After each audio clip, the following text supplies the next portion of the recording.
An accident causes Special Forces soldier Lu Feng to be reborn in northeast China in 1975, becoming an alcoholic and abusive husband. Faced with his injured and pitiful wife and daughter, he decides to take responsibility, picking up a hunting bow and venturing into the mountains to hunt, using his skills to carve out a living for his wife and daughter in an era where lives are as insignificant as ants. Chapter 1, The Soldier's Rebirth, Rewarded with a Beautiful Wife. Come on, in a dark, damp room that smelled of mildew, Lu Feng opened his eyes to see a pale-skinned, stunning woman crawling slowly toward him, her expression somewhat numb. She then spread her limbs and lay directly in front of him. How did I end up here? Beautiful lady, you must be in the wrong place. Do we know each other? Lu Feng swallowed hard, staring at the woman in front of him, looking completely bewildered. Stop pretending. Aren't you the one who beat us just because I didn't give you what you wanted a few days ago? Nyo is already asleep, so hurry up. I'll just pretend I was pressed by a ghost. The woman's eyes filled with emotion as she looked at Lu Feng with disgust. As she spoke, she actively unbuttoned her clothes. Stop, Lu Feng quickly took a step back and shook his head, saying, Beautiful lady, you misunderstand me. I really don't know you. Although the woman in front of him was indeed very beautiful and had a good figure, there are military rules, and if the instructor found out he dared to molest a good woman, he would be skinned alive. Lu Feng, what do you want? I'm already in this state, and you still won't let us go. Do you have to see me dead before you're satisfied? Woo-woo. Chapter 2, A Broken Home, Her Despair Plot. Qin Rulan relaxed her fingers, and the doorstop she was holding rolled to the ground. She turned her face away, her thin shoulders trembling slightly. Seeing this, Lu Feng felt as if his throat was stuffed with cotton. He crouched down and pulled out an oiled paper bag from his pocket. Before entering the mountains, he had traded his last 2 eggs with Aunt Wang at the village for some milk candies, which had now softened from his body heat. Nyo, look what this is. Nyo peeked out from her mother's arms, tears still hanging on her eyelashes. Lu Feng unwrapped the candy. And the white candy glistened enticingly under the moonlight. As the sweet aroma wafted through the air, he saw his wife unconsciously swallow. It was wrong of Dad to hit you and your mother. I promise I won't hit you anymore, okay? Lu Feng stared at Nyo, but the words were meant for Qin Rulan beside him. Not long before his rebirth, the original owner had a fierce conflict with his wife because he intended to sell their daughter to traffickers for money to gamble. It was only under Qin Rulan's desperate protection that he had to give up. After his rebirth, he had apologized several times to Qin Rulan. And their relationship had slightly eased, but Qin Rulan still maintained a strong sense of vigilance against him. Chapter 3, Black Market Conflict, First Pot of Gold in the Kitchen. Lu Feng noticed Qin Rulan's thoughts and realized how much harm the original owner had caused her. He couldn't help but curse silently. The original owner was truly inhumane. At this moment, Qin Rulan was as fragile as glass, yet she was so strong for Nyo's sake. His heart ached for Qin Rulan even more. He secretly vowed to treat Qin Rulan and her daughter well in the future and heal the wounds in their hearts. Looking at their bare home, Lu Feng pondered about selling the remaining half of the wild boar first thing tomorrow morning to exchange for some supplies. Until night fell. Lu Feng opened the door and walked into the room. Upon hearing the noise, Qin Rulan immediately reached out to hug Nyo, watching Lu Feng with a wary look.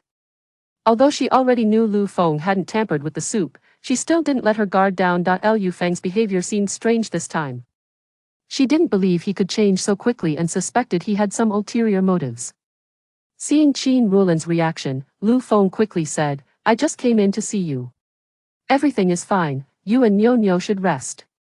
After finishing, Lu Feng turned and left. Chapter 4, A Difficult Wife to Protect, Being Followed. Arriving at the supply and marketing cooperative. Lu Feng thought about the empty rice jar at home and first bought some rice, flour, and a thick cotton quilt. When he returned home yesterday, he saw that Qin Rulan and their daughter were covered with very thin blankets, hardly able to withstand the cold wind. Relying solely on that blanket, it would be very difficult for them to get through this winter. The image of Nyo's little feet turning purple from the cold flashed in his mind. And Lu Feng also bought Nyo 2 warm cotton clothes and cotton shoes. Of course, he couldn't forget about his wife. Since Qin Rulan became his wife, Lu Feng naturally wanted to give her the best. However, after browsing around the cooperative. Lu Feng found that the women's clothes there were basically all the same style and very outdated. In this era, who didn't he have clothes that were new for 3 years, old for 3 years, and patched for another 3 years? Buying a new piece of clothing was something to be reluctant about, let alone caring about how good it looked. Compared to looks, everyone only cared about whether it was warm and could keep them from the cold. Subsequently, Lu Feng went to other supply and marketing cooperatives in different towns and finally found a piece of clothing with a good style. Chapter 5, Prejudice Like a Mountain. Striving to change, returning to the village, Lu Feng hurried home. Thinking about Qin Ruolan and their daughter waiting at home, he felt a warm feeling in his heart. However, when Lu Feng pushed open the door at home, he saw Qin Ruolan with tears in her eyes and a face full of disappointment. Lu Feng's expression changed, and he hurriedly walked toward Qin Ruolan.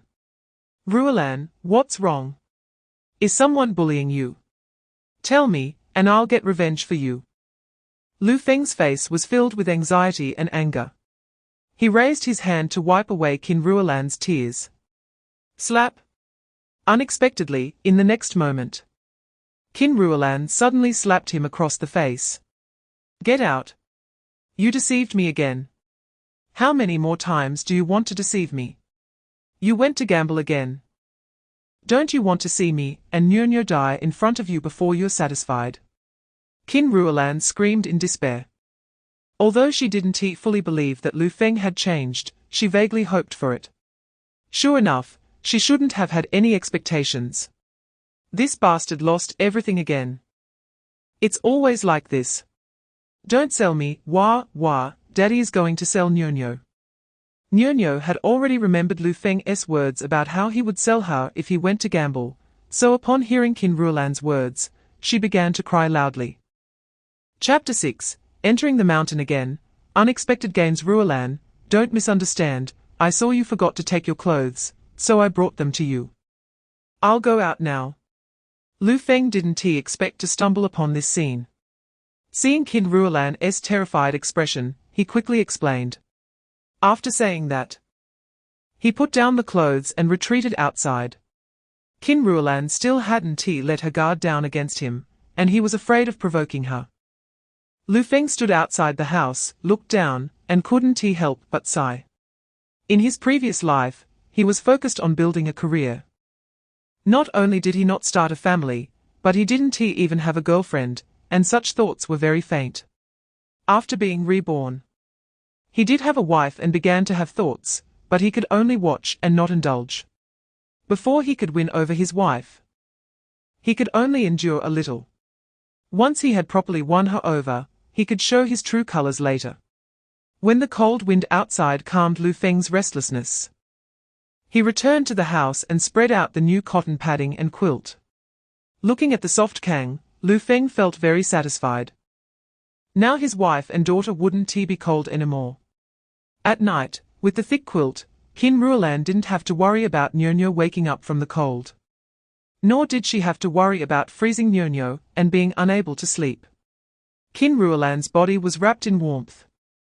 And as she thought about the events of the evening, she felt a sense of unreality, as if this was just a beautiful dream that could shatter at any moment. Chapter 7, Misunderstandings Deepen. The wife cries, "I want to sell it." Without saying a word, Lu Feng picked up the items and turned to leave. Seeing this, the shopkeeper quickly changed his words. "Comrade, wait. I was just joking." After this experience, the shopkeeper realized that the young man in front of him was different from others and couldn't be easily manipulated. It seemed that his attempt to buy the wild ginseng at a low price was impossible. This young man was clever. If he could find a piece of wild ginseng, he might find more in the future, so it was better to leave a way out.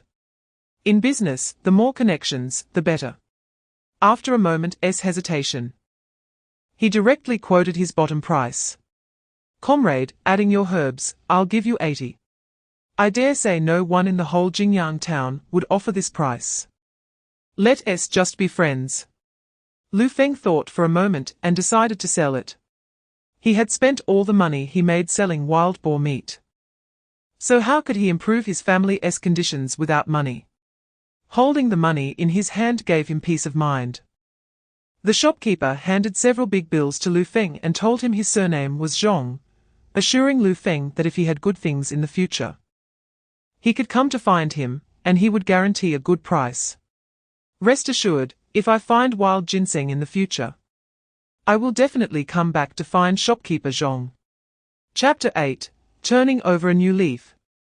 True feelings revealed in adversity. Lu Feng was taken aback for a moment before he realized. It turned out that era.An thought he had done something illegal, which was why she was so angry. Era.An, you misunderstood. These things are not stolen, I bought them with my own money. Lu Feng explained with a bitter smile. Era.An didn't believe Lu Feng's words at all. Bought with money? Do you really think I'm a fool? These things must cost at least 20 or 30 yuan. Even those workers with iron rice bowls in the city would have to not eat or drink for a month to afford them. You earn 20 or 30 yuan a day. Do you believe that? Disappointment filled era.An's beautiful eyes. Seeing the disappointment in her eyes, Lu Feng wished he could swear to the heavens. How irresponsible must the original owner have been to exhaust era.An's trust in him. Lu Feng quickly explained about the wild ginseng. I really earned it. This morning I went into the mountains to hunt and found wild ginseng. These things were all exchanged for the wild ginseng. While speaking, he lifted his clothes and rummaged around. Lu Feng's actions reminded era.An of the times when he used his belt to hit her. Fear immediately appeared on her face, and she instinctively took 2 steps back. But still stubbornly looked at Lu Feng and said, Chapter 9, Improving Relationships. Earning money is tough. Lu Dahai scolded darkly. What nonsense are you talking about? This is from Xia Feng. Xia Feng wouldn't he be foolish enough to say he would live well with his sister-in-law? There are no secrets in the village. The news of Lu Feng bringing things back had already reached their ears. She had not believed it until Lu Dahai brought these things back. Li Yui felt happy for era.An upon hearing this. Ruanlan has finally made it. And I was really afraid that Ruanlan would be forced into a corner by that bastard. Thinking about the increasingly silent Ruanlan, Li Yui felt a wave of fear in her heart. Next door, Lu Dahai's brother Lu Gang's wife, Zhong Mai, pouted in dissatisfaction as she heard a noise next to her. Gangzi, your brother went to deliver something to your cousin again, right? You're his real brother. And he gives everything to others. It's really foolish. The Lu Dahai couple are soft-hearted people. They treat their cousin so well. How could they possibly treat their real brother poorly? But some people just can't be satisfied, like a snake trying to swallow an elephant. Hearing this, Lu Gang was also very dissatisfied. My brother is just stubborn. He insists that uncle treats us well. Uncle and his wife are both dead. I really don't know why he still remembers those things. Mom and Dad. I saw my uncle bring back steamed buns made of white flour and a big piece of pork. I want to eat steamed buns, and I want to eat pork. Chapter 10. The burdens ahead. Sister-in-law comes to the door. Being able to share the bed with his wife, Lu Feng slept exceptionally well that night.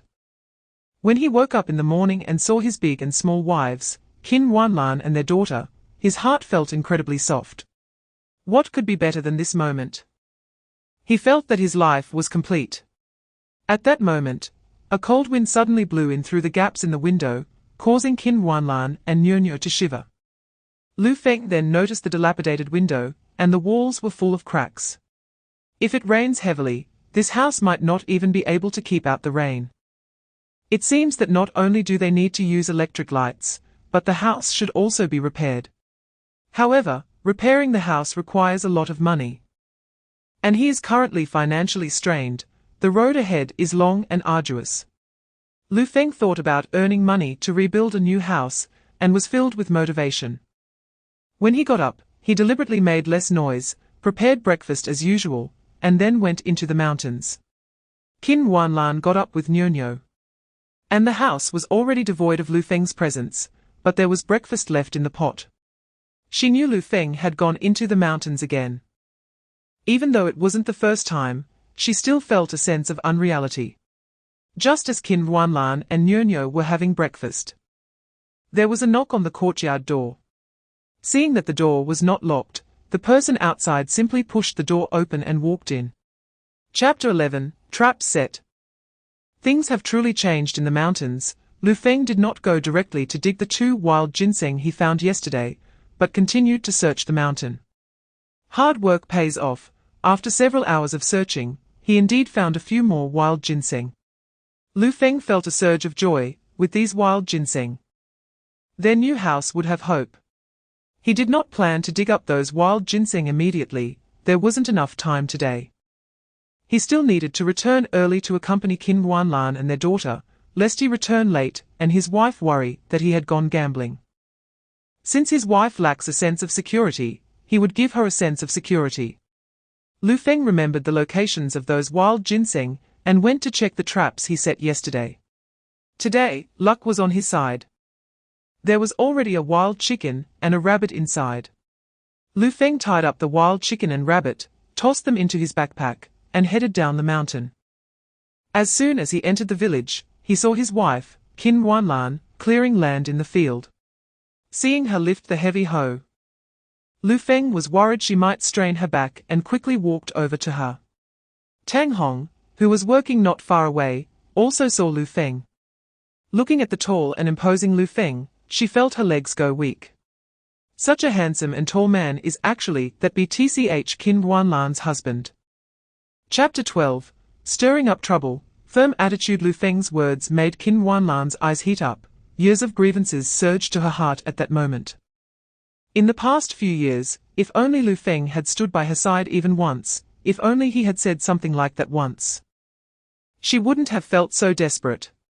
Lu Feng thought Qin Ruanlan was still angry about Zhongmai's matter, rolled up his sleeves, and said solemnly, "Ruanlan, if you feel wronged, I will go drag her here to apologize to you right now." Saying this, he was about to head to Lu Gang's house. Seeing this, Qin Ruanlan immediately grabbed Lu Feng's hand and shook her head repeatedly. "Forget it, we haven't lost anything anyway. All right then, if there's anything in the future, just let me know, and I'll handle it." Qin Ruanlan did not intend to ask Zhongmai for an apology, and Lu Feng did not dwell on the matter either. It's just that Zhongmai shouldn't expect to take anything from their family in the future. Lu Feng and Qin Ruanlan walked home side by side. Although Qin Ruanlan didn't speak anymore, Lu Feng could feel that his wife wasn't as resistant to him anymore. He felt very satisfied. However, at such times, there is always someone who wants to ruin the mood. As they were about to reach home, a figure approached them. "Cousin, you're back. I have something to tell you." Chapter 13, Genuine Feelings Move. The feeling of home. Wife, don't let that kind of person affect your mood. Let's go back and cook. Nyo must be hungry. Lu Feng held Qin Ruanlan's hand and walked towards home. The physical touch made Qin Ruanlan's body stiffen instantly, and she instinctively wanted to pull away her hand. At that moment, Lu Feng's words of support echoed in her ears, and memories of everything Lu Feng had done in the past few days surfaced in her mind, causing her body to gradually relax. Moreover, Lu Feng just called her wife. Lu Feng has a bit of a macho attitude, even when they first got married. He only called her by her name, and had never referred to her this way before. She recalled how Lu Feng addressed her as wife when talking to Lu Gang earlier. Thinking of this, Qin Ruanlan's heart began to race a little. "Daddy, Mommy, you're back." In the house, Nyo heard the voices, put down her little rabbit, and ran towards them. Nyo tilted her little head, looking at their joined hands, her big eyes shining. "I want to hold hands with Daddy and Mommy too." Saying this, Nyo reached out her little hand. Qin Ruanlan quickly pulled her hand from Lu Feng's, and took Nyo's hand. "Mommy will take you to wash your hands and get ready for dinner." Chapter 14, Going into the mountains to dig ginseng. The second bucket of gold. Nyo's cheerful laughter lingered in Qin Ruanlan's ears. She paused her hand in knitting gloves and looked at Nyo not far away, who was playing with her beloved pet rabbit. A slight smile forming at the corners of her mouth. She couldn't remember the last time she felt this relaxed. In the past, she had been struggling every day for the survival of herself and her daughter, and even her daughter had to suffer alongside her. Such a life was something she had never imagined before. She had lived in hell every day, surrounded by darkness, unable to see a glimmer of hope. If it weren't for her daughter supporting her, she would have long wanted to give up on life. The current days were what she had always dreamed of. Even for Nyo's sake, she needed to maintain this life. Not long after, there was a sound of conversation outside. It was Lu Dahe bringing the person to connect the electric wires. Also coming was sister-in-law Li Yui. Li Yui handed over the outside to Lu Dahe. And she returned to the house with Qin Ruanlan and Nyo. Lu Dahe and his wife have taken care of her a lot in recent years. Not only in terms of food, but also helping her with some farm work. However, their family is already in dire financial straits. And with a gambling addict who occasionally returns home to take whatever he can, she has nothing to thank Li Yui for. Chapter 15, House Renovation Plan. The wife is targeted in Honghe village. 4 disreputable young men are loitering at the village entrance. These 4 are good-for-nothings from Honghe village and nearby villages, idling away their time. They see Lu Feng returning home under the cover of night and raise their eyebrows. Is that Lu Feng? That kid hasn't been out to play for several days. What's he up to? One man, thin as a stick, says while picking his teeth. He must be tied down by his wife. Don't forget, that kid has a heavenly beauty for a wife. He continues, his wife is so delicate and tender. I don't know what kind of luck that kid had in his past life to marry such a stunning woman. Just one glance makes me feel all hot and bothered. If she looks at me, my bones go weak. I wonder how blissful it would be to have a go at her. The man laughs lewdly. Another good-for-nothing, known in the village as Wang Lazy, spits on the ground. That kid just has good parents. Without them, could he have married such a beautiful wife? You can't find another one like her in 10 or 8 villages. That kid really has a lot of luck with women. Chapter 16, Regaining Confidence. Friends with bad intentions show up. She thought Lu Feng had turned over a new leaf, but unexpectedly, he had his eyes set on her parents again. Qin Ruolan's eyes were filled with anger. Lu Feng was taken aback by Qin Ruolan's reaction. He quickly remembered why she was reacting so strongly. It turned out that he had previously lost a lot of money gambling and often went to Qin Ruolan's family asking for money. If he could get money, that was fine, but if not, he would create a scene at a family home. He even took the chickens and ducks they raised to sell for money. Qin Ruolan couldn't stop him, and had no choice but to sever ties with her family. Knowing the reason, Lu Feng was also furious. What kind of animal was he? Bullying his own wife wasn't enough. He even went to her family to cause trouble, forcing her to cut off contact with them. Was this even human? Lu Feng knew Qin Ruolan was reminded of those bad times, so he quickly explained, "Wife, don't misunderstand, I'm not here to cause trouble. I know I was wrong before, and I promise I won't do it again. Today I bought some rice and flour to take to your parents. I was a scoundrel before, and I want to apologize to them." Chapter 17, Malicious Intent, Turning Hostile on the Spot. What are you doing? Get away. Qin Ruolan's face changed drastically as she suddenly shook off the thin monkey's hand, staring at him with wide eyes, alert. The thin monkey smiled lewdly and even obnoxiously sniffed the hand that had touched Qin Ruolan's wrist. What do you think? Of course. I want to play with my little sister-in-law. He reached out again to grab Qin Ruolan. However, this time, before the thin monkey's hand could touch Qin Ruolan, a large hand suddenly blocked him, grabbing his hand and twisting it sharply. Crack! Ah! The thin monkey's hand instantly twisted into a bizarre position, and he screamed in pain. His face contorted in agony. Dare to touch my wife? You're asking for death. Lu Feng squinted, his expression cold to the extreme. The other good-for-nothings were startled by this scene. Wang Lazy hurriedly stepped forward to explain, "It's a misunderstanding, Brother Feng, it's all a misunderstanding. The thin monkey meant no harm. He was just playing with your little sister-in-law since you haven't come out for a long time." At this moment, the other two good-for-nothings also chimed in, "Yeah, Brother Feng. We waited outside for quite a while. We thought you had forgotten about us. The thin monkey just got a bit too excited, don't take it to heart." Chapter 18. A heavenly wife at home, long-awaited warmth not at all, Brother Feng. From now on, sister-in-law is our own sister-in-law, and we will definitely respect her. The few of them tensed up instinctively and spoke up hurriedly. After speaking, Wang Lazy and the others didn't dare to hesitate, quickly getting up from the ground and fleeing from Lu Feng's home in a hurry. The thin monkey also left in a hurry, ignoring his injured arm and the pain in his body. Lu Feng's gaze towards the thin monkey and the others was filled with sternness. If there's a next time, he would definitely cripple them. Aria'sWhisper stared blankly at the direction where the good-for-nothings fled. Lu Feng used to treat those rascals better than his own brothers. Today, he not only didn't go out to mess around with them, but he also hit them. This had never happened before. Aria'sWhisper looked at Lu Feng's back in disbelief.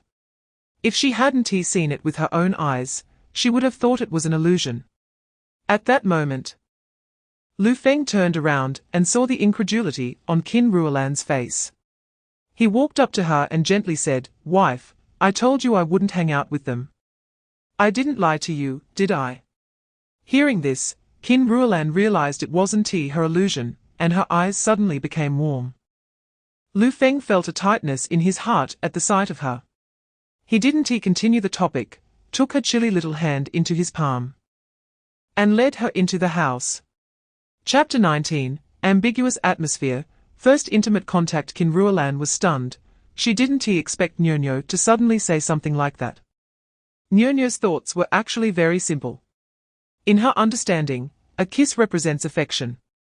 Mommy loves her, so she often kisses her little face. This was Daddy's first kiss for her, which means Daddy has started to like her. She wanted Daddy to kiss Mommy too, and she wanted Daddy to like Mommy. Nyonyo's words made Lu Feng's smile widen instantly. The saying "a daughter is a little cotton-padded jacket" is indeed true. Nyonyo is not only his little cotton-padded jacket, but also his little helper. Just based on Nyonyo's words, he decided to earn money to buy more candies for her. Lu Feng smiled and looked at Aria'sWhisper, who was lying on the other side. Aria'sWhisper noticed Lu Feng's gaze, and her pretty face instantly turned extremely hot, her heart racing uncontrollably. "Daddy, hurry up and kiss Mommy, quick." At this moment, Nyonyo's urging voice rang out. This was the opportunity his daughter had created for him. Lu Feng would never miss such a good chance. He pretended to cough, placing his fist near his mouth.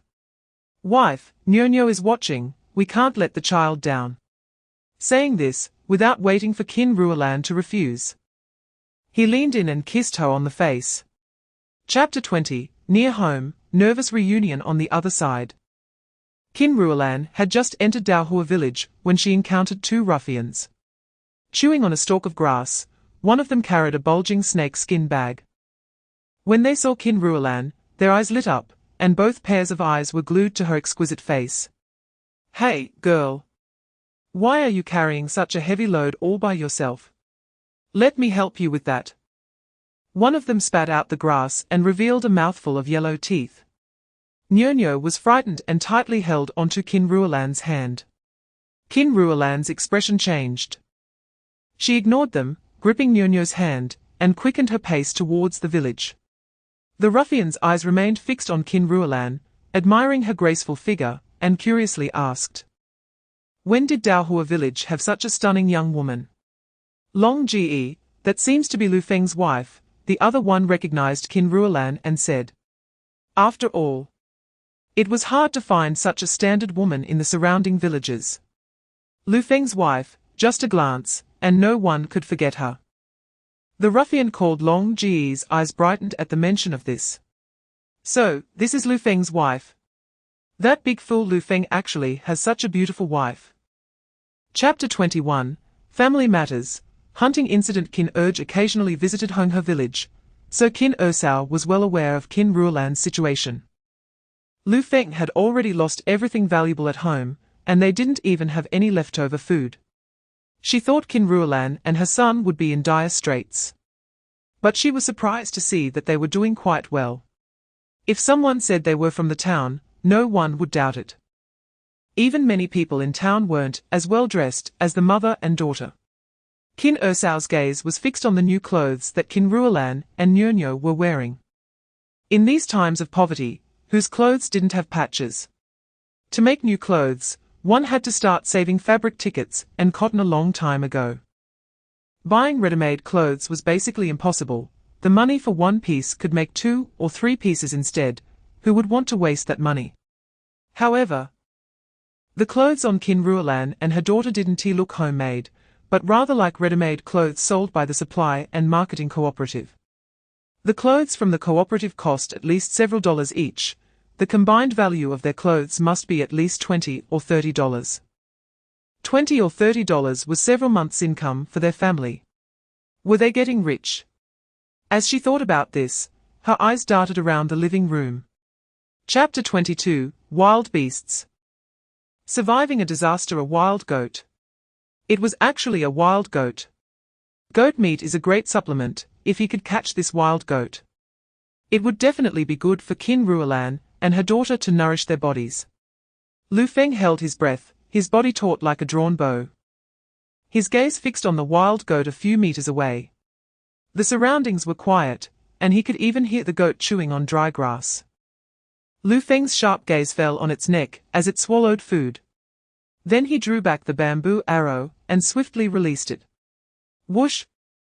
At the moment the wild goat sensed danger and raised its head. The bamboo arrow pierced its neck, penetrating its throat. Got it! Lu Feng exhaled a breath of stale air, tossed the bamboo arrow into his backpack, and headed towards the fallen wild goat. This wild goat weighed at least 50 or 60 pounds. It would be enough for Qin Ruolan and her daughter to eat well for several months. Imagining the satisfied expressions on his wife and daughter when they had meat, he couldn't help but smile. This wild goat was an unexpected surprise. Originally, Qin Ruolan had taken her daughter back to her family today, and he planned to check the traps he had set in the mountains for any catches. And also look for some medicinal herbs to sell. He never expected such a big gain. As Lu Feng took out a rope and prepared to tie up the goat, he suddenly felt a chill at the back of his neck.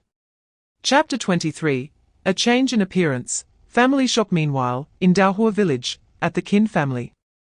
After lunch, Qin Ersao called her husband into the room and said mysteriously, "Jianye, Ruolan brought back so many things today, they must be worth a lot of money. Moreover, the clothes on them must cost at least a big bundle. Where did she get so much money?" The more Qin Ersao spoke, the more she felt something was off. And a thought flashed through her mind. That bastard Lu Feng wouldn't be doing something illegal outside, would he? Saying this, Qin Ersao's face changed dramatically. No. You must go tell the elders and cut off contact with Ruolan. If that bastard Lu Feng gets into trouble, how will it affect us? Qin Jianye glared at Qin Ersao. You're talking nonsense. What are you rambling about? Qin Ersao retorted angrily. How am I talking nonsense? Your brother-in-law is such a scoundrel. He can come to our house and take things after losing at gambling. What else wouldn't he do?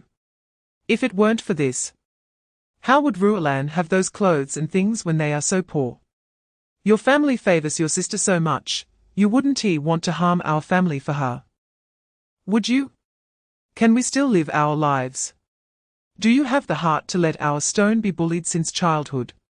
Chapter 24, A Grievous Wound. The wife blushed. What happened? Qin Ruolan looked at Lu Feng in confusion, then at Nyo. Her peripheral vision swept across Lu Feng's leg, and she noticed something unusual. Upon closer inspection, she saw several gruesome wounds beneath the tattered pant leg. Startled by the sight of Lu Feng's leg, Qin Ruolan was taken aback. What happened? She looked at Lu Feng, but when she raised her head, she found that not only were there wounds on Lu Feng's leg, but there were also several bloody wounds on his shoulder. What happened? Qin Ruolan stared at him, her face tense. It's nothing, just a little accident while hunting. Lu Feng was afraid that mentioning the tiger would scare his wife and daughter, so he answered vaguely. I've already treated the wounds, it's not a big deal. Let us eat first. After saying that, Lu Feng went into the kitchen to help bring out the food that Qin Ruolan had prepared. Qin Ruolan wasn't naive. She could tell that Lu Feng's wounds were caused by a wild beast. Since Lu Feng didn't elaborate, she didn't press further. However, during the meal, Qin Ruolan frequently glanced at Lu Feng and the wounds on him. Lu Feng had sustained such severe injuries, but still managed to bring them a wild goat. It was impossible for Qin Ruolan not to be moved. Chapter 25, Making Furniture. Nyo being bullied. Lu Feng was injured, so he didn't go into the mountains the next day. His injuries were serious. If he encountered any more accidents, how would Qin Ruolan and her daughter survive? Making money was important, but his safety was more important. Nyo was happy to hear that Lu Feng would be at home with her today. When she used to go out to play, she heard other kids say their grandpas would accompany them, but her grandpa had never accompanied her, which made her incredibly envious. Now she didn't have to be envious anymore. Her grandpa would accompany her too.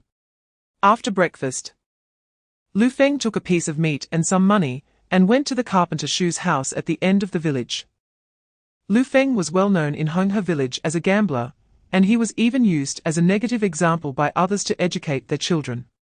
Therefore, when Mrs. Shu saw Lu Feng come to her door, she immediately frowned and watched him warily. Lu Feng, what are you doing at our house? Auntie, I'm here to ask Uncle Shu to help me make some furniture for my home. Lu Feng handed the piece of meat to Mrs. Shu. Upon seeing the meat, her attitude changed dramatically, and her face broke into a big smile, as she warmly welcomed Lu Feng inside. Lu Feng saw the carpenter Shu in the yard, and got straight to the point. Uncle Shu, I want you to help me make some furniture. Chapter 26. A father's failure to teach his child. Lessons for Lu Gang. Aria's's words stunned Zhong Mai as well. She didn't expect that what she often said would be learned by Hu Zi. However, she didn't think it was her fault. She hadn't said anything wrong. Aren't they just a bunch of money losers? Hu Zi was still so young and didn't understand. What could he do by just saying a few words? Did a decent person really need to hit a child over a comment? Not only did Zhong Mai not think it was her fault, but she also boldly accused Lu Feng. Lu Feng nodded. All right, I won't hit the child. He handed Hu Zi to Zhong Mai. She took Hu Zi, feeling quite proud. Her son Hu Zi was indeed the heir of the Lu family. Since Lu Feng had no sons, after his death, he would rely on her son to carry on his legacy. He wouldn't dare to lay a hand on her son, no matter how reckless he was. Just as Zhong Mai was feeling smug, Lu Feng turned to Lu Gang beside him. A cold voice rang out. A father's failure to teach his child is his own fault. Your son did something wrong, so I'm coming after you, the father. After saying that, a hint of coldness flashed in Lu Feng's eyes as he kicked Lu Gang in the chest. Lu Gang was knocked to the ground, and the severe pain in his chest twisted his facial features. He felt as if his internal organs had shifted. Ah! Lu Feng, what are you doing? Chapter 27. Wealth shouldn't be displayed. Lu Feng's transformation in the evening. The aroma of stewed meat wafted from Lu Feng's house for quite a distance. In the village, it was already considered good if people could eat meat once every couple of weeks. Who wouldn't be tempted by meat? Neighbors nearby, upon smelling the fragrant soup, couldn't help but swallow, and their cravings were aroused. Some even brought large bowls to sit at the door, eating their meals while savoring the scent of the meat soup. They couldn't understand how the notoriously poor Lu Feng's family could afford to eat meat. In the end, they could only attribute it to Lu Feng winning money from gambling. Once the lamb soup was ready, Lu Feng brought it to the table for Qin Ruolan and her daughter to eat first before taking a bowl to Lu Dahai's family. The aroma of the lamb soup drifted next door, making Huzi cry out loudly. "I want to eat meat. I want to go to my uncle's house to eat meat." After saying that, Huzi dashed out of the yard towards the neighbor's house. Zhongmai didn't take Li Yui's words from the morning to heart, so she didn't stop Huzi. After all, Huzi was Lu Dahai's own nephew. How could Lu Dahai possibly keep Huzi out? Zhongmai was also tempted by the aroma of the lamb soup. She secretly hoped that when Huzi ate next door, he would think of her, bring something back, and let her have a taste. Chapter 28, Conflict at the Clothing Store. Wealth is king. The young man looked at Lu Feng's clothes with disdain. He was accompanied by a young woman wearing a flower-patterned cotton coat and sporting a side braid. Although the woman didn't speak, her gaze towards Lu Feng was filled with contempt. As the young couple approached, the young man coldly snorted and spoke again. "A country bumpkin actually dares to come here. Doesn't he know if he is worthy? You, country bumpkin, aren't thinking of buying clothes here, are you? Do you think this is a roadside store where you can just throw down a couple of coins? Do you know how much these clothes cost? Let me tell you. A bumpkin like you will never be able to afford them in your lifetime. Move aside, don't block the way." Saying this, he led the woman to the counter. "Lily, pick something out. Today is our first date, so consider it a gift from me." The young man waved his hand grandly. Upon hearing this, the woman's eyes lit up with joy. "Brother Weiguo, you are so generous, unlike some bumpkins who can only come in to look." He doesn't even feel embarrassed. "It's great to be your girlfriend. Whoever ends up with that bumpkin will be so unlucky. Only able to wear those ragged clothes made of pudding." Chapter 29, Hero Saves Beauty. Neighbors' jealousy. Just as the two rascals were catching up, Lu Feng immediately sensed something was off. His brow furrowed, and he became alert. Who were they? His mind raced as he speculated about their identities. Could it be that young man from the mall? That guy lost face in the mall and was upset, so he sent people to teach him a lesson. But he quickly dismissed that thought. It had only been a few minutes. Even if that guy had such an idea, he wouldn't have had enough time to act on it. Since it wasn't that young man, then who could it be? Did someone take notice of him when he was selling wild ginseng?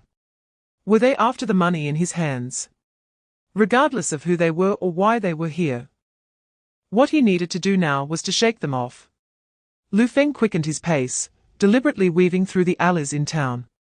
In this regard, Lu Feng was quite skilled. He easily lost the two tails behind him and quickly left Jingyang town. In Jingyang town, the two rascals followed for a while before losing sight of Lu Feng, instantly becoming furious. They spat and cursed. "Damn it, that kid ran away again. Does he have some kind of magic to disappear?" Chapter 30, A leopard doesn't change its spots. Who knows what he has been up to? Zhongmai said irritably upon hearing this. She was quite angry. That woman Qin Ruolan wore clothes that cost only a few bucks. Yet she didn't even share a bit of meat with her. What was there to be proud of for a shameless person? The days of her crying were still ahead. Lu Feng's change was just temporary. A leopard doesn't change its spots.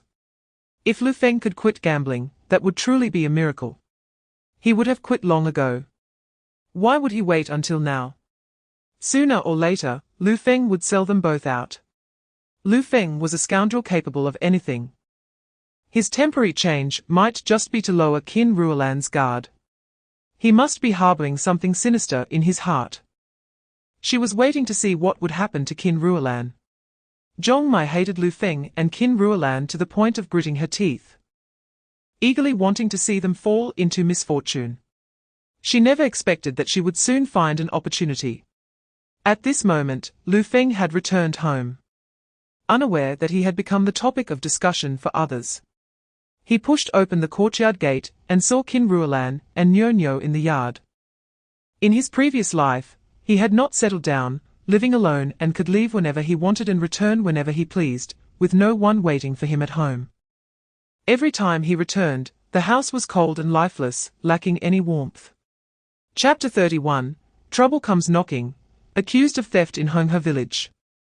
Lu Feng was having dinner with his wife and daughter, unaware that Jingyang town had already been targeted by someone.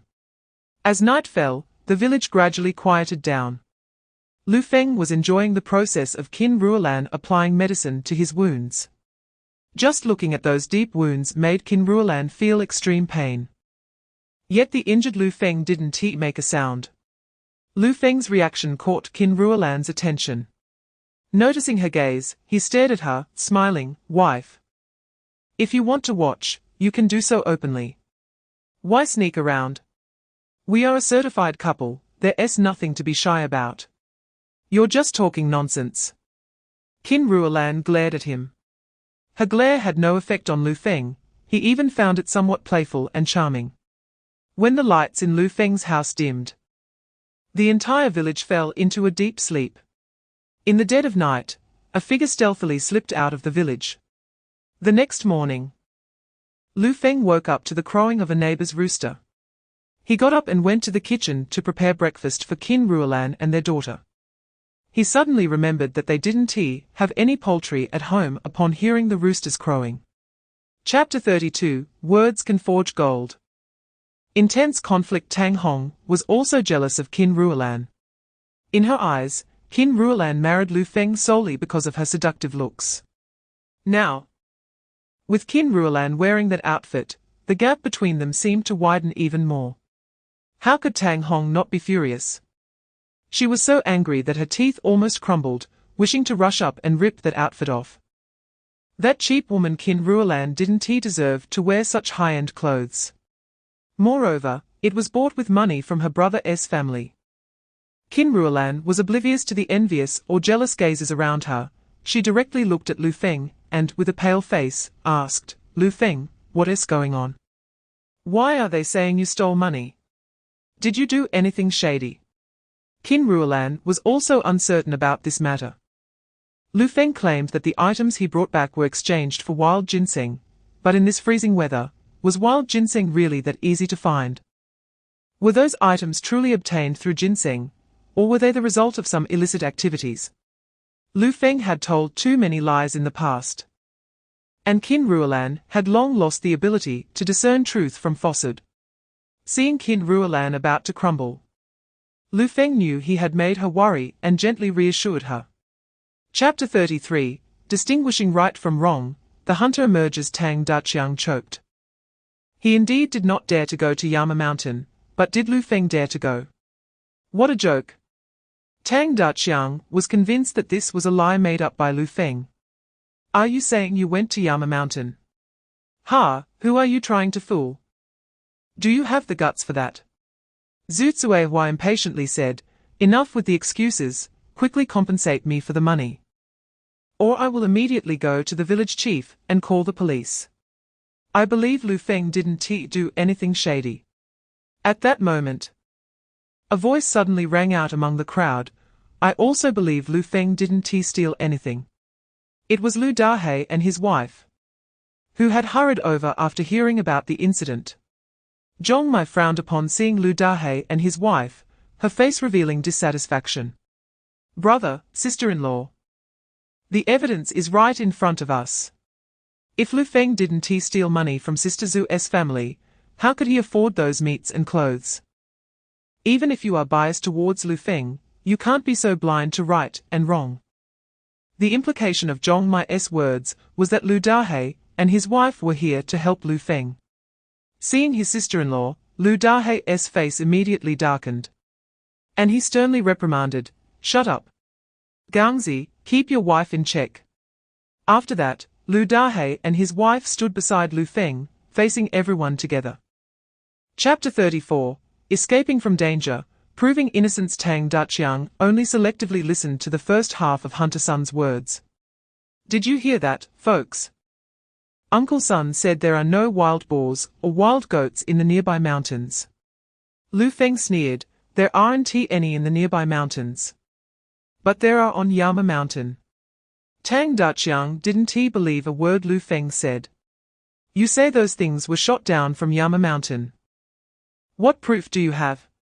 Do you even dare to go to Yama Mountain? What a joke. Tang Daqiang coldly stared at Lu Feng, waiting for him to produce evidence.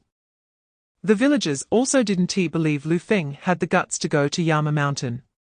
No one from the nearby villages dared to enter the mountains. How could Lu Feng possibly have that courage?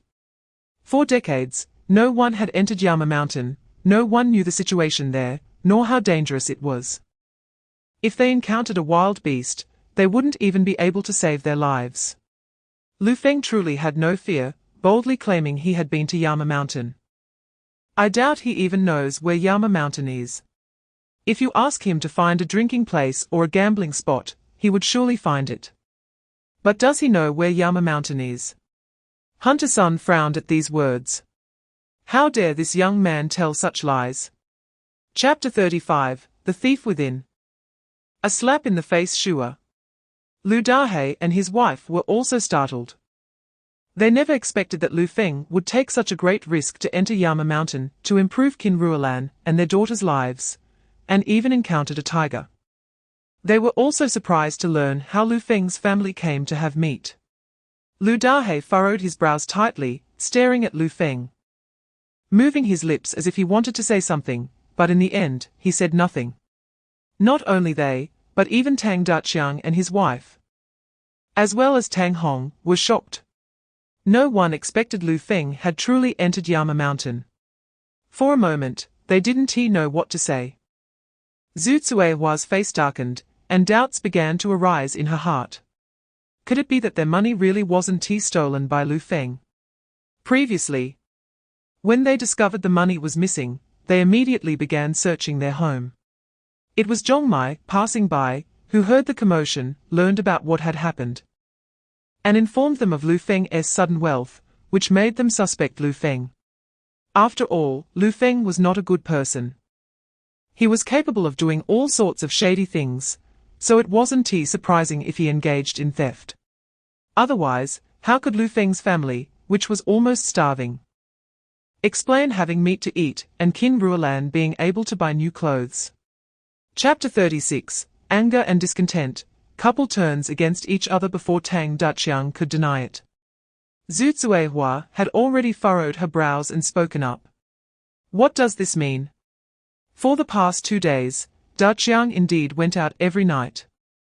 But he was just going up the mountain to see if he could find something good. This year's harvest was poor. What's so strange about going up the mountain at night? Many villagers do the same, right? Lu Feng nodded. It was indeed not strange. Then what did he bring back? This time, before Zhu Zuehua could speak, Tang Daqiang took the initiative to respond. In this cold weather, what could there be on the mountain? Tang Daqiang made this statement without waiting for Lu Feng to refute him, and a villager in the crowd spoke up. That's not right. I also went up the mountain the night before. Although the weather has been bad, I still managed to catch something. Just the other night, I caught a wild chicken and a wild rabbit. They were a bit small, but it's not like you can't catch anything at all. Exactly. I also went up the mountain last night, and didn't return empty-handed. How come you can't find anything? Yes. I also went up the mountain and caught a wild chicken. The villagers began to doubt Tang Daqiang's words. Even Zhu Zuehua frowned, feeling something was off. Chapter 37, The Thief Cries Thief. Apologies. At this point, the villagers understood everything. Tang Daqiang had stolen money from his own family, and then staged a play of crying thief while accusing others. Li Yui looked at Tang Daqiang with disdain. This Tang Daqiang really is something. He stole money from his own family, got caught by Zhu Zuehua, and still tried to frame Lu Feng. Fortunately, the things in question were caught by Lu Feng himself, otherwise, he would have succeeded. He calculated that Lu Feng's reputation in the village was poor, and that no one would believe him, leaving Lu Feng to suffer a silent loss. When everyone heard this, their faces flushed with embarrassment. What Li Yui said was indeed correct. They had just believed Tang Daqiang's words, thinking that Lu Feng had stolen money from Tang Daqiang's family. After all, Lu Feng's reputation was too bad. What kind of things had he not done in the past? Not to mention the villagers, even the dogs in Honghe village would shake their heads if they heard it. They had not expected that this whole thing was staged by Tang Daqiang himself. Ha ha, we didn't expect Tang Daqiang to cry thief while stealing himself. He's really shameless, stealing money and trying to frame Lu Feng. Chapter 38, Bravery and Wisdom, Changing Impressions. After the villagers left, Hunter Sun also planned to leave. Uncle Sun, wait a moment.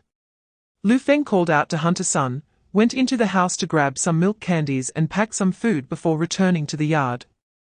Uncle Sun, thank you for running this errand today, take these back to eat. Lu Feng placed the oil paper bag in Hunter Sun's hands and even cut a piece of meat for him.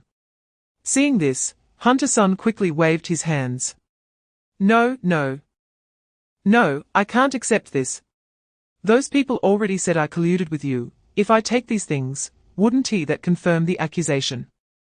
Lu Feng thought about it and felt that Hunter Sun was right, so he stopped insisting. He stuffed the oil paper bag into Hunter Sun's hands. Then take these snacks. Give your grandson something sweet. It won't have a big impact. Hunter Sun was also a straightforward person, and did not refuse again upon hearing this. His little one was at the stage of craving snacks, and there's nothing good to eat in the village. These snacks would definitely be appreciated when taken home.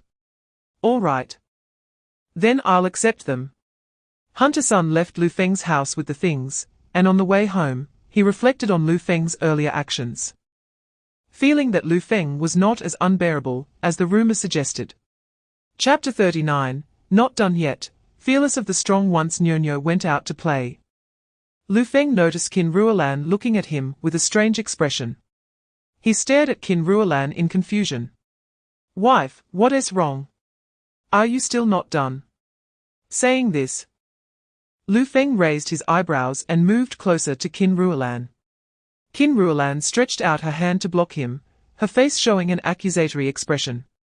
You just patted Nyo's head like that. Are you treating me like a child? Seeing Qin Ruolan's expression, Lu Feng couldn't help but laugh.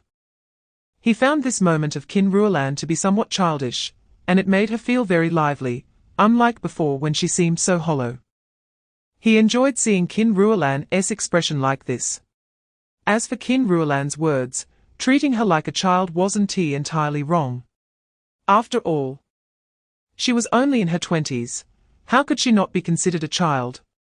She married the original owner at such a young age and managed household affairs, only for the original owner to be so irresponsible.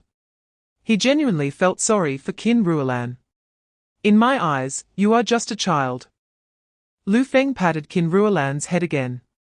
Qin Ruolan was taken aback when she saw the concern in Lu Feng's eyes. Was he really feeling sorry for her? Chapter 40, Pulling Off a Heist. No way. Lu Feng shot a glance at Zhao Taizu, speaking with a distant tone. I'm used to going up the mountain alone. And besides, I got injured, so I won't be going into the mountains for the time being.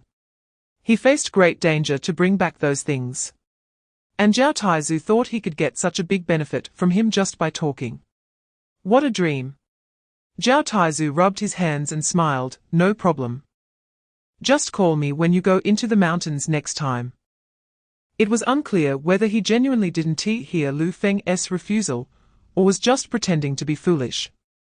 Lu Feng left with Qin Ruolan and her daughter, saying they would talk about it later. All the way, Lu Feng had a dark expression, his brows tightly knitted. Zhong Mai's actions were truly sinister. If it weren't for the fact that the meat at home was something he caught himself from the mountain, or if he were the original owner facing this issue, he would have been at a loss for words.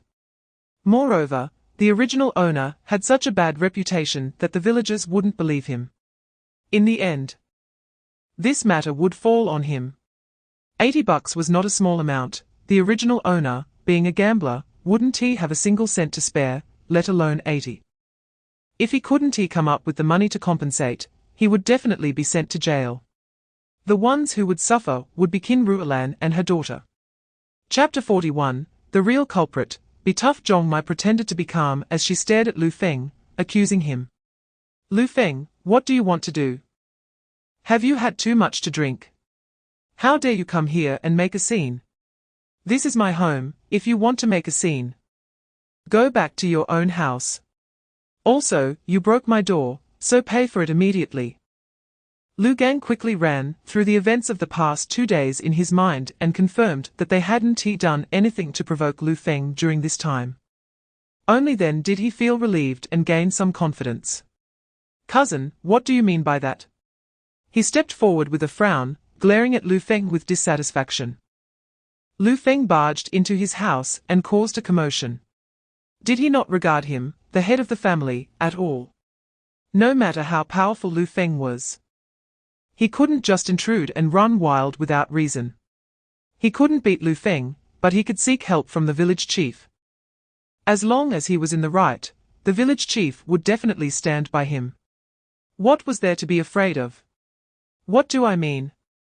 Don't you all know in your hearts? Have you already forgotten what you did so quickly? Lu Feng stepped into the yard. His gaze fixed on Lu Gang and Zhongmai. The look in Lu Feng's eyes sent a chill down the spines of the couple. Each step he took felt like stepping on their hearts, making them uneasy. Chapter 42. Anger rising. Aria'sWhisper's misunderstanding after Lu Feng left. Lu Gang crawled painfully to Zhongmai's side, raised his hand, and slapped her face with a crazed expression. The sound of slapping and Lu Gang's angry curses echoed in the room. You wicked woman, I told you not to provoke him. I am crippled now, are you satisfied? You poisonous woman, you want to kill me. I am going to divorce you, you wretched thing. Zhongmai begged for mercy, her face instantly swelling up like a pig's head, completely losing her usual arrogant demeanor. Tiger was hiding in the corner, crying in fear, but no one paid attention to him. On the other hand, after Lu Feng left, he strode back home. He thought that by the time he returned, Aria'sWhisper and her daughter would have finished their meal or be in the middle of eating. To his surprise, when he got home, Aria'sWhisper was still sitting in the living room, not even having changed her position. What was going on? Lu Feng still had anger in his heart, and his tone was harsh. Aria'sWhisper had been on edge, and when Lu Feng's angry voice rang out, she trembled with fear, her face pale. At that moment, the knife hanging over her head finally fell, and the last bit of hope in her heart vanished. Chapter 43. Seizing the opportunity, trouble knocks on the door in the dead of night.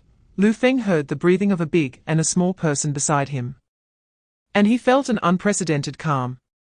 He was pondering that he needed to quickly dig out the remaining wild ginseng and exchange it for money in town. After the events of the morning, the villagers knew there were good things on Yangwang Mountain, and it wouldn't be long before the news spread to nearby villages. Although there were wild beasts in the mountains, there would always be bold people willing to take the risk. If those few wild ginseng plants were dug up, he would suffer a huge loss. Without hesitation, he set to work. The next day, just as dawn broke, Lu Feng took his tools and went up the mountain.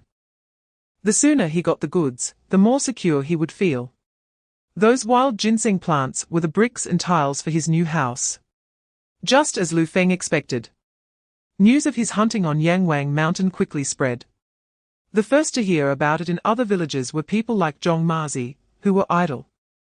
Zhongmai held a grudge against Lu Feng for ruining his plans. If it weren't for Lu Feng, he would have had a wife by now, and wouldn't be hiding out of fear of Li Chuanxiang's family coming after him. When he heard that Lu Feng had encountered a tiger on Yangwang Mountain and narrowly escaped, Zhongmai spat in disdain. Chapter 44. The lowly ones. Coveting a wife. Aria'sWhisper was startled. She hurried outside to see what was happening, to check if there was someone outside. However, when she ran out, she found everything behind the house was normal, with no shadows in sight. Aria'sWhisper furrowed her brows. Could it have just been someone passing by? After this incident, she felt somewhat distracted. She kept an eye on the situation outside, but after noon, there were no more strange noises from behind the house. She even began to doubt whether she had misheard. But she knew she hadn't.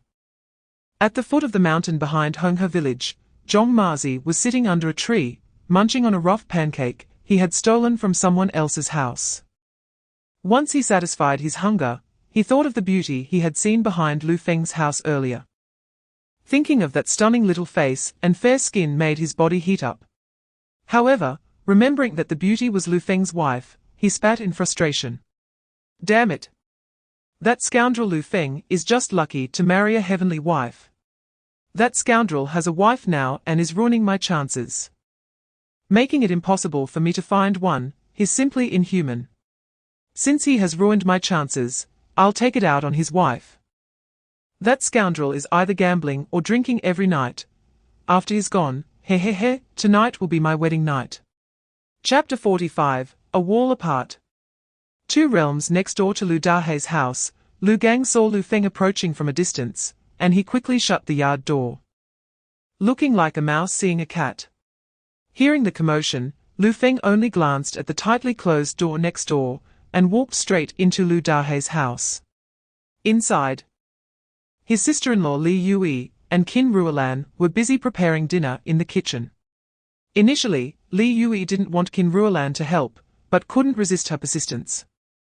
Lu Feng handed the wild chicken to Lu Ping'an, telling him to put it away. In the main room, Lu Dahai came out upon hearing the noise.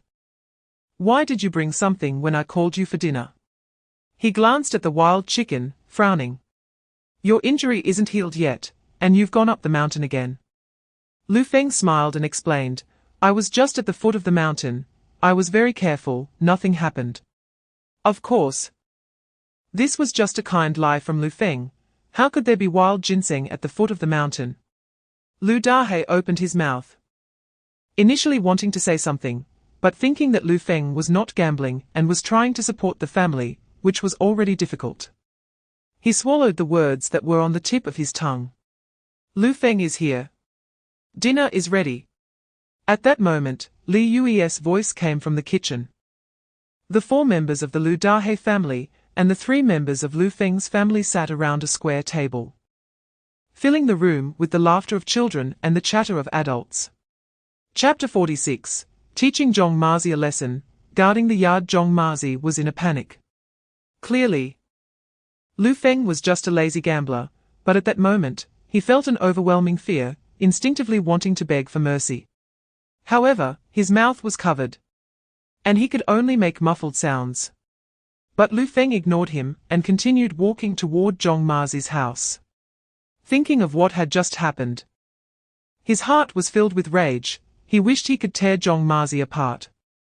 He didn't dare to think about what might have happened if he had still been like his former self and stayed out all night. What would Qin Ruolan have encountered? Just the thought of it sent chills down his spine.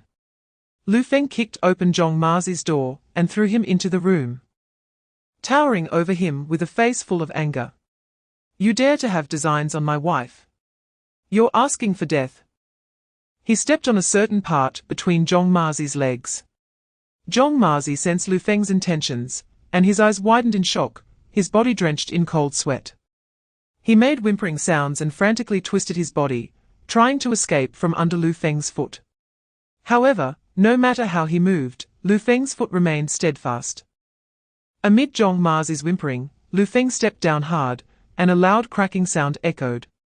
Chapter 47, A Breath of Fresh Air. Encountering trouble again at this moment. In Hongxing village, at Li Chuanxiang's home, Li's parents were overjoyed to hear the news brought back by their eldest daughter-in-law. That scoundrel Zhong Mazi truly deserved it. Didn't he know how to control himself? It's best to get rid of him. Li's mother cursed in delight. The day before, they had been shocked to hear that Li Chuanxiang had almost been insulted by Zhong Mazi, and they were furious. Li Chuanxiang was at the age for marriage, and reputation was very important. They didn't dare to directly teach Zhong Mazi a lesson. If others in the village found out, who knows how it would spread. Therefore, no matter how angry they were, they could only send their son to Zhong Mazi's house at night to give him a good lesson. But they arrived late and found nothing.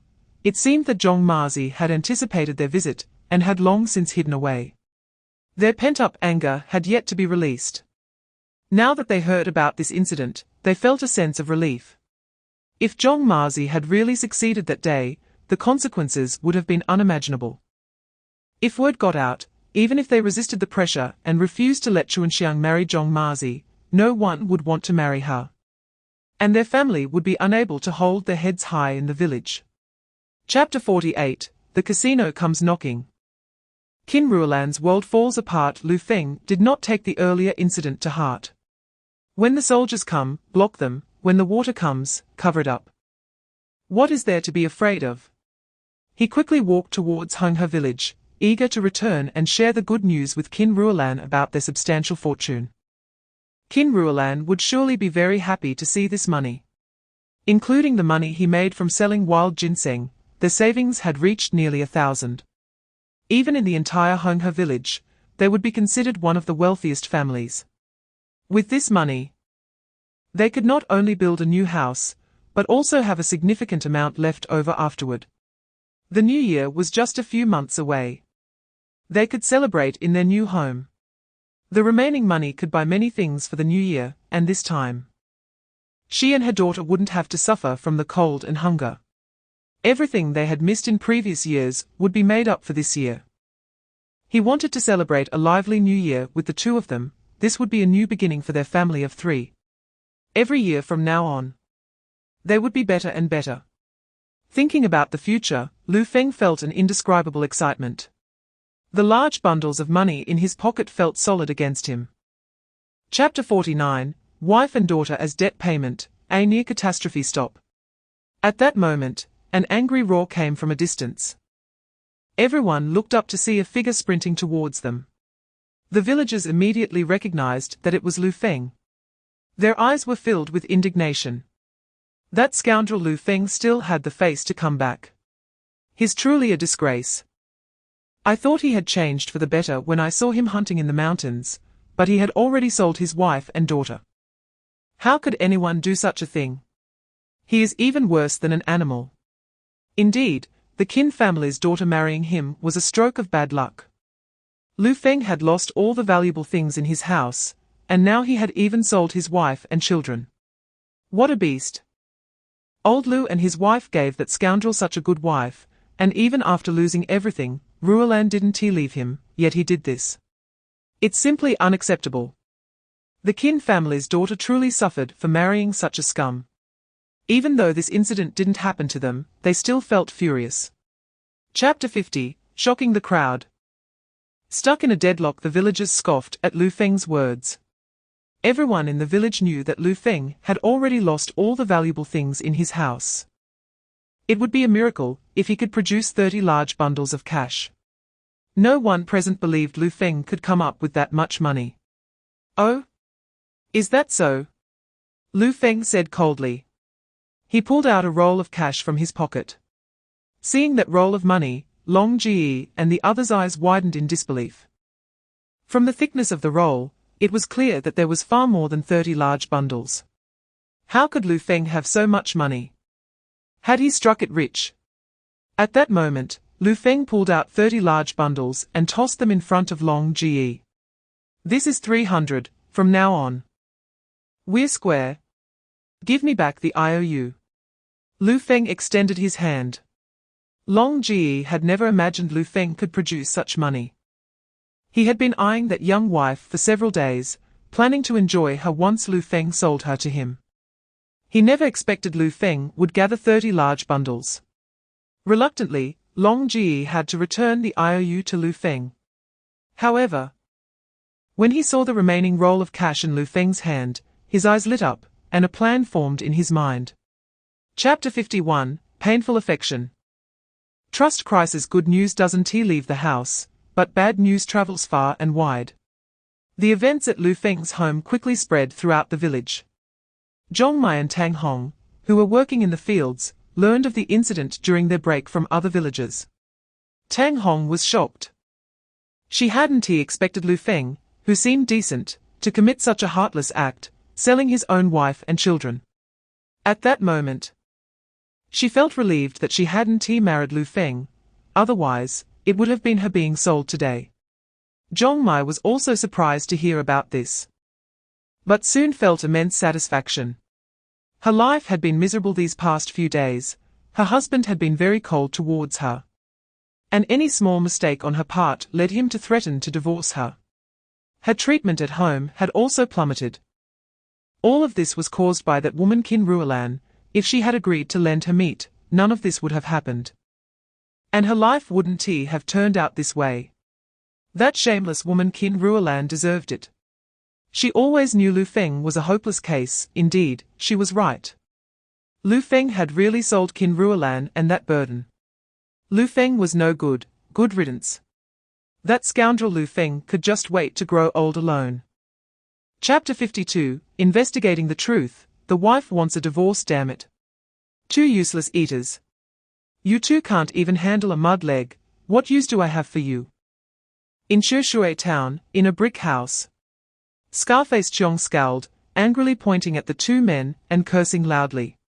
The two subordinates, with hard expressions, said, Brother Chiong. That punk is too strong, we are no match for him at all.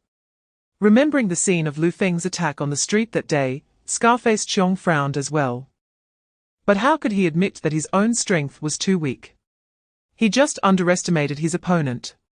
He yelled again, if you're weak, practice more. Scarface Chiong. Do not raise useless people. If you mess things up again next time, get the hell out of here. His tone held a hint of anger mixed with embarrassment. One of the thugs glanced at Scarface Chiong's face and then mustered the courage to speak up. Brother Chiong, that punk asked us to bring you a message. Scarface Chiong looked at him and said in a deep voice, speak. The thug began to mimic Lu Feng's voice vividly. Tell your boss that we don't have much enmity between us, and it's best to let this matter go.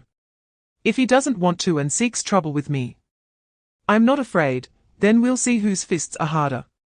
Chapter 53, A Thorn in the Heart, Fear of Public Opinion. Upon hearing this, era.An did not respond. She recalled the scene before dinner. Nyo, in her arms, looked at her timidly and asked, Mom, I liked the previous daddy. Can't he be like before? Nyo's eyes were filled with longing.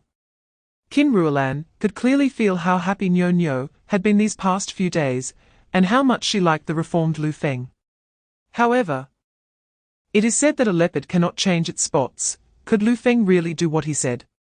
This time, Lu Feng happened to make some money, and was willing to spend it to redeem the two of them, but what about next time? She was silent for a moment, looking at Nyo's still puffy eyes in her arms, and her heart began to waver. Over the years, Nyo had always been very sensible, and had never actively asked her for anything. Nyo wanted a father, and for her sake, she could endure it. She also did not mention the divorce again. era.An's tense body began to relax. However, this matter had caused her immense harm and left a thorn in her heart, which was far from over. Lu Feng noticed era.An's change and secretly sighed in relief. He thought to himself that he must not make such a low-level mistake again. If he hurt era.An once more, it would be hard to earn her forgiveness. Chapter 54, The Appearance of Home. Treated as a fat sheep, Lu Feng did not know Shu Jiawang's thoughts as he moved the furniture into the room alone. Once he arranged the furniture, and saw that the room was no longer as empty as before, he nodded in satisfaction. Previously, the room was empty everywhere. It hardly looked like a home. Now it finally looked like a home. era.An watched Lu Feng running back and forth inside and outside, feeling very complicated. Lu Feng used to be a slacker who paid no attention to household matters. He came home only for money or sleep, and sometimes didn't even come back to sleep. To him, this place was not a home, but more like a temporary resting place. He wouldn't even notice what was missing from the house. These things were things Lu Feng would never do before. He was indeed a bit different now. But who knew how long he could maintain this? Thinking this, A trace of melancholy flashed in Qin Ruolan's beautiful eyes. What happened yesterday still brought her indelible harm, making her dare not trust Lu Feng easily again. Wife, I've put all the furniture in, come and see if you're satisfied. Lu Feng called, Nyo, take your mother to the room to have a look. Knowing that Qin Ruolan wouldn't listen to him, he called Nyo. Chapter 55, Colluding in Chaos. Master of 8 Extremes Fist Scarface Cheong patted the shoulder of the river-crossing dragon. Brother Long, that guy is not an ordinary thug, dealing with him is not easy. I'll take 7 out of 10, but I still have to spend money to find people to help me deal with him. While you just need to wait to collect the money. If you sell a piece of news to me, taking 3 out of 10 is definitely not a loss. Brother Long, rest assured, how could I possibly cheat you? River-crossing dragon knew that Lu Feng was not an ordinary thug, because he had suffered losses at Lu Feng's hands. Otherwise, he wouldn't have traveled so far to Chiu Shui town to find Scarface Cheong. He put in so much effort because he wanted to take this money. He was originally thinking of a 60-40 split, with him taking 60 and Scarface Cheong 40. If worse came to worst, they could split it down the middle. But Scarface Cheong opened his mouth and demanded 70. Why not just rob him? He still had the nerve to say he wouldn't cheat him. Everyone on the streets knows that Scarface Cheong relies on his brother-in-law's connections to bully others in Chiu Shui town. River-crossing dragon felt aggrieved. But now that Scarface Cheong already knew about this matter, even if he refused, Scarface Cheong could take it all, and he wouldn't get a penny. Although he was unwilling, he had no choice but to grit his teeth and agree. Chapter 56. A broken mirror is hard to reunite, unexpected at this moment. Lu Feng was still unaware that a crisis was approaching him. He also did not know that someone was not only eyeing the money in his pocket, but also had their sights set on his wife. He was busy thinking of ways to appease his wife. Last night, Qin Ruolan cried, and after venting her emotions, although she did not bring up the divorce again, she also ignored him. It is easy to go from frugality to extravagance, but hard to go from extravagance to frugality. He had experienced the joy of being with family, and would not be willing to return to the days when he first arrived. In the past few days, the house had been filled with Qin Ruolan's gentle voice and Nyo's laughter, but today those sounds had disappeared, and the house felt particularly cold. He knew Qin Ruolan was still angry and sad. However, the matter had already happened, and all he could do was to make amends. Lu Feng looked at Qin Ruolan in the room. She was sewing as she had been a few days ago, pulling out fabric whenever she had a moment. However, the fabric in her hands was no longer the initial form of the clothes. Thinking about that piece of clothing, Lu Feng felt a sense of regret. He wondered if he would ever wear the clothes that Qin Ruolan made by hand again. Lu Feng sighed, entered the room, took out the remaining money from the gambling debt, and walked in front of Qin Ruolan. Chapter 57, Rejecting Internal Strife. Lu Feng's first love returns. Lu Feng directly ignored the pointing fingers of the crowd and buried his head in work. Upon seeing this, everyone was even more shocked. Damn! This kid Lu Feng was just selling his wife and daughter. How is he so diligent now? Who knows what scheme he is up to? Didn't he just risk his life hunting on Yang Wang Mountain to make money for the family? But that didn't stop him from selling his wife and daughter. Right. He must be feeling guilty towards Qin Ruolan, which is why he is working harder. Otherwise, how would a slacker like him be so diligent? When has he ever worked in the fields in these years? He can't hold on for long. How could a dog change its ways and stop eating feces? After a few days, he will definitely revert to his old self.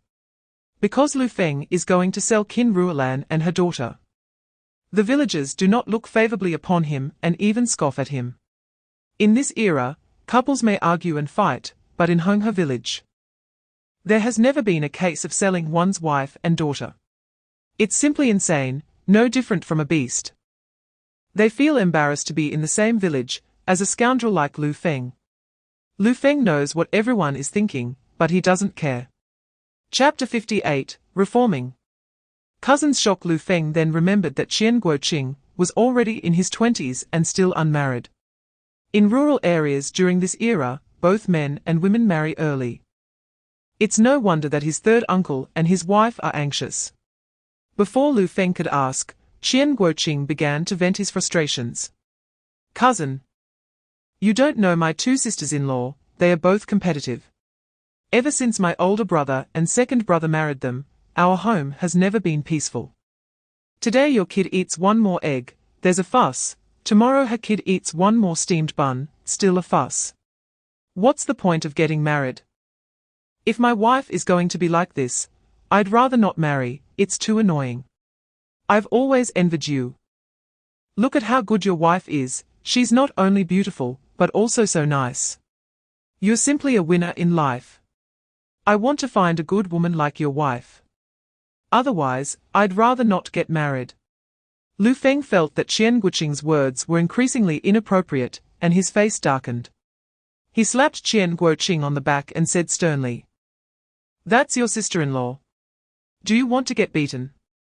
Qian Guoqing staggered from the hit, rubbed his sore back, and grinned. "Cousin, what are you thinking?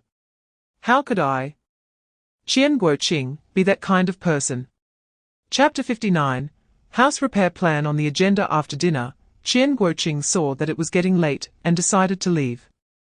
Before leaving, Lu Feng took out a piece of meat. "This meat is for your third uncle to drink with." When Qian Guoqing saw the piece of meat weighing at least 2 or 3 jin, he exclaimed, This is too much. Cousin, how do you have so much meat at home? Did you hit the jackpot?" The piece of meat Lu Feng previously brought back was at least a jin, which was already a lot for the villagers. And now he's offering such a large piece. Who would buy that much meat to keep at home? Lu Feng shoved the piece of meat into Qian Guoqing's hands and scolded, "Can't you hope for something good for me? I've quit gambling, I won't gamble anymore. This meat is from hunting in the mountains." This short sentence shocked Qian Guoqing twice. Quit gambling. Hunting in the mountains. When did Lu Feng's awareness rise so high? All right. Stop with the nonsense. Take the meat and go back. Tell your third uncle that I've turned over a new leaf, and he doesn't need to worry about me. I will live well from now on. Until Qian Guoqing left Honghe village, he was still in shock. He stopped in his tracks, turned back to look at Honghe village, feeling as if he were dreaming. Chapter 60, Village Head's Difficulties. Li Chuanxiang visits. Lu Feng's face darkened, a surge of anger rising. Damn it, 10 large unity bills. Isn't that too much? Is he thinking nonsense? Lu Feng said in a deep voice, "Village head, isn't 10 large unity bills a bit excessive?" Excessive? He, for you. That's not much. Think about it. Spending 10 large unity bills for a piece of land is a good deal, the village head said, crossing his legs. Lu Feng's anger intensified. Not much for him. Didn't the village head hear everyone say he repaid his gambling debts and still had money? Damn it. Did he really think he was a fool? He just says he can take 10 large unity bills. Does Lu Feng's money fall from the sky?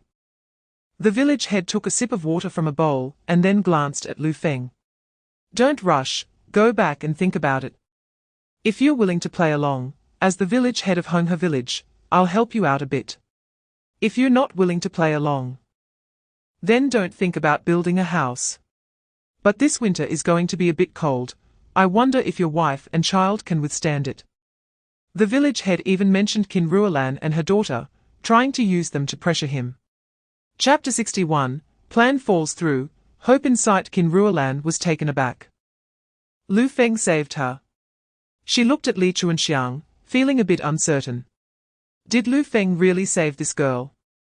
At that moment, Lu Feng approached and saw a beautiful girl with almond-shaped eyes and an oval face standing at his door. Wife, do you have a friend visiting? Lu Feng glanced at Li Chuanxiang and then shifted his gaze back to Qin Ruolan. Seeing that Lu Feng seemed not to recognize the girl in front of him, Qin Ruolan realized that things might not be as she imagined. Her anger gradually dissipated, and her expression softened a bit. This girl is here for you, Qin Ruolan said. Staring at Lu Feng. Lu Feng frowned slightly, looking for me.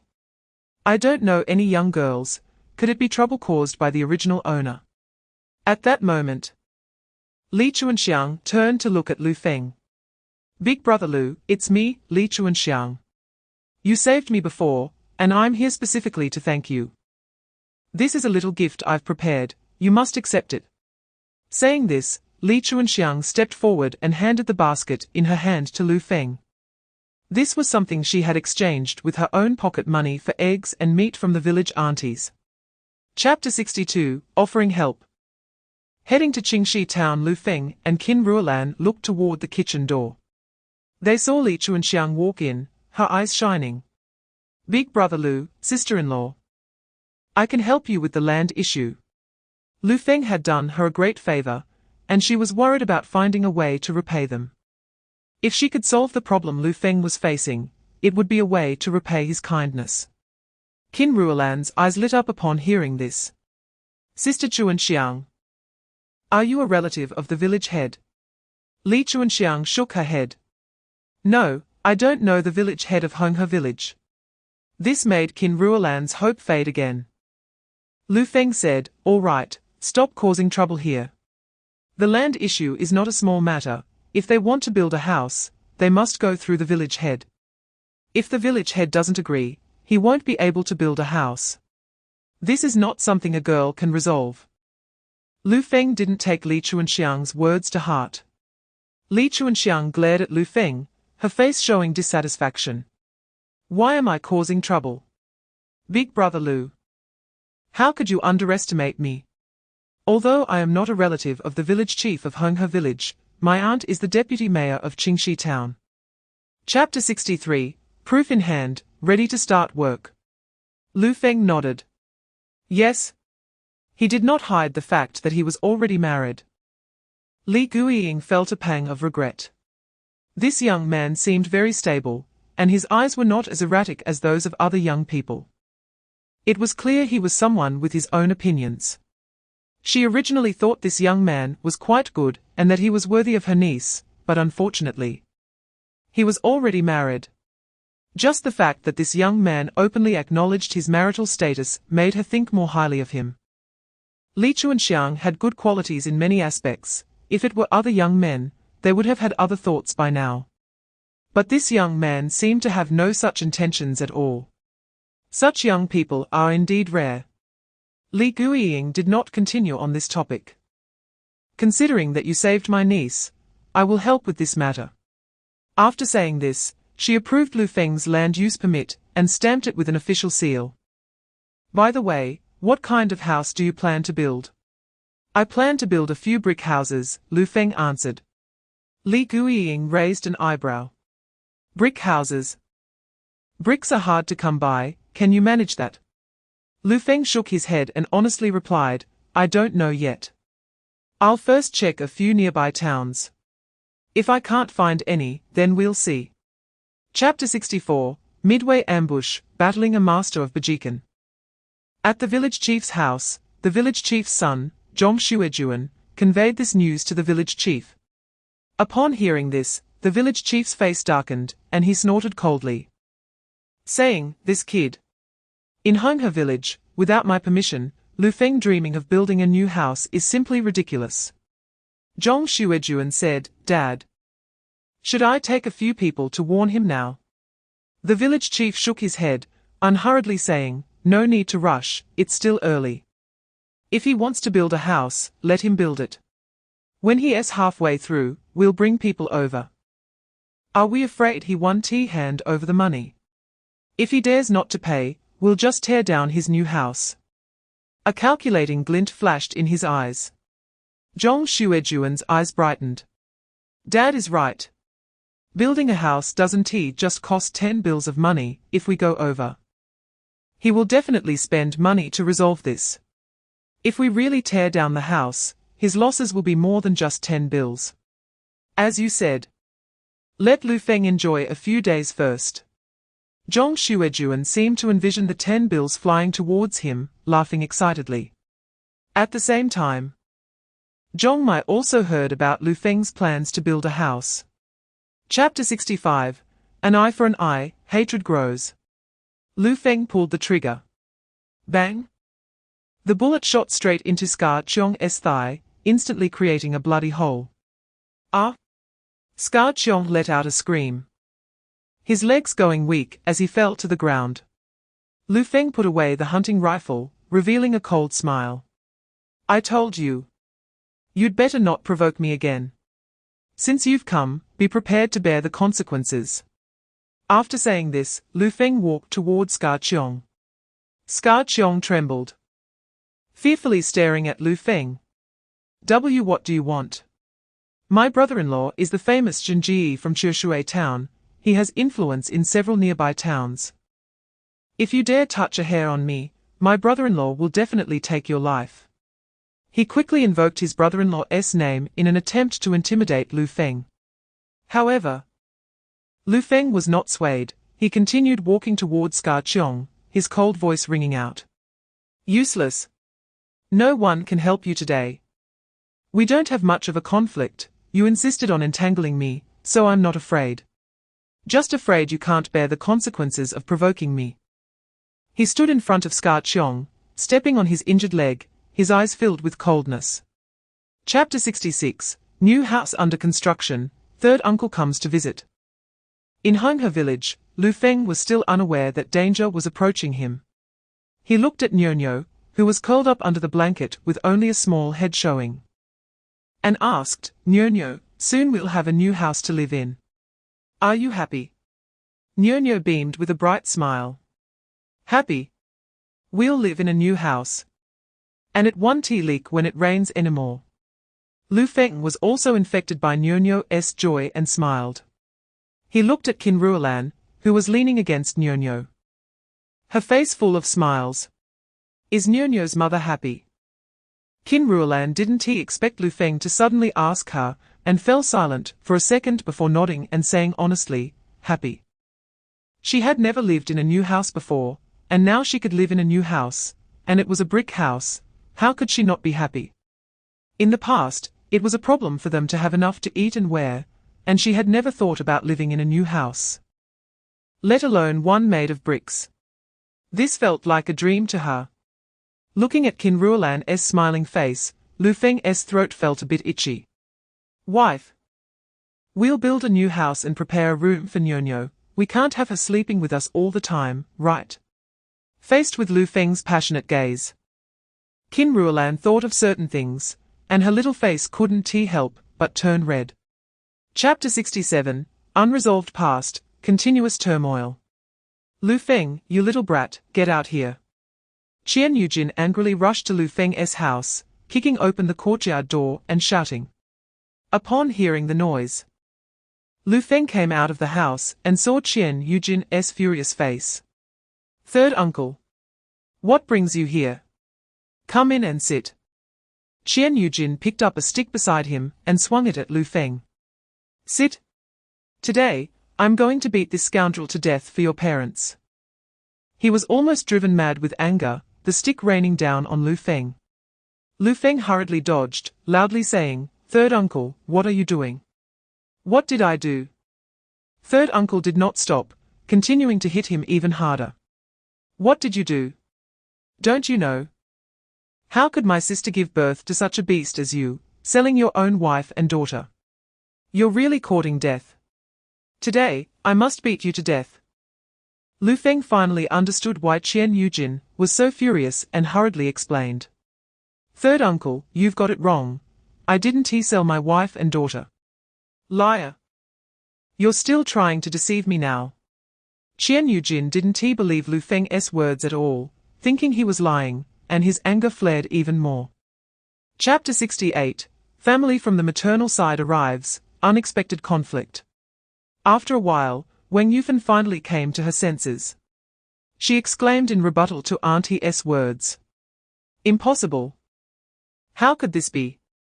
My daughter just came back not long ago. She clearly said that Lu Feng had turned over a new leaf. Yes. Lu Feng has turned over a new leaf. He wouldn't do such a thing. It's unclear whether Wang Yufan was refuting Auntie's words or comforting herself. Who said this? Dare to curse my daughter, see if I won't tear her mouth apart.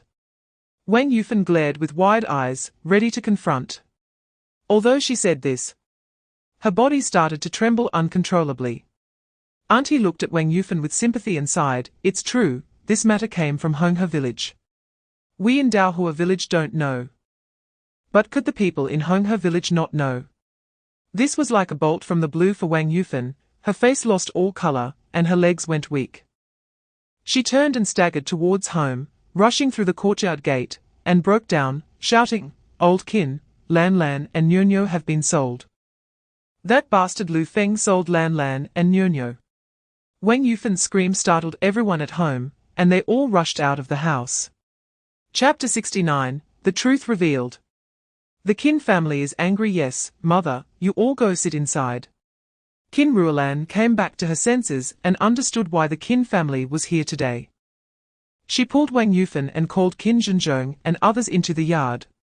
When the Qin family saw that Qin Ruolan and her mother had not been sold, their hearts that were hanging in suspense instantly relaxed, and their expressions softened considerably.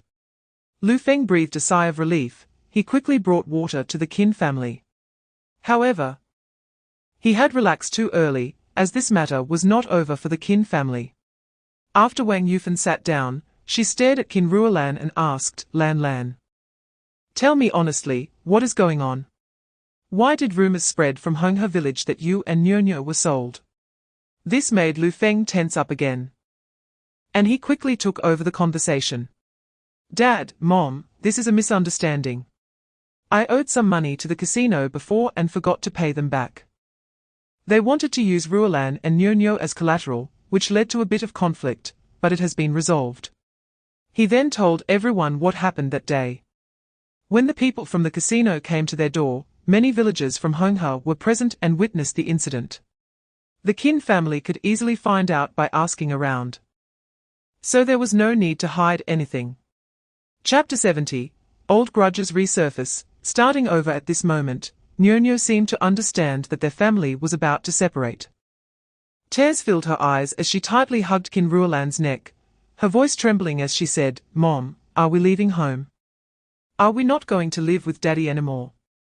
I want Daddy. Daddy promised me he wouldn't sell Nyo and Mom.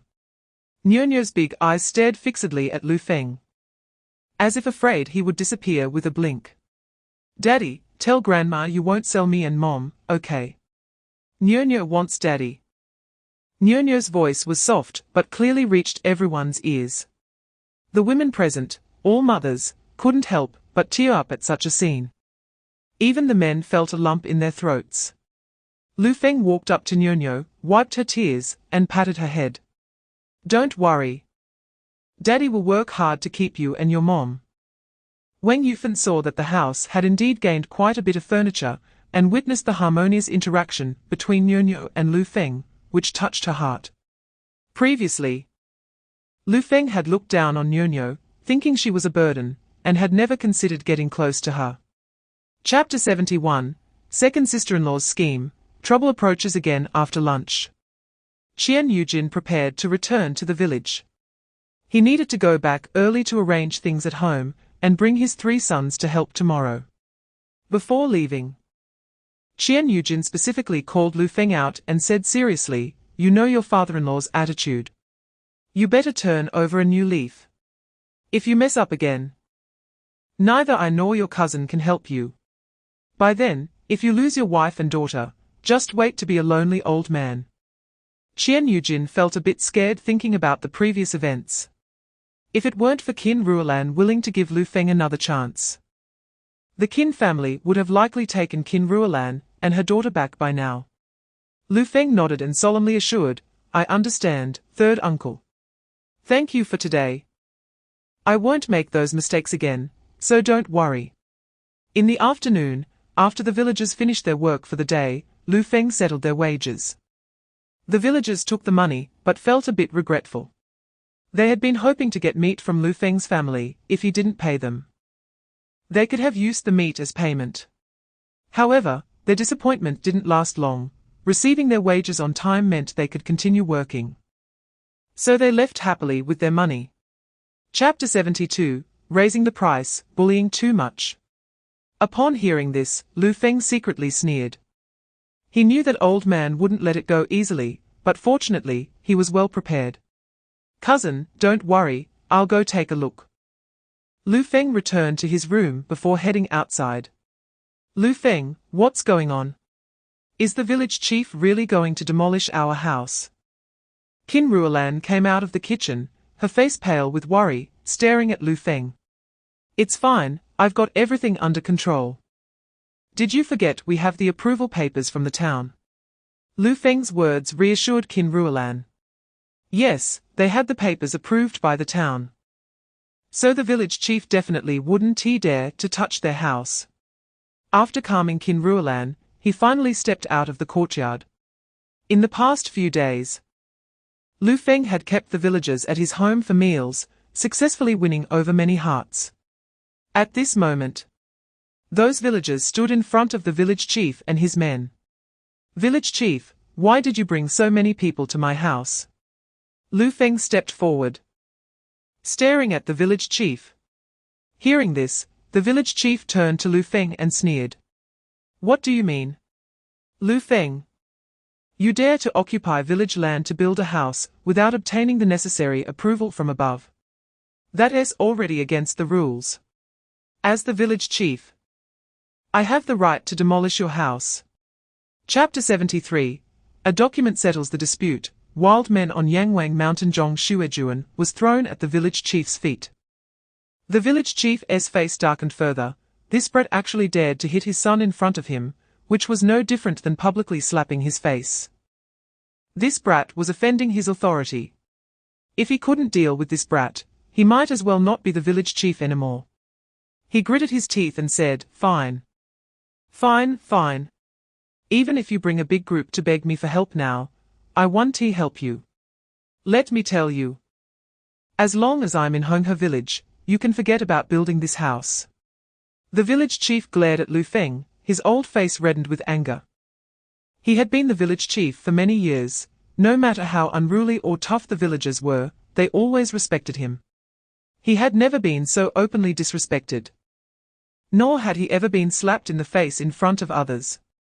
Today, he was humiliated by this brat Lu Feng, and he must make him regret it. Lu Feng swept his gaze over the few young men, and said in a deep voice, Who said my house violates the rules? I am legally constructing it.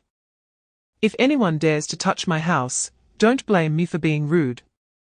The young men had all heard of Lu Feng's exploits in the encounter with wild beasts on Yangwang Mountain. And just moments ago, they had witnessed Lu Feng effortlessly take down Zhongshuejuan, causing them to feel a bit intimidated. Chapter 74, In the Deep Forest. Danger bounds. After entering Yangwang Mountain, Lu Feng began to roam through the mountains with ease, searching for prey. He carefully listened to the sounds of the forest while scanning his surroundings. However, after several heavy snowfalls, the mountains were completely covered in snow. After searching for nearly 2 hours, he had not discovered any significant game. Lu Feng could only continue deeper into the forest. His wife and daughter were waiting for him at home, and he certainly couldn't return empty-handed. Once he entered the deep forest, the environment changed abruptly. The snow-covered pines towered overhead, and the surroundings were eerily quiet. Lu Feng maintained a high level of vigilance, reminding himself that Yangwang Mountain was fraught with danger. While he wanted to make money, he also wanted to stay alive, especially since he had a wife and daughter to care for. Hard work pays off. Half an hour later, Lu Feng finally heard a rustling sound not far away. He immediately stopped, quickly turned around, and accurately locked onto the target. He saw a pair of forked antlers rising high among the bushes, and Lu Feng's eyes brightened with surprise. Is that a deer? He squinted to take a closer look, and could faintly make out the robust body of a spotted deer through the thicket. Chapter 75, A Bargain in the Black Market. The mysterious old man. How much for the cup? Lu Feng asked the stall owner. The stall owner spat out the toothpick in his mouth, sized Lu Feng up, and didn't believe he would buy anything, but still quoted a price. 2 big notes for 1. He placed the cup Lu Feng had touched back in its original spot, thinking that Lu Feng was just asking casually. For these muddy-legged folks, 2 big notes was not a small sum. He feared that Lu Feng couldn't even scrape together 2 big notes. The stall owner hadn't seen Lu Feng sell deer antlers and venison, otherwise he wouldn't think that way or have that attitude. I'll take all 6 big notes.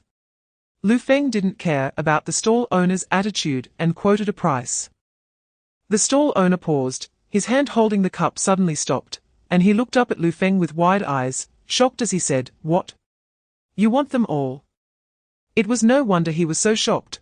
After all, he had been setting up for several days, and while others had come to inquire, no one had made a purchase.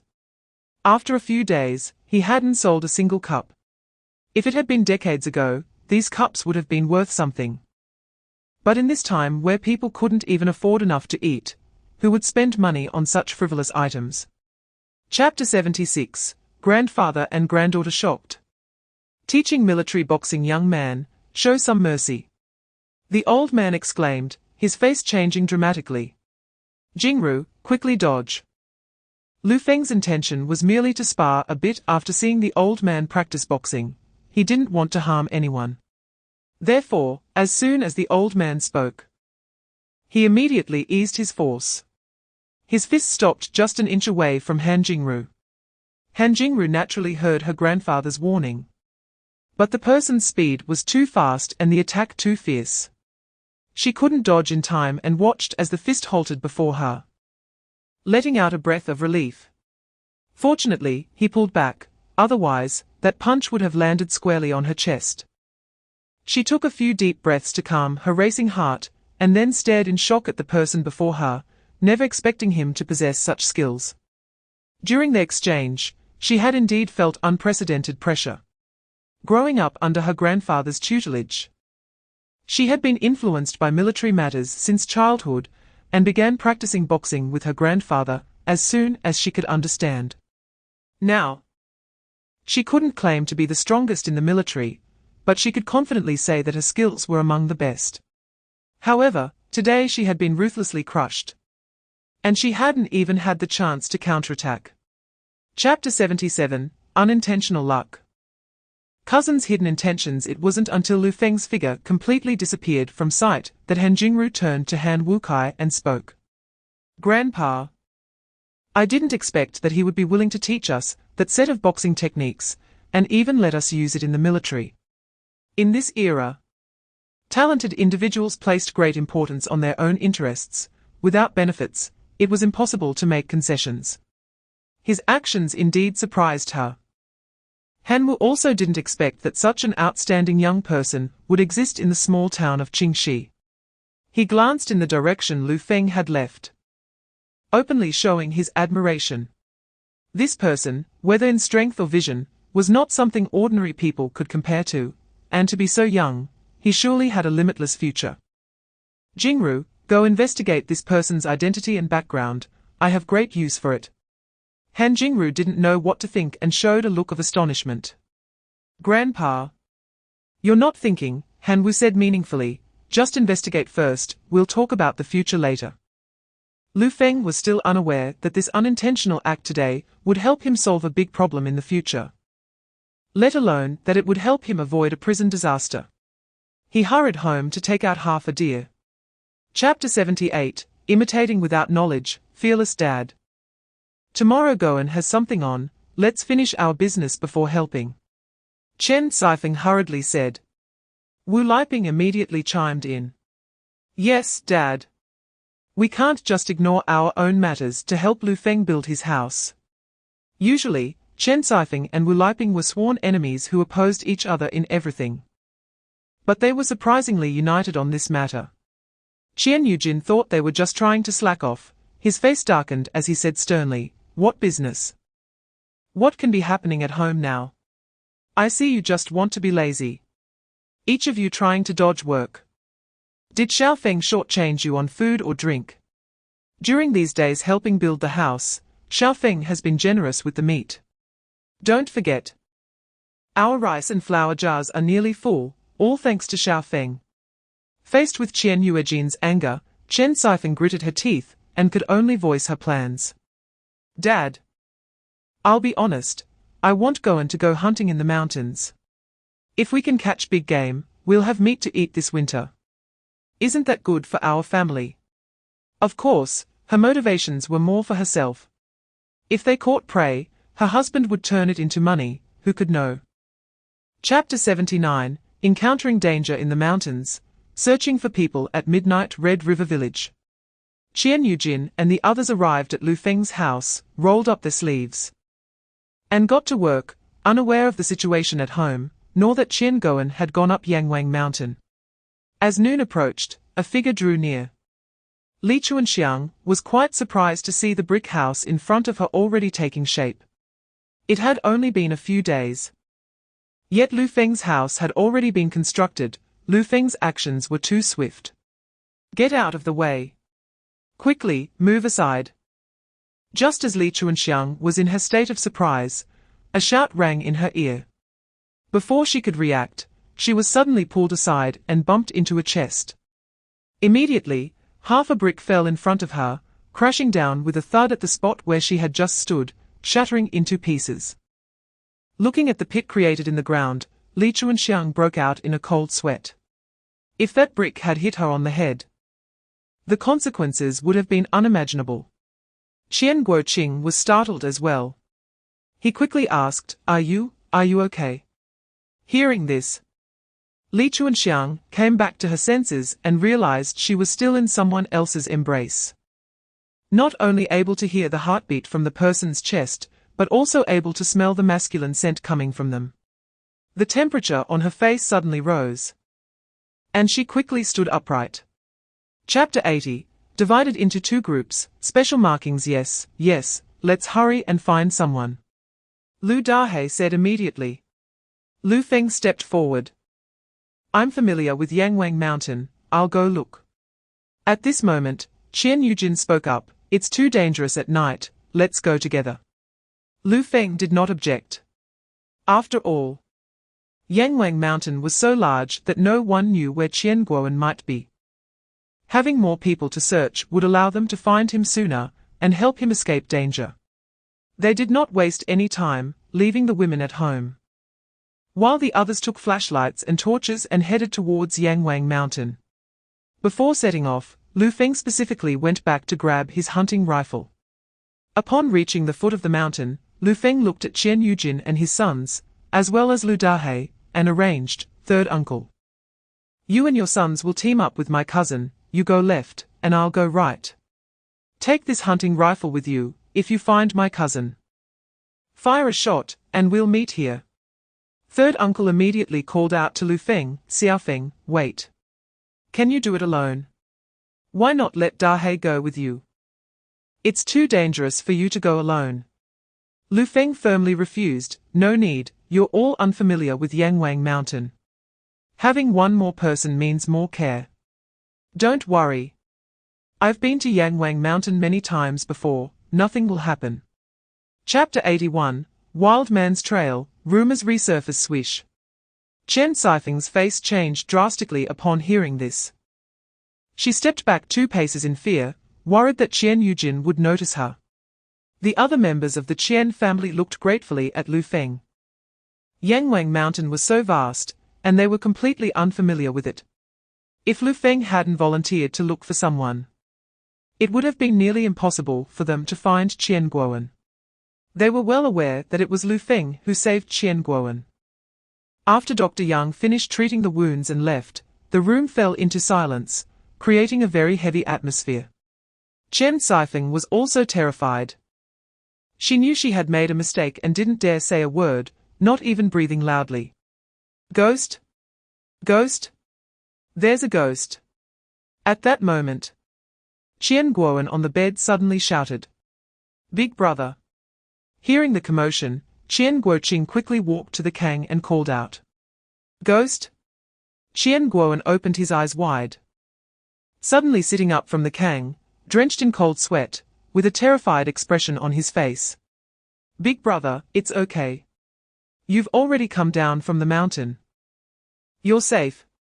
Qian Guoqing quickly reassured him.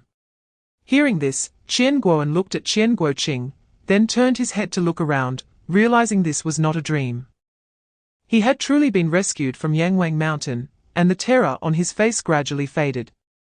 Chapter 82, Feelings Stirring, Investigating the Mountain in Hongxing Village. Li Chuanxiang had agreed to meet Qian Guoqing today, when she returned home yesterday. Therefore, like the previous days, Li Chuanxiang found an excuse and left the house. The elder sister-in-law of the Li family saw Li Chuanxiang going out again, and asked curiously, "Mom, why has Chuanxiang been going out every day lately?" Li Mu casually replied, "Who knows? She says she's going to find her aunt. She goes to find her aunt every day, and her aunt doesn't seem to mind." Although Li Mu said this, she was very pleased that her daughter was going to see her little aunt. After all, Li Guiying was a prominent official in town. And the better Li Chuanxiang's relationship with her, the more benefits there would be for Li Chuanxiang.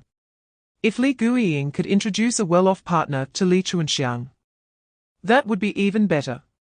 Previously, Li Chuanxiang had been at home all day, talking about Brother Lu and Brother Lu, and even insisted on going to Honghe village to thank Lu Feng, that gambler, in person. Lu Feng, that gambler, was not a good person. Li Chuanxiang was at the age for matchmaking, and she couldn't get involved with that gambler at this critical moment.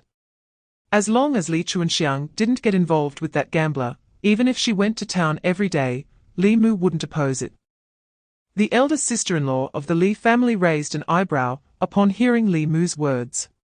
Chapter 83, Forest Battle, Destroying Evidence. Moreover, that wild man, oh no. The bearded man held a knife that was not an ordinary long knife, but an incredibly sharp samurai sword. Lu Feng immediately became alert. If this person was from the island nation, why would he be in Yangwang Mountain? Baker. Die, die, die. Before Lu Feng could think deeply, the bearded man roared and swung the samurai sword at him again. His expression was ferocious, filled with killing intent.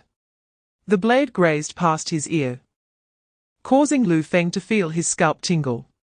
At that moment, the samurai sword struck again, clearly intent on taking Lu Feng's life.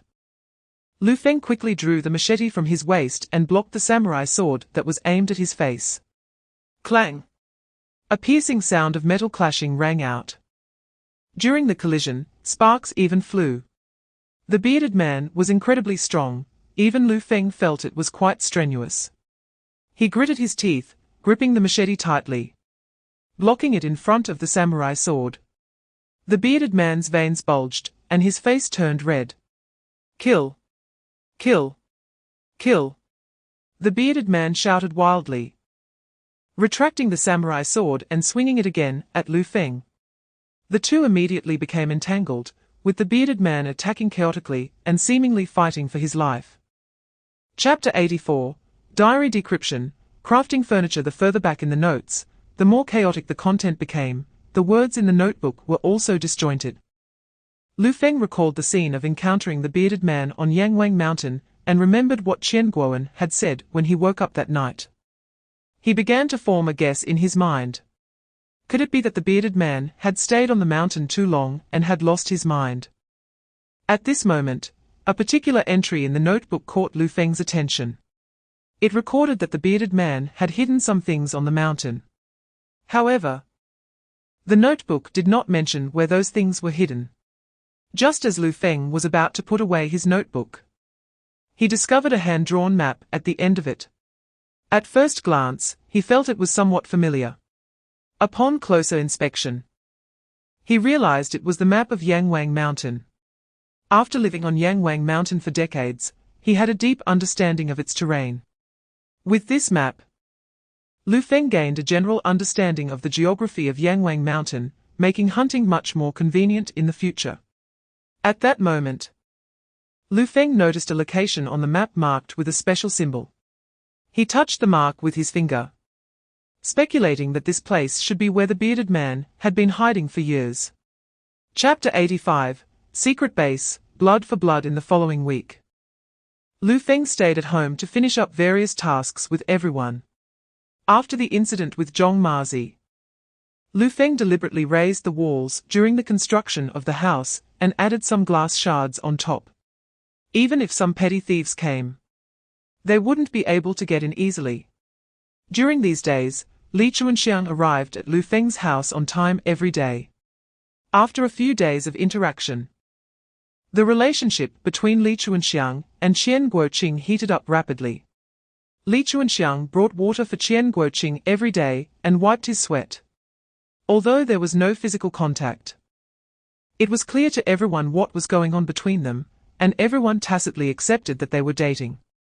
The big guys working together sometimes teased Qian Guoqing a bit. After the winter, there was no work in the fields, and everyone became idle. Many people started paying attention to the construction of Lu Feng's house.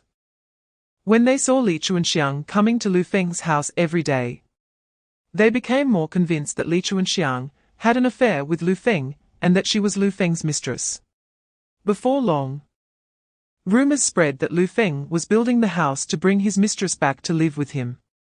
In Hengxing village, the Li family noticed something was off due to Li Chuanxiang's daily outings. Chapter 86. Shocking discovery. Preparing to move, Lu Feng's expression darkened, his face filled with fierce determination. He exerted force, forcing the scar-faced man to retreat 2 steps, his body quickly leaning back to narrowly avoid the military dagger that sliced past his side.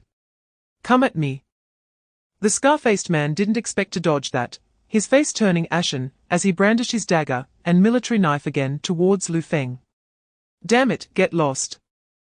Lu Feng roared, gripping the samurai sword and heading straight for the man's face. "Ah!" The next moment, a heart-wrenching scream echoed through the cave as a deep knife wound appeared across the scar-faced man's face, even bursting one of his eyeballs. With blood continuously flowing from the injury, the scar-faced man stared at Lu Feng with a crazed expression, his killing intent growing stronger as he tightly gripped the dagger and military knife, lunging at Lu Feng again. One of his eyes had turned into a bloody hole, his entire face stained red with blood, looking particularly terrifying. The injured brute seemed to think of something and, enduring the excruciating pain, ran in another direction. Meanwhile, Lu Feng saw the scar-faced man charging at him and raised his samurai sword to block. Despite being severely injured, the scar-faced man unleashed his potential, charging at Lu Feng at high speed, the dagger and military knife creating afterimages as he swung them. Chapter 87. Returning in glory. The Qin family's shock this time. Qin Ruolan did not refuse as she had previously. She had been observing Lu Feng's behavior during this period, and it was clear that he had truly turned over a new leaf. He would no longer reach out to her family for help. Lu Feng's visit to Qin Ruolan's family was not just to invite them to their house for warmth tomorrow. He also wanted to apologize to the Qin family for previous matters. Therefore, he brought a lot of items with him, rice, flour, and meat, as well as clothes for the elders he bought a couple of days ago in town, along with a piece of cloth. When Lu Feng returned with these items, Qin Ruolan was not at home, so she had no idea. When she saw Lu Feng take out the clothes and cloth, she was momentarily stunned. At this moment, she was acutely aware that Lu Feng had truly changed from the past. Previously, Lu Feng would not only come to her family empty-handed, but would also take many things from them. Now that he had prepared so many items, it seemed Lu Feng's suggestion to accompany her back to her family was not a spur-of-the-moment idea, but rather something he had planned for a long time. She no longer had to worry about the things she feared happening again. Qin Ruolan felt an unprecedented sense of relief. On the way to Tao Huakun, Lu Feng pondered that they should buy a bicycle. Chapter 88. A promise kept. Renewed respect. Lu Feng took out 2 cotton jackets from the snakeskin bag. "Mom, these are the clothes I bought for you and Dad. It's winter now, so you can wear them." Sister-in-law Qin immediately recognized that they were goods from the supply and marketing cooperative, and she couldn't help but feel a bit envious. She hadn't made new clothes in 2 or 3 years. How could she not be envious? Then, Lu Feng took out a piece of cloth and a bag of cotton under sister-in-law Qin's envious gaze. Sister-in-law Qin's eyes widened even more. At this moment, Lu Feng's voice rang out. This cloth and cotton, you and my 2 brothers can share. This year for the new year, everyone can make new clothes. Qin Ruolan didn't expect that the snakeskin bag contained so many items, including cotton. When sister-in-law Qin heard there was something for them too, her eyes lit up. And she became excited. However, before she could speak, her older brother Qin Jianjun immediately said, "We don't need it, let Mom keep it." Seeing that her husband had said this, her brother also expressed, "We don't need it either." Their family had hands and feet. Using their brother-in-law's things to make clothes was quite embarrassing. Sister-in-law Qin immediately became anxious, elbowing Qin Jianye's waist, almost jumping up to scold him for being foolish. "This is your brother-in-law's goodwill. If we don't accept it, he might think we have some objections." Chapter 89, Feeling proud, Qin Ruolan's heart stirred what Wang Yufan thought. Qin Zhenzhong naturally could think of as well. He frowned, preparing to speak. However, Wang Yufan pinched him under the table and spoke first, "All right. Tomorrow our family will definitely come early." The others nodded in agreement. After lunch, Lu Feng helped clear the table. If it weren't for Qin Dajiao snatching the dishwashing duties, Lu Feng would have planned to wash the dishes himself. Qin Ruolan called back her parents, Qin Zhenzhong and his wife, to try on the new clothes. After trying them on, they couldn't help but love them, as they usually wouldn't splurge on new clothes. After trying them on, they immediately wanted to take them off, fearing they would get dirty at home. Qin Ruolan quickly stopped them, smiling, "Mom, Dad, just wear them. What if you catch a cold from changing back and forth? There's not much work at home now, how could you get them dirty?" After hearing Qin Ruolan's words, Qin Zhenzhong and his wife decided not to change back. Seeing that it was getting late, Qin Ruolan planned to return to the village with Lu Feng. Tomorrow they have a lot to do for the move. And there will still be things to handle when they return. Before leaving, Qin Ruolan reminded her parents again to come early, calling everyone in the family, including the few children. The Qin family all agreed. Chapter 90, Housewarming Joy, Hidden Danger's Wife, What are you looking at? Do you not recognize your man just because he changed clothes? Lu Feng teased, raising an eyebrow. Qin Ruolan snapped back to reality upon hearing this. She hadn't expected to be caught off guard by Lu Feng. Instantly, she shot him a glare, feeling both embarrassed and annoyed. "Stop being so talkative." What Qin Ruolan didn't realize was that her glare didn't have much intimidation. Instead, it added a touch of playful charm to her demeanor. Seeing such a lively Qin Ruolan made Lu Feng's smile even broader. "Dad, Mom, let's go to the new house quickly." At that moment, Nyo climbed up from the kang and urged them. "All right." Lu Feng pinched Nyo under her arms, lifted her onto his shoulder, and strode outside. "Let's go. Take Nyo to see our new house." The yard was immediately filled with Nyo's giggles. After the family had a simple breakfast, they headed to the new house. Just as they arrived, Lu Dahei's family also showed up, bringing a thermos and an enamel basin as gifts. In this era, that was considered a significant present. Moreover, as soon as Lu Dahei and his wife arrived, they rolled up their sleeves and got to work. Seeing this, Lu Feng felt a bit touched. Chapter 91, Unwelcome Guests. Malicious intent. Upon hearing this, Chen Qianfeng immediately became upset. To prove that she wasn't talking nonsense, she revealed the gossip she heard last night in Honghe village. "How could I be making things up? I'm her third aunt, what do I gain from lying? I went to Honghe village last night. And the rumors about Chuanxiang and Lu Feng have spread throughout the village. Chuanxiang is Lu Feng's mistress. Not only that, but Lu Feng also built a new house, planning to bring Chuanxiang to live with them. They even said that during the time Lu Feng was building his house, Chuanxiang went to help every day, acting like the hostess, serving tea and water to the villagers who were helping. Everyone saw it with their own eyes. How could it be fake? As soon as Chen Qianfeng said this, Li Mu was so furious that she almost couldn't catch her breath. She knew that Chen Qianfeng wasn't the type to gossip. And since she said that, there must be some truth to it. Moreover, Li Chuanxiang had indeed been finding excuses to go out every day recently. She thought Li Chuanxiang was going out to build a relationship with the matchmaker Li Guiying had introduced, and she fully supported it. Even stopping her eldest son from following her to check. Who knew she actually went to Honghe village, and got involved with that scoundrel Lu Feng.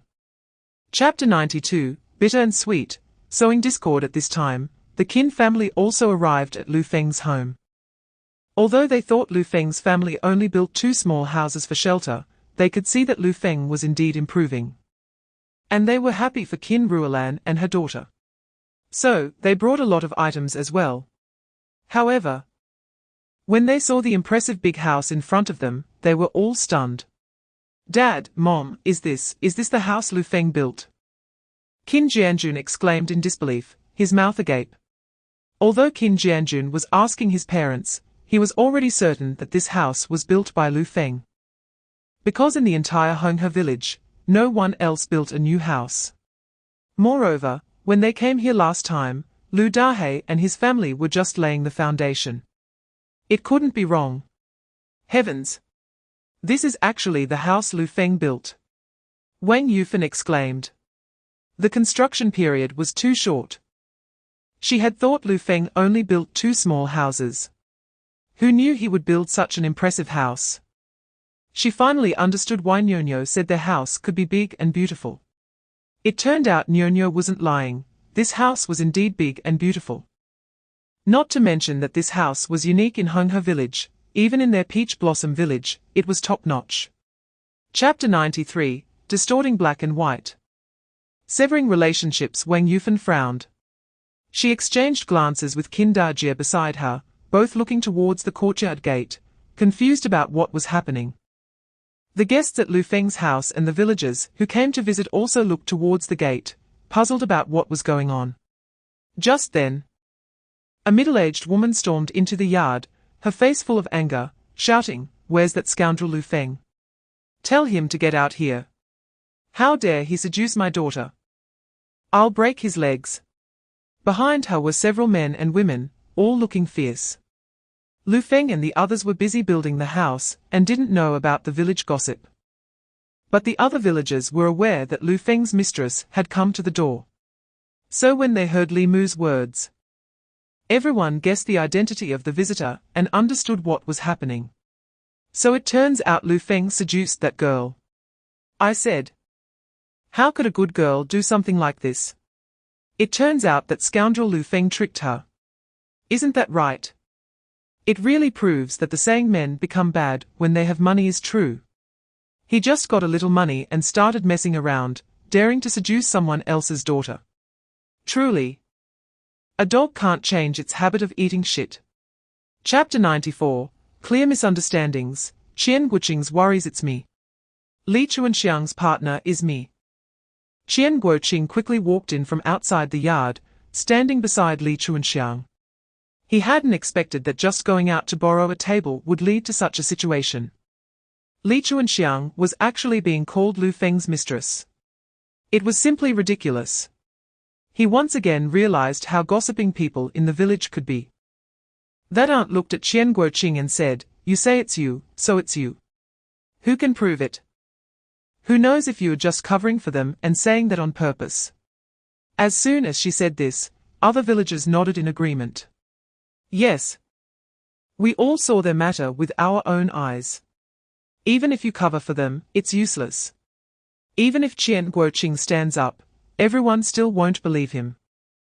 At this moment, Li Yui, who had hurried back, stepped up and said, "Guoqing is Chuanxiang's partner. I can prove it. I've been here every day watching Lu Feng's house being built, and Chuanxiang and Lu Feng hardly spoke to each other. How could there be anything unusual between them? On the contrary, Chuanxiang and Guoqing are close. Chuanxiang comes to our Honghe village every day to find her partner, but her partner is not Lu Feng, it's Guoqing." Chapter 95, The Hidden Hand, Learning the Trade Nonsense. Lu Feng chuckled upon hearing this and patted the boy's head, saying, "You ruined the girl's reputation. Them not beating you up is already being polite. Ah? What should we do now?" After hearing this, Qian Guoqing looked worried. What is there to be afraid of? When encountering problems, we just need to solve them. As men, if we want to marry a wife, we have to be thick-skinned. Tomorrow I will go up the mountain to gather some wild goods for you. You take them and go to Hongxing village for a visit. Just to get familiar with the place. Qian Guoqing also thought this made sense and immediately perked up. Cousin is right, tomorrow I will go to Chuanxiang's house. And I will definitely work hard to get her parents to agree to let Chuanxiang marry me. You don't need to help me with anything. It's my own marriage, why would I need your assistance? Just wait for my wedding wine. Hee hee.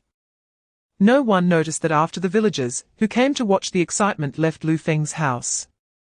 That aggressive aunt did not go home, but headed straight to Lu Gang's house. When Zhongmai saw that aunt, her face lit up with joy. Cousin, how is it?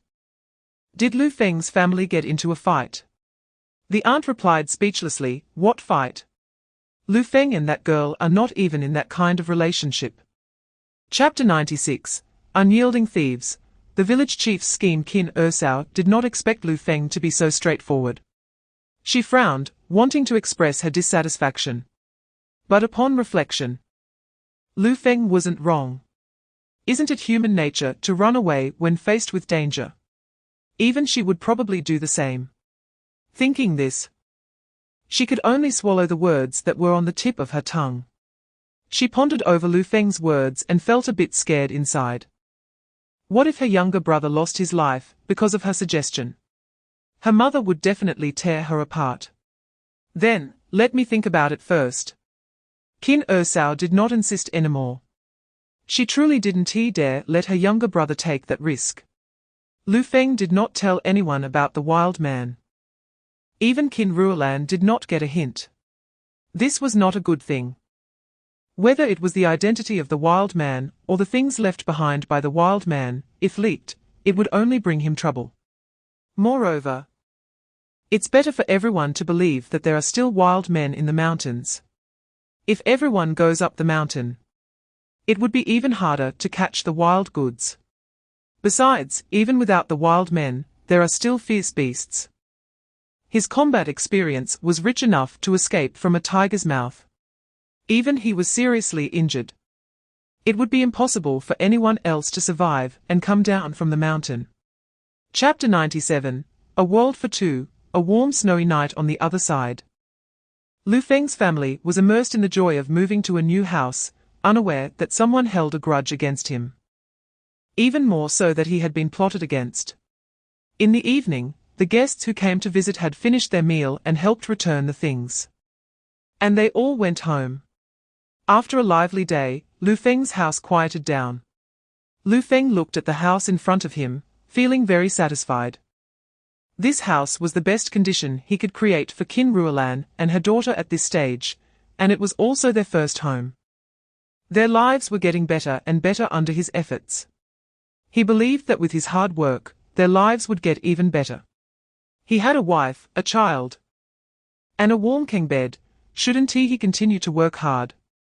At this moment, Nyo ran to Lu Feng's side and excitedly said, Daddy. Nyo wants to sleep in her own room tonight. Nyo wants to wash up and smell nice. Hearing this, Lu Feng couldn't help but laugh and reached out to pinch her little nose. You're so small and yet have a cleanliness obsession. Are you brave enough to sleep alone? Nyo nodded her little head repeatedly. Yes, Nyo dares to sleep alone. Nyo is already a big kid. Looking at Nyo's appearance, Lu Feng smiled even more. All right, Daddy will go boil some water for you. Chapter 98, Collective Labor, Malicious Hearts. The next morning, Qin Ruolan opened her eyes and saw Lu Feng beside her. The scenes from last night flashed through her mind, and her little face turned red. Then, a hint of confusion crossed her face. In the past, Lu Feng would finish in one go. Why was he as if he didn't know fatigue last night? Moreover, In the past, Lu Feng only cared about his own pleasure and never considered her feelings. Last night, he seemed like a completely different person. And she felt like she had also changed. That experience last night was something she had never felt before. Thinking about it, her little face became even hotter. When Lu Feng opened his eyes, the first thing he saw was Qin Ruolan's blushing face. The emotions that had finally calmed down last night surged back again today. "Wife, what are you thinking about so early in the morning? Your face is so red." He pulled Qin Ruolan into his arms and kissed her. Feeling Lu Feng's actions, Qin Ruolan's body stiffened. She felt her already slightly painful waist hurt even more at that moment. She quickly pushed Lu Feng away. "It's already bright, you need to be serious." Lu Feng raised an eyebrow and smiled. "All right, then I'll listen to my wife and come back tonight." Qin Ruolan glared at him and said, "You should just shut up." Chapter 99, Extortion and Blackmail, The Unlucky Village Chief. "I'm going down." Lu Feng gritted his teeth and said in a deep voice. The village chief smiled smugly. "This is just right." He secretly sneered to himself. HMPH. Still wanting to compete with him. He could crush this kid with just a flick of his finger. If he didn't he make this kid suffer a bit. He wouldn't he know who was in charge of Honghe village.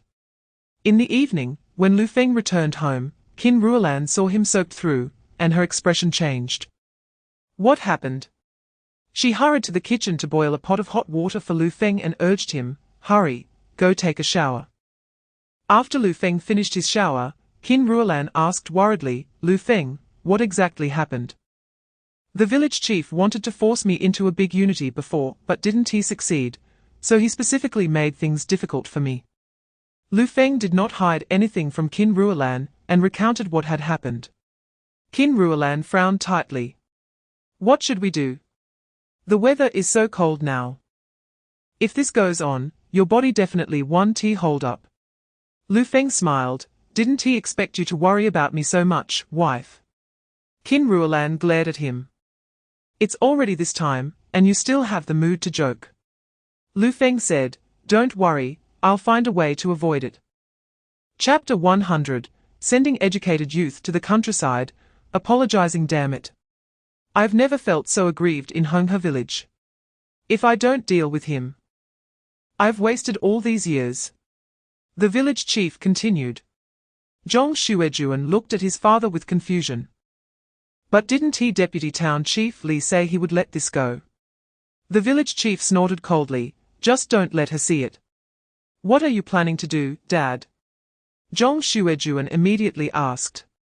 "The day after tomorrow, a batch of educated youth will come to our Honghe village. I'll arrange for 2 female educated youths to stay at Lu Feng's house. Which family in the village doesn't have many people and few houses? Lu Feng's house is so big, it's reasonable for us to arrange people to live in his house. Even if Deputy Town Chief Li finds out, he won't be able to find fault with it. Lu Feng may have temporarily changed those bad habits, but it's hard to change one's nature. There is no cat that doesn't steal a fish. If something happens between Lu Feng and those 2 female educated youths, wouldn't his wife make a fuss? At that time, we can use his chaotic relationships as an excuse to criticize him. I want to make him lose everything." As he spoke, a sinister smile appeared on the village chief's face. Zhong Xuejuan immediately became excited. "Good idea. Let's do it. Ha ha ha. I want to see if that bastard Lu Feng can resist temptation." Chapter 101, Wild Bear Tracks, Beautiful Educated Youths Move in not far away. A pine tree thicker than a thigh was covered in scratches of varying depths. Lu Feng quickly walked over to the pine tree and observed it closely. Undoubtedly, these were animal claw marks. Moreover, he found that the claw marks were very fresh, seemingly left not long ago. Lu Feng looked around, hoping to find more clues. Soon, he discovered several paw prints on the ground nearby, along with a tuft of black fur. Lu Feng picked up the tuft of fur and examined it. Then looked at the paw prints. The paw prints were large, several times bigger than an adult man's hand, and the 5 toes could even be clearly distinguished. He immediately had an answer in his mind. It was a bear. Furthermore, judging from both the bear paw prints and the claw marks on the tree, it was clear that this bear was a large adult. Lu Feng was filled with excitement. If he could catch this bear, not only would his family not have to worry about going hungry this winter, but they would also save a lot of money. With that thought, he followed the bear paw prints. However, after just a few steps, the paw prints were covered by snow, leaving no trace. Lu Feng frowned. He could confirm that there was a bear foraging nearby, but since the snow had covered the bear's paw prints, he couldn't determine the bear's exact location for the time being. Chapter 102, Future Tycoon. Winning ahead of time, the 2 female educated youths were looking at Lu Feng. And Lu Feng's gaze also swept over the 2 of them. However, when he saw Ziwaning, he frowned slightly. Why did he feel that this female educated youth looked somewhat familiar? Had he seen her somewhere before? In the next moment, he dismissed this thought.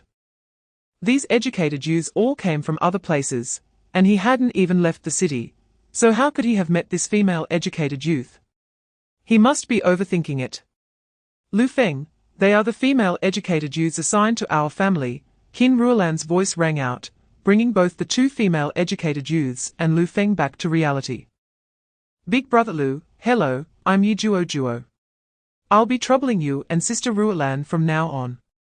Yi Juo greeted Lu Feng with a smile and introduced herself.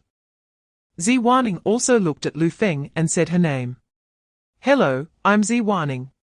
Upon hearing this, Lu Feng took another look at Ziwaning. Not only did he feel that this female educated youth looked familiar, but even her name sounded somewhat familiar. What was going on? Had he really seen this female educated youth somewhere before? Everyone was unaware of Lu Feng's thoughts as Qin Ruolan went to the kitchen to bring out the food. Chapter 103, Furious, there's a cause for every grievance. In the afternoon, Nyo wanted to go find Arya at Lu Dahei's house. So Lu Feng took her to Lu Dahei's home. Seeing that the courtyard gate was open, he walked in directly. As soon as he stepped into the yard, he saw Li Yui setting up a ladder against the eaves, about to climb up. Sister-in-law, what are you doing? Lu Feng frowned and asked. Li Yui turned her head and greeted Lu Feng with a smile. Lu Feng is here. Our roof has some leaks. So I said I'd go up and fix it. You brought Nyo to find Arya, right? Arya is inside, let Nyo go play with her. These chores used to be done by Lu Dahei. But recently, Lu Dahei had to participate in collective labor, coming home late and leaving early. So he had no time to take care of it. Therefore, she had to do it herself. If it wasn't fixed in the next few days, it would be even harder to repair once winter came. Moreover, with the sun shining and the snow melting, the house would leak water. Upon hearing this, Lu Feng let Nyo go find Arya and walked over. Sister-in-law, let me do it. Li Yui thought she wasn't skilled because she had never done it before. So she didn't refuse Lu Feng. All right, then I'll trouble you.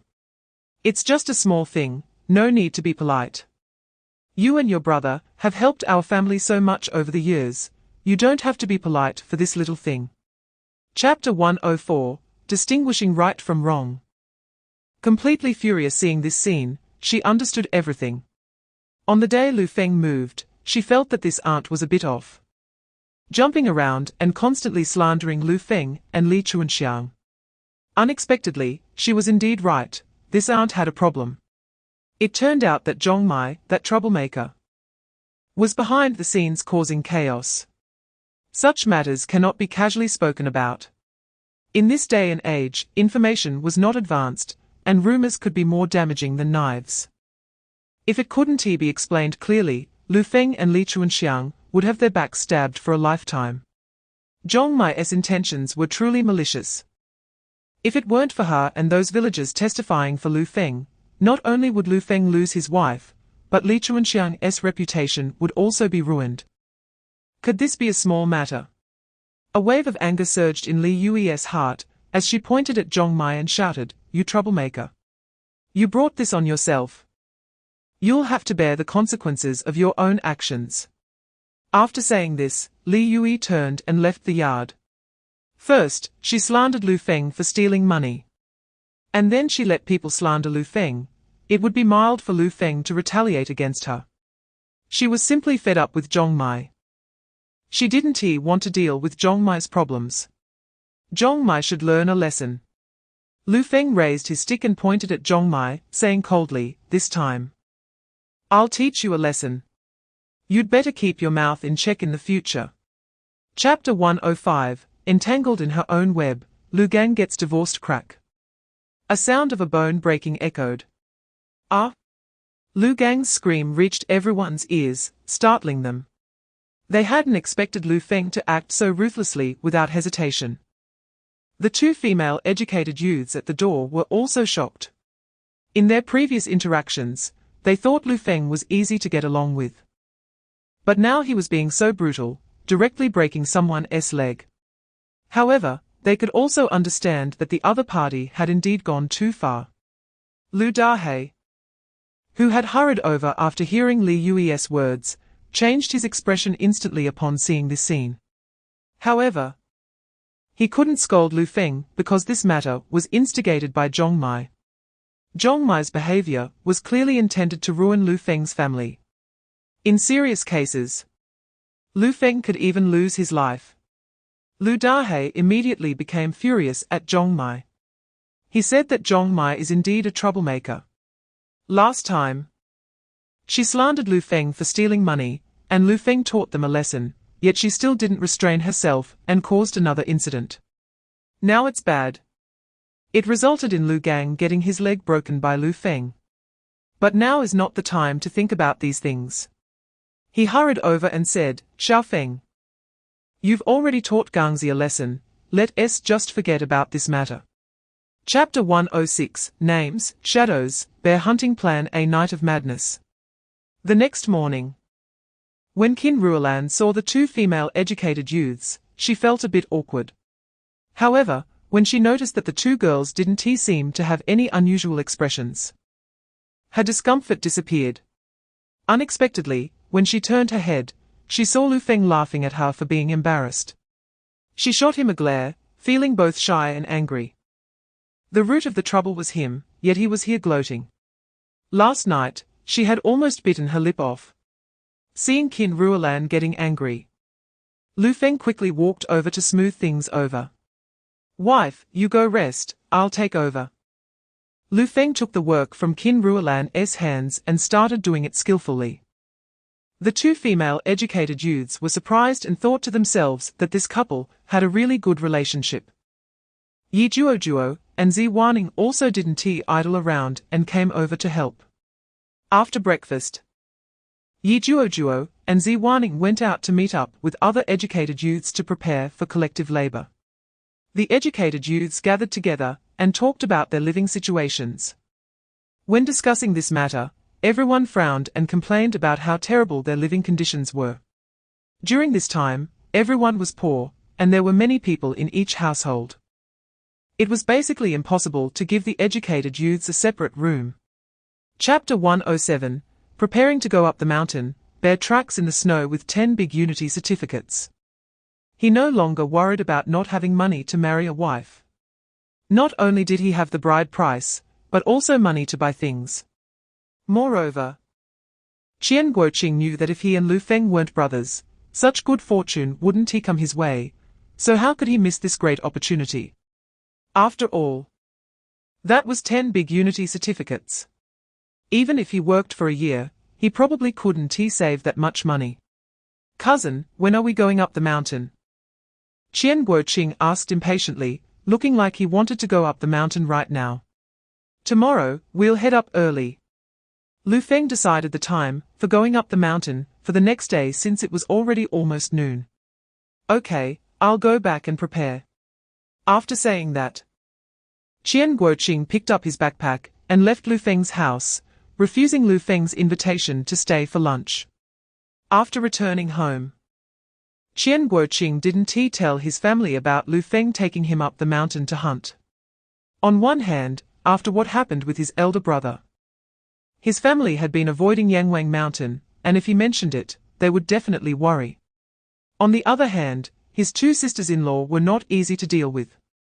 If they found out, they might pull some tricks and take his place, leaving him nowhere to cry. Chapter 108.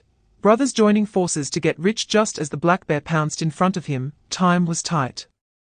And Lu Feng didn't he have time to load his gun. At that moment, the black bear suddenly stood upright, its massive paw swung towards Lu Feng's head. This black bear was not only huge, but also incredibly strong. If it hit him, he would likely be severely injured or even killed. Lu Feng instinctively fell backward, narrowly dodging the black bear's sharp paw. In the next moment, his face brushed against a branch, leaving several blood marks, but he didn't care about this minor injury. Not even feeling the pain.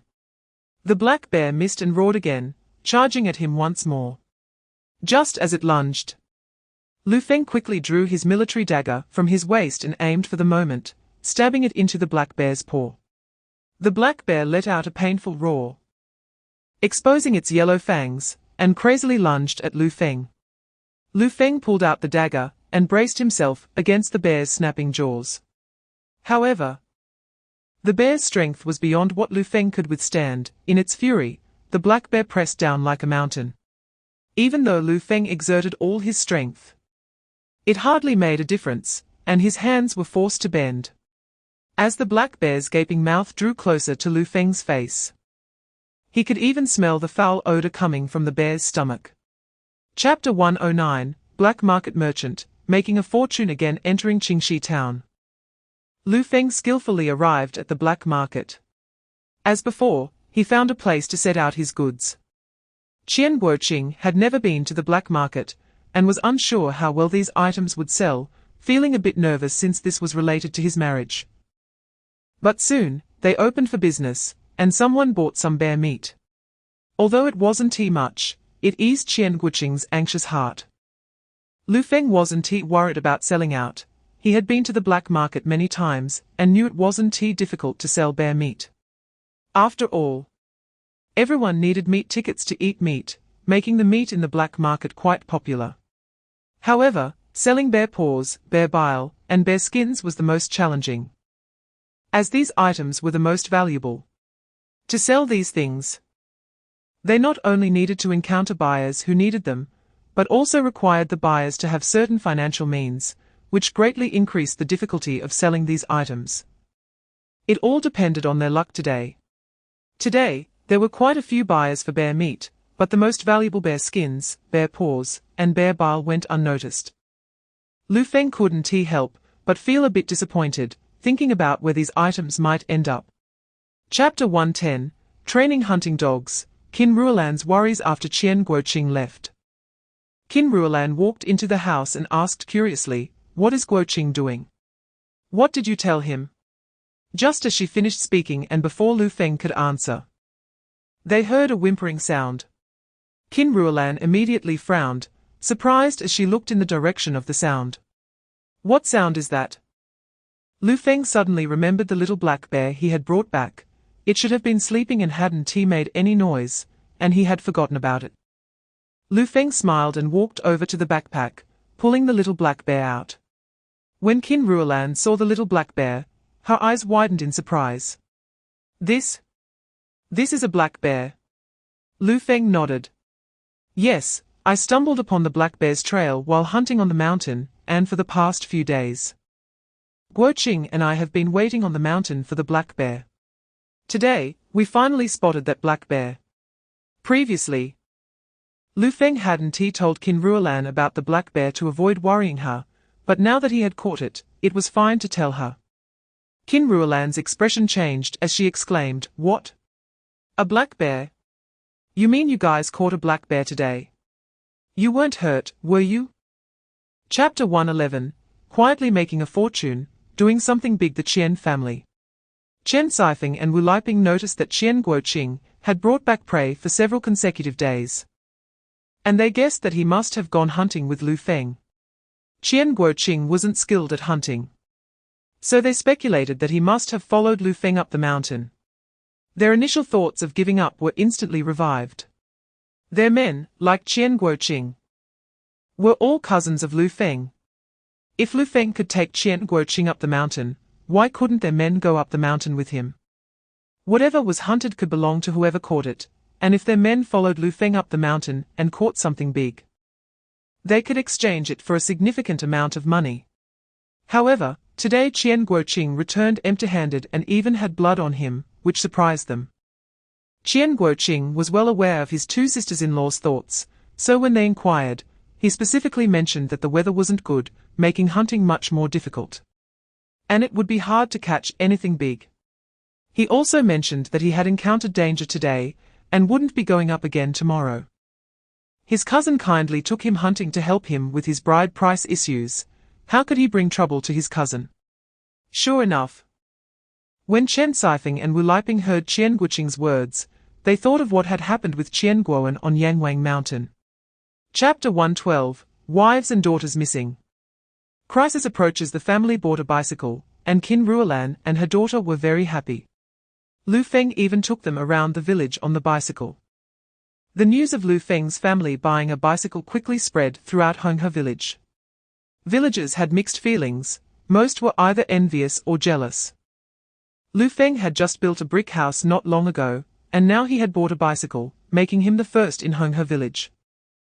No one expected that just 2 months ago, Lu Feng was a good-for-nothing involved in gambling and other vices. But now he had not only built a house, but also bought a bicycle. The villagers all knew that Lu Feng earned money from hunting. But after hearing about the incident on Yangwang Mountain, no one dared to go up the mountain. They could only watch enviously as Lu Feng made money. After all, not everyone could earn that kind of money, as it was money that one had to risk their life to earn. Naturally, this news also reached Zhong Xuejuan's ears. And upon hearing it, he was furious. Lu Feng had not only built a house, but also bought a bicycle, yet he didn't give them a single penny. However, knowing that Lu Feng would soon meet his demise made him feel somewhat better. Lu Feng's young wife looked good, and when Lu Feng was finished, he would take her to have some fun. Chapter 113, Despicable Thoughts, Lu Feng's killing intention. Ge, what's the big deal about one person going after this girl? The more people that go after her, the more that bastard will suffer. Hei Pai said with a glint in his eyes. He didn't want to miss the chance to encounter such a beautiful girl.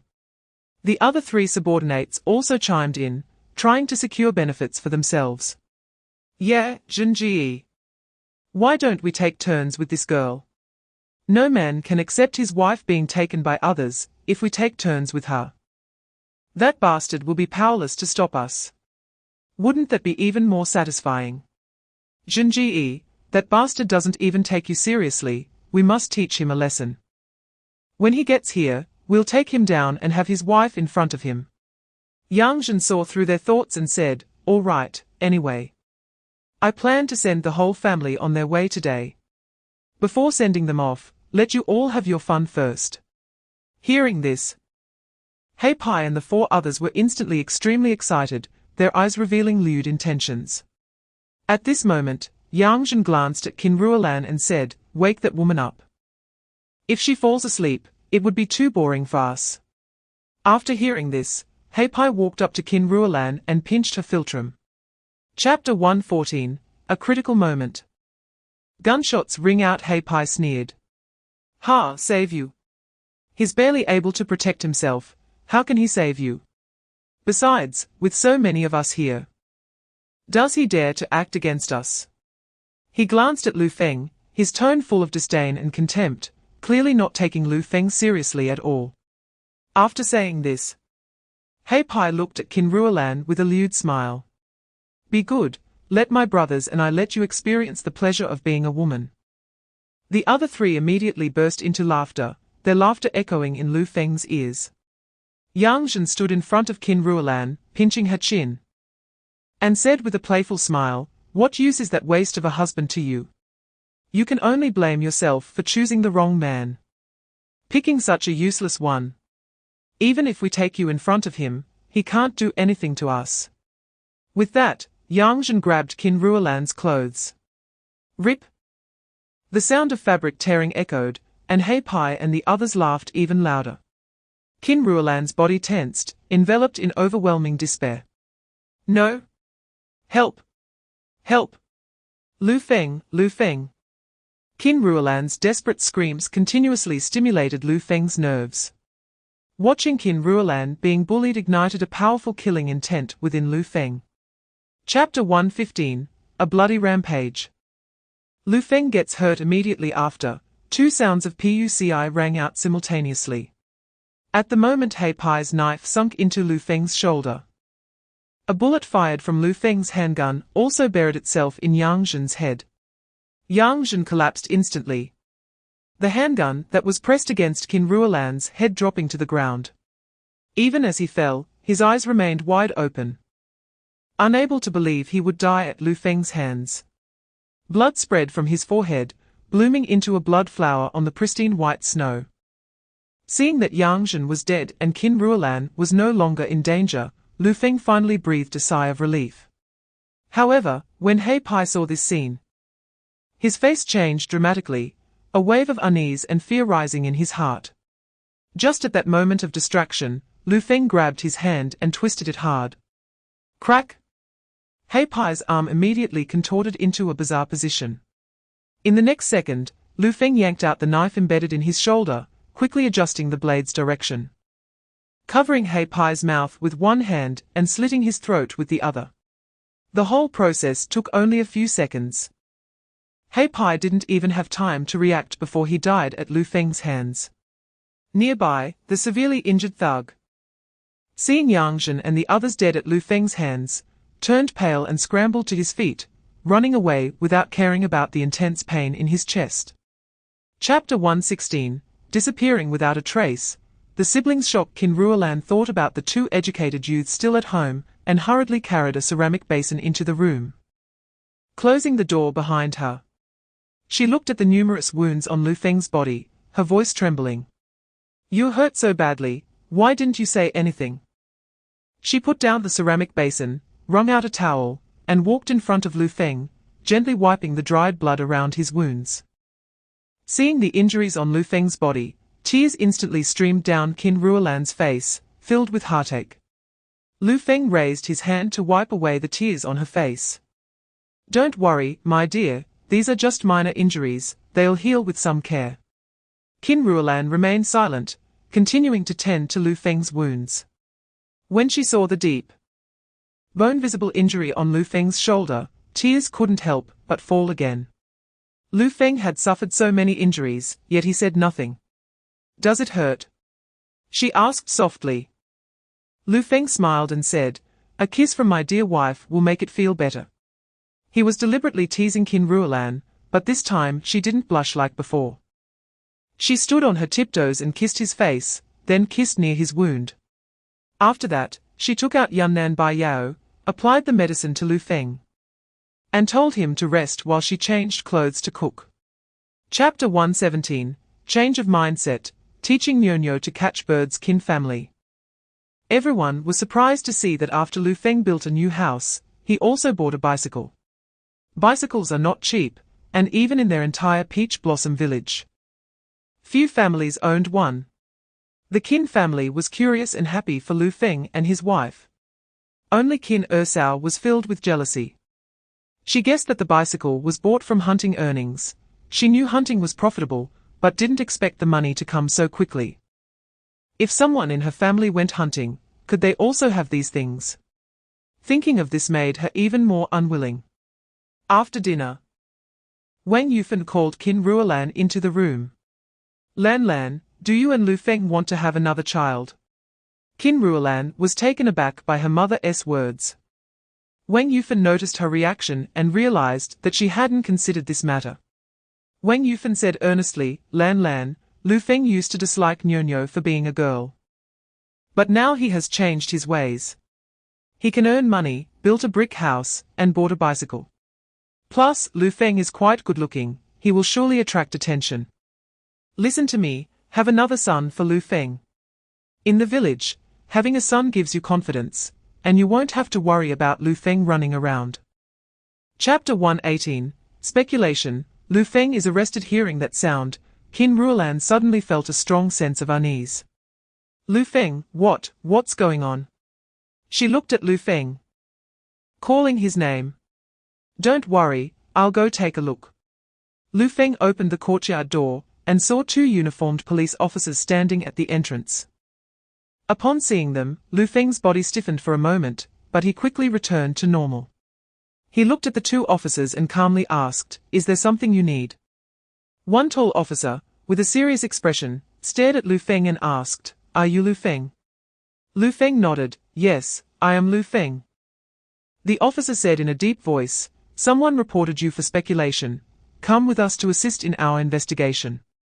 Lu Feng thought it was because Yang Zhen's men discovered his disappearance and reported it to the police, but he didn't expect someone to report him for speculation.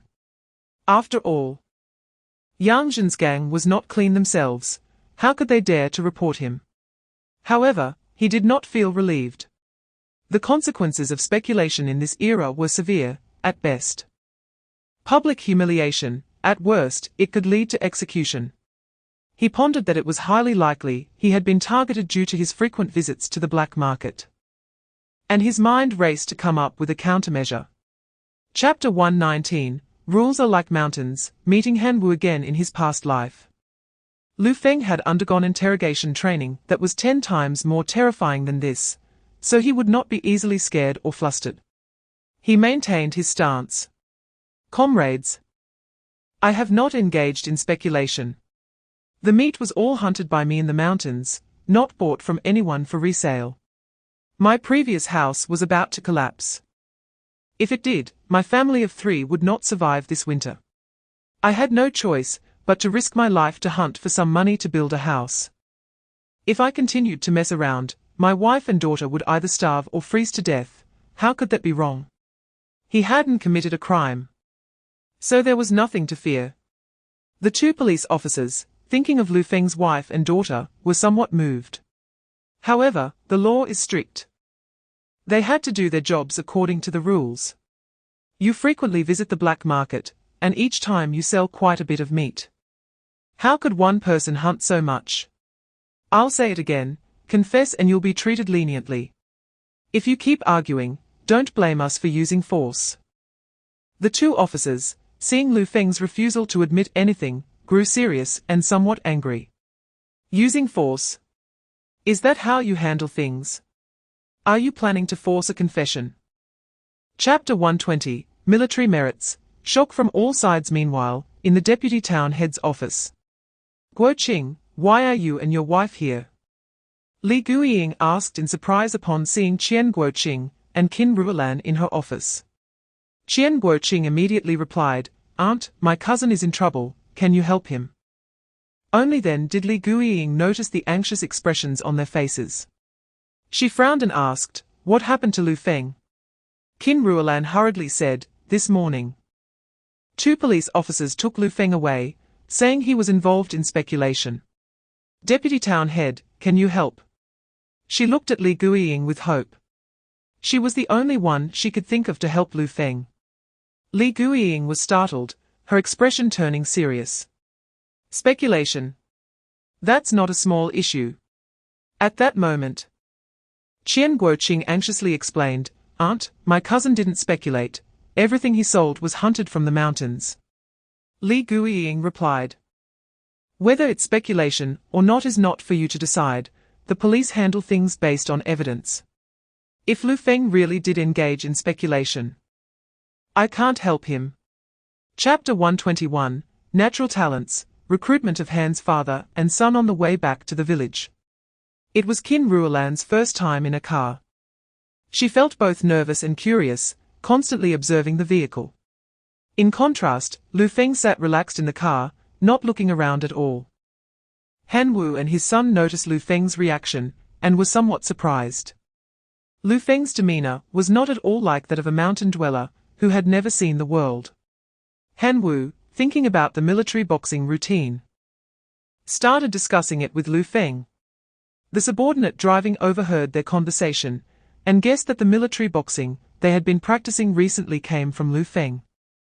The subordinate was extremely shocked. That military boxing was far more sophisticated than what they had practiced before, and everyone was amazed. Unexpectedly, it came from a young man. His gaze towards Lu Feng was filled with more respect. Lu Feng shared many details and insights from his years of experience with Han Wu. Han Wu benefited greatly. And Han Zhenguo couldn't hide his astonishment. Lu Feng's words were crucial and something they had never considered before.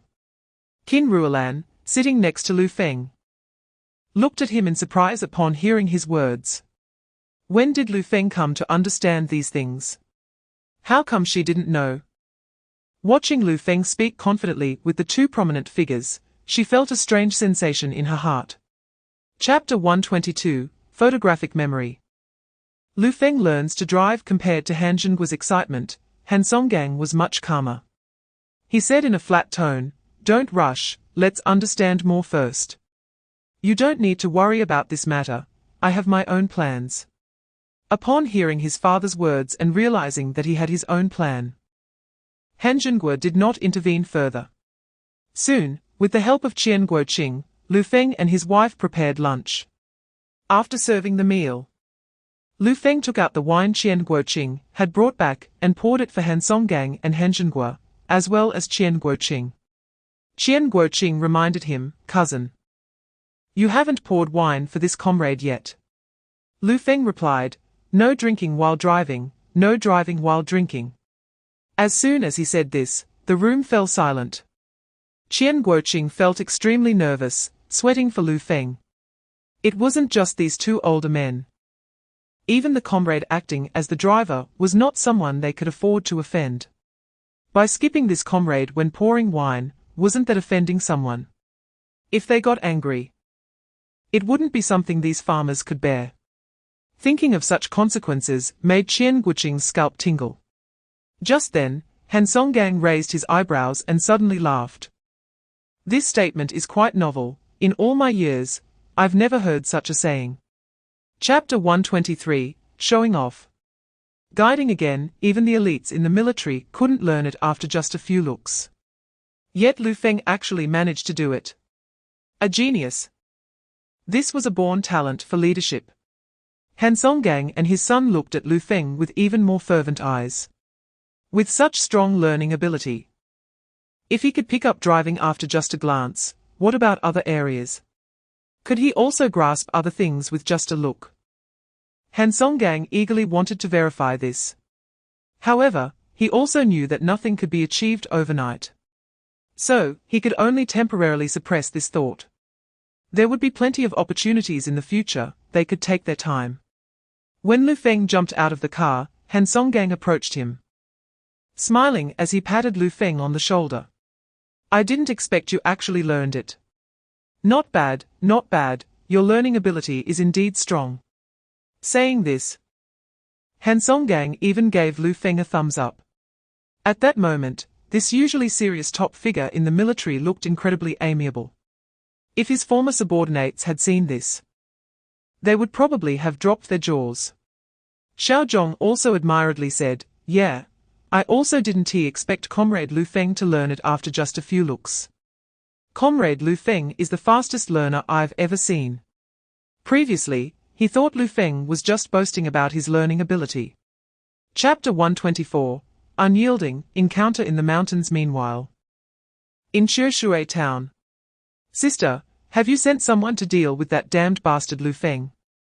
Scarface Chiong asked angrily. A few years ago, Scarface Chiong was quite prominent in Shui town. Now, not only was he crippled by that bastard Lu Feng, but even his brother-in-law was missing. All of this was caused by that bastard Lu Feng. He wished he could eat his flesh and drink his blood.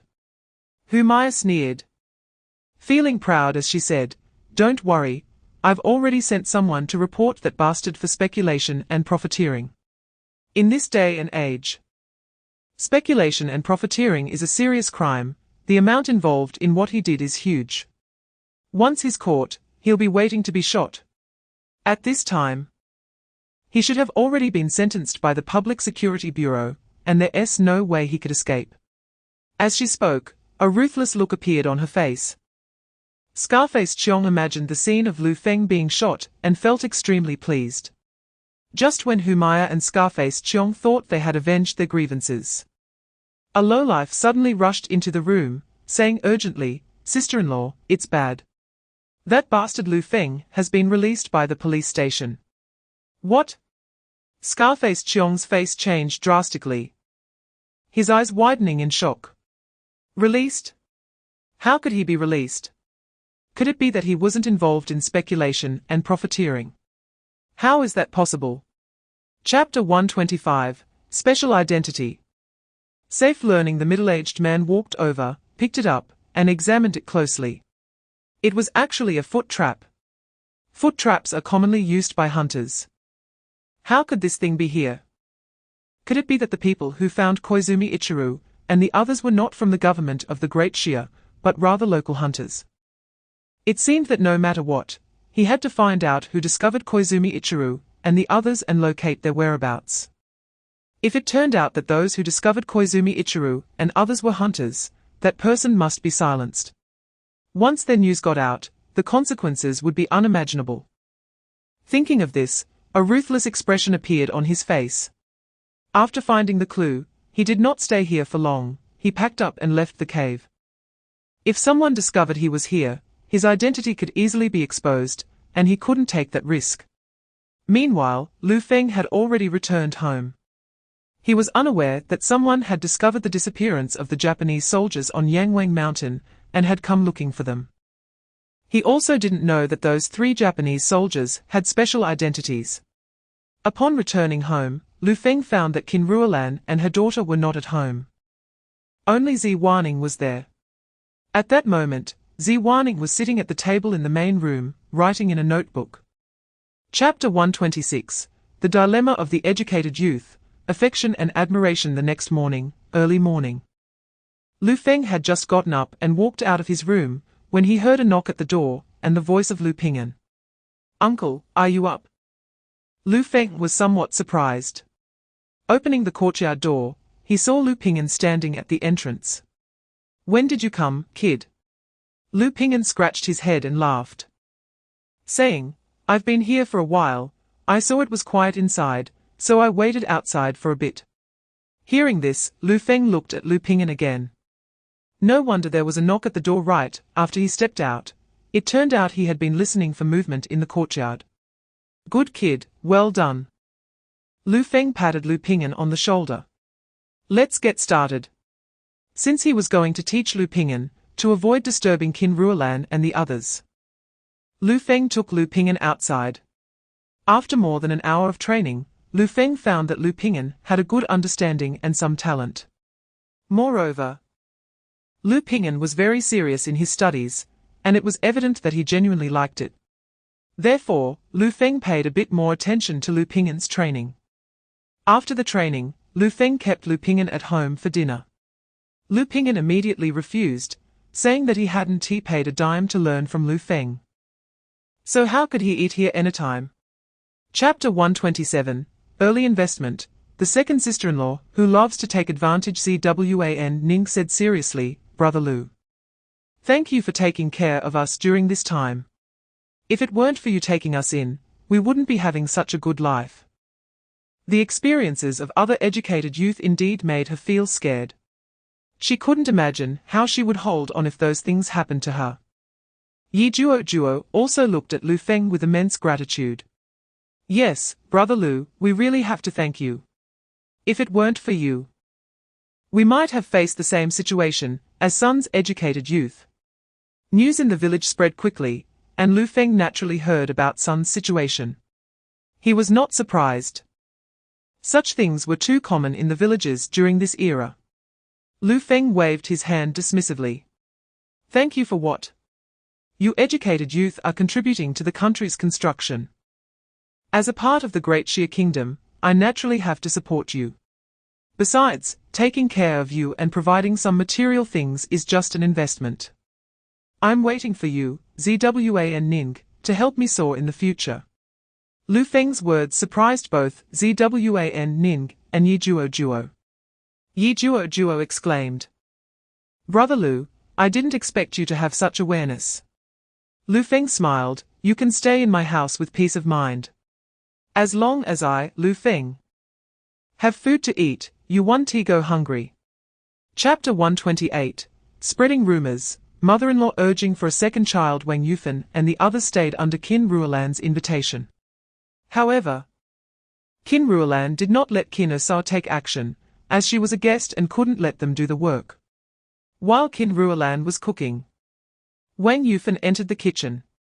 She approached Qin Ruolan, helping her with the work while whispering, Lan, how's the matter we talked about last time? Any news? Qin Ruolan immediately realized what her mother was referring to. Remembering the wildness of the nights recently, she felt her legs go weak, and her cheeks flushed. Mom, this matter can't be rushed. Wang Yufan, being an experienced person, understood her expression instantly and chuckled. I see, just take your mother's words to heart. At this moment, Wang Yufan leaned closer to Qin Ruolan and whispered, men all like novelty, if you take the initiative at night, won't the child come soon? Hearing this, the blush on Qin Ruolan's face deepened. Speaking of taking the initiative, she couldn't help but recall her proactive moments that night, making her face feel even hotter.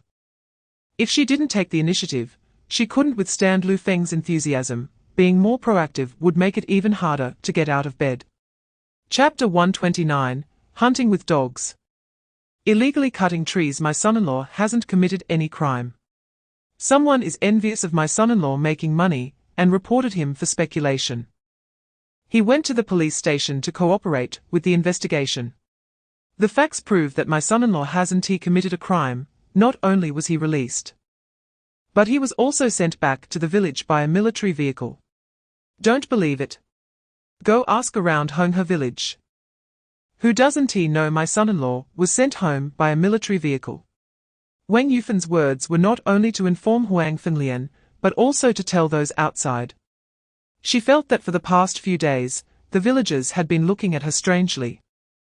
It seemed that they had listened to Huang Fenglian's words and thought Lu Feng had done something illegal outside. Sure enough, those villagers outside began to discuss when they heard Wang Yufan's words. How could someone who was sent back by a military vehicle be a criminal? It seems that the sister-in-law of the Qin family really didn't commit a crime. In recent days, Huang Fenglian had been telling everyone that Yufan's son-in-law had committed a crime outside and was caught by the police. She truly deserved the beating she received. Huang Fenglian's daughter got divorced, and she couldn't stand anyone doing well. She dared to say such things. It's no wonder Yufan hit her. If it were me, I would have torn her mouth apart. Chapter 130. Forest Protection Team. Heavy suspicion. The matter of the stolen trees on the mountain made everyone's faces look very grim. And they felt extremely angry. Village Chief, what should we do now? We must find a way to catch those people. If we let them steal like this, there will definitely be a second and third time. Yes, we must come up with a solution. At this moment, one person said, Village Chief, why don't we send some people to patrol? As soon as this was said, everyone expressed their agreement. Yes, the forest on the mountain is public property. We must take this matter seriously. We must send people to patrol. We can't let such things happen again. The village chief nodded upon hearing this. All right. Then let's form a forest protection team in Honghe village. Each team in our village will select 10 young men.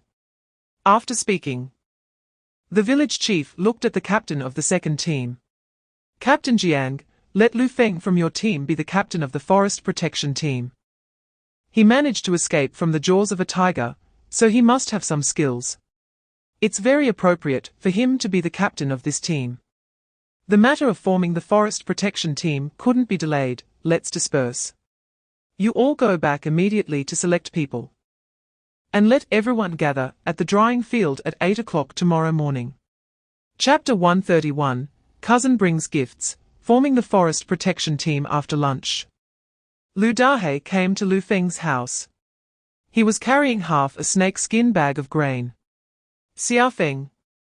My son Ping'an comes here every day to learn skills from you, and you always keep him for breakfast, so I brought some grain for you. Lu Feng frowned and showed an unhappy expression. Cousin, what are you doing? Ping'an is my nephew, what's wrong with him eating a couple of meals at our house? Besides, in the past few years, you have helped our family a lot. If it weren't for you and your wife always sending food to Ruolan and her daughter, I can't even imagine the outcome. If you send grain just because Ping'an eats a meal at our house, that's being too polite. With Lu Feng's insistence, Lu Dahei didn't deliver the bag of grain. Xiao Feng, I heard the captain made you the captain of the forest protection team. Lu Feng nodded and looked at Lu Dahei, asking, is cousin also joining the forest protection team? Lu Dahei nodded. Yes, tomorrow morning at 8 o'clock, we will gather at the drying field. Let us go together. This forest protection team isn't an easy job, cousin, have you thought it through? Lu Feng frowned. We have to protect collective property, no matter how difficult it is. We must go. Lu Dahei said.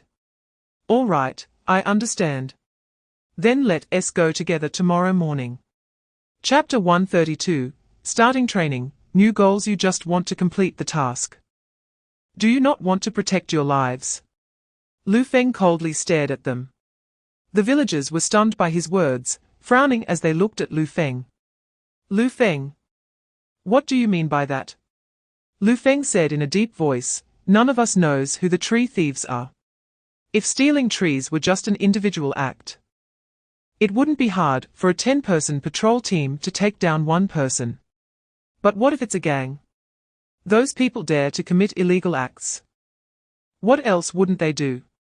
If we discover them while patrolling, they might fight us to the death. Has everyone thought about how to protect ourselves without enhancing our strength? Do you all have the confidence to get rid of them?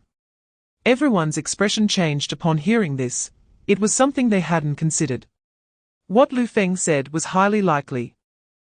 Many trees had been lost on the mountain, so it couldn't have been done by a person. Their thoughts began to waver. It must be said that they were indeed persuaded by Lu Feng. At this moment, Lu Dahei's voice sounded again. I agree with Lu Feng's plan. Training not only improves our strength, but also helps us protect ourselves when we encounter thieves stealing trees. It's a win-win situation. Chapter 133, Buying a Radio.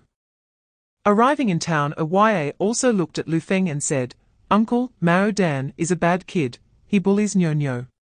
We won't play with Mao Dan anymore. Qin Ruolan looked at Nyo being bullied, looking so wronged, and felt very sorry for her. At this time, Lu Feng wiped away Nyo's tears and said, it's okay, it's just a radio, right? Daddy will buy one for Nyo. If Mao Dan doesn't let you listen, we'll just listen to our own. Nyo buried her head in Lu Feng's arms and shook her head. The radio costs quite a bit, and Nyo doesn't want it, she can play with other things. Nyo can play with Xiao Huang and Xiao Hei. And also with Zhong. Lu Feng rubbed Nyo's head. It's fine, it won't cost much, Daddy earns money for you and your mother. Since Nyo wants to listen to the radio, let us go buy one. He really didn't want to see Nyo looking wronged, it's just a radio. So why not buy it? The collective can earn again later, his daughter must have a happy childhood. Hearing this, Nyo looked at Qin Ruolan. Qin Ruolan felt a pang in her heart at Nyo's eager gaze. Nyo had always been sensible and never asked her for anything. Even if she wanted something deeply, she wouldn't speak up. Chapter 134, The Factory Director's Son-in-Law, Getting to the Point with Feng Jianhua's words. The anger on the young woman's face dissipated a bit. She coldly snorted and said disdainfully, Feng Jianhua, you must know that you're becoming a formal worker at the Hongxing Machinery Factory is all because my father helped you. If it weren't for my father, you would be nothing. Feng Jianhua nodded repeatedly, saying yes, I will definitely remember my uncle's kindness. The young woman ordered, aren't you going to work yet? It's too cold today, I don't want to go out. You can bring me some braised pork after work. After saying that, the young woman turned and left. Feng Jianhua wiped his face. Damn it, if it weren't for Wang Lili having a father who is the factory director, he really wouldn't serve her. Feng Jianhua took a deep breath and rushed towards the factory. He couldn't help but think of Qin Ruolan, whom he had met previously at the supply and marketing cooperative. He was surprised to see that after a few years, Qin Ruolan was even more beautiful and more feminine than before. If he had known earlier, he shouldn't have chosen that shrew Wang Lili. Just as he entered the workshop, a young worker walked up to him and said gloatingly, Jianhua, being the director's son-in-law is not easy, huh? Chapter 135, Unwelcome Guests. New member Ernyo. Everyone was surprised to hear this, but they had no complaints. Lu Feng had real skills, and they could learn a lot by following him. Anyway, there wasn't much work at home now, so learning some skills was good. After the training a few days ago, Lu Feng increased the intensity of the training today, and everyone was able to endure it. By noon, Qian Guoqing and Li Chuanxiang also arrived at Lu Feng's home. The last time Lu Feng took Qian Guoqing up the mountain to hunt a bear. Qian Guoqing told Li Chuanxiang about it and also mentioned how Lu Feng had given him 5 shares of the collective. Both Qian Guoqing and Li Chuanxiang were very grateful to Lu Feng. If it weren't for Lu Feng taking Qian Guoqing along, he wouldn't have earned so much in a year, let alone in just a few days. So today, they specifically bought some things to thank Lu Feng. Lu Feng helped them, and they were not ungrateful people. When they arrived, Lu Feng hadn't come back yet. Only Qin Ruolan and her daughter were at home. Qin Ruolan smiled and welcomed Qian Guoqing and Li Chuanxiang inside. Aunt Chuanxiang, let me show you the radio.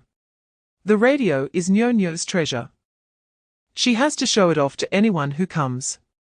Nyo-Nyo pulled Li Chuanxiang into the living room and opened the radio for her to listen to, looking quite proud. Chapter 136, Winning Hearts. The spy enters the village as soon as the young man entered the village. He sought out the villagers to ask if there were any hunters who had recently hunted on Yangwang Mountain. When the villagers inquired, the young man indicated that he wanted to learn some hunting skills. He had heard that there were many animals on Yangwang Mountain, so he planned to find a hunter who had been there to learn some techniques and experiences. Eventually, he learned Lu Feng's name from the villagers. A cold glint flashed in the young man's eyes. Previously, Sato Daoi had discovered a hunter's trap at the hideout of Koizumi Ichiro and his group. He wondered if this Lu Feng was the same hunter who appeared in the cave. This matter was serious, so he had to clarify Lu Feng's identity and background. He also needed to find out if Koizumi Ichiro and the others were still alive or if they had already died. He asked the villagers for directions to Lu Feng's house and headed over. When he arrived at Lu Feng's house, he happened to run into Lu Feng, who was just returning home after finishing the morning training. Comrade, may I ask if this is Lu Feng's house? Lu Feng looked the extremely ordinary young man up and down and said, I am Lu Feng, what is the matter?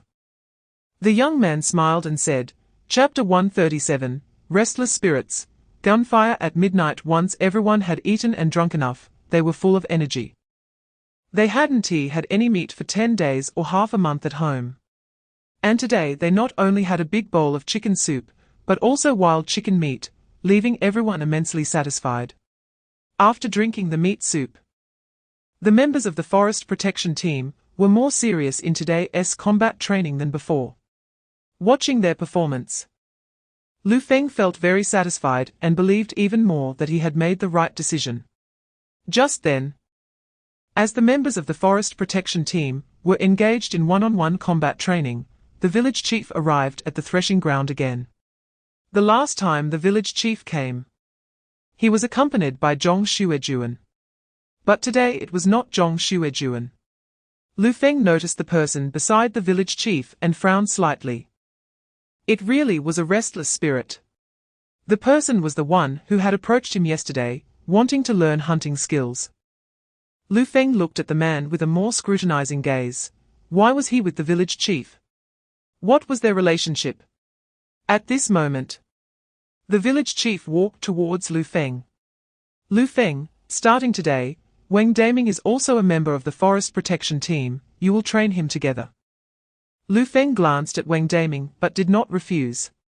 With so many team members under him, it didn't matter if there was one more Wang Daming. Moreover, Wang Daming is contributing to Honghe village, and he has no way to refuse. Chapter 138, Anxiety in People's Hearts, Bullying Honest People. By the time Lu Feng arranged the forest protection team and returned home, it was already close to noon. Qin Ruolan and two female educated youth immediately ran up to Lu Feng upon seeing him. Lu Feng, are you okay? How is the forest protection team doing? Qin Ruolan asked with a worried expression. Big brother Lu, are you all right? You're not hurt, right? The two female educated youths also showed their concern. Ziwaning even brought out a bowl of warm water for Lu Feng from the kitchen. Lu Feng took the bowl and drank it in big gulps before saying, I'm fine, it's the team members who got hurt. He then told them about what happened last night, saying, I'll be going up the mountain to patrol with everyone for the next few nights. You all take care of each other at home. With Xiao Huang and Xiao He around, and at least in Yo, there's no need to be afraid. Hearing this, the three of them felt tense again. Worrying for Lu Feng. Qin Ruolan frowned deeply. You must be careful, don't let anything happen. The two female educated youths also chimed in. Big brother Lu. Those people are fierce, you must be careful. Big brother Lu, you don't need to worry about us, we will look out for each other. Chapter 139, A Spark Ignites a Prairie Fire, Teaching the Village Head a Lesson. Upon hearing this, Lu Feng's eyes grew colder. He hadn't even questioned that old fool yet, but that old fool had already started to blame him. Lu Feng sneered coldly and stared at the village head. Who is responsible for the fact that there are only a dozen people left in the forest protection team? Isn't it because of you? Li Xingli was injured while protecting the collective property of Honghe village, yet the village is indifferent to this matter. Isn't everyone disappointed with your actions, village head? And that's why they withdrew from the forest protection team. I want to ask the village head how the village plans to handle Li Xingli's situation. When will his compensation be given? At this moment, the members of the forest protection team rushed to the village head's house, following Lu Feng. Upon hearing Lu Feng's words, they also began to ask questions. That's right, village head, our forest protection team is doing work for the village. Xingli had his arm broken, shouldn't you? As the village head of Honghe village, resolve this. Since Xingli got hurt, the village should at least compensate him for something, right? We're all working for the village. If the village head doesn't give a clear answer regarding Xingli's situation, then we won't do it anymore. Whoever wants to do it can do it.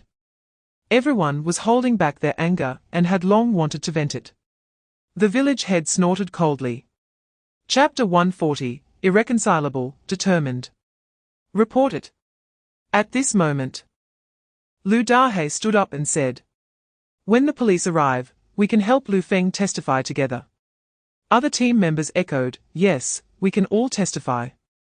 When the police and deputy town head Li come, I'll clearly tell them how Xingli got injured and the village's attitude towards this matter. Yes. We must inform them. Let them come and judge. Upon hearing Lu Feng mention deputy town head Li, their worries dissipated significantly. They hadn't expected that Lu Feng even knew such a prominent figure as deputy town head Li. They couldn't help but feel a bit of respect for Lu Feng. Not only was Lu Feng capable, but he also knew the big leaders in the town. At this moment, they deeply felt that Lu Feng was truly different now, no longer the good-for-nothing who only indulged in drinking and gambling. They were not wrong in this matter, and they didn't need to fear the village head. No matter how powerful the village head was. Could he be more powerful than the deputy town head? The village head was choked by the words of Lu Feng and the team members. He wanted to say something, but he was so enraged that he couldn't get a word out, like a chicken being pinched by the neck. Last time, letting Lu Feng participate in collective labor had already angered Deputy Town Head Li. Chapter 141, The Coldness of Human Relationships, Unexpected Discoveries. The captain is right. Hu Jichao nodded and said, Shrewdly, your compensation is something our Captain Lu went to ask the village head for. And this piece of meat was also brought here by Captain Lu from his own home for you. You should be grateful to Captain Lu for this. He even gave the village head and his son a beating to help you get compensation. If it weren't for Captain Lu, how could the village head possibly agree to give you this compensation? Hearing this, Li Xingli was filled with gratitude and shock. He hadn't expected Lu Feng to have done so much for him, even physically confronting the village head and his son. Li Xingli looked at Lu Feng with gratitude on his face. Lu Feng, thank you. You are our family's benefactor. I, Li Xingli, will never forget your great kindness in this lifetime. Saying this, Li Xingli was about to kneel and bow to Lu Feng. Lu Feng quickly reached out to stop him. It's just a small matter, there's no need to be polite among brothers. Just focus on recovering from your injuries. You got hurt while protecting collective property. You are a hero of the whole team, and this compensation is what you deserve. Our forest protection team has no rules that make heroes shed tears and blood. Hearing this, Li Xingli's eyes turned red. After he got injured, the village had been indifferent, and he had once thought he had done something wrong. Chapter 142, Stealthy Infiltration, Female Educated Youth Borrowing Grain at Midnight. The men in the village were all good at working, they could do a bit of everything. So making bows and arrows was not difficult for them, and they finished making them in just half a day. Over the next 2 days, Lu Feng taught everyone archery. Everyone grasped the techniques, and their skills improved rapidly. Although they still couldn't reach the level of hitting the target with every shot, they could barely pass. Holding their self-made bows and arrows, everyone felt more confident. During these 2 days, Lu Feng was also secretly observing Wang Daming. He discovered that Wang Daming was actually secretly hinting to the team members about him. Lu Feng felt that something was off. He was certain that Wang Daming was targeting him. During this time, he had only made deep enmities with Da Pai Chiong and his gang. Could it be that Wang Daming was Yang Zhen's subordinate? But that didn't make sense, if Wang Daming were really Yang Zhen's subordinate. Shouldn't he be trying to deal with him and take revenge for Yang Zhen? Why would he be lurking around him without taking action? Besides, Yang Zhen's subordinates were just some ruffians, and ruffians didn't have such excellent stealth skills. After all, Wang Daming had never revealed his true self in front of him. It was only when he accidentally discovered the calluses on Wang Daming's hands that he realized something was wrong. Chapter 143, Malicious Intentions. Seeking benefits for the forest protection team. Ziwaning and Yijuojuo didn't know about the enmity between the village head and Lu Feng. Therefore, they also didn't understand that Zhu Hongxia's words were not just a casual remark, but had ulterior motives. Ziwaning nodded in agreement, yes. Big Brother Lu is a good person, we are indeed very lucky. Speaking of Lu Feng, Yijuojuo's beautiful eyes also lit up.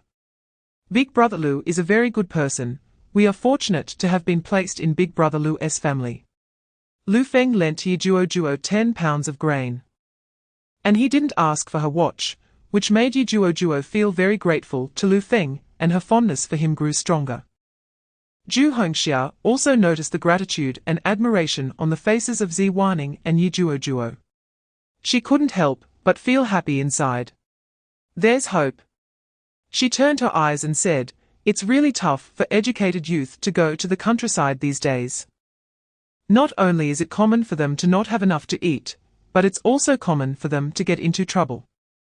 Some educated youths have fallen ill from hunger, and some have even starved to death. We want to help everyone, but we don't have that much ability. You two educated youths probably don't know, but in the past, Those who went to the countryside would marry girls and boys from the village to make life a bit easier. Chapter 144, The Hidden Dragon stirs half an hour later. In the office of Deputy Town Mayor Lu Feng stated their purpose directly. Li Guiying frowned upon hearing this. You say there are criminals smuggling timber on the back mountain of Honghe village. Lu Feng nodded. Those criminals are extremely rampant. The members of the forest protection team encountered them while patrolling, and they even shot and broke one of my team members' arms. Li Guiying's face darkened. Those timbers are collective property and cannot be stolen. The existence of your forest protection team is very necessary. However, those criminals have guns and are quite numerous. And your team only has a little over 10 people. Are you sure you can subdue those criminals? She was worried about casualties since bullets do not have eyes. If they are bold enough to commit such crimes, what else would they be afraid of? Lu Feng reassured her, Deputy Town Mayor Li, don't worry. We've been training during this time, and the members of the team have significantly improved. Plus, we've also made our own bows and arrows. Although they can't compare to handguns, their power is not small. Qian Guoqing also nodded in agreement, vouching for Lu Feng. Chapter 145, Riding the Wind. The beautiful educated youths favor a monthly salary of a big unity is simply a coveted opportunity for the villagers. This matter caused a stir in the village. The members who had previously left the forest protection team were the first to approach Lu Feng, all wanting to return to the team. However, Lu Feng refused them. You left when there was danger, and now that there are benefits, you want to come back. There's no such good thing. If they were to be honest, those people were deserters, and he wouldn't keep such people in his team. Lu Feng directly told them that the town only approved the salaries for the current members of the forest protection team, and nothing more. If they wanted to rejoin, they could only take the 5 pounds of grain promised by the village head. Upon hearing this, everyone immediately dismissed the idea. They wanted to return to the forest protection team mainly to receive a monthly salary. Without salary, what would they go back for? Doing voluntary work. Only a fool would do that. Now everyone regretted it immensely. If they hadn't left the forest protection team, they could have received a monthly salary. If they had known that staying in the forest protection team would earn them a salary, they wouldn't have left even if they were beaten to death. Unfortunately, it was too late to regret now. After the former members of the team left, many villagers came to Lu Feng, asking him to let them join the forest protection team. Chapter 146, Cold Weather, Han Sengang's plan the next morning. Lu Feng took his tools and went hunting in the mountains. He hadn't been up the mountain for several days, and wanted to try his luck to see if he could catch any prey today. The training for the forest protection team had been based on the content from the previous 2 days, and the team members could train on their own. So he didn't have to supervise them all the time. Although the big unity he had on hand was enough for his family of 3 to get through the winter, it was always in short supply. It would be best to catch some prey, at least to ensure they had meat to eat this winter. If he could catch big game, he could also sell it for some money. To find prey, Lu Feng brought Xiao Hei along this time. However, the weather was getting colder, and animals were going into hibernation, so there weren't many that came out to forage. Even with Xiao Hei, he only found 2 wild chickens. He wasn't disappointed, as hunting still required a bit of luck. Catching wild chickens was better than catching nothing at all. He didn't return empty-handed. Lu Feng brought the prey down the mountain and returned to the village. After putting the 2 wild chickens away, he went to the grain drying yard. As soon as Lu Feng left home, someone knocked on the courtyard door. Chapter 147, Understanding. 4 people drink together once Lu Feng finished training for the day. He called Lu Dahei and Qian Guoqing to go home for dinner. The 4 of them walked towards Lu Feng's house together. On the way home, Han Songgang couldn't help but ask about Lu Feng's training for the forest protection team members. Lu Feng, did you come up with the training plan by yourself? Lu Feng nodded. Yes, the forest protection team was urgently established because we discovered the smugglers. Han Lao doesn't know, but our team members have encountered those criminals. And one member had his arm broken by their gun. That's why the training plan I devised consists of skills that can be mastered quickly and improve strength in a short time. Only then can we better fight against those criminals and ensure the safety of the team members. As soon as Lu Feng finished speaking, Qian Guoqing nodded. Cousin's training is very useful. I can clearly feel that my strength has improved significantly. I'm much stronger now. Lu Dahe also said, yes, Xiaofeng's training is indeed effective. Many members of the team used to be unconvinced by Xiaofeng, but after experiencing Xiaofeng's strength and learning from him, everyone is now convinced. Chapter 148, Relatives Visit. Undercovers probe. Seeing Lu Feng's drinking capacity, Qian Guoqing admired him and gave him a thumbs up. Cousin, you truly have a great capacity for alcohol. Impressive. When I get married, I will definitely ask you to help me out. Lu Feng smiled and said, sure, absolutely. Han Songgang was eager to return and notify Han Zhenguo to go back to Qingxi town. After having lunch, he was ready to head back to the town. This matter was of great importance and related to the entire military training, so he couldn't afford to delay. The sooner the military training methods were upgraded, the sooner the members' strength could improve. Seeing that Han Songgang had drunk quite a bit at noon, Lu Feng took the initiative to say, Han Lao, let me drive you back to the town. Han Songgang replied unhappily, you really underestimate me. I may not be able to drink as much as you, but I'm not so helpless that I can't find my way home. Just go do what you need to do, you don't have to see me off. I didn't expect you to have such a good drinking capacity. I didn't bring enough wine this time, but next time I will definitely bring enough. And we can have a good drink. Han Songgang rejected Lu Feng's offer to see him off and rode back to the town on his bicycle. The first thing he did upon returning was to inform Han Zhenguo and urge him to return to Qingxi town. Meanwhile, Chapter 149, The Wild Man's Secrets. Filled with killing intent. Qian Guoqing glanced at Wang Daming upon hearing this. You can't really be thinking of hunting on Yangwang Mountain, can you? Our team members earn a decent salary each month, enough to get by. It's better if you don't take the risk of going to Yangwang Mountain. He advised Wang Daming. Qian Guoqing had heard about Wang Daming's desire to go hunting, and he was not surprised at all. The fact that Lu Feng had exchanged a lot of big unity money for hunting on Yangwang Mountain was not a secret in the village. Everyone knew. Even Lu Feng's brick house was built from the money he made from hunting, which indeed made people envious. Many in the village wanted to learn from Lu Feng and hunt in the mountains. Wang Daming responded, who would complain about having too much money? If I could catch some big game, it would be worth several months of our salary. I'm not afraid to admit it. I also want to build a brick house like Lu Feng's. There aren't many game in the mountains, and big game is even rarer. But I still want to hunt on Yangwang Mountain. I just wanted to ask you about the situation on Yangwang Mountain to prepare in advance. So I won't be clueless when I go up there. Qian Guoqing thought to himself that Wang Daming still underestimated the value of that big game.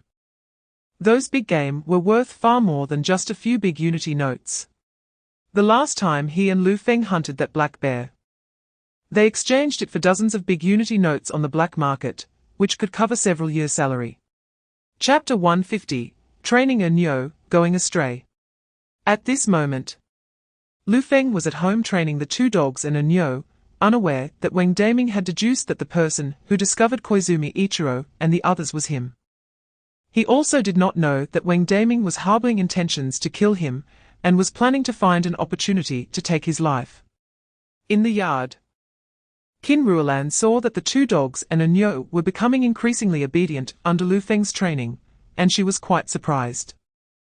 Lu Feng called Qin Ruolan and Nyo over, asking them to try giving commands to the two wolf dogs and a Nyo to test their reactions. As expected, both the wolf dogs and a Nyo were able to respond promptly. A satisfied expression appeared on Lu Feng's face. When he was not at home, the two wolf dogs and Nyo were responsible for ensuring the safety of Qin Ruolan and Nyo. Therefore, they had to obey the commands of the two women. Qin Ruolan smiled at Lu Feng and said, "I didn't expect you to have such skills. When you said you could train dogs and Nyo, I thought you were joking, but it turns out you were serious." When Lu Feng brought Nyo home, she was still quite afraid, after all. Nyo was a fierce beast. What if she went wild? As for Lu Feng's claim about raising Nyo to guard the house, she did not believe it at all. Chapter 151, Mountain Patrol, Sudden Killing Intent. The next day, Lu Feng took a team of members up the mountain to patrol as usual. However, when they reached the mountainside, Lu Feng suddenly noticed something unusual in the woods. He saw a new mark on a tree not far away. This mark was identical to the one he had found previously on the mountain. And the marked tree was still a birch. Birch wood is much more valuable than other types of wood, so it naturally became the primary target for those criminals. There were plenty of birch trees on this mountain, which had long been targeted by those criminals. Lu Feng approached the birch tree to assess the situation. The chop marks were still fresh, indicating they had been made not long ago. He frowned. These criminals were too bold to dare come back. Subsequently, Lu Feng paired the team members into groups of two and sent them in different directions to check the situation. Since this tree had been marked, there were certainly other trees that had also been marked. Of course, he paired Wang Daming with himself. Ever since he noticed something off about Wang Daming, he had been keeping an eye on him. Even the patrols were led by him personally. There was no way he would let Wang Daming and the other team members act alone. Chapter 152, Mysterious Organization, Ice Fishing. Lu Feng frowned. He hadn't expected Wang Daming to be hiding poison in his mouth. Ordinary people wouldn't hide poison in their mouths. Only someone with a special identity would do such a thing. It seemed that Wang Daming's identity was definitely not simple. However, this was not the time to think about that. The urgent matter was how to deal with Wang Daming's body. If someone discovered Wang Daming's body, it would surely bring him trouble. With this in mind, Lu Feng immediately dragged Wang Daming's body and continued up the mountain. After dealing with Wang Daming's body, Lu Feng went straight down the mountain, not intending to regroup with the team members. If he went alone to meet those team members, they would definitely sense something was wrong, and he wouldn't be able to explain it. In the future, if the team members asked about it, he could always find an excuse to brush it off. After returning home, Lu Feng recalled Wang Daming's words before he died. He also knew that Wang Daming had other companions. If those people didn't come looking for him, this matter would end here. If they really dared to come for him, just as Wang Daming said, he wouldn't show mercy. If they came one, he would kill one. If they came in pairs, he would take them both out. A fierce glint flashed in Lu Feng's eyes. Chapter 153, Tender Moments, Father-Daughter Teaming Up. Upon hearing this, Qin Ruolan's mind suddenly conjured up some blush-inducing images. She shot Lu Feng a glare. "What are you saying in front of the child?" Lu Feng laughed. "Wife, I was talking about my skills at work. Where did your mind wander off to?" He hadn't expected his wife to think that way. It seemed he had neglected her these past few days. It was his fault. Tonight, he would treat his wife well and let her see his prowess. Qin Ruolan's face turned red, and she reached out to hit him. "Say that again. If you say that again, I'll go with Nyo tonight." Seeing that Qin Ruolan was getting flustered, Lu Feng immediately raised both hands in surrender. All right, I won't say it anymore. It was just a joke, after all. He was a married man, and being alone was not appropriate. He wouldn't allow such things to happen. Lu Feng stepped onto the ice with a wooden plank, testing the solidity of the ice before placing the plank on the ice surface. He then tied a rope to the hole he had pre-drilled in the plank and waved to Nyo. Nyo, come here. Daddy's going to play a game with you. Upon hearing the words play a game, Nyo instantly became excited and ran over. Chapter 154, Overtime for the second child, Old Han's plan. Lu Feng was already familiar with the steps for ice fishing. He threw the baited fishing line into the hole he had drilled in the ice. Nyo, sure, don't talk. Aria'sWhisper saw Lu Feng's gesture, and immediately raised a finger to her lips. Nyo, upon hearing this, quickly covered her mouth. Her big eyes eagerly staring at the hole in the ice, waiting for the fish to bite. Soon, Lu Feng noticed the fishing line starting to move. It's on. Lu Feng immediately began to reel it in. Aria'sWhisper and Nyo became tense at the sight. The next moment, a big crucian carp, weighing 2 to 3 pounds, suddenly appeared before Aria'sWhisper and her daughter. Nyo's eyes lit up, and she exclaimed excitedly, "Big fish! Daddy caught a big fish, Daddy is amazing." Aria'sWhisper also smiled. "We can eat fish tonight." She walked over to help hang the fish with straw, and tossed it into the backpack. Nyo drew a big circle in the air with her hands and said to Lu Feng, "Daddy, we are going to catch a lot of big fish today." Lu Feng smiled and replied, "All right, Daddy will catch a lot of big fish for Nyo." After saying that, Lu Feng threw the fishing line back down through the ice.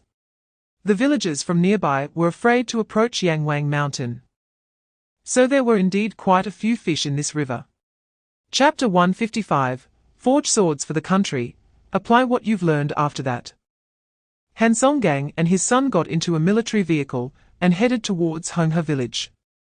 Han Songgang didn't want to be too high profile, so when they reached the village entrance, both father and son got out of the car. The village entrance was not far from the drying field, and it took them only a few minutes to walk there. Han Zhenghua had no objections. They had both experienced hardship, so this little distance was nothing.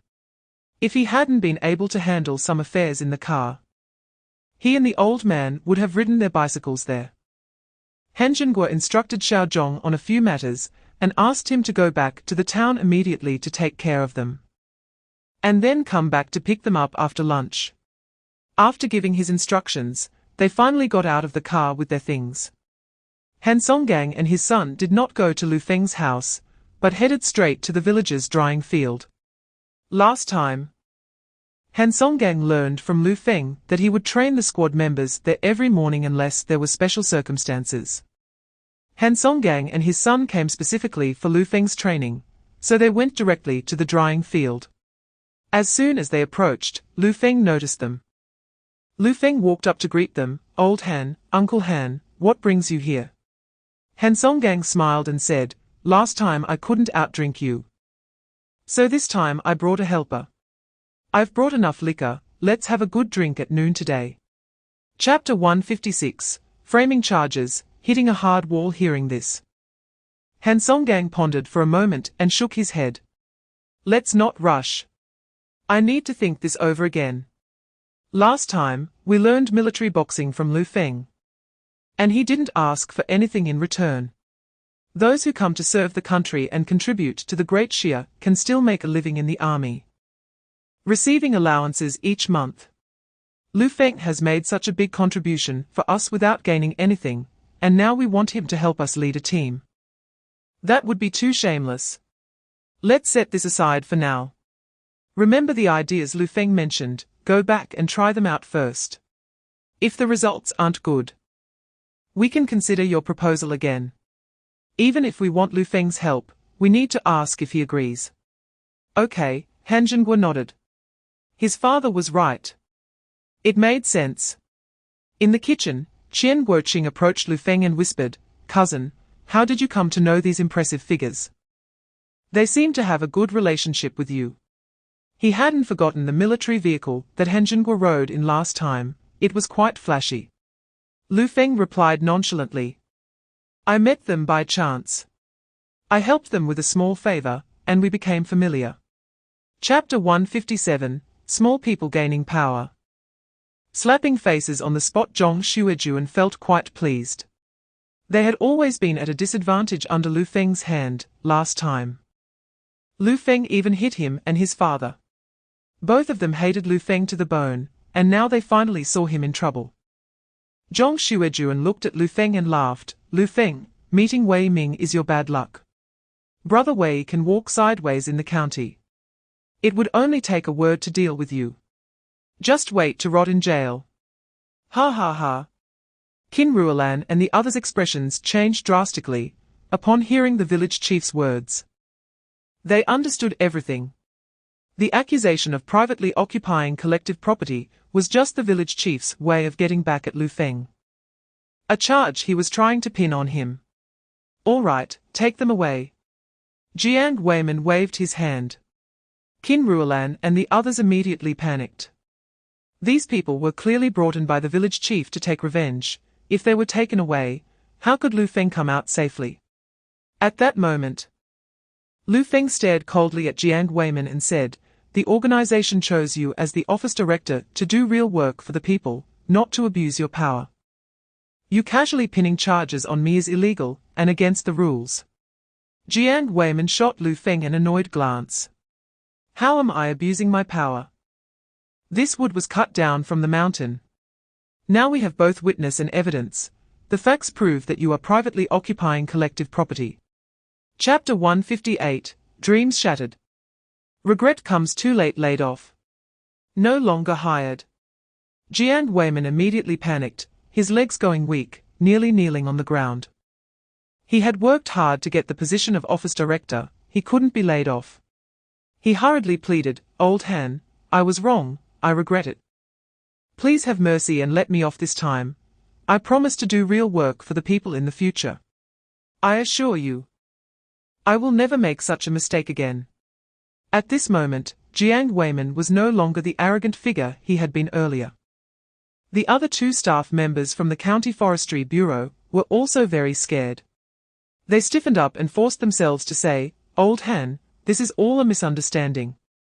Comrade Lu Feng did not privately occupy collective property, we made a mistake. We will definitely investigate thoroughly in the future, and won't let such errors happen again."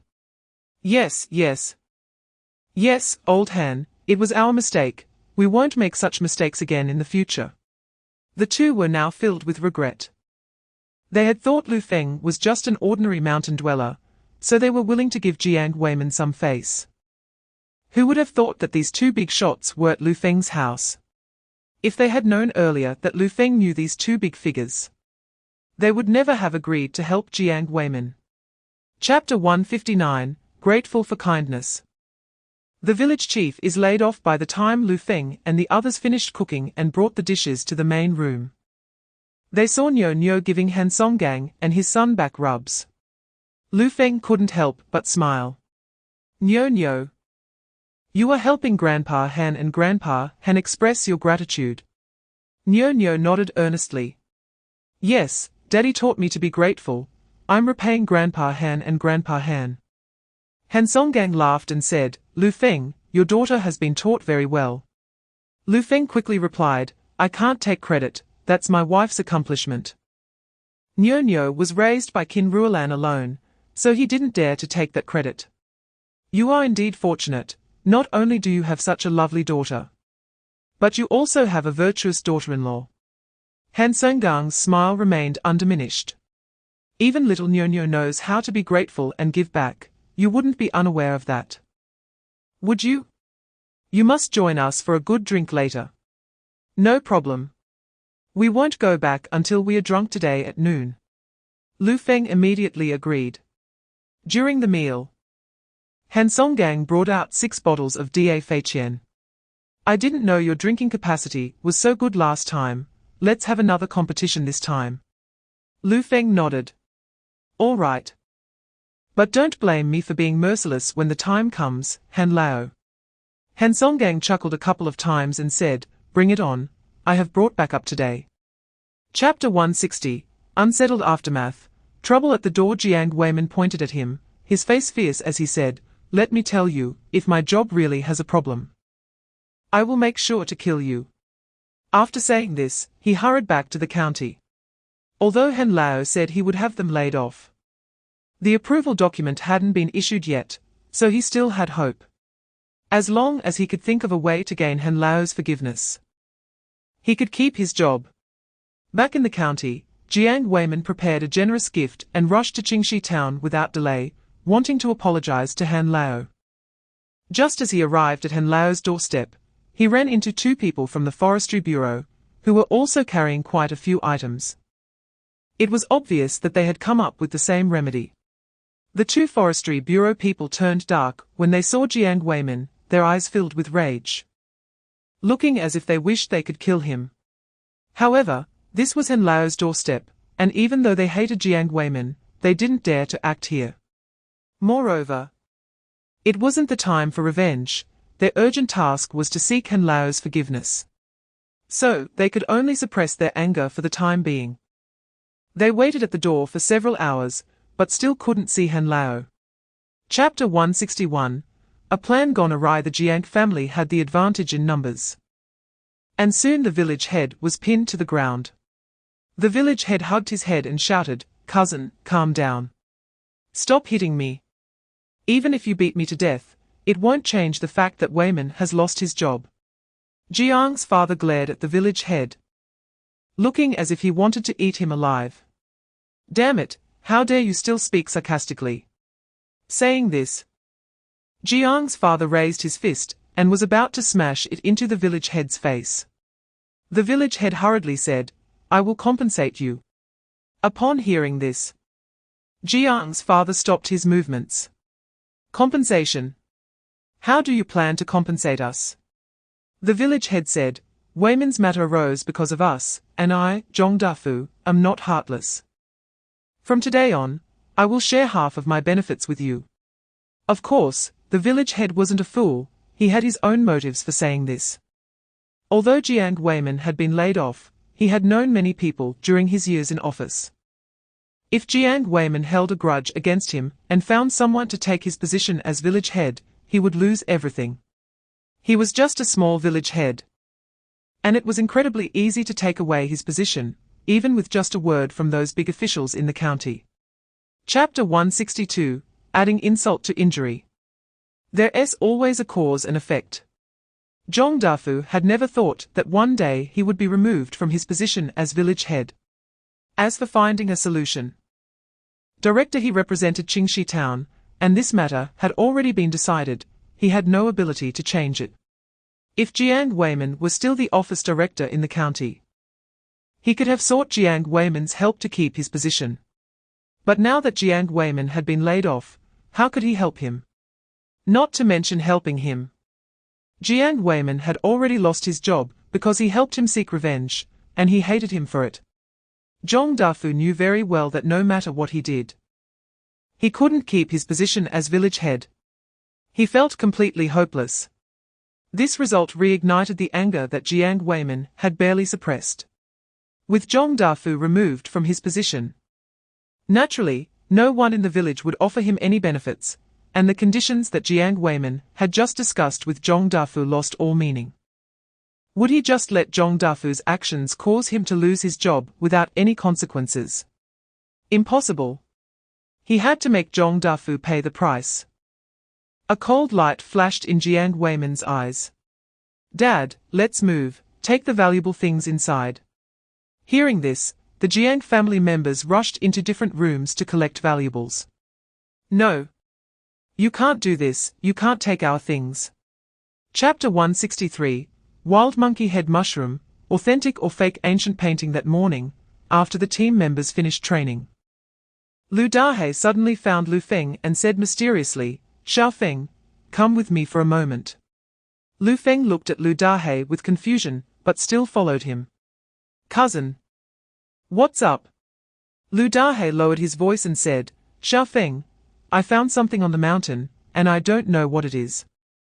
Come with me to take a look." Lu Feng raised an eyebrow. "Let's go take a look." Then, Lu Feng and Lu Dahe climbed the mountain. Lu Dahe took Lu Feng to a relatively secluded spot on the mountain. As soon as Lu Feng got close, he noticed that several trees had fleshy protrusions that resembled monkey heads. Monkey head mushroom. "Cousin, this is monkey head mushroom." Lu Dahe showed a puzzled expression upon hearing this. Monkey head mushroom. What is that? Lu Feng explained, it's a type of fungus, it just looks a bit like a monkey's head, so it got named monkey head mushroom. Lu Dahe took another look at the things on the tree and nodded in agreement. It does look a bit like a monkey's head. Is this thing valuable? Lu Feng said somewhat uncertainly, it should have some value. Monkey head mushrooms are quite valuable in later generations. But he wasn't sure how valuable they would be in this era of material scarcity. Chapter 164, Exposed on the Spot. An unexpected encounter in the black market. Lu Feng ignored the young man's words and instead looked at Jiang Haidong. Uncle Jiang, this painting was made by Tang Yin. Do you know the characteristics of his work? Tang Yin's brushwork is profound and penetrates the paper. Don't you think the colors in this painting look a bit off? Since it's made by Tang Yin, how could the brush and ink be so thin? In his previous life, he had the opportunity to see this painting during an exhibition. Although the content of the painting was exactly the same as the original, the colors were somewhat different. At first, Lu Feng thought it was because he was too far away and misread it. But the facts proved that he wasn't mistaken. When Jiang Haidong looked at the painting just now, Lu Feng was also observing, and after examining it, he was even more certain that something was wrong with the painting. Jiang Haidong nodded and said, yes. Tang Yin's painting style is unique. This painting indeed doesn't show that characteristic. The young man suddenly became anxious. Manager Jiang. Don't listen to his nonsense. This painting, Mountain Path Pine Sound, is definitely Tang Yin's authentic work. He has never even seen this painting. How could he possibly know? He is just talking nonsense here. Lu Feng nodded. Yes, this painting indeed came from Tang Yin's hand. Chapter 165, Cousin Treats, Entanglement of the Second-Rate Guy. Lu Feng frowned. What is Lu Gang doing here? However, he didn't bother too much and rode his bike back to the village. Lu Feng first went to Lu Dahe's house. As soon as Lu Dahe saw Lu Feng, he immediately came to greet him. Xiao Feng, how is it? After asking, he noticed that the backpack tied to Lu Feng's bicycle was completely empty. Lu Dahe exclaimed, sold. Lu Feng smiled and nodded, extending 2 fingers, sold for this amount. 2 big unity bills. That thing can actually sell for so much money. Lu Dahe was instantly excited. With 2 big unity bills, he and Lu Feng could each have one, which is equivalent to his month's salary. Lu Feng's smile grew even wider. Cousin, it's not 2 bills, it's 20 bills. Lu Dahe was immediately stunned. What? 20 big unity bills? I didn't hear wrong, did I? Those few monkey head mushrooms sold for 20 big unity bills. Lu Feng took the big unity bills out of his pocket and counted them in front of Lu Dahe, then took out 10 big unity bills to give to him. Holding the 10 big unity bills, Lu Dahe still felt somewhat unreal. After Lu Feng left, he tightly clutched the 10 big unity bills and rushed into the house. Li Yui, who was sewing something inside, was startled and pricked her finger with the needle. Chapter 166, A Promising Future, Sentimental Qin Ruolan. In the following days, the news of the village chief's resignation only stirred up a few ripples in Honghe village. But as time passed, Honghe village returned to its usual calm. The villagers would still privately discuss who would be the next village chief. But no one was worried, even if the next village chief was worse. They wouldn't be worse than Zhong Dafu. That night, Qin Ruolan saw Lu Feng return to the house and took out a piece of clothing from the wardrobe. Try this on, see if it fits. Lu Feng saw the clothing in Qin Ruolan's hand and instantly recognized it as the one she had been making recently. His eyes lit up, and he quickly took off his clothes and changed into the new outfit made by Qin Ruolan. After such a long time, he finally wore this piece of clothing. Lu Feng felt very satisfied. Wife, you are so good. When it was time to sleep, Qin Ruolan said, by the way, my sister-in-law asked me to go to town tomorrow morning. Lu Feng nodded. Take some money with you. The weather is getting colder. You and Nyo should buy a thick cotton-padded jacket. Buy whatever you want to eat, don't save money. I will find a way to earn it for you and Nyo. Hearing this, Kin Ruolan felt a bit moved. Chapter 167, Seeking Help from the Educated Youth, Collective Action to Catch Fish if Zi Waning was willing. Lu Feng wouldn't interfere in her matters at all. But since Zi Waning was unwilling and even sought his help, how could Lu Feng just sit back and do nothing? Besides, Zi Waning was the golden thigh he would be embracing in the future. He naturally couldn't let Shu Dabin ruin her prospects. Creaking as the sound of the door opening echoed in the courtyard, Shu Dabin's face immediately broke into a smile. Zi educated youth. He raised his head to look at the courtyard door, but to his surprise, the person who appeared at the door was not the Zi Waning he wanted to see, but Lu Feng.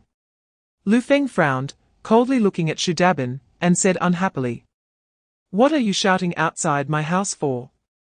Shu Dabin said, "I'm looking for Zi educated youth. Why are you here?" "Where is Zi educated youth?" Lu Feng said in a deep voice, "Put away your intentions and get lost. Don't bother Zi educated youth anymore. If you dare to bother her again, just wait and see how I deal with you." Hearing Lu Feng's words, Shu Dabin angrily pointed at him and started cursing. "I'm looking for Zi educated youth. What does it have to do with you? What qualifications do you have to tell me to get lost?"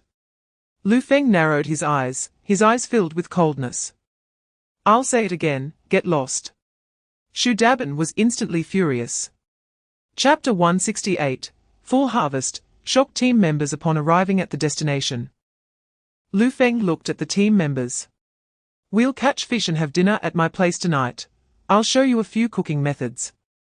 The team members' eyes lit up upon hearing this. The captain can cook too.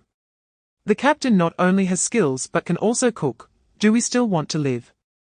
Among the team, Qian Guoqing and Lu Dahe had the most say about Lu Feng's cooking skills. Qian Guoqing smiled and gave a thumbs up. "My cousin's cooking is amazing. You'll definitely be swallowing your tongues." Lu Dahe also said, "Xiao Feng's cooking is indeed excellent. My wife has been cooking for decades and still can't compare to Xiao Feng." Everyone laughed. "All right, then we have to taste the captain's cooking well tonight. I want to see if it's worth swallowing our tongues." "Yes, tonight we'll see if the captain's cooking is as impressive as his skills." "Dahe, you really dare to say that? Aren't you afraid your wife will find out and stop cooking for you?" Lu Dahe chuckled and said, "Aren't I just speaking the truth?" Everyone had smiles on their faces, full of enthusiasm. At this moment, Lu Feng said again, Chapter 169, Too Eager to Improve. Trouble arrives. Lu Feng nodded. "Of course, since I said so, it won't be false. However, during these months of recovery, you definitely won't receive a salary. Don't worry. Once you return to the team, I will help you apply for your salary." Li Xingli quickly said, "I know there's no salary for not working." "Captain, thank you so much, you are like my reborn parents. Not only did you help me get compensation, helping our family through a tough time, but now you even let me stay in the squad." He was genuinely grateful to Lu Feng. Lu Feng had risked offending the village chief to help him get compensation. Now, he was given the opportunity to return to the forest protection team. He had also heard that after the news spread that the forest protection team could receive a big unity bill as a salary every month, many people in the village approached Lu Feng wanting to join the team. Even those who had previously left the team wanted to return, but Lu Feng did not agree. Those members were not qualified to return to the team. With his arm broken, he was even less likely to come back. Chapter 170, Collective Brawl. Initial emergence of brilliance. The team members, seeing Zhao Depeng and others with unfriendly expressions, immediately frowned and watched them warily. Lu Feng took a few steps forward, looked at Zhao Depeng, then at the others behind him, and sneered. "Unexpectedly, you actually found your way here, and brought so many people with you. What is going on? Are you here to settle scores with me?" Zhao Dopeng squinted his eyes, his face full of anger. Settle scores? Shouldn't I be the one settling scores with you? If it weren't for you ruining my good plans, I would have already gotten those 50 big unity bills in hand. You think you're impressive just because you know a little about ancient paintings. You dare to show off in front of me.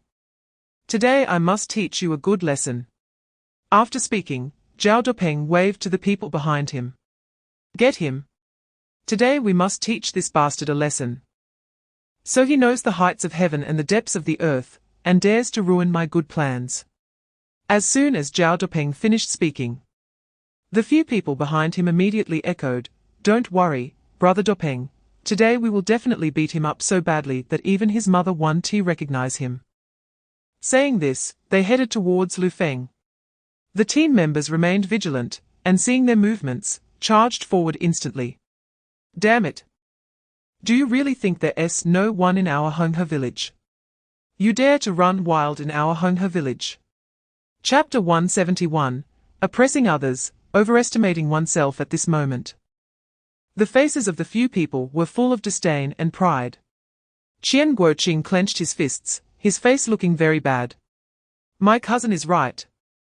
They came looking for trouble first, we only acted in self-defense, we did nothing wrong, and we certainly didn't commit any crimes. They have no right to arrest us. If that police station director really wants to lock us up, we'll fight back. We'll report them to the county. Although we are farmers, we are not soft specimens that anyone can bully. The other team members also gritted their teeth, showing expressions of desperation. Yes. If they really want to oppress us with power, then we will fight back. It's only sitting in jail anyway, we'll report them to the county. We don't believe they can cover the sky with one hand. As long as we don't get killed, we can always find a place to seek justice. That's right, we are also human beings, why should we be bullied like this?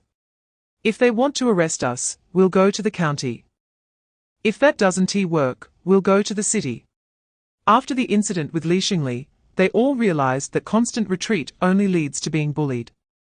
Only with appropriate strength can they protect their interests. Lu Feng looked at everyone and said again, Don't worry, they are here for me.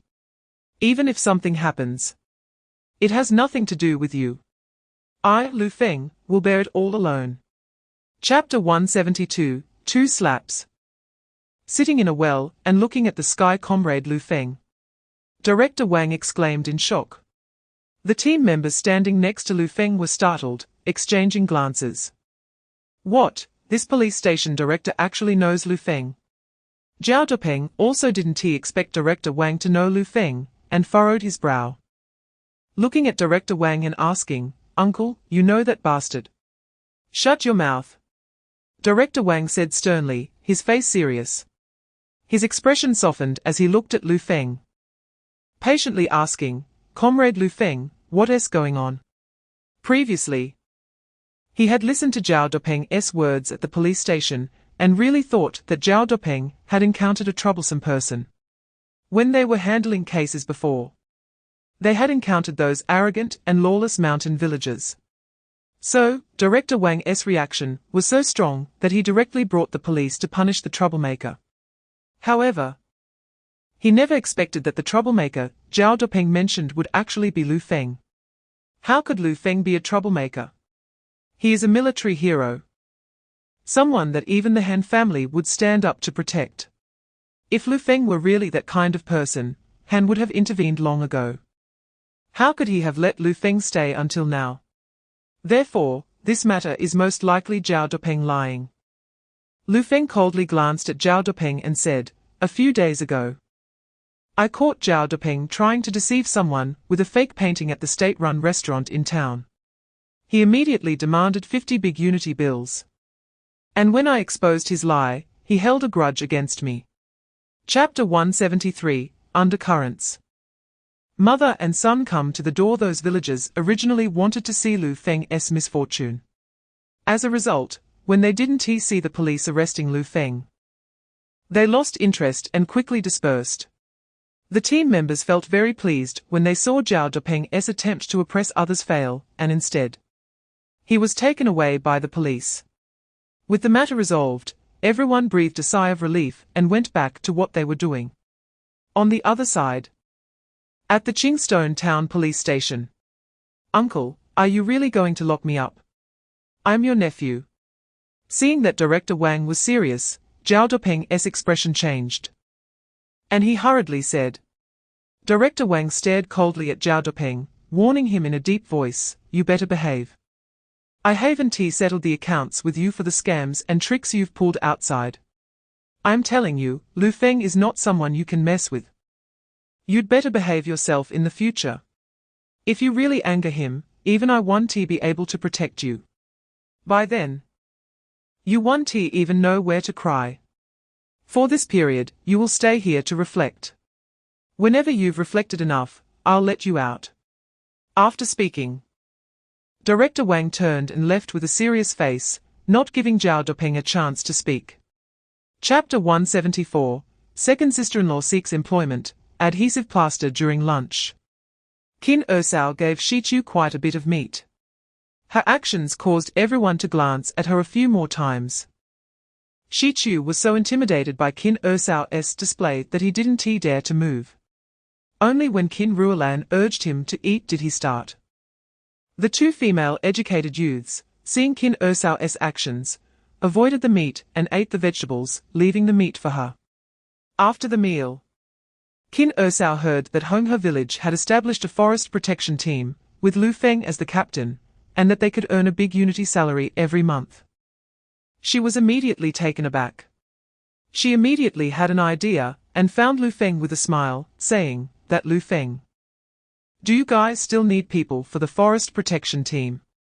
Why not bring in your second brother? There's no work in the fields now, we're all idle. Let your second brother come, and we can have one more mouth to feed, right?" Upon hearing this, Lu Feng replied, "Second sister-in-law. Our forest protection team only has so many spots, and each member's salary is uniformly issued by the town. Even if I bring your second brother in, he won't be able to get a salary. He always adheres to the rules, and since the number of people has already been reported, he won't make arbitrary increases or decreases. Once this precedent is set, wouldn't anyone come to find him? That would also bring him a lot of trouble." Chapter 175, Turning the Tables, Beautiful educated youth cries outside the courtyard. Shu Dabing was still standing with four unruly young men. They had their hands on Shu Dabing's shoulders, jokingly teasing, "I heard that this educated youth is one of the prettiest among this batch of educated youths. Dabing, your skills are not small, you actually managed to date the educated youth. Indeed, I saw the educated youth from a distance before, and she is indeed beautiful. Moreover, the educated youth is from the city, you kid really has good fortune. Da Bing, along with Zi Jiqing, is temporarily staying here. And Yi Jiqing is also a rare beauty. Now that you and Zi Jiqing are together, don't forget about our brothers. You must introduce Yi Jiqing to us when the time comes." Shu Dabing laughed heartily and said, "No problem, Zi Jiqing is already my girlfriend. So I'll definitely have her introduce Yi Jiqing to you guys."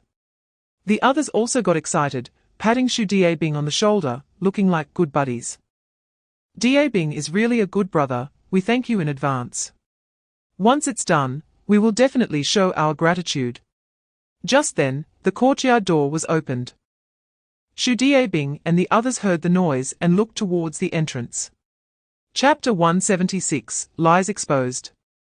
Keeping promises. The villagers, who were watching the excitement, heard Shu Dabing's words, and were initially somewhat skeptical about Lu Feng and ZWAN Ning.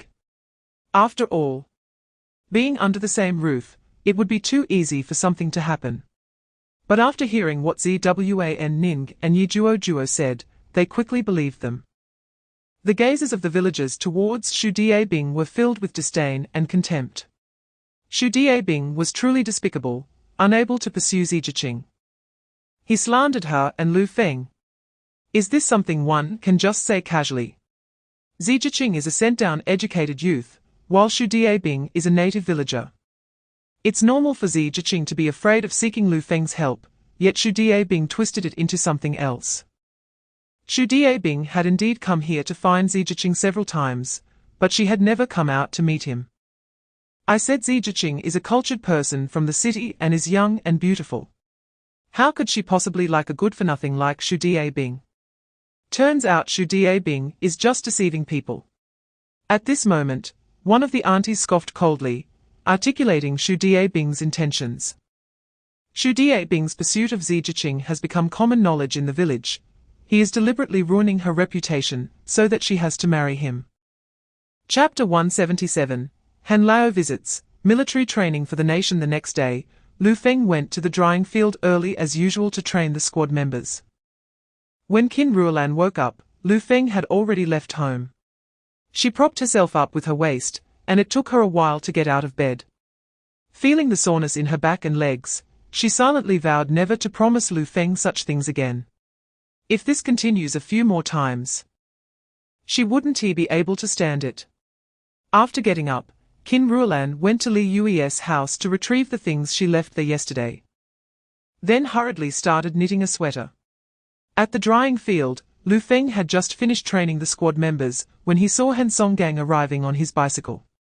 As Han Songgang got off, Lu Feng walked up to him. Han Lao, are you here to drink again today? Han Songgang smiled and said, not today. I came to find you for something. He paused for a moment, looking a bit embarrassed as he said to Lu Feng, Lu Feng, we think your training methods are quite special and want to apply them in the military. Last time, Zheng Guo communicated a lot with you. And he has applied those methods to military training, but for some reason, we haven't achieved the desired effect.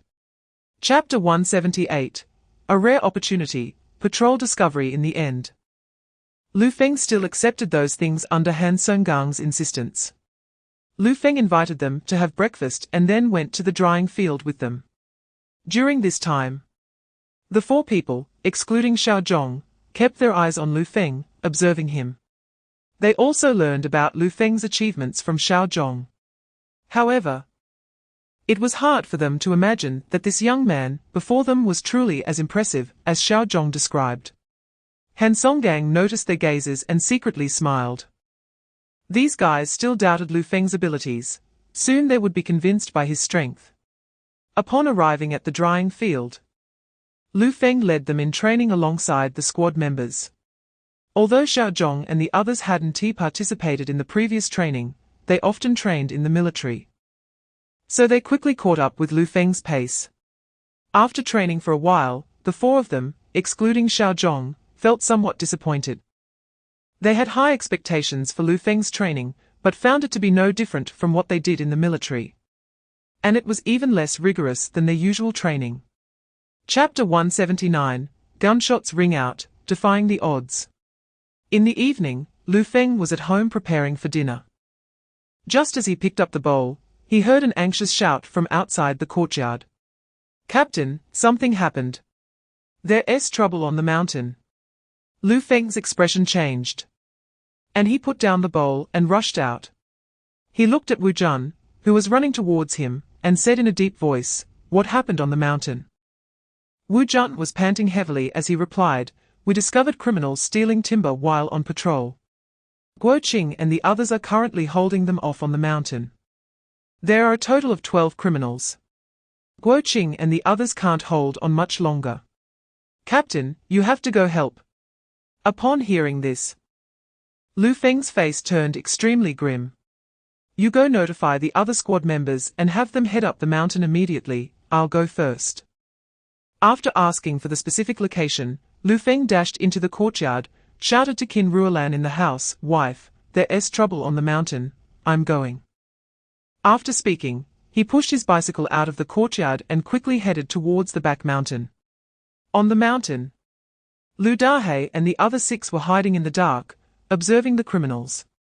Their two groups were vastly outnumbered, the criminals had twice as many people. Chapter 180, Life and Death Struggle, the puppet master. In the next moment, one of the criminals pulled the trigger. At the moment the bullet was fired, Lu Feng rolled to the ground to avoid it, and the bullet hit a nearby tree. Damn it! I'm going to take your life today. The criminal shouted angrily when he saw Lu Feng evade. Then, he quickly reloaded his rifle. The instant the criminal was loading the rifle, Lu Feng charged towards him. By the time the criminal raised the rifle again, Lu Feng was already in front of him, kicking the rifle out of his hands. "Damn it, die!" The criminal yelled and drew a dagger from his waist, lunging at Lu Feng. Three of the criminals, sensing something was wrong, turned and ran down the mountain. By the time Lu Feng subdued the criminal, the three had already disappeared. At this moment, Wu Jun and the other team members also arrived. Lu Feng pointed in the direction where the three criminals ran and said, "Three ran that way, go chase them. Be careful." "Yes." The 7 members responded and took off in pursuit. Lu Feng helped the other 4 team members take down the remaining 5 criminals, and instructed everyone to tie up the 7 injured criminals. Chapter 181, Coercion and Temptation. Competition in the threshing ground late at night. Boss Gu's subordinate brought back news from the investigation. "Boss, those people reported to the police. And our people have been taken to the police station. They won't expose us, will they?" A hint of worry appeared on the subordinate's face. Boss Gu sneered. "Expose us? Ha, they don't dare. When they worked for me, I already told them that if they dared to leak our information, their families would follow them on the road. Even if they had 100 times the courage, they wouldn't dare to do that." He then looked at his subordinate and asked, "Have you found out about the captain of the forest protection team?" The subordinate immediately replied, "Yes, Lu Feng is just a hunter from Honghe village. A few years ago, he was a good-for-nothing, skilled in gambling and debauchery. However, he has turned his life around and learned some skills from somewhere, which is why he became a hunter. His skills are indeed impressive, and he has improved the strength of the forest protection team members significantly. Boss, since we suffered such a huge loss this time, should we teach that Lu Feng a lesson?" He looked at Boss Gu, a fierce expression appearing on his face. Chapter 182, Legends of Experts, Identity Exposed. Yes. We still need to practice. We can only ask Captain Lu for more guidance. Xiao Zhong, not annoyed by everyone's words, smiled and spoke. Lu Feng nonchalantly replied, "It's just a small matter." At this moment, Qian Guoqing walked up to Lu Feng, punched his shoulder in a friendly manner, and curiously asked, "By the way, cousin, where did you learn all these skills?" Lu Dahe also looked at Lu Feng, curious about this matter.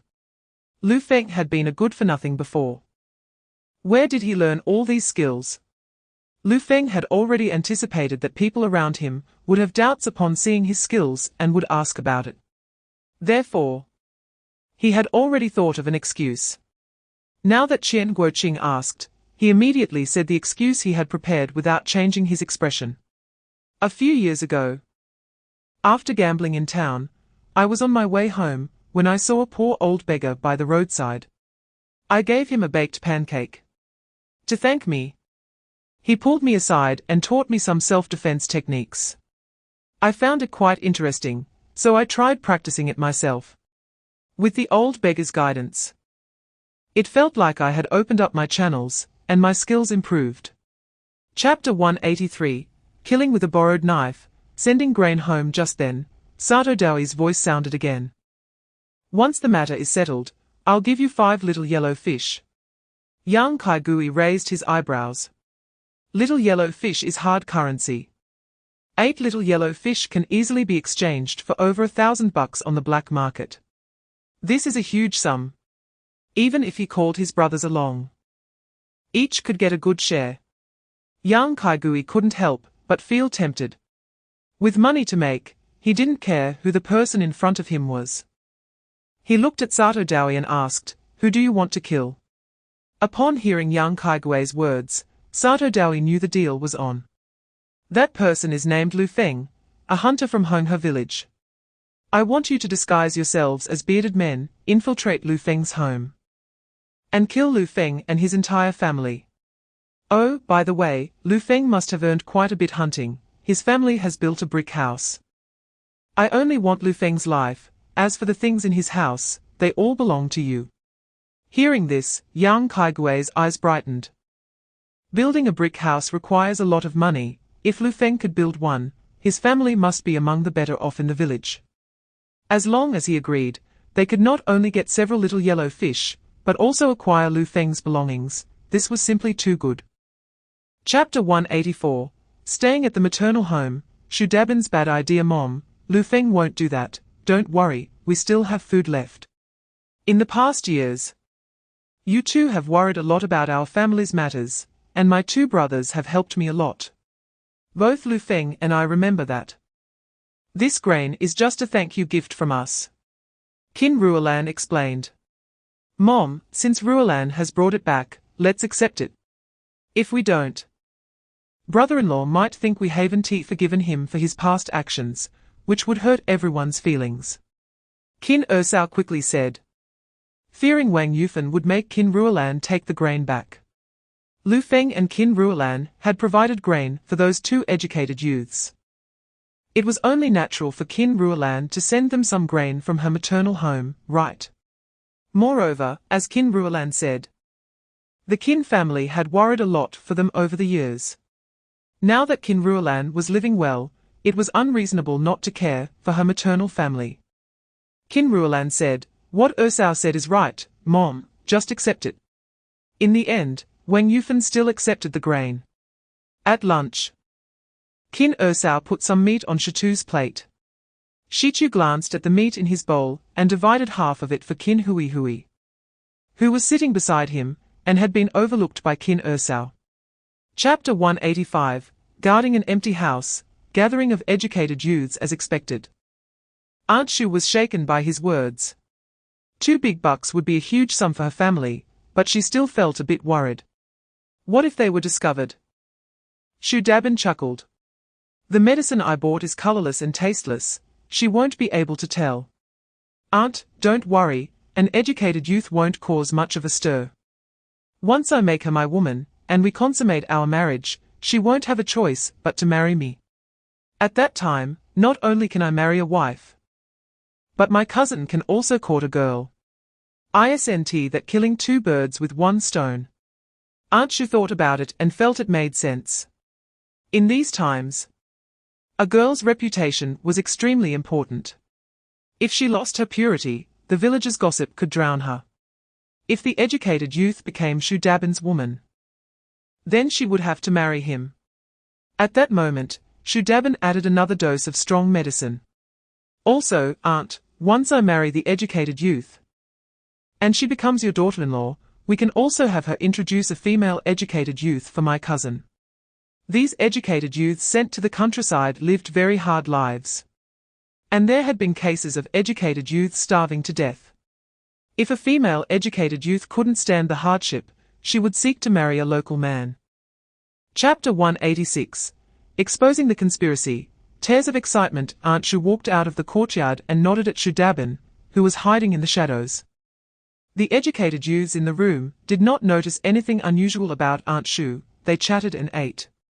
Even though life was tough, everyone still held enthusiasm for life. And there was laughter and joy at the table. Although everyone didn't know each other before coming here, they became friends and family after arriving.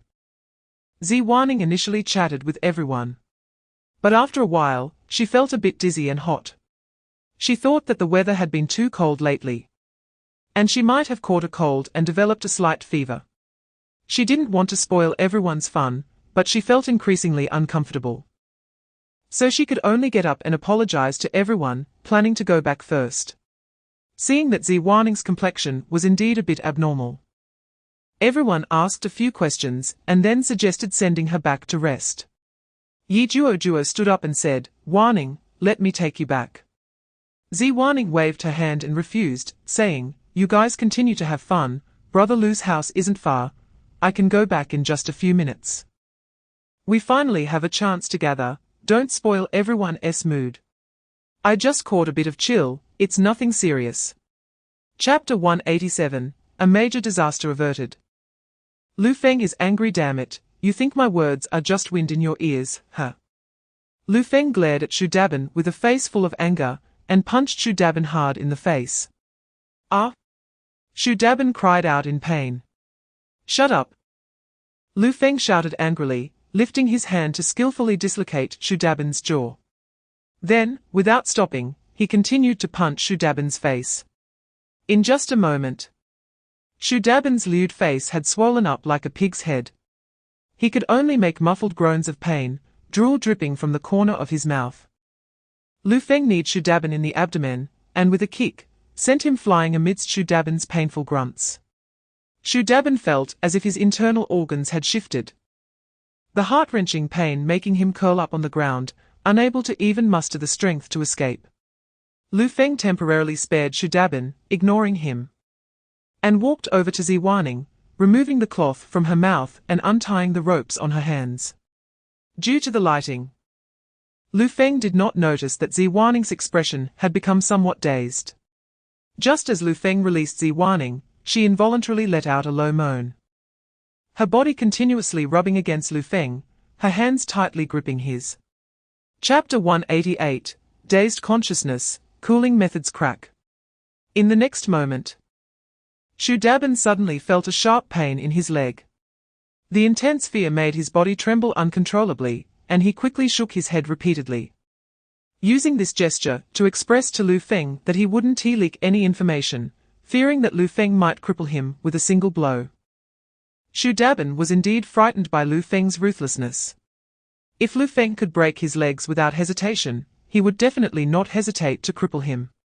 He was very clear in his heart that Lu Feng was capable of such things. Seeing Shu Dabin's reaction, Lu Feng slowly retracted the stick. He coldly glanced at Shu Dabin before walking in front of Ziwaning. Ziwaning had completely lost her autonomy under the influence of the drug. Lu Feng frowned even tighter, feeling quite troubled, not knowing how to take Ziwaning back. Although it was late, there would still be villagers on the road. If he helped Ziwaning back, there would definitely be rumors in the village. Previously, he and Li Chuanxiang had no physical contact, but the village was already buzzing with rumors about them. If someone saw him and Ziwaning having physical contact, that would be a problem. Chapter 189, Adding Kindness. Terrified brother Lu, what just happened to me? After a while, Ziwaning slowly opened her eyes. Lu Feng briefly recounted what had just happened and said, Zijiqing, don't worry, I've already dealt with Shu Dabin. I broke both his legs and warned him, he wouldn't dare to leak anything about today. Not even a word, so you don't need to worry. It's best if you don't tell anyone about this. Ziwaning knew that Lu Feng was doing this for her good and nodded. Brother Lu, I understand. Then she looked at Lu Feng with a grateful expression and said, Thank you for what you did today, brother Lu. If it weren't for you, I can't imagine what would have happened. Thinking about what happened in the small grove, Ziwaning's heart filled with fear. If Lu Feng hadn't arrived in time, Shu Dabin would have succeeded. If she had really been violated by that disgusting man, she wouldn't have been able to live with herself. Therefore, Lu Feng essentially saved her life this time. Lu Feng spoke in a flat tone, It's nothing. I just happened to hear the commotion, it's good that you're okay. Lu Feng felt fortunate that he happened to hear the noise, otherwise the consequences would have been unimaginable. Chapter 190, Extortion and Malicious Intent. Only 4 people knew about this matter, him, his aunt, Lu Feng, and Ziwaning. Lu Feng would definitely not leak it, otherwise, he wouldn't have specifically warned him. Ziwaning would also certainly not leak it. And he didn't dare to leak it himself. Now only his aunt remained. So, he had to keep his aunt's mouth shut, if anything unexpected happened. He would be doomed. Aunt Shu frowned. What exactly is going on? Shu Dabin said, You don't need to care about the specifics. Just know that Zijiqing has someone backing her, and it was that person who broke my legs. If we keep our mouths shut, this matter will just pass. If even a single word of this leaks out, we're finished. This statement was naturally not directed at Aunt Shu but aimed at Shu Dabin. However, Shu Dabin included her to silence her. Sure enough, Aunt Shu was startled. However, she was no fool, she had seen more than Shu had eaten rice. So she quickly came to her senses. She smiled and said, "Dabin, this should be directed at you, right? The other party probably doesn't even know that I know about this matter." Chapter 191, Anyo's contribution, the villains report first but Dad. "If we kill Lu Feng's family, we'll end up in prison," Zhong Xuejuan said anxiously upon hearing this. "What are you afraid of?" Zhong Dafu's face darkened as he angrily scolded, "What a useless thing. It's so late, and there isn't a single ghost around. Who will know it was us? Stop talking nonsense, hurry up and act while they are asleep," Zhong Dafu urged in a low voice. Then the two of them went to the back of Lu Feng's house, where the firewood was stacked, and poured a bucket of gasoline over the pile. To burn Lu Feng's family alive, Zhong Dafu even traveled dozens of kilometers to the black market to buy gasoline at a high price. This stuff is extremely flammable. He didn't believe he couldn't kill that damned Lu Feng. Imagining the scene of Lu Feng being burned to death, a sinister smile appeared on Zhong Dafu's face. "I've been the village chief of Honghe village for so many years, and no one has dared to offend me. Lu Feng, that dog, has gone against me at every turn. This time, I'll let him know the price of offending me." As he spoke, a hint of madness flashed in his eyes.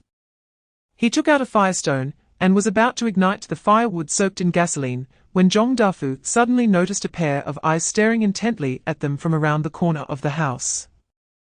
Chapter 192, Exposed on the Spot, Eliminating Harm for the People Not Sitting. Compensation. Must compensate. Those two brutes almost bit me to death. Lu Feng, what do you think we should do about this? Zhong Xuejuan also shouted vaguely. Upon hearing this, Qin Ruolan's expression changed. She was somewhat confused. Usually, Anyo and the two wolf dogs were very obedient, so why did they attack people tonight? The Zhong Dafu father and son were not good people to begin with. And now that they had been dealt with by Anyo and the two wolf dogs, these two would definitely not let it go easily. The nearby villagers, upon hearing this, also began to speak up. "What? That black bear is from Lu Feng's family. Does Lu Feng's family really have a black bear?" "Right. I heard a member of the forest protection team say that Lu Feng's family has a black bear, but I had never seen it before, so I forgot about it. It turns out Lu Feng's family really does raise a black bear. The black bear from Lu Feng's family bit someone, and it bit them like this. They should compensate. A black bear is a fierce beast. Lu Feng is quite bold to keep one at home. Now that something has happened." Lu Feng looked at the Zhong Dafu father and son, who were the first to complain, sneering. "Compensate? Zhong Dafu, are you mistaken?" Chapter 193, Deserved Punishment. Lu Gang returns to the village the next morning. Lu Feng prepared to report to the police in town. To be safe, he called Lu Dahe to watch over the village head and his son at home. Lu Dahe and his wife were shocked when Lu Feng told them about last night's events and hurriedly asked if they were okay. They only breathed a sigh of relief after hearing that Zhong Dafu and his son had been caught before they could set the fire. After that, the couple went to Lu Feng's house together. Li Yui felt very pleased when she saw how badly Zhong Dafu and his son had been bitten by Anyo and the two wolf dogs. She didn't expect Anyo and the two wolf dogs to be so brave. After arranging things at home, Lu Feng went to the police station in town. The police recognized Lu Feng, and upon hearing him say that someone tried to set fire to kill his family in the middle of the night, they didn't dare delay, and immediately followed Lu Feng to Honghe village. Upon arriving at Lu Feng's house, several police officers first checked the scene of the incident and asked everyone some questions before quickly determining the case. "Comrade Lu Feng, this matter is quite serious. We will thoroughly investigate it and bring Zhong Dafu and his son to justice." They then brought Zhong Dafu and his son back to the police station. When the police came to the village, many villagers saw it and began to inquire about the matter. Chapter 194, Salary Distribution, Humaya's Plan, You Scoundrel. Lu Dahe was furious at Lu Gang's words. He stormed into the courtyard. What's wrong? Who annoyed you? Li Yui frowned and looked at Lu Dahe, who was filled with anger. Lu Dahe said sternly, Gangzi has been acting strange lately. He goes out every day, and even bought a 2/8 big bar. Upon hearing this, Li Yui guessed what was going on. He's an adult now, can you still control him like when he was a child? Li Yui was also angry about Lu Gang's situation. Lu Gang is just a white-eyed wolf, why should we care about him? No matter how well we treat him, it won't end well. When Lu Gang and Zhongmai were still married, they had taken care of Lu Gang's family a lot. Both Lu Gang and Zhongmai thought it was only natural, and often came to their house to mooch food and drink. The incident where Lu Feng broke Lu Gang's leg was something Zhongmai brought upon herself, constantly stirring up trouble. In the end, Lu Gang actually blamed them, saying they didn't help him. Should they really be responsible for cleaning up after him? After Lu Gang divorced Zhongmai and was recovering at home, they also brought him meals every day, taking turns to care for him. Chapter 195, Covert Affair. Cousin-in-law visits. Hearing this, Humaya smiled charmingly, of course. I know that Zhong Xiao has this ability. Zhong Xiao is the best in every aspect. As she spoke, Humaya leaned against Zhong Xiao's chest. In a place where Zhong Xiao couldn't see, her alluring eyes were filled with coldness. A few days ago, Humaya met Zhong Xiao at a dinner in the city. After learning about Zhong Xiao's identity, she targeted him and kept getting closer to him. She not only wanted to find a new partner for herself, but also sought revenge on Lu Feng. Zhong Xiao's identity was extraordinary, and eliminating that scoundrel Lu Feng would be incredibly easy. So, that day, she and Zhong Xiao drank quite a bit, and finally, taking advantage of the alcohol, they completely hooked up. In the past few days, Humaya had clearly felt that Zhong Xiao was becoming more and more infatuated with her, which was why she opened her mouth to propose that Zhong Xiao help her seek revenge. As long as Zhong Xiao agreed, that mud-legged Lu Feng would undoubtedly die. Just know it. Don't worry, in a few days, I'll bring a few good hands and personally accompany you to Honghe village to take care of that mud-legged guy. Zhong Xiao said lightly. To him, killing someone seemed like a trivial matter. Chapter 196, Financial Temptation. Unpleasant parting. It's just helping to manage the members of the team, Lu Feng said calmly. Wu Liping smiled and praised Lu Feng. It's not as simple as you say. I heard Guoqing say that you still have to train them. Without some skills, you can't do these things. Everyone knows your capabilities. Chen Sifeng was not willing to be outdone, especially since that person was her sister-in-law, Wu Liping. She quickly added, that's right. Only you, Xiaofeng, dare to go up Yangwang Mountain. Your skills are outstanding. You're the only one suitable to be the captain of the forest protection team in Honghe village. Saying this, she paused for a moment and then continued, by the way, Xiaofeng, I heard that the team members still have a salary for their big unity. Well, you see, we currently don't have any work at home. And your big cousin is in great shape. Can you let your big cousin join your forest protection team? Chen Sifeng revealed her purpose for coming here. She was afraid that Lu Feng wouldn't agree, so she quickly said, I promise you, your big cousin will work hard, and will definitely not let you down. After saying that, she looked at Lu Feng expectantly. Previously, the Qian family knew that Qian Guoqing followed Lu Feng for training every day. But everyone had not taken this matter to heart. Chapter 197, Unresolved Grudges. Not afraid of poverty but of inequity. However, Qian Yujin didn't think much of it and carried the firewood he had brought to the kitchen. At this moment, he still didn't know that the ongoing development of this matter would soon almost tear the Qian family apart. When Chen Sifeng returned home, she immediately called Qian Guowen, who was waiting for news at home, back into the room. As soon as Qian Guowen stepped into the room, he eagerly asked, Sifeng, how is it? Did Xiaofeng agree? Did he say when I should go? He was incredibly excited at the thought of soon becoming someone who could receive a salary every month. A job with a monthly salary in a big collective, although not comparable to the formal workers in the city or town, was quite a catch in the village. If he could get such a job, he would be the envy of the villagers. When it came to this matter, Chen Sifeng's expression suddenly darkened, and she said angrily, "Go? Go where? Your good cousin hasn't he agreed to let you and Erdi join the forest protection team?" Qian Goan frowned and said solemnly, "What? He didn't he agree? How is that possible?" Upon hearing this, Chen Sifeng became even angrier and shouted, "How is it impossible? He never intended to let you brothers join the forest protection team.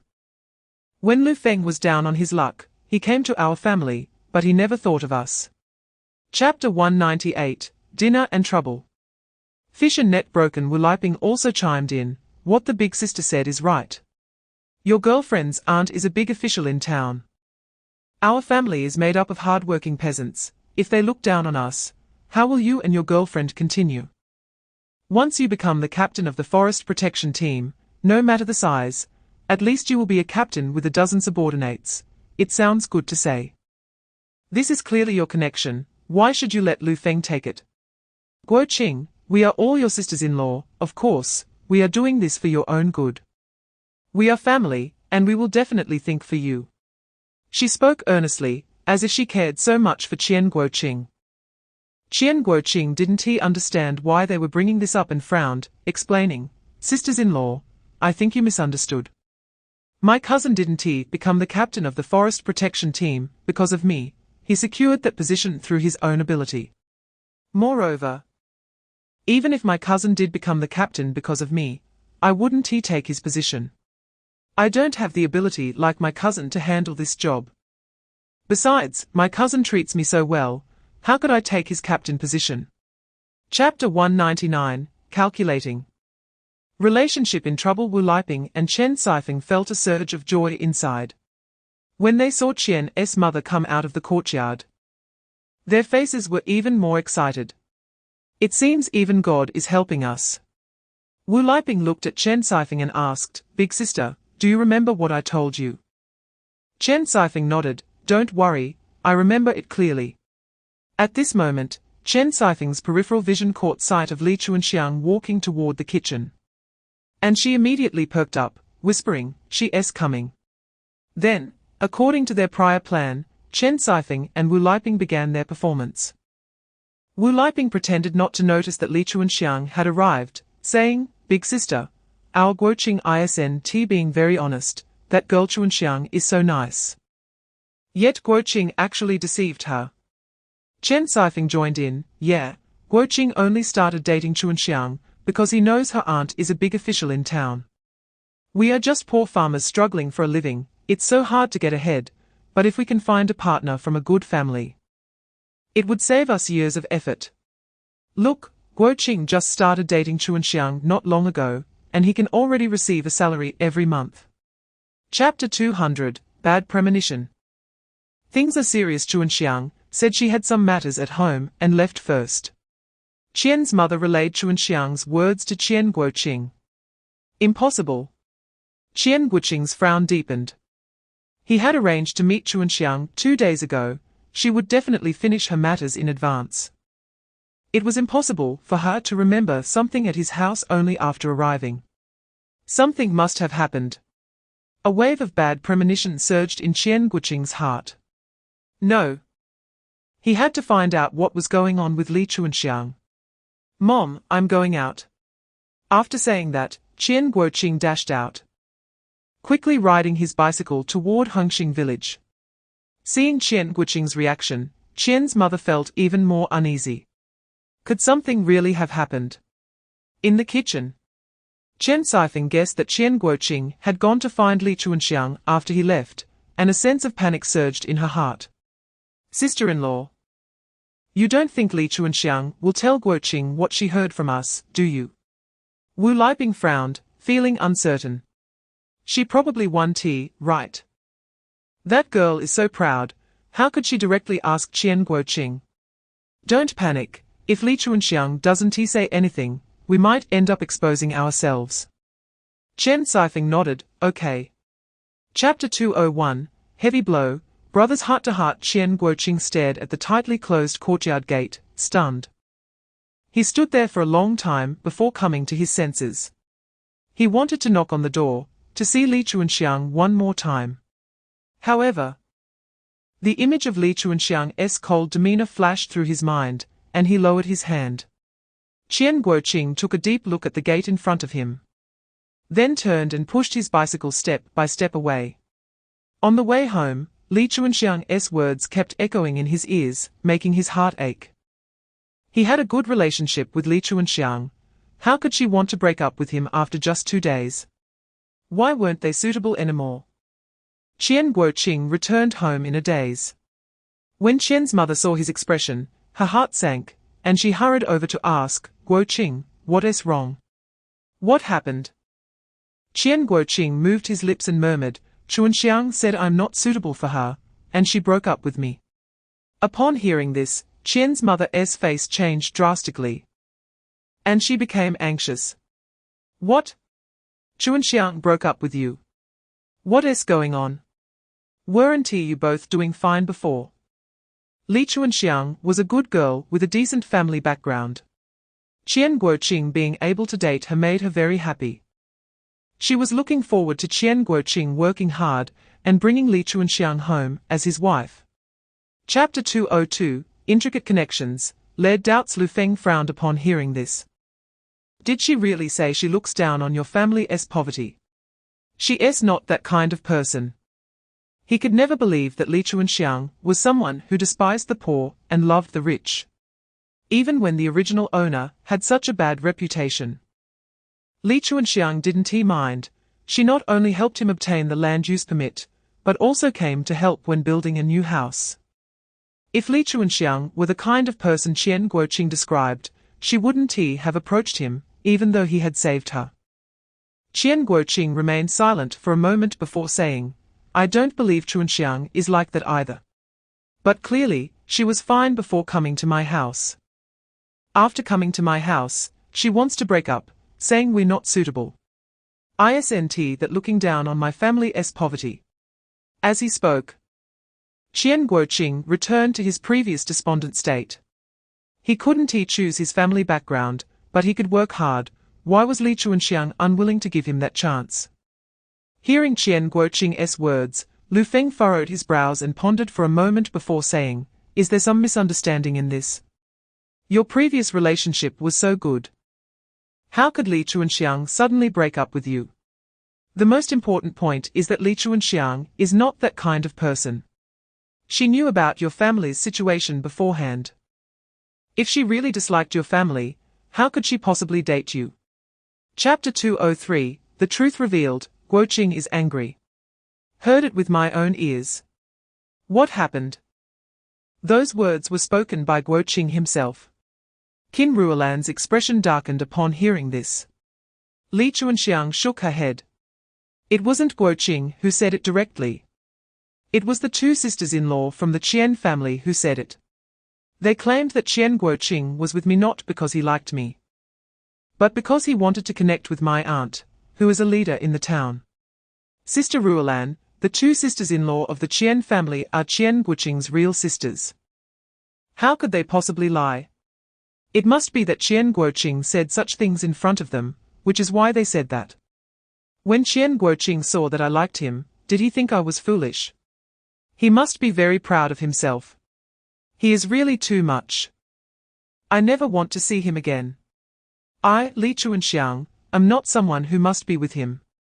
Her face was filled with anger, and her eyes were even redder. Qin Ruolan furrowed her brows upon hearing this.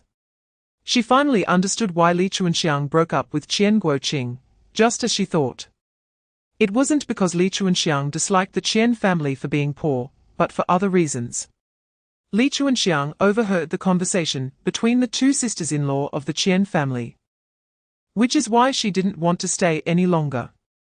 Even if she was angry just hearing it, let alone Li Chuanxiang. Chapter 204, Gathering Together.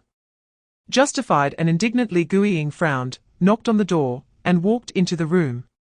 As soon as she entered, she saw Li Chuanxiang sitting on the edge of the bed, her face covered in tears. Chuanxiang, what's wrong? Why are you crying? Li Guiying quickly asked. Upon seeing her beloved aunt Li Guiying, Li Chuanxiang cried even harder, and immediately threw herself into Li Guiying's arms.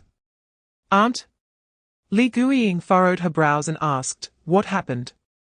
At first, Li Chuanxiang did not tell her, but after Li Guiying patiently asked a few times, Li Chuanxiang finally spoke.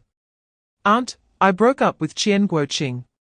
Hearing this, Li Guiying's face showed a look of surprise. What? You broke up with Guoqing? What happened? Initially, Li Guiying had high hopes for Lu Feng. But since Lu Feng already had a family, she dismissed that thought. Later, when Li Chuanxiang started dating Qian Guoqing, she thought Qian Guoqing was also a good choice. After all, Qian Guoqing was honest, ambitious, and treated Li Chuanxiang well. A few days ago, Li Chuanxiang talked about Qian Guoqing with a happy expression. What happened? Why did they suddenly break up? Li Chuanxiang cried and said, Aunt, Qian Guoqing lied to me. He was not with me because he liked me, but because he wanted to leverage your relationship. Chapter 205, Confrontation, complete outburst. Upon hearing this, Qian Goan and his brother both showed displeasure on their faces. Chen Sifeng and Wu Liping are their wives. How could Qian Guoqing scold them in front of his brothers? Does Qian Guoqing really think that just because he has a job with the forest protection team, he can disregard them? Thinking of this, Qian Goan felt angry. He glared at Qian Guoqing and reprimanded, Guoqing, how are you speaking? What has your sister-in-law done to deserve you yelling at home? Qian Xingguo was also very dissatisfied with Qian Guoqing and said in a deep voice, Qian Guoqing, what do you mean?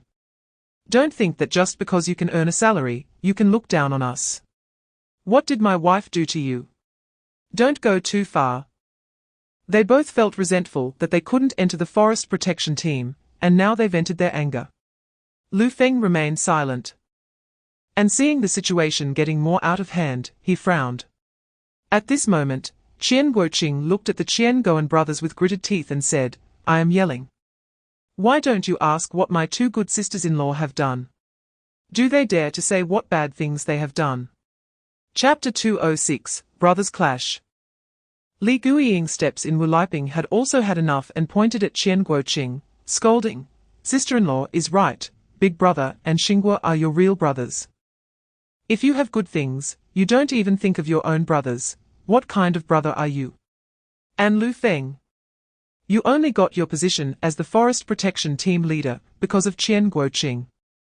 My sister-in-law and I wanted you to get big brother and Xingguo into the forest protection team, but you didn't even think about it and directly refused.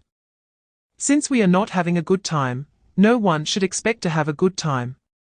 Now that Qian Guoqing has broken up with Li Chuanxiang, your position as team leader is done for. Just wait to be kicked out of the forest protection team. After saying this, Wu Liping felt relieved.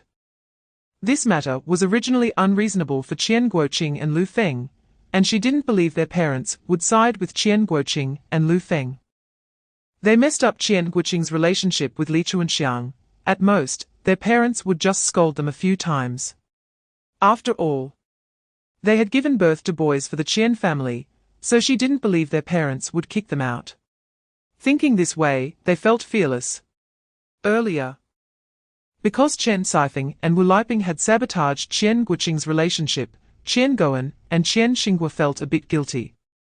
Now, hearing what Chen Sifeng and Wu Liping said, they regained their confidence and began to criticize Qian Guoqing. Chapter 207, Fair Competition. Settling accounts after the fall, Chen Sifeng and Wu Liping certainly knew that Li Guiying's words were directed at them, and at this moment, both of them felt very uneasy. They had no idea that Li Guiying would come to the Qian family, let alone that she would happen to overhear their conversation. With Li Guiying present, Chen Sifeng and Wu Liping completely lost their previous recklessness. They now felt like chickens with their necks pinched, not daring to say a word. They could rely on the fact that they had given birth to boys for the Qian family and act recklessly. But they knew that this tactic was of no use against Li Guiying. It would be too easy for Li Guiying to deal with them. So in front of Li Guiying, they didn't even dare to breathe. At this moment, Li Guiying's gaze fell on the sharp-tongued Chen Sifeng and Wu Liping. And she said in a deep voice, Qian Guoqing became a member of the forest protection team not because of his relationship with Li Chuanxiang, but because of his own abilities. Members of the forest protection team need to fight against criminals. Strength is of course the most important.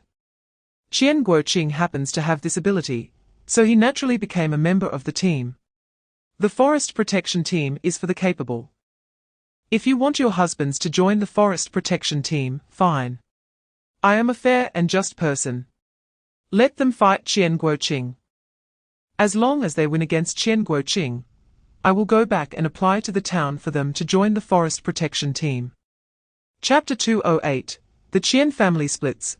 Calculating thoughts. Since my niece wants to date Qian Guoqing, then as her aunt, I must investigate this matter thoroughly. Do you really think there's no one in the Li family? How dare you bully my niece like this? Li Guiying looked coldly at Chen Sifeng and Wu Liping, exuding a faint pressure. Hearing this, Chen Sifeng and Wu Liping didn't even dare to move. Li Guiying did not let them off. Now that the two of them are just dating, if Qian Guoqing's two sisters-in-law can create such trouble, there will only be more in the future. I don't care about how others' relationships are, nor can I. However, since my niece and Qian Guoqing are dating with the premise of marriage, I must take charge of how the Qian family's relationships are. Li Guiying's attitude was very strong. Earlier, when it involved public affairs, she used her title as the deputy town head. Now, when it comes to her niece's matters, she used her name as Aunt Li Chuanxiang. She did not deny that Qian Guoqing is a good young man, but his two sisters-in-law are no pushovers either. Therefore, since she is here today, she must get an explanation. Qian Yujin stepped forward to express his attitude and stance. Chapter 209. Ungratefulness. Lu Feng's heartbreak. Wu Liping knew very well what Chen Sifeng was up to and immediately echoed, yes, since Qian Guoqing wants to split the family, let him go build his own house. Wu Liping looked anxious, fearing that Chen Sifeng would win over Qian Yujin and his wife. Of course, she not only wanted to keep Qian Yujin, but also wanted to drive Qian Guoqing out. With only 4 rooms in the house, as long as Qian Guoqing's room could become theirs, their children would no longer have to sleep in the same room with them, which would be great. For what Chen Sifeng and Wu Liping said, Qian Goan and Qian Xingguo did not stop them. Instead, they looked approving. Seeing the reaction of the 4 of them, Qian Guoqing felt even colder, gritting his teeth and saying, fine, I'll move out. Even if they split the family, living together would still lead to conflicts. It would be better for him to go out and build his own house. He had thought about this before, that after he married Li Chuanxiang, he would go out and build a house. Now it was just a matter of advancing the timeline. However, to build a house, he would need to work harder to earn money. Seeing Qian Guoqing being bullied by his brothers and sisters-in-law, Li Chuanxiang also got anxious and wanted to speak up for him. Li Guiying noticed Li Chuanxiang's intention and immediately reached out to hold her back. Chapter 210. Birthday Gift. The bearded man enters the village in the evening, Honghe village. Members of the forest protection team and Xiao Zhong's 5 people had gathered at Lu Feng's house. Everyone was there, and naturally, Lu Feng did not leave out Li Xingli. The team members were very grateful to Lu Feng. If it weren't for him fighting for their wages, they wouldn't have received a big unity salary every month. If it weren't for Lu Feng's training, they wouldn't have the skills they had now. Therefore, they learned from Qian Guoqing that today was Lu Feng's birthday, and all brought gifts. Some brought a basket of eggs, while others brought a piece of meat. Everyone came bearing gifts. Xiao Zhong's group also brought gifts for Lu Feng. Lu Feng was not only their friend, but also their instructor. After training under Lu Feng for a while, their strength had significantly improved. Naturally, They wanted to express their gratitude to Lu Feng. Xiao Zhong even specially brought a gift from Han Songgang and conveyed a message to Lu Feng. Han Songgang said that today was for young people, so he wouldn't join the fun and would come another day to have a good drink with Lu Feng. Lu Feng smiled and agreed, saying he was welcome anytime. Everyone didn't rest when they arrived. They chatted while helping Lu Feng with chores, all smiling brightly. Chapter 211, A Feast, a dark night for murder soon. The people across the way noticed Lu Feng and couldn't help but sneer. Ha! There are still those who aren't afraid of death in this village. Brother, let's deal with these eager fools first. The scarred middle-aged man said in a deep voice, Don't waste time, let's move. As soon as he said this, the bearded men rushed toward Lu Feng. What era is this? How dare you do such a thing? Seeking death. Lu Feng tightened his grip on his military dagger and instantly lunged at the bearded man in front. Ha ha, overestimating yourself, come and take your life. The leading bearded man raised his long knife and swiftly swung it at Lu Feng. Lu Feng saw this and dodged the big knife with a swift movement, suddenly twisting his military dagger and stabbing it directly into the wrist of the bearded man holding the knife. Ah! The bearded man screamed, the intense pain instantly causing him to lose strength, and the big knife fell from his hand. Just as the knife was about to hit the ground, Lu Feng kicked the handle and caught the knife with one hand, then thrust it violently into the bearded man's stomach. Lu Feng's series of movements were fluid, and the bearded man didn't even have time to react before losing his life. Then, Lu Feng pulled out the big knife, kicked the bearded man in front of him, sending him flying and crashing heavily into the few bearded men following behind him. Chapter 212, Night Raid on the Village. Blades meet blood clang. Yang Kaigui deflected Lu Feng's attack with a big knife, causing Lu Feng's knife to miss completely. Immediately after, Lu Feng raised his big knife and slashed diagonally at Yang Kaigui's right shoulder. Clang! At the critical moment, Yang Kaigui raised his big knife to block it in front of him. However, Lu Feng's immense strength forced Yang Kaigui to retreat several steps, leaving two trails in the muddy ground of the courtyard. Sparks even flew where the two big knives met. Lu Feng's eyes were filled with coldness as he said, You dare to call yourself a tiger? Ha, today I will turn you into a dead dog. After saying that, Lu Feng pulled out his military dagger and thrust it toward Yang Kaigui's abdomen. Yang Kaigui's expression changed, and in the moment he quickly dodged. The military dagger sliced through his clothing and across his abdomen, blood flowing from the wound. Yang Kaigui was completely angered by Lu Feng, his face filled with a fierce expression. I didn't expect you to have some skills. But so what? I want you dead, and you can't live. After saying this, he raised his big knife and aimed for Lu Feng's throat. Seeing this, Lu Feng suddenly leaned back, and the knife swung over his head. In the next moment, Lu Feng swiftly appeared behind Yang Kaigui, raising his big knife to strike at him. Chapter 214, The Mastermind Behind the Scenes. Militiamen claiming credit. Yang Kaigui reached out for the gun. Lu Feng's face darkened, and he rushed over. Just as Yang Kaigui touched the gun, Lu Feng kicked him away. Yang Kaigui fell, his severed arm hitting the ground first, instantly filling the yard with his screams. At the same time, the gun also fell to the ground again. Lu Feng quickly picked up the gun, aimed at Yang Kaigui, and decisively pulled the trigger. Bang! The bullet hit Yang Kaigui right in the forehead. After dealing with Yang Kaigui, Lu Feng turned the gun towards the bearded men fighting with Qian Guoqing and the others, pulling the trigger continuously. Bang bang bang. With a series of gunshots, those bearded men fell one after another. The yard was suddenly filled with painful groans. In just a moment, 4 of the bearded men had already fallen, leaving only 3 remaining. These bearded men had committed many crimes, and Lu Feng had no intention of letting them go. He fired again, knocking down 2 more.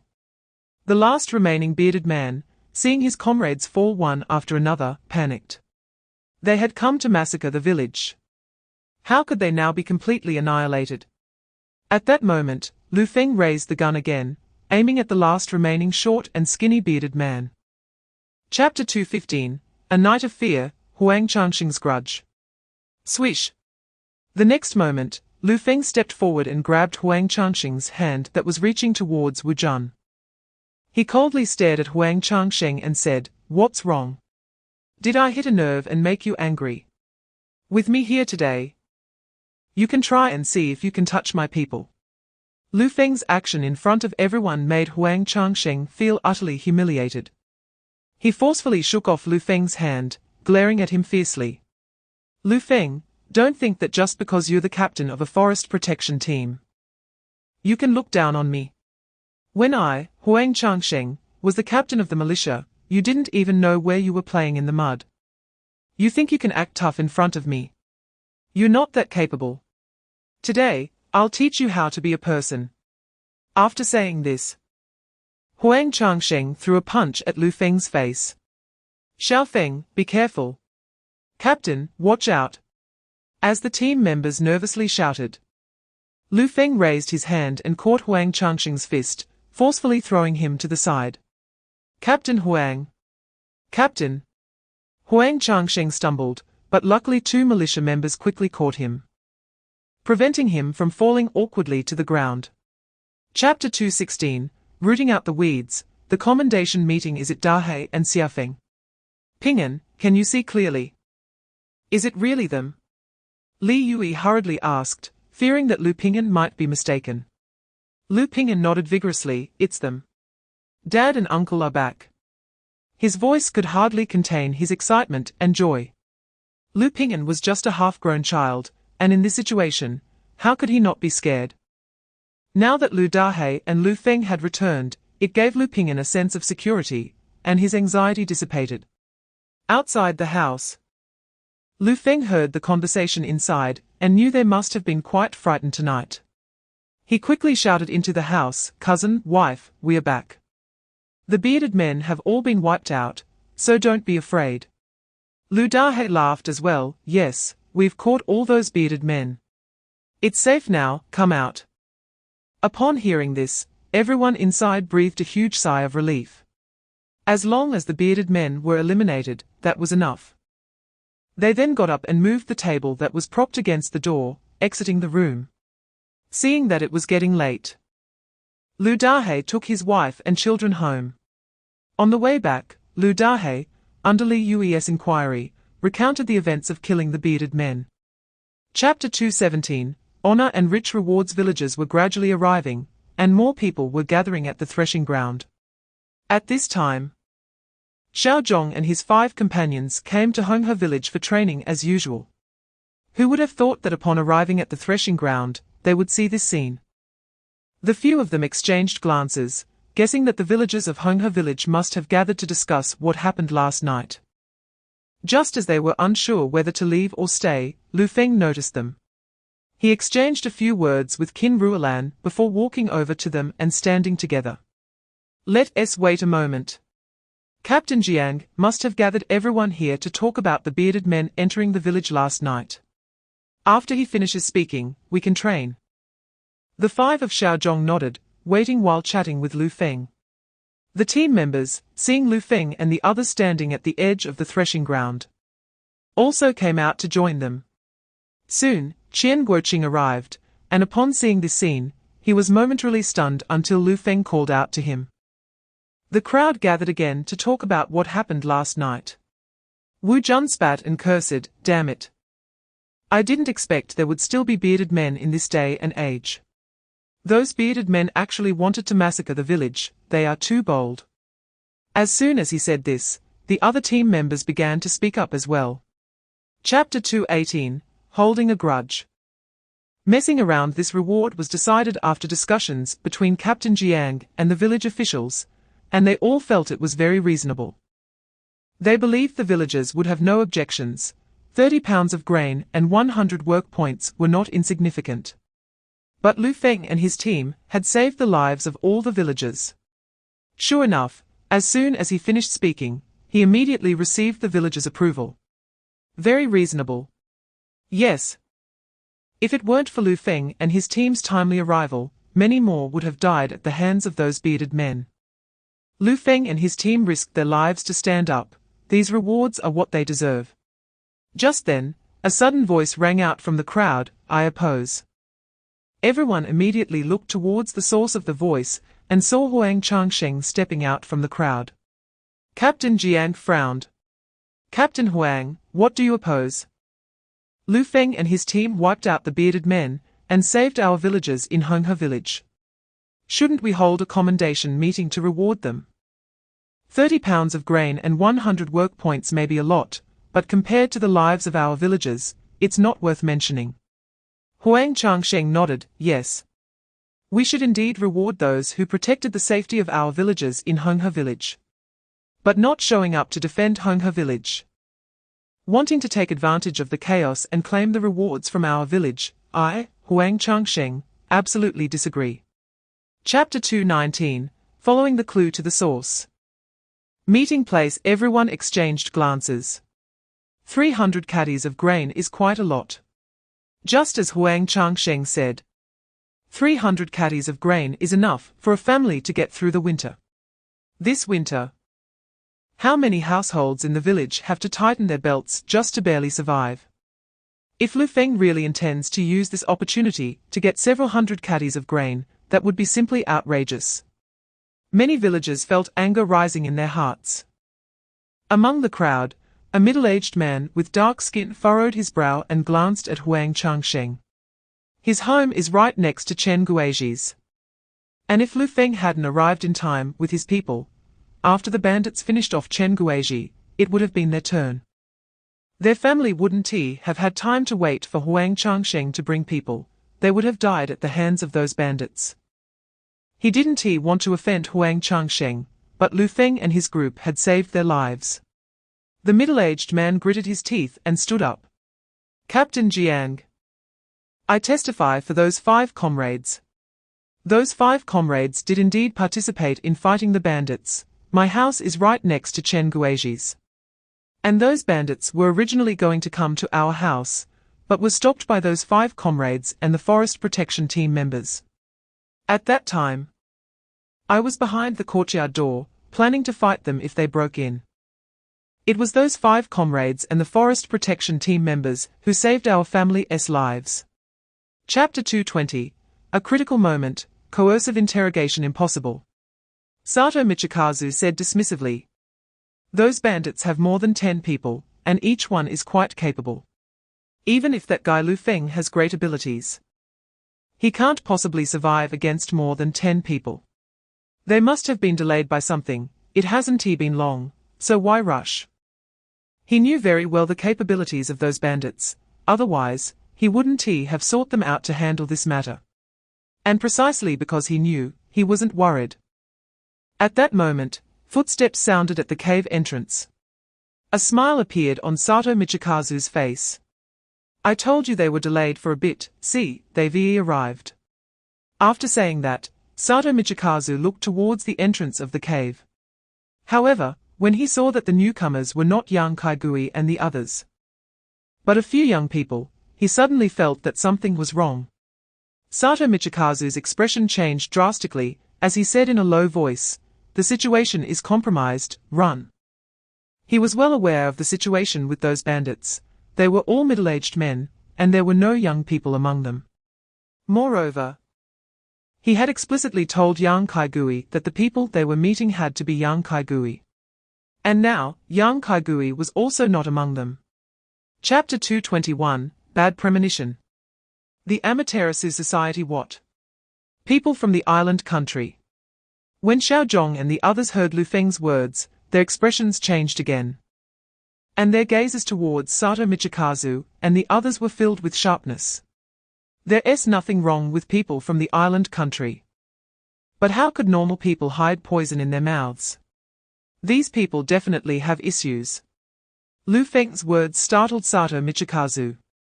He narrowed his eyes, staring at Lu Feng, already confirming his identity. You are Lu Feng. What exactly did you learn from Wang Daming and Koizumi Ichiro? Lu Feng did not answer his question. Coldly staring at Sato Michikazu, and said in a deep voice, "Now it's my turn to ask you, confess and you'll be lenient. Resist and you'll face severe consequences. Our great Shia has a saying, those who recognize the times are the wise. If you're smart, you'll tell us what we want to know, otherwise, you'll suffer." Sato Michikazu seemed to realize something from Lu Feng's words and suddenly laughed. "Ha ha ha. It seems you didn't learn much from them. Don't think you can get anything from us. Wang Daming and the others didn't reveal any information. And we certainly won't say anything either. You can do whatever you want, but if you think you can learn what you want to know from us, I tell you, it's impossible." Chapter 222, The Showa Plan, Some Afterthoughts. Whoosh. As soon as this was said, everyone realized the seriousness of the situation. Whether it's the island country's defeated soldiers, traitors, or spies, each on their own is not a small matter. Moreover, the Amaterasu society gathers all three types of people. Sato Michikazu's face changed drastically when he heard the buzz-cut man actually reveal information about the organization. And he let out an angry growl. "Shut up." Lu Feng shot him a cold glance and said in a deep voice, "Xiao Zhong, knock him out." Xiao Zhong immediately stepped forward, and with a swift move, Sato Michikazu lost consciousness. Lu Feng stared at the buzz-cut man and said solemnly, "What is the purpose of the Amaterasu society remaining in Great Shia? What plans do you have?" The buzz-cut man shook his head. A cold light flashed in Lu Feng's eyes as he sneered, "Don't know. It seems you haven't learned your lesson." The buzz-cut man was startled by Lu Feng's words. He was afraid Lu Feng would make a move and quickly said, "I really don't know the specific plans. I only know that the Amaterasu society seems to want to invade Great Shia again, and the organization refers to this plan as the Showa Plan." Lu Feng narrowed his eyes, feeling a shock in his heart. He had previously guessed that these people's intentions were not simple. But he didn't expect them to be planning to invade Great Shia again. Chapter 223, Encounter in the Black Market, Encountering the Enemy Again. Cousin. Do you think the Amaterasu society will succeed?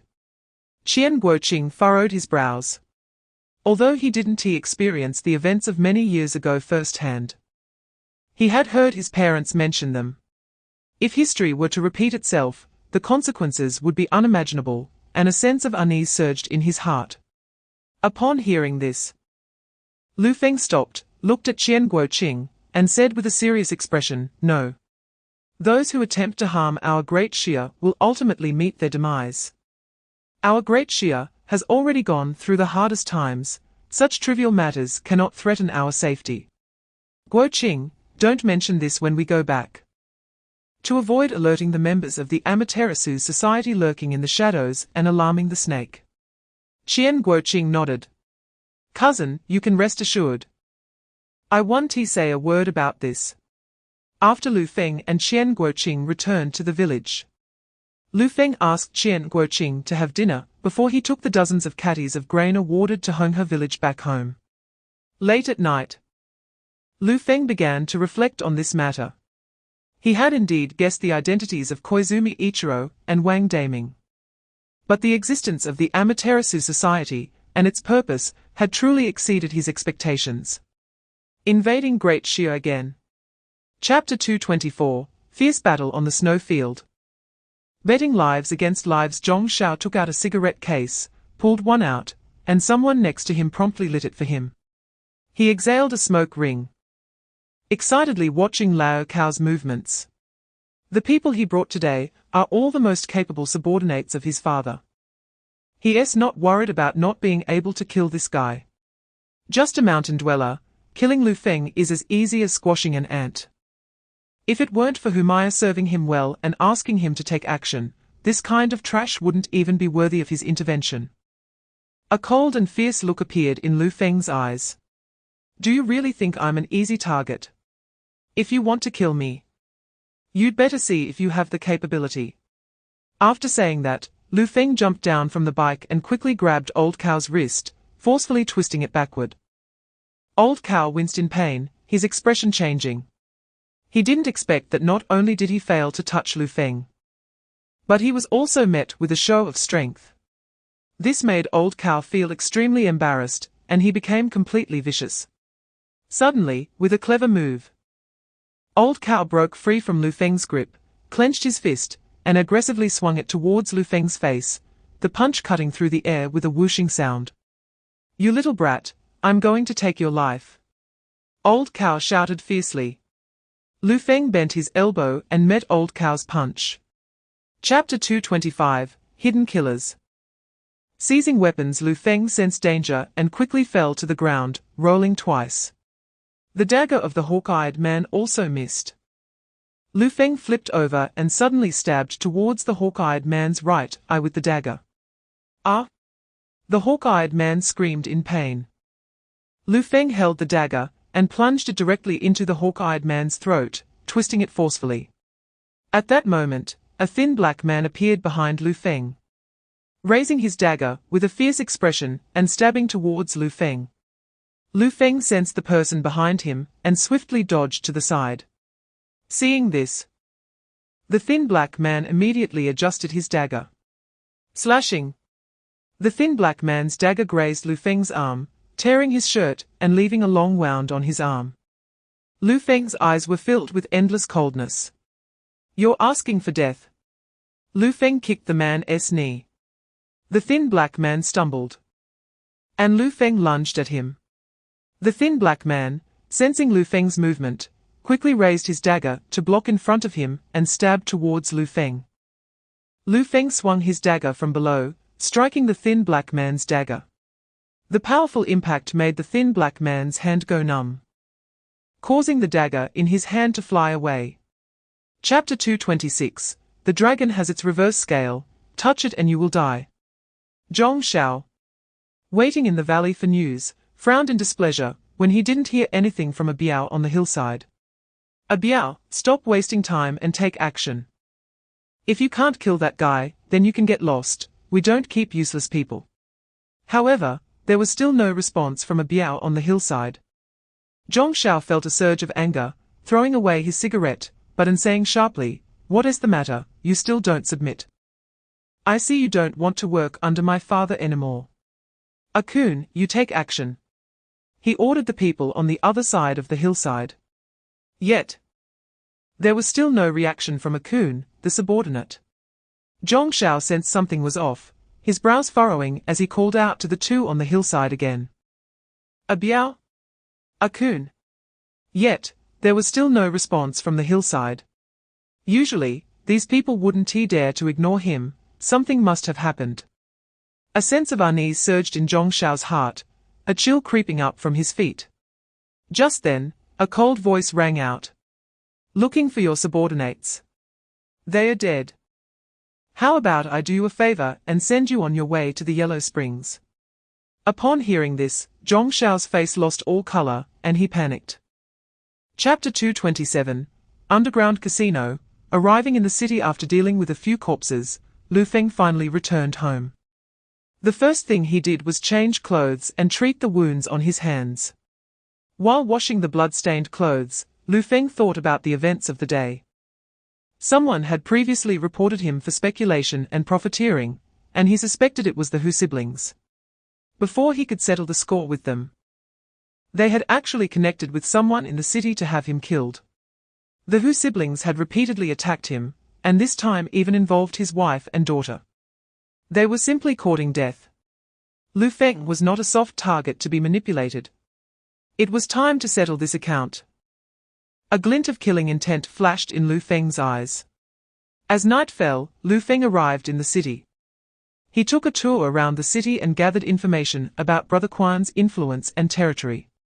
Just as Zhong Xiao said, his father, Brother Quan, held considerable power in the city, and the largest underground casino was under his control.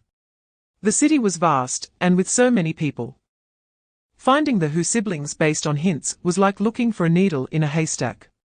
He needed to come up with a plan. But he was certain that Humaya was definitely involved with Zhong Xiao. Therefore, to find Humaya, he could start from Zhong Xiao. Chapter 228, rooting out the weeds. Siblings meet their end swish. When Scarface heard that sound, his face changed drastically. His body stiffened. Was it his imagination? It must be his imagination. Otherwise, how could he hear Lu Feng's voice? Humaya heard the sound and turned her head sharply towards the source. Who are you? Do you know whose territory this is? How dare you barge in here, you're seeking death. She glared fiercely at the newcomer, speaking sharply. Scarface quickly turned his head, and when he saw Lu Feng, who had appeared in the living room out of nowhere, he was startled and his body shook violently. Lu Feng, how could you be here? Didn't He Zhong Shao's men kill you? At that moment, a wave of fear surged in Scarface's heart. Humaya's expression also changed upon hearing Scarface's words. This person is Lu Feng. Wasn't Zhong Shao leading people to kill Lu Feng?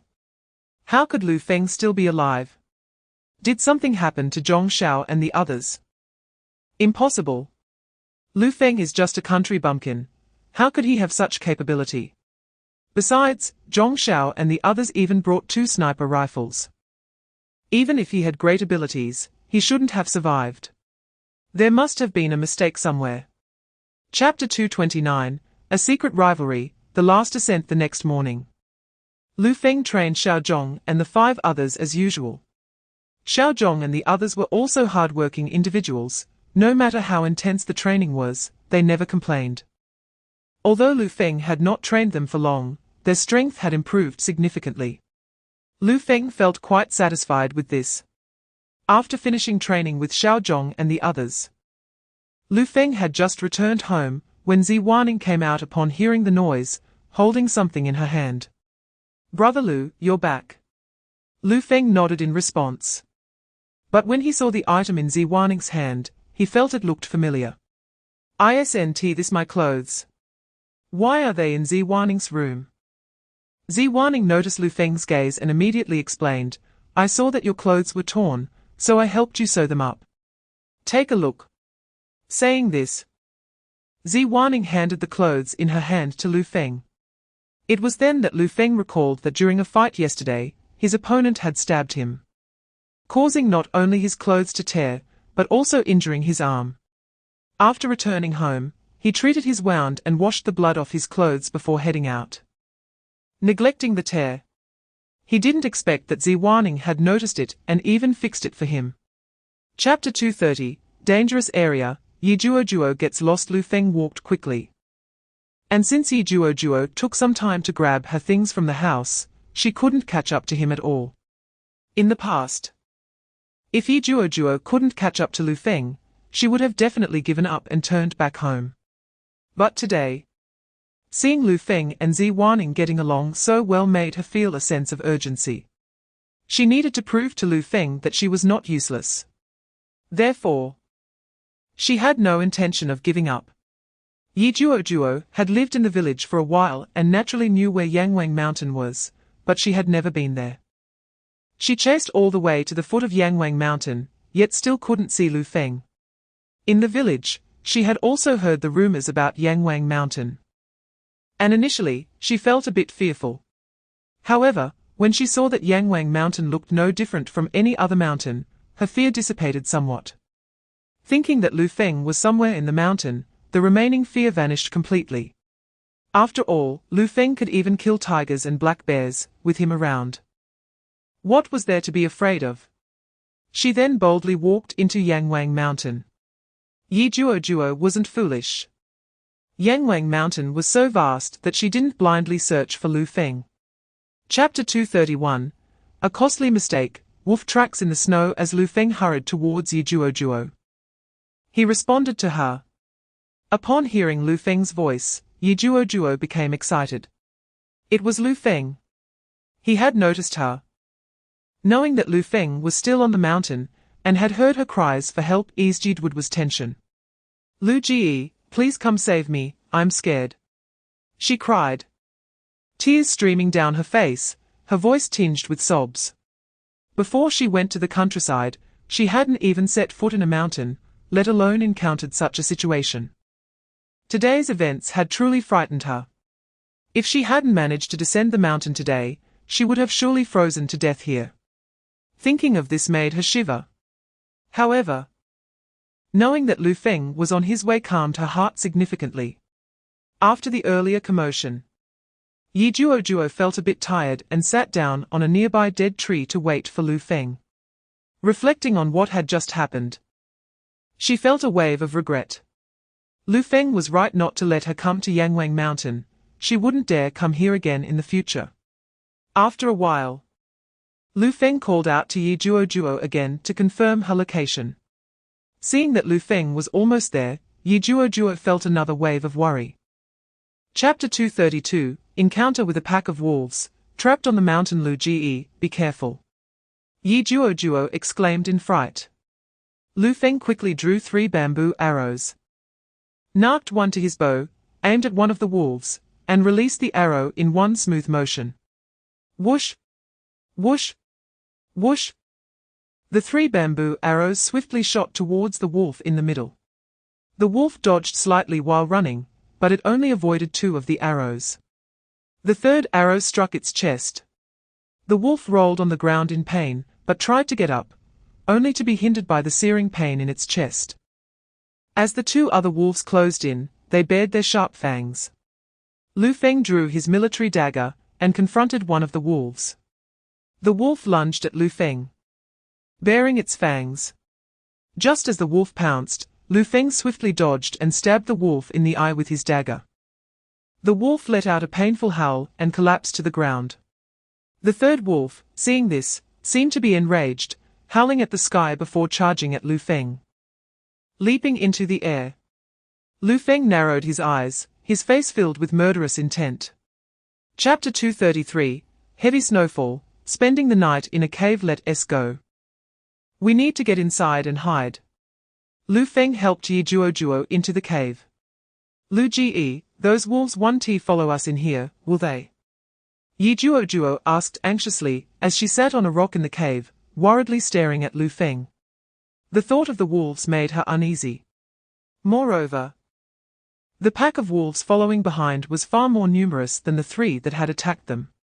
If those wolves discovered them, escaping would be difficult. Seeing Yi Juo so frightened, Lu Feng reassured her, "We've run far enough. They shouldn't be able to catch up to us here. Let us rest for a bit, then we'll head down the mountain." Yi Juo nodded. She had disregarded Lu Feng's advice before and recklessly entered the mountain, almost getting herself and Lu Feng into trouble. She no longer dared to act on her own. She would do whatever Lu Feng said. Lu Feng had expended a lot of energy earlier, and even he felt somewhat fatigued. Yi Juo had sprained her ankle, and if they were to descend the mountain, he would have to carry her, so he needed to recover some energy. Furthermore, he had never been to this place before. It was unfamiliar to him, and they needed to scout the route before heading down. Chapter 234, Treating a Leg Injury, an awkward moment. Of course, not all knowledgeable people are bad. Those with knowledge should be respected, Lu Feng said seriously. In the future, these knowledgeable individuals would play an important role in the development of the Great Xia. And when the college entrance examination resumed, they would return to their original positions and continue contributing to the Great Xia. Lu Feng's voice echoed clearly in the cave, each word striking a chord in Yidwud's heart. Tears filled her eyes instantly. Over the years, due to her parents' status, she had silently endured too much disdain and insults. She never expected that Lu Feng, unlike others who looked down on her because her parents were university teachers, actually respected her parents. At that moment, Yi Juo felt a stir in her heart. After this conversation, she forgot her fear. With nothing else to do in the cave, she and Lu Feng started chatting. During their conversation, Lu Feng felt the cold wind blowing in from the cave entrance, chilling him to the bone. He wrapped his arms around himself and rubbed them together to keep warm. There was nothing in the cave to help him warm up. He could only hold on and continue chatting with Yi Juo. From their conversation, Lu Feng learned that Yidwud's family had been quite well off in the past. Chapter 235, lonely man and woman, slightly urgent. Lu Feng also noticed the urgency in Yidwood's tone. However, he didn't think much of it, assuming she was just feeling troubled and wanted him to get up and rest for a bit. He figured that after massaging for so long, it should be enough. So he got up. However, he didn't sit back down but instead said, "I'm going out to check the situation outside, do you want to come?" Lu Feng hadn't forgotten that earlier Yi Duo was eager to go out with him, so he specifically asked her. This time, however, Yi Duo declined to go with him. "I won't go, I'll wait for you here, brother Lu." Lu Feng was a bit surprised. Just a moment ago, Yi Duo seemed scared and wanted to go out with him, so why was she not afraid now? He couldn't understand the girl's thoughts. Since Yi Duo didn't want to go, he couldn't force her. "If you need anything, just call me. I'll be at the cave entrance, I won't go far." After saying that, Lu Feng turned and headed towards the cave entrance. "Brother Lu, be careful and pay attention to your safety," Yi Duo hurriedly reminded him from behind. "I'll be careful, don't worry." Chapter 236. Subtle Atmosphere, Family Concerns. Seeing Yidwood's awkward expression, Lu Feng couldn't help but smile. She really was a little girl. Not only timid, but also easily embarrassed. Although Lu Feng was just chuckling softly, it was still quite noticeable in the quiet environment. Yi Duo paused her steps, guessing that Lu Feng was laughing at her. Her embarrassed face flushed red again, and her steps quickened. Lu Feng followed Yi Duo back into the cave. After what had just happened, Yi Duo felt a bit uneasy facing Lu Feng again. The atmosphere in the cave was quite subtle. At that moment, Lu Feng's voice broke the silence. "If you're tired, you can take a nap. I'll keep watch here, nothing will happen." After all that commotion today, Yi Duo was indeed feeling both tired and hungry. In this situation, hunger couldn't be solved, but she could at least take a nap to relieve her fatigue. She didn't refuse Lu Feng's suggestion, and readily agreed. "Okay, brother Lu, I'll take a nap first. I'll wake up later to let you sleep, I'll keep watch." After saying that, Yi Duo leaned against the rock wall and closed her eyes. Lu Feng heard Yidwood was breathing quickly stabilize, knowing she had fallen asleep. After a while, Lu Feng suddenly felt a bit drowsy. Chapter 237. A Difficult Night, True Feelings in Adversity. On the other side, Lu Dahe brought Qin Ruolan into the house. And Li Yui also put on her outer clothing and came out. She had vaguely heard Qin Ruolan's words inside and frowned, asking, "I just heard Ruolan say that Lu Feng went to Yama Mountain, what's going on?" Qin Ruolan's face was pale as she said, "After lunch. Lu Feng said he was going to Yama Mountain to see if there was any game, but he still hasn't come back." Lu Feng often went to Yama Mountain, but he had never come back this late. Yama Mountain was fraught with dangers. She didn't know if he had encountered any trouble. Realizing that Lu Feng might be in danger made Qin Ruolan anxious. Li Yui had only heard a rough idea of what Qin Ruolan had said outside. She didn't expect it to be such a serious matter. Li Yui was startled. "What? You're saying Lu Feng went to Yama Mountain and hasn't come back yet?" She naturally understood the seriousness of the situation. Yama Mountain not only had wild men, but also many wild beasts, making it very dangerous. The villagers didn't dare to enter the mountain. Those who didn't believe in evil and went in had encountered problems. Over the years, Lu Feng was the only one who dared to enter Yama Mountain casually. However, night was different from day, and it was snowing heavily outside. Under such circumstances, the dangers multiplied. Chapter 238. Midnight Crisis. Yidwood's decision. It was unclear how long it had been. Yidwood's head slipped off the rock, waking her immediately. Facing the pitch-black environment, she froze for 2 seconds before realizing where she was, recalling what had happened today. She rubbed her face to wake herself up a bit and said, "Brother Lu, I've woken up.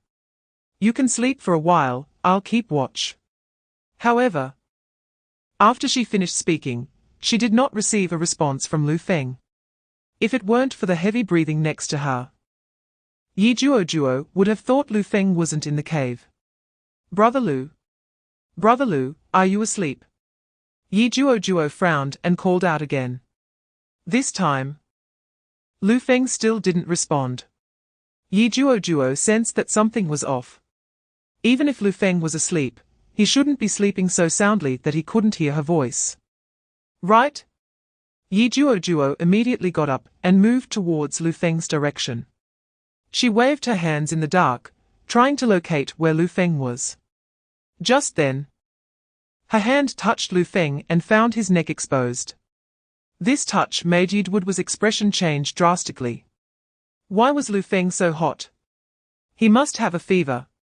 She had been worried that Lu Feng would catch a cold, which was why she wanted him to wear her clothes. Chapter 239, Unspoken Secrets. Going up the mountain to find someone Yijiqing. When Lu Feng heard Yidwood's voice, he guessed that what was covering him wasn't anything else but Yi Juo. However, why was she lying on him? This scene left him momentarily confused. Yi Juo, still half asleep, felt pain from the strength of Lu Feng's hand and gradually regained consciousness. At that moment, she heard Lu Feng's voice above her. Lu Feng's voice was like a thunderclap, startling Yi Juo awake from her drowsiness. Remembering the current situation, her face instantly turned bright red. She hurriedly climbed off Lu Feng, feeling extremely embarrassed. She had only intended to doze for a while. But how had she ended up sleeping so soundly? If she had gotten up before Lu Feng woke up, then only she would have known about this. And Lu Feng wouldn't have to know, and she wouldn't have to feel so awkward. But now, Lu Feng had discovered it. He wouldn't think she was some kind of casual girl, would he? As Yi Juo got up, Lu Feng also sat up from the ground. Just as he got up, he felt something fall from his forehead, and the next second, a shadow passed before his eyes. Chapter 240, True Feelings Revealed. Yidwood was self-blame. Li Yui took Qin Ruolan back home quickly, called Lu Dahei, and they planned to go to the homes of the team members. They wanted to ask the team members to join them in going to Yama Mountain to search for Lu Feng. When leaving home, Li Yui deliberately took the 10 large unity notes that Lu Dahei had brought back from selling monkey head mushrooms. If the team members were unwilling to go, she would spend money to hire them. The three of them hurried towards the homes of the team members, as Lu Feng had already been trapped for a night. Every second of delay meant more danger for him. However, just as they stepped out and walked a few hundred meters, Li Yui noticed 2 figures in the distance. She thought she might be seeing things, so she blinked hard to see more clearly. When she opened her eyes again, she realized it wasn't her imagination. There were indeed 2 figures. Li Yui found it strange that on such a cold day, when everyone was sleeping at home, who would be up so early? At that moment, a thought suddenly struck her. Her eyes lit up, and a glimmer of hope and anticipation arose in her heart. Li Yui pointed in the direction of the 2 people, and looked at Lu Dahei and Qin Ruolan, saying, Dahei, Ruolan, look quickly, there are 2 people over there. Chapter 241, Family Meeting. Comforting the beautiful educated youth, Yi Juo felt both guilty and sad. She felt guilty for almost causing a disaster, and sad because she didn't want to leave Lu Feng's family. The Lu family were all good people, and easy to get along with. If she were kicked out of Lu Feng's home, she would never meet such good people as Lu Feng and Qin Ruolan. Everyone present, except for Lu Feng, changed their expressions upon hearing Yidwood's words. In just a few short sentences, Yi Juo made them realize how dangerous the situation was that Lu Feng and she had encountered. Lu Dahei widened his eyes and exclaimed, What? Xiao Feng, did you encounter a pack of wolves on Yangwang Mountain? Were you hurt? I'll go get Dr. Yang. With that, Lu Dahei turned to leave. Cousin. No need to call Dr. Yang, I'm not hurt, Lu Feng quickly called out to stop Lu Dahei. At this moment, Zi Wanning heard that Lu Feng had a fever and lost consciousness last night, and her brow furrowed. Brother Lu, you caught a chill last night. I'll go boil some hot water for you to take a bath and warm up. After saying that, she didn't wait for Lu Feng to respond and strode out of the room to the kitchen. Seeing the worried expressions on Lu Dahe and Qin Ruolan's faces, Lu Feng recounted what had happened on Yangwang Mountain yesterday. Chapter 242, Bathing to drive away the chill. Proactive. Qin Ruolan. Brother Lu, the water is ready. You caught a chill yesterday.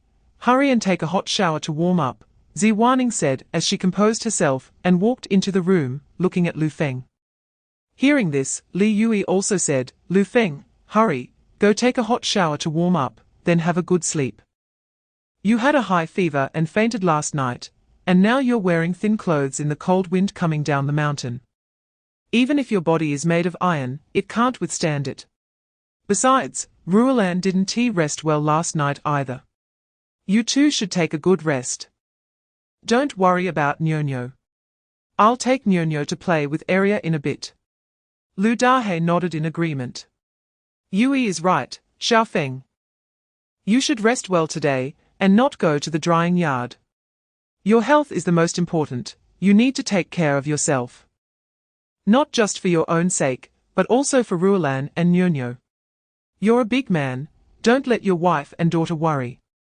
I'll go to the town and inform Comrade Xiaozhong and the others to take a day off and continue training tomorrow. Lu Feng glanced at the somewhat haggard Qin Ruolan and agreed. Then I'll trouble cousin and cousin-in-law. Chapter 243, When Feelings Run Deep. The wolf's ambition. These 5 words were pronounced slowly and clearly, striking Lu Feng's heart like a heavy hammer, causing his heartbeat to quicken. In that instant, Lu Feng was filled with joy. His wife said she loved him. Lu Feng immediately switched from defense to offense and kissed Qin Ruolan. After the kiss, Lu Feng's head leaned against Qin Ruolan's ear, and after a moment of intimacy, he softly said, Wife, I love you too. I'm so happy that you love me. I will never let you down. After saying that, he planted a kiss on Qin Ruolan's forehead, a kiss full of tenderness, without a hint of desire. Seeing Lu Feng's reaction, hearing his words, and feeling his sincerity, Qin Ruolan revealed her first smile of the day. At that moment, she felt a connection with Lu Feng. Realizing that mutual affection felt like this, Lu Feng looked at Qin Ruolan's reddened eyes and patted her back. Wife, you worked hard last night, go to sleep. I'm here. Because she was worried about Lu Feng, Qin Ruolan's nerves had been taut all night. Now that Lu Feng was safe and lying beside her, her tension eased, and she soon fell into a deep sleep. Chapter 244, The People's Support. Lu Feng appears. Team member Wu Jun frowned and rebutted sternly. Captain Lu is a capable person. Even if he encounters danger, he will surely find a way to resolve it. Last night, there was heavy snow, and Captain Lu must have been trapped in the mountains by the snow. Let us go up the mountain to find Captain Lu. Captain Lu has treated us team members so well, I, Wu Jun, will not stand by and watch him fall into danger. Team members. Who is willing to go up the mountain with me? Hearing Wu Jun's words, Li Xingli was the first to step forward. I'll go. Captain Lu is like a second father to me. If it weren't for Captain Lu, not just me, but even my mother and child would starve to death this winter. I'll risk my life to find Captain Lu. Other team members, upon hearing this, stood up without hesitation. Count me in. Captain Lu has treated us so well, now is the time he needs us. How can we shrink back? I'll go too. Even if it's Yangwang Mountain, I climb a mountain of knives. Today, we must rescue Captain Lu down the mountain. I'll go too. Whenever we're in danger, Captain Lu always comes to save us. Now that Captain Lu is in danger, it's our turn to step up. Chapter 245, The calculation falls through. Yi Juo has a fever in the crowd, apart from Lu Gang, whose face looked very ugly. The expressions of the few good-for-nothings were also not good.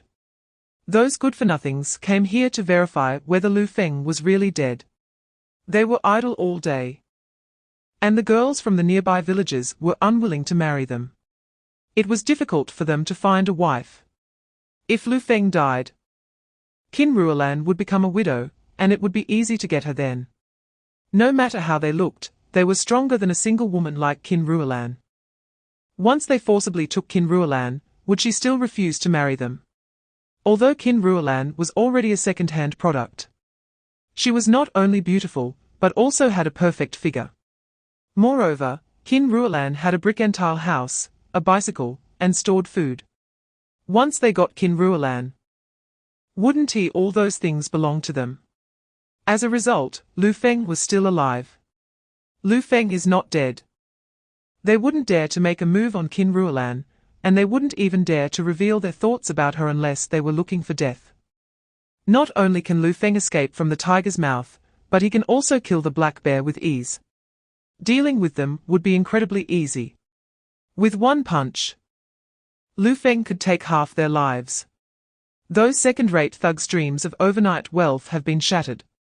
Chapter 246, Finally breaking the fever and discovering the body after a while. Lu Feng frowned when he saw that Yi Juojuo still had not broken her fever. If this continued, she would definitely have problems. Lu Feng prepared a basin of warm water for Qin Ruolan to dampen a cloth and help wipe Yi Juojuo's neck, armpits, and elbow pits, avoiding her chest, abdomen, and the soles of her feet. It turned out that this method was somewhat effective. After Qin Ruolan wiped Yi Juojuo a few times, her temperature did indeed drop a bit. Seeing Yi Juojuo's temperature decrease, Qin Ruolan finally breathed a sigh of relief. In the afternoon, Ziwaning returned from town with a letter and learned that Yi Juojuo had developed a high fever after she left. She felt a wave of guilt. If she hadn't gone to town, Yi Juojuo wouldn't have fainted from the fever and been discovered by Qin Ruolan. Ziwaning took over the task of caring for Yi Juojuo from Qin Ruolan and diligently looked after her. With the care of Qin Ruolan and Ziwaning, by evening, Yi Juojuo finally broke her fever and regained consciousness. When Ziwaning saw Yi Juojuo awake, she immediately ran out of the room to call Qin Ruolan. Qin Ruolan rushed into the room and saw that Yi Juojuo had opened her eyes. Juojuo, do you still recognize who I am? Chapter 247, Overnight Investigation and Brother Quan's Fury. We didn't find Zhong Shao in the villa. We don't know if he was taken away by someone or if he hasn't returned. Dao shook his head and reported. Bang! Zhong Daqian kicked the table in front of him, sending it flying and creating a deafening crash. Investigate. Send someone to find out what's going on. I want to see which dog dared to lay hands on my son in my territory. If Yao Shu is missing even a hair, I'll make the murderer suffer a fate worse than death. I will crush his bones to ashes. Zhong Daqian's roar echoed throughout the entire villa. Dao understood the seriousness of the situation and didn't dare to delay. He immediately gathered his brothers and instructed them to investigate the matter. That night, Zhong Daqian's men stayed up all night, and even the gambling den closed for the first time ever. The second-rate thugs guarding the place were puzzled when they saw the doors closed and began to discuss among themselves. What's going on? We've never closed since opening. What happened today? Why are we closed? Could it be that something happened, and we had to close to avoid trouble? Chapter 248, The Beauty's Calamity. Searching the mountains and seas usually, those two second-rate thugs were already very afraid of Zhong Daqian. Now, in this situation, they were even more terrified.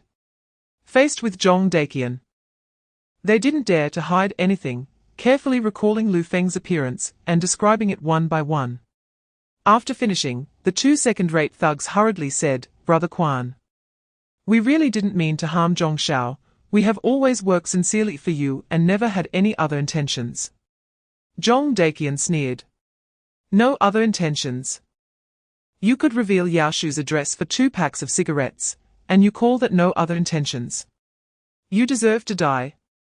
Saying this, he drew his pistol and aimed it at one of them, pulling the trigger. Bang! A blood hole instantly appeared on the man's forehead. As the man's body fell to the ground, motionless, the other one was so scared that he trembled and collapsed to the ground. even leaking a puddle of yellow liquid between his legs. With a pale face, he begged for mercy. "Brother Quan, I was wrong. I won't dare to tell anyone else again. Please spare my life. I will serve you well from now on. Please let me go." Zhong Daqian glared at him with murderous intent, gritting his teeth and saying, "My son's life is worth much more than your worthless life. If Yao Shu is really harmed because of you, don't think that only you will die, not a single one of your family members will survive." Chapter 249, Threads of Evidence. The Wrath of Heaven. Adao suddenly looked at the brother who had given him the watch. His face darkened as he quickly asked, "Where did you find this watch?" The brother saw Adao's expression was extremely grave and immediately pointed in the direction where he found the watch. "Over there. Quick, take me there," Adao urged. "Everyone follow me." Adao called all his brothers and strode towards the place where the watch was found. "Brother Dao, the watch was found right here." The brother who discovered the watch stopped as he led them to a spot. Adao frowned, looked around, and said in a low voice, "Search for it. Dig through the snow." With Adao's command, everyone picked up their tools and started digging through the snow on the ground. Even Adao joined in. Soon, someone made a discovery. "Brother Dao, there's something here." Adao stopped his men's actions and walked over, seeing that the person had dug out a blood-stained piece of clothing. Upon seeing the clothing, Adao's brows furrowed even tighter. At that moment, one of Adao's younger brothers said, "Brother Dao, didn't a Biao have a piece of clothing like this too?" Chapter 250, Various forces gather in Honghe village. Before long, Zhong Daqian's brothers had gathered outside the villa. The entire street was blocked, not letting even a drop of water through. Zhong Daqian, with a fierce demeanor, led over 100 brothers towards Honghe village. Meanwhile, a team also arrived at Qingxi town, heading straight for number 1 Qingxi Street. In the courtyard, Han Songgang raised an eyebrow in surprise when he saw Han Zhengue, who had entered the courtyard first. "Why are you back? Did you finish dealing with the spies from the little island country?" Han Zhengue nodded. "It's done. We took turns interrogating those spies and learned about one of their hideouts, and we sent people to destroy that hideout. Not only did we find 2 communication devices there, but we also discovered some intelligence that hadn't been sent out yet. That information is crucial to our great Xia country. Thankfully, we intercepted that intelligence, otherwise, if it had spread out, the consequences would have been unimaginable." As he spoke, a serious expression appeared on Han Zhengue's face. "Now that this matter is wrapped up, I thought I would come back to see you." Chapter 251, The Genius Lu Feng, Danger Approaches. What? You mean those spies were discovered by Lu Feng? The crowd exchanged glances, their faces filled with disbelief. Lu Feng is just a mountain villager, right? A mountain villager could have such abilities. Lu Feng's set of military boxing has already shocked everyone.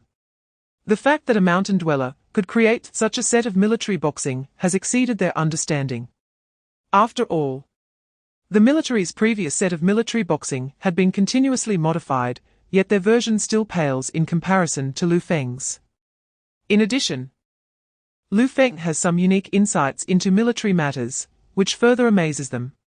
If it weren't for Han Zhengue's personal testimony, they wouldn't have believed it. Because of this, they wanted to see this genius.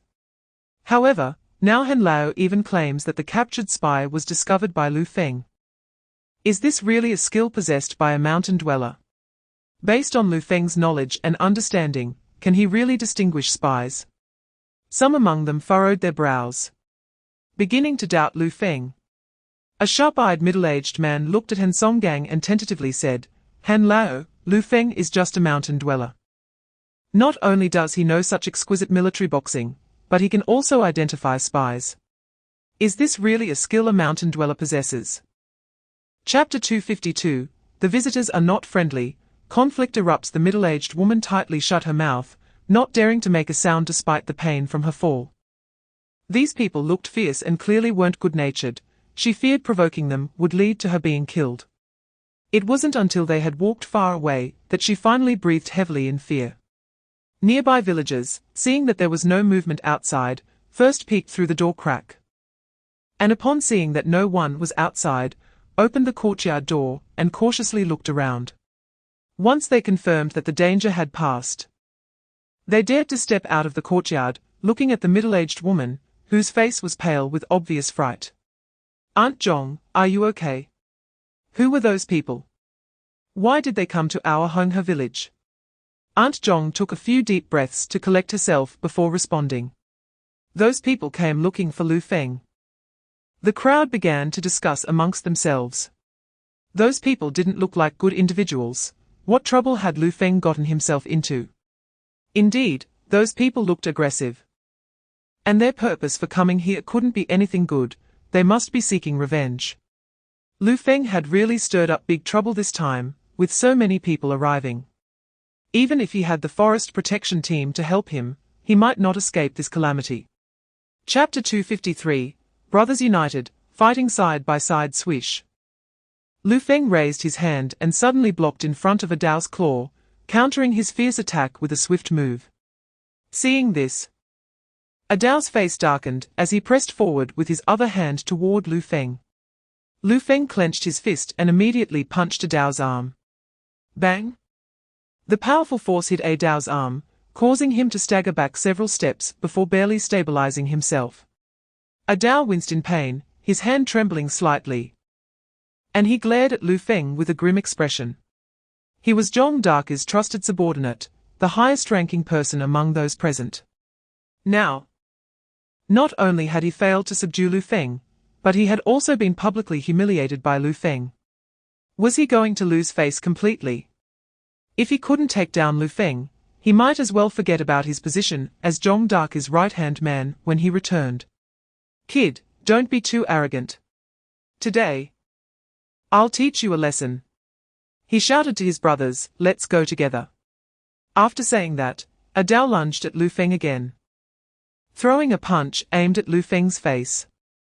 After the previous encounter, Adao had become more cautious and didn't dare to underestimate Lu Feng.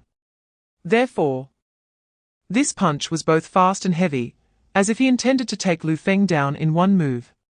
Chapter 254, A Chaotic Battle. Han's family arrives. Huang Changsheng sneered inwardly upon hearing this. The members of the forest protection team were indeed fools. It was clear that these people intended to kill Lu Feng.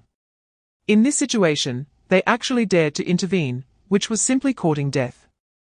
These fools were willing to risk their lives to protect Lu Feng. What good could Lu Feng possibly offer them? They were indeed blinded by stupidity. However, if these fools wanted to go to their deaths, so be it. The criminals stealing timber were rampant. Even though the forest protection team patrolled the mountains daily, criminals still took risks to steal timber. Therefore, the work of the forest protection team could not stop, nor could it be disbanded. If these team members died at the hands of these people, the slots for forest protection team members would become available. Looking throughout Honghe village, no one was more suitable for this job than the militia members. As long as he applied to the village, the slots for forest protection team members would definitely fall to them. At that time, not only could he take over Lu Feng's position as the forest protection team leader, but the militia members under him could also fill the slots of the forest protection team members, earning a substantial salary every month. Chapter 255, Audacious and Overbearing. Strong suppression at this moment. The villagers watching the commotion from a distance widened their eyes in surprise at the scene. Who were these people? Did they know Lu Feng was in danger, so they specifically came to help him? Huang Changsheng in the crowd sneered. Help Lu Feng? What a joke. How could a mud-legged peasant have such capabilities? He didn't believe for a second that Lu Feng knew these people. Qian Guoqing and others were also taken aback by this scene, but Lu Dahe recognized Han Songgang and his son, instantly feeling relieved. Although he didn't know their exact identities, he understood they were not ordinary people. Now that Han Songgang had arrived with his team, those people were likely to suffer. No matter how powerful Zhong Dake was, He was still just a second-rate thug, and couldn't stir up much trouble in front of Han Songgang and others. He then reassured the other team members, who felt relieved knowing this group was friendly rather than hostile. Zhong Daqi's subordinates, seeing this scene, pointed at the middle-aged man and shouted, "Preposterous! A mere militia dares to aim a gun at Brother Quan. You're simply courting death." Chapter 256, Kneeling on the spot, to the death. The middle-aged man, upon seeing this, let out a cold laugh, his face full of disdain. "A bunch of cowards dares to shout in front of me. When I was on the battlefield, you cowards were still playing in the mud somewhere. You even say I don't dare. The people who have died at my hands number in the hundreds. What do I have to fear? If I want to kill you, none of you will escape, you traitors. I'll take you down one by one. Our soldiers from the Great Shia are charging into battle to create a stable living environment for us, not for you to bully our compatriots here, a bunch of scoundrels." As he spoke, his anger intensified, and the killing intent grew heavier. The way he looked at those second-rate thugs made them stiffen, and they even felt a chill rising from their feet. Those second-rate characters were so frightened that they averted their eyes, not daring to meet the middle-aged man's gaze. None of them had the courage to retort, tightly sealing their lips for fear that speaking out might provoke the other party, who could then execute them on the spot. After witnessing the power and ruthlessness of these people, and having learnt from previous experiences, they certainly did not dare to gamble with their lives. Chapter 257, Deserved Punishment. Different thoughts. Huang Changsheng was so enraged that he gritted his teeth, watching as Lu Feng was nearly killed by those people. Who would have thought that a savior would suddenly appear midway, subduing the hostile individuals and rescuing Lu Feng from peril? Could it be that this damned Lu Feng really was fated to survive? He merely wanted to see Lu Feng suffer misfortune. Why was it so difficult? Huang Changsheng was filled with immense anger. He looked at Zhong Daqi and his subordinates, his gaze laced with hatred. Damn it! It was a waste that someone named Zhong Daqi brought over 100 people, and yet they couldn't even handle a few dozen. They were all useless. Zhong Daqi was so easily subdued by a few old folks, yet he still had the nerve to call himself an important figure in the city. It was simply laughable. Han Songgang narrowed his eyes, scanning the group with anger in his eyes. These people are the parasites of the Great Shia. We must punish them severely. We must take all of them back, leaving not a single one behind. Since these people appeared before them and committed offenses against them, they could never let them go. With Han Songgang speaking up, no one dared to contradict him. Zhong Daqi's expression changed. He temporarily swallowed his anger, merely wanting to ensure his own survival in front of these people. Chapter 258, Crisis Averted, Understanding Nyonyo on the other side, after the villagers left. The members of the Forest Protection Team, seeing that the crisis had been averted, chatted briefly with Lu Feng before dispersing, leaving only Qian Guoqing and Lu Feng. "Cousin, who were those people? Why did they come to trouble you?" Lu Feng replied, "Just some second-rate characters. Do second-rate people need a reason to cause trouble?" Qian Guoqing said, "That's true, those second-rate characters are always unreasonable. Fortunately, Old Han brought people, otherwise, so many second-rate characters would have certainly made things difficult for us. By the way, cousin, what kind of person is Old Han?" Qian Guoqing had previously seen Han Songgang and Han Zhenguo. He knew that Han Zhenguo was a military person, and initially thought that Han Songgang was just Han Zhenguo's father, which made him somewhat different from ordinary old men. However, judging from today's events, Han Songang's status was indeed not ordinary. Lu Feng shook his head and said, "I'm not too clear either. It's not appropriate for me to ask too much about Old Han's private matters." In fact, he vaguely guessed that Han Songgang had a significant position in the military, but he didn't know the specifics. Qian Guoqing was merely curious, so he casually asked. Since Lu Feng didn't know, he didn't press further. Chapter 259, On-Site Testing. Hearing is deceiving, seeing is believing. Everyone understood the relationship between Nyonyo and Lu Feng upon hearing Nyonyo's address. They couldn't help but feel surprised. From Han Songgang's evaluation and attitude towards Lu Feng, they could also see the importance Han Songgang placed on Lu Feng. However, they did not expect Han Songgang to be so fond of Lu Feng's daughter as well. At this moment, everyone secretly lamented that Lu Feng and his daughter were truly lucky.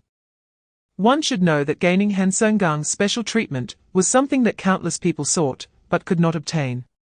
There were countless individuals in the entire Great Xia who wanted to befriend Han Songgang, but he offered them no opportunities, and even kept them at arm's length. Unexpectedly, such an opportunity was so easily granted to Lu Feng and his daughter. Han Songgang was unaware of what everyone was thinking. He did not waste time, and directly addressed the main topic of his visit to Honghe village today. He looked at Lu Feng and said, "Xiao Lu, everyone is deeply impressed by the military boxing you taught us, so they want to meet you. However, they don't believe that a young person like you can possess such skills. Today, you must make them convinced." At this moment, a middle-aged man stepped forward to look at Lu Feng. Chapter 260, Old but Wise, the prototype of the military school in Honghe village. Ha ha ha. A single sentence from Lu Feng immediately brought a smile to old Zhong's face, dissipating all his previous displeasure. Yes, Comrade Lu Feng is right, since we need to lead. We naturally have no choice but to do so. As long as everyone still needs us, we will continue to work. Even if we have to drag our old bones along.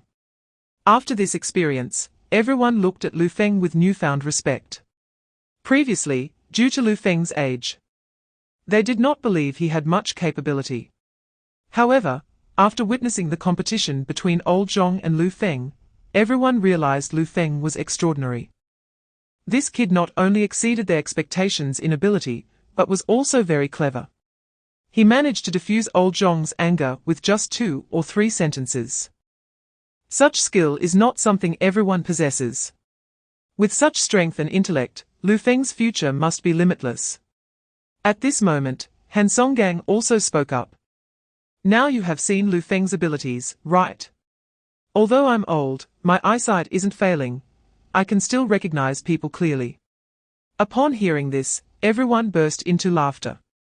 Of course. We believe in old Han's judgment. We just didn't expect Comrade Lu Feng to have such great skills. Chapter 261, Military Merits. Secret Plan 1 should know that even among their military personnel, it is difficult to find someone with such ideological awareness, let alone Lu Feng, a mountain dweller. Han Zhenguo was not belittling mountain people. Rather, villagers from remote mountain villages like Honghe village have not seen much of the world and cannot have too high an ideological consciousness. Lu Feng, however, was an exception. Even though he was already quite familiar with Lu Feng, every time Lu Feng still managed to surprise him. Over the years, he had seen many different types of people, among whom Lu Feng was the most special. No one is indifferent to fame and fortune, whether it's a farmer toiling in the fields or military personnel like them. Everyone cares about reputation. Even his father, whose ideological awareness was already quite high, still placed great importance on reputation. However, he found that Lu Feng genuinely did not care about fame and fortune. If this had happened to anyone else, they would have been overjoyed. But Lu Feng directly refused the military's commendation, which is not something ordinary people can do. Han Zhenguo did not think Lu Feng was just putting on a show. If it were merely an act, he would have known Lu Feng well enough by now. Chapter 262, Undercurrents, the hunter comes to the door. Qingxi town. As soon as Han Songgang and his son stepped through the courtyard gate, Han Zhenguo looked at Han Songgang and immediately asked, "Dad, what exactly are your plans for Lu Feng?" Han Songgang glanced at him and said, "Don't worry about this matter, it's not something you should be concerned with." He indeed had some plans for Lu Feng in his mind, but until things were finalized, Han Songgang did not intend to tell anyone, naturally not even Han Zhenguo. Hearing this, Han Zhenguo understood from Han Songgang's attitude that he wouldn't be able to get any information from his father. He didn't continue to ask. At this time, He recounted what he had heard at Lu Feng's house. "Dad, just now at Lu Feng's house, Lu Feng said he is very interested in our military affairs. What are your thoughts? I guess you could try talking to Lu Feng about it. The chances of success must be very high." Although Han Zhengguo did not know Han Songang's specific plan, he could guess that the old man wanted to recruit Lu Feng into the military to work for them. The old man wouldn't miss such a good talent. Han Songgang raised his eyebrows upon hearing this, thought for a moment, and said, "All right, I understand. You don't need to worry about this. I will make the arrangements." Chapter 263, The Behind-the-Scenes Boss, Bribing Lu Feng. Wang Daong thought he might be seeing things, after all. The black bear is a fierce beast. How could it possibly understand human speech? He blinked hard, trying to see more clearly. However, he found that the black bear was still in his sight. He confirmed that it was indeed a black bear. "Lu Feng, is this black bear raised by you?" Wang Daong stared wide-eyed, incredulous. "Yes, I've raised it for quite some time," Lu Feng nodded, his tone indifferent. Raising a black bear might be something others wouldn't even dare to think about. But for Lu Feng, it wasn't too difficult. In Lu Feng's eyes, raising a black bear was no different from raising a dog. Wang Daong swallowed hard, looking at Lu Feng in astonishment, thinking to himself, this Lu Feng is really something. Daring to raise a black bear. A black bear is a man-eating beast. Isn't he afraid it might go wild and eat them? His family had been hunters for several generations, and his hunting skills were already quite good. Wang Daong was a well-known figure in the area. But even he didn't dare to raise a black bear. Lu Feng's courage was indeed impressive. However, he never expected that this black bear seemed to listen to Lu Feng. Chapter 264, Coercion and Inducement.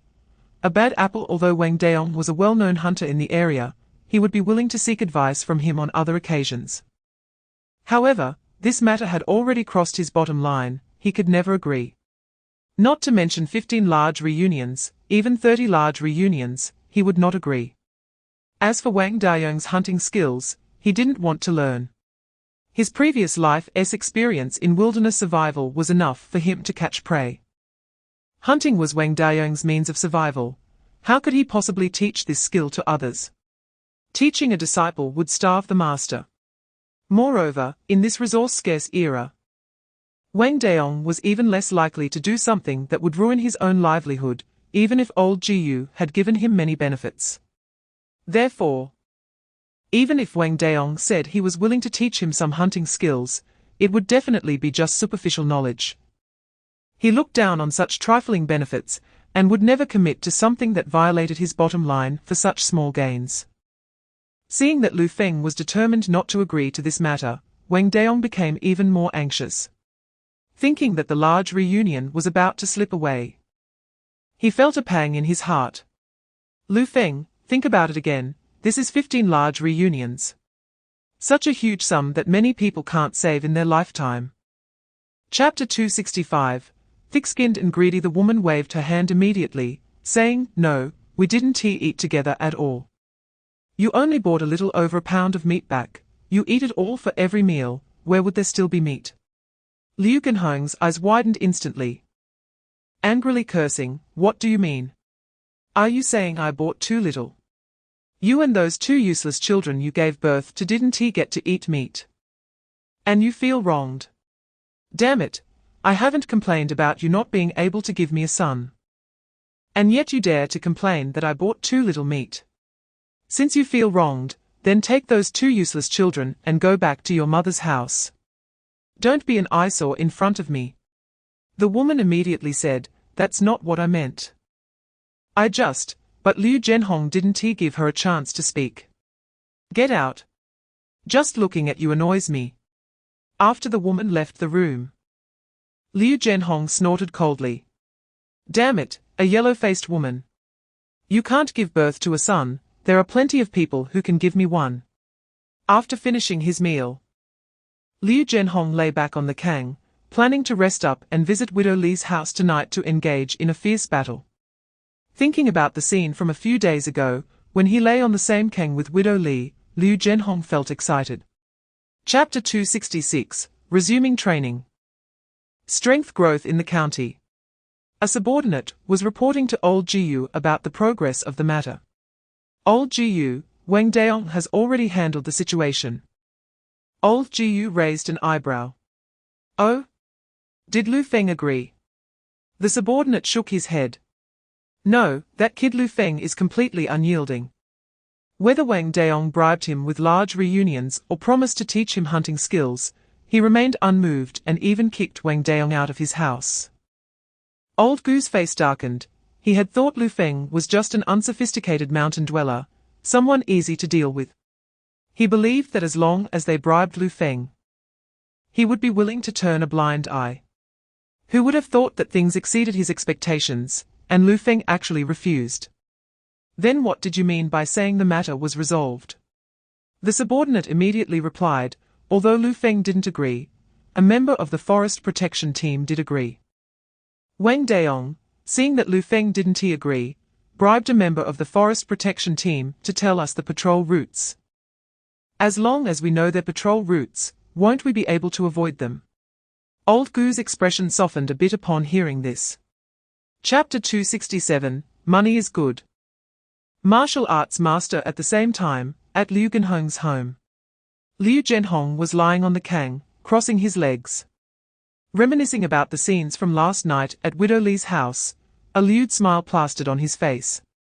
The feeling of having money is great. I can eat whatever I want and spit wherever I want. At this rate, won't I soon have a son? Thinking of this, he couldn't help but feel excited. At this moment, he suddenly saw Chen Jinhua returning from outside, and his smile instantly vanished as he frowned at her. Did you go to ask for leave for me? Chen Jinhua quickly nodded. I did, Lu Feng agreed. Liu Genhong waved his hand and said with an annoyed expression, all right, get out of here and don't disturb me. Bring my lunch in at noon. Chen Jinhua didn't dare to complain and immediately left the room. Liu Genhong looked at Chen Jinhua's appearance and scolded, damn it. Always with that long face, it's really unlucky. It's this kind of bad luck that made me not have a son. I will divorce you sooner or later. Just as Chen Jinhua walked out the door, she heard Liu Genhong's words and paused, her eyes instantly turning red. Meanwhile, Lu Gang arrived at the underground casino and headed straight for Guo Jianglong. Chapter 268, One Move to Take Down, Revenge Turns into a Beating a Martial Arts Expert. Let me see just how capable you really are. Lu Feng squinted his eyes and said in a deep voice. After speaking, he quickly tilted his head to the side. And a fist brushed past his ear. Lu Feng raised his hand and punched towards Jiao Jichong's fist. Bang! A loud collision sound echoed. And Jiao Jichong was forced to retreat several steps. At that moment, Lu Feng lunged at Jiao Jichong again, and threw a powerful punch. Bang! Ah! Lu Feng's speed was simply too fast, Jiao Jichong couldn't dodge in time, and was hit squarely in the stomach. Jiao Jichong let out a miserable scream, and was sent flying by Lu Feng's punch, crashing heavily to the ground. Shock! The entire venue was stunned. Guo Jianglong and the others did not expect things to develop this way, their faces changed in fear, their eyes wide open with disbelief. This? Isn't Jiao Jichong a martial arts expert? Wasn't he supposed to cripple Lu Feng? How did he get taken down by Lu Feng in one move? Guo Jianglong and Lu Gang's expressions were extremely grim. Jiao Jichong's face turned red with humiliation, he looked utterly embarrassed. He had intended to take the initiative against Lu Feng to intimidate him, but now he was unexpectedly taken down by Lu Feng. Chapter 269, Wasted Talent. Zhong Mai remarries after this incident. Lu Gang's hatred towards Lu Feng grew even stronger. He secretly vowed to make Lu Feng repay today's humiliation 100-fold. On the other side, the 4 squad members, seeing Guo Jianglong and the others fleeing in embarrassment, immediately spat in disdain. How could such a bunch dare to come to Honghe village to cause trouble for the captain? It's truly laughable. Of course.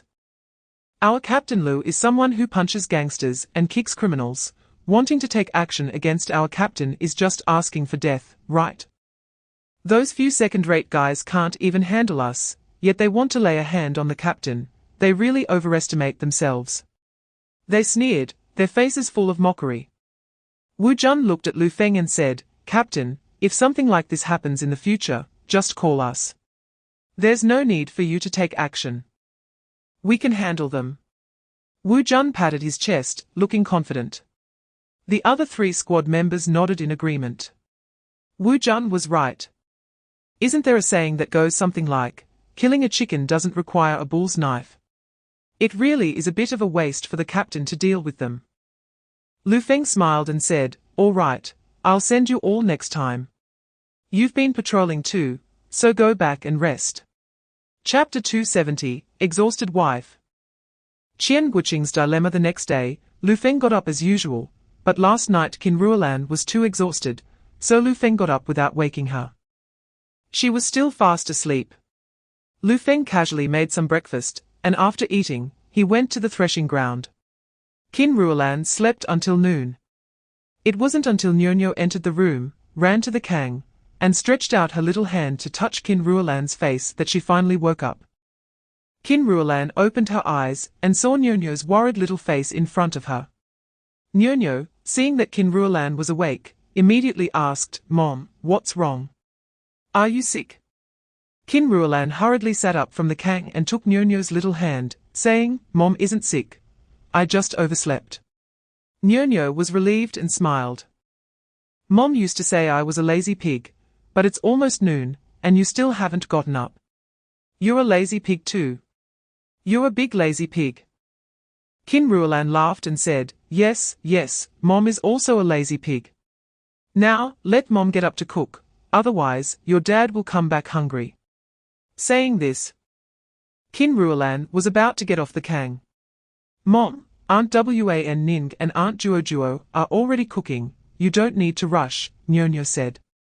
Upon hearing that they were already cooking, Qin Ruolan felt relieved.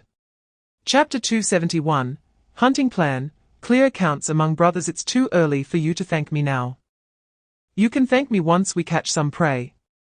There are indeed animals and wolves on the mountain, but at this time of year, those animals are rarely seen.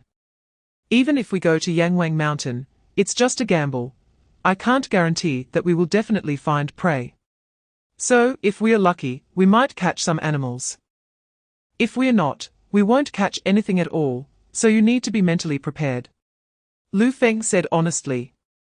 Qian Guoqing, upon hearing this, wasn't disappointed. Nothing is absolute. No one can guarantee anything. Lu Feng agreeing to take him up the mountain was already a huge favor for him. Qian Guoqing said, "It's fine. As long as we go up the mountain, there will be a chance to catch prey. But if we don't go up, we won't catch anything at all. How can we know if our luck is good or bad without trying?" Lu Feng was quite satisfied with Qian Guoqing's thoughts. He nodded and said, "It's good that you think that way. Go call your cousin's family to my house for dinner, let's discuss going up the mountain tomorrow." Qian Guoqing agreed and immediately got up and dashed out. Chapter 272, Searching for Clues in the Snow. Finding the tiger down the cliff. Seeing Lu Dahei and Qian Guoqing's resolute attitude, Lu Feng felt a bit of a headache. Others were eager to take advantage of him. But Lu Dahei and Qian Guoqing didn't want to take any advantage at all. Because of this, Lu Feng also knew that they were not greedy people, and wanted to help them a bit. "All right, then we'll do as you say. Cousin, can we go now?" Lu Dahei and Qian Guoqing immediately smiled. "Isn't this good? Come on, let's go hunting up the mountain. Today, we must catch some big game." "Yes. Let's hurry up the mountain, the 3 of us will work together and definitely catch some prey." Then, they excitedly headed towards Yangwang Mountain. Lu Feng entered Yangwang Mountain with ease. He had been there many times, so he wasn't nervous. However, Lu Dahei and Qian Guoqing, who followed him, were different. Even though Qian Guoqing had hunted with Lu Feng once before, he still felt nervous going up again. He vividly remembered the scene of hunting the black bear with Lu Feng last time. Knowing the dangers on the mountain was why he was so anxious. Although Lu Dahe had never gone hunting on the mountain, he had heard that Yangwang Mountain was fraught with danger. As soon as he stepped onto Yangwang Mountain, he immediately became vigilant. Chapter 273, Working together to discover the tiger's corpse. Lu Dahe nodded. All right, since we are here, let's try to find it. Everyone agreed with this suggestion. Although they didn't find any prey, if they happened to find a tiger's corpse, wouldn't they strike it rich? Even if they didn't find anything, they wouldn't suffer any losses. It was just a waste of a little time. However, they had only prepared hunting supplies for the mountain, and had not brought any ropes. They had to go back down the mountain first, split up to find some sturdy ropes, and then they entered Yangwang Mountain again. Before reaching the cliff, Lu Feng first took them to the place where he hid his things and found the knife and gun he had concealed. Upon reaching the edge of the cliff, they tied the ropes together. Lu Feng tied one end to a thick tree and the other around his waist. He pulled out a pistol from his waist and handed it to Lu Dahe. Cousin, take this gun. If you encounter danger, just shoot. Qian Guoqing and Lu Dahe's skills had improved significantly, so he felt quite at ease with them. Plus, with a pistol in their hands, even if they faced danger, they could handle it. Lu Dahe did not reach out to take the pistol but said, "You keep it. There are both me and Guoqing up here, so we can look out for each other. But down at the cliff, you're alone, so you should take the gun." Chapter 274, Difficult Transportation. The bronze giant gate. Lu Dahe's expression was also quite serious.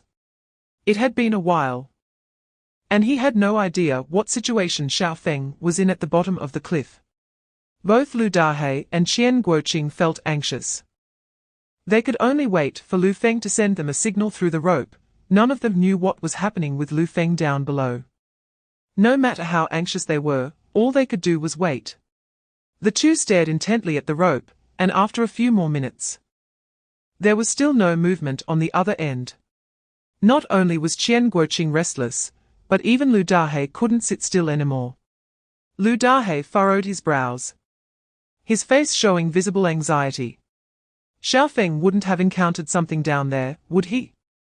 Although Lu Feng was indeed very capable, no one knew what the situation was below the cliff. They couldn't guarantee that Lu Feng wouldn't encounter danger going down.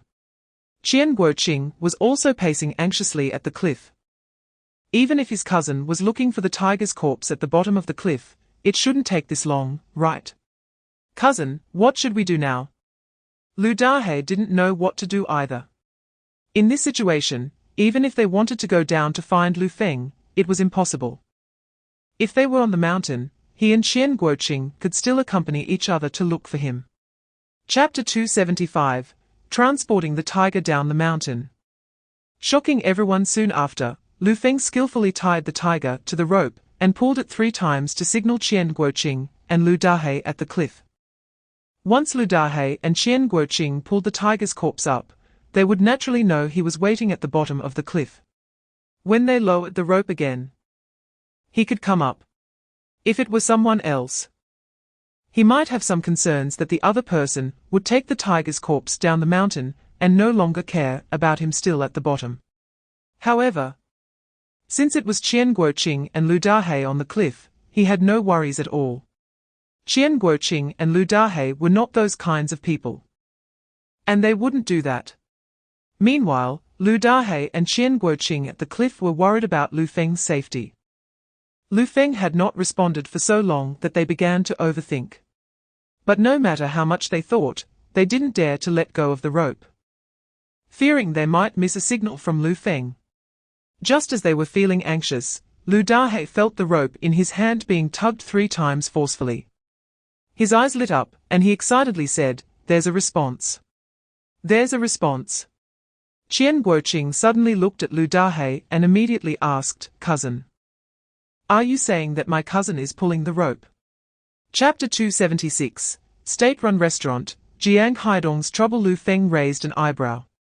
"Do you think I wanted to encounter this beast?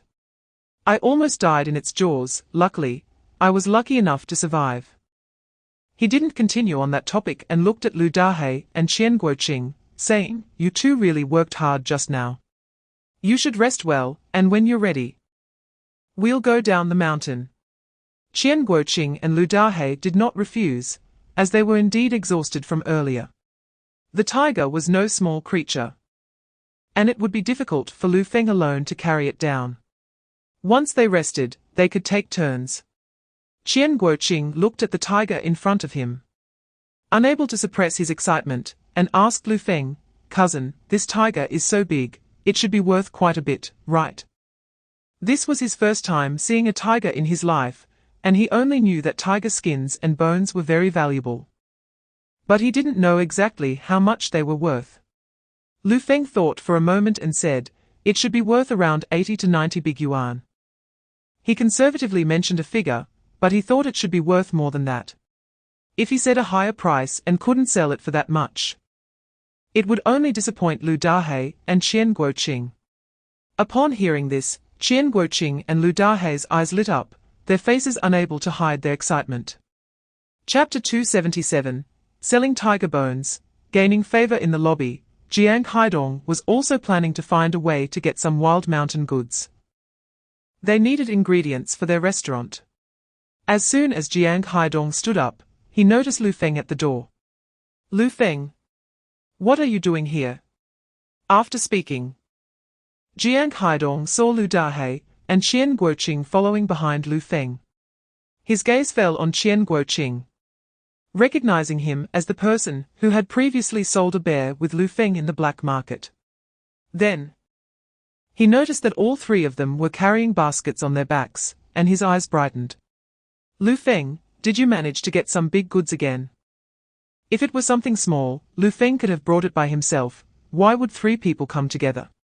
Moreover, they were carrying baskets that looked full. So, it definitely wasn't something small, it must be something significant. As Lu Feng walked into the lobby with Qian Guoqing and Lu Dahei, he nodded. "We did manage to get some things." Jiang Haidong smiled and waved at Lu Feng. "Quick, bring it over so I can see what good stuff you have." Qian Guoqing had previously met Jiang Haidong when he sold bears in the black market with Lu Feng. He only knew that Jiang Haidong was not an ordinary person, but he didn't know his identity. Chapter 278, Reciprocity, Promoted to 1,000 yuan household. Lu Dahei and Qian Guoqing were shocked and widened their eyes when they heard the price Jiang Haidong quoted, even taking a deep breath. "What? 60 large yuan?"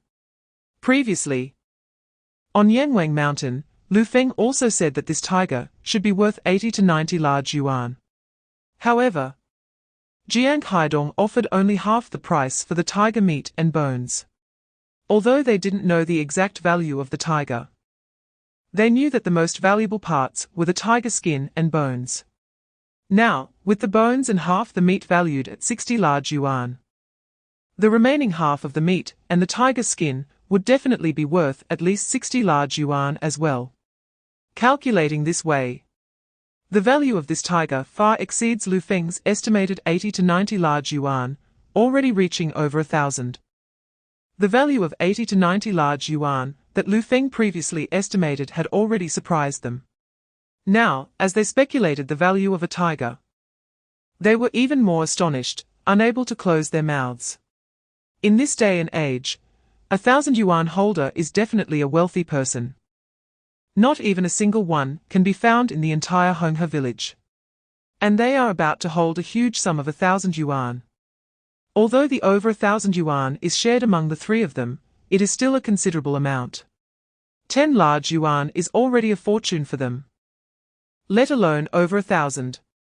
Chapter 279, Buying a Watch, Brothers United all right. Qian Guoqing nodded upon hearing this, and didn't he compete with Lu Feng to go to the black market? Lu Feng was indeed more familiar with the black market in town. Moreover, Lu Feng must have exchanged the tickets for the bicycle and the radio in the black market, so he was more experienced than him. At this moment, Lu Dahei's voice sounded. "Xiao Feng, help me exchange an industrial ticket too. Yui has been supporting our family for so many years since we got married, and I haven't bought her anything yet. Anyway, since we made money today, I'll buy her a watch to make her happy." Lu Dahe chuckled. "All right, you all sit and rest, I'll be right back." After saying that, Lu Feng left the state-run restaurant and headed towards the black market. This wasn't Lu Feng's first time exchanging tickets, so he quickly exchanged for 3 industrial tickets. When he returned to the state-run restaurant, the dishes were already served. The 3 of them were starving and immediately began to feast. Among the 3, Lu Feng remained relatively calm, but the smiles on Qian Guoqing and Lu Dahe's faces were uncontainable. It was clear they were very happy. After the meal, Lu Feng settled the bill and took out 2 14 large yuan notes from the roll to hand to Qian Guoqing and Lu Dahe. Chapter 280, Lu Dahe returns home. Wife's shock. As soon as Li Yui finished speaking, there was a commotion in the yard. Immediately after, Lu Pingyan's excited voice rang out. "Mom, Dad is back. My dad is back." Upon hearing this, Li Yui suddenly stood up and hurried outside. Qin Ruolan's eyes also brightened. Since Lu Dahe was back, Lu Feng must have returned safely as well. The big stone in her heart was finally lifted. Qin Ruolan got up and walked outside. In the yard, Li Yui ran to Lu Dahe. "Dahe, you finally came back. Why did you take so long?" As she spoke, her gaze swept over Lu Dahe, checking if he was injured. Qin Ruolan stepped out of the room and saw this scene. She smiled and said, Cousin-in-law was so worried about you today. She was restless all day and just asked me why you hadn't come back yet. Now that you're back, cousin-in-law can be at ease." Lu Dahe looked at Li Yui and chuckled. Li Yui's face turned slightly red as she said, "It's not that dramatic. I was just a little worried because Yangwang Mountain is so dangerous." Li Yui had always been straightforward, and Qin Ruolan had never seen this side of her before. Chapter 281, Contentment is Happiness, Lu Feng's Ambitions. Upon hearing Lu Dahe's explanation, and seeing his nervousness, Li Yui immediately laughed. "What's wrong? Are you afraid I'll be angry? Lu Feng is willing to take you up the mountain to hunt, which is already taking care of you. Lu Feng has been in and out of Yangwang Mountain so many times and is very familiar with the environment there. He really doesn't need help. And you shouldn't split things with Lu Feng. You not only earned so much money this time, but you also brought back so much meat. I'm already very shocked, something I never expected. Dahe, what you did was right. This is Lu Feng helping us, and we must not be greedy. There's a saying that a greedy heart is like a snake swallowing an elephant. We must learn to be content." Seeing that Li Yui wasn't angry, Lu Dahe finally breathed a sigh of relief. He smiled again and nodded repeatedly. "Yes, I think so too. Yui, besides the watch, I also bought some snacks for the 2 kids. We earned money today, and everyone should be happy." "Oh right. There's still a tiger skin that hasn't been sold, but Xiaofeng left it with Manager Jiang at the state-run restaurant in town. Manager Jiang promised to help us find a buyer, and when the tiger skin sells, we can share some money, at least 6 or 7 large yuan." Chapter 282, Encountering with Thieves Again, Winter Solstice Gathering. Nyo, and I don't need to eat meat every day. During this time, both of us have gained some weight. If we keep eating like this, we'll become big fat ladies. Qin Ruolan said with a smile. Previously, she and Nyo could barely fill their stomachs. Eating meat was a luxury. She never dared to think that one day they wouldn't have to suffer from hunger and cold, and even have so much meat at home that they could eat whenever they wanted. Lu Feng looked at Qin Ruolan's slightly rounder face and smiled. "Even if you both become big fat ladies, you're still my wife and daughter." Lu Feng called Qin Ruolan into the house and handed her the remaining money to keep. With 3 turns and 1 sound, he was only short of a sewing machine now. He died after Jiang Haidong helps them sell the tiger skin. He gave this money to Qin Ruolan to let her enjoy it first. The next day, after training, Lu Dahe invited Lu Feng and Qian Guoqing to his home for lunch. During lunch, Lu Feng looked at Li Yui and asked, "Cousin-in-law, do you know which family in our village has stored wild mountain goods?" Lu Dahe might not know these things, but Li Yui definitely would. Every year at this time, there were no jobs in the village, and the women would visit each other.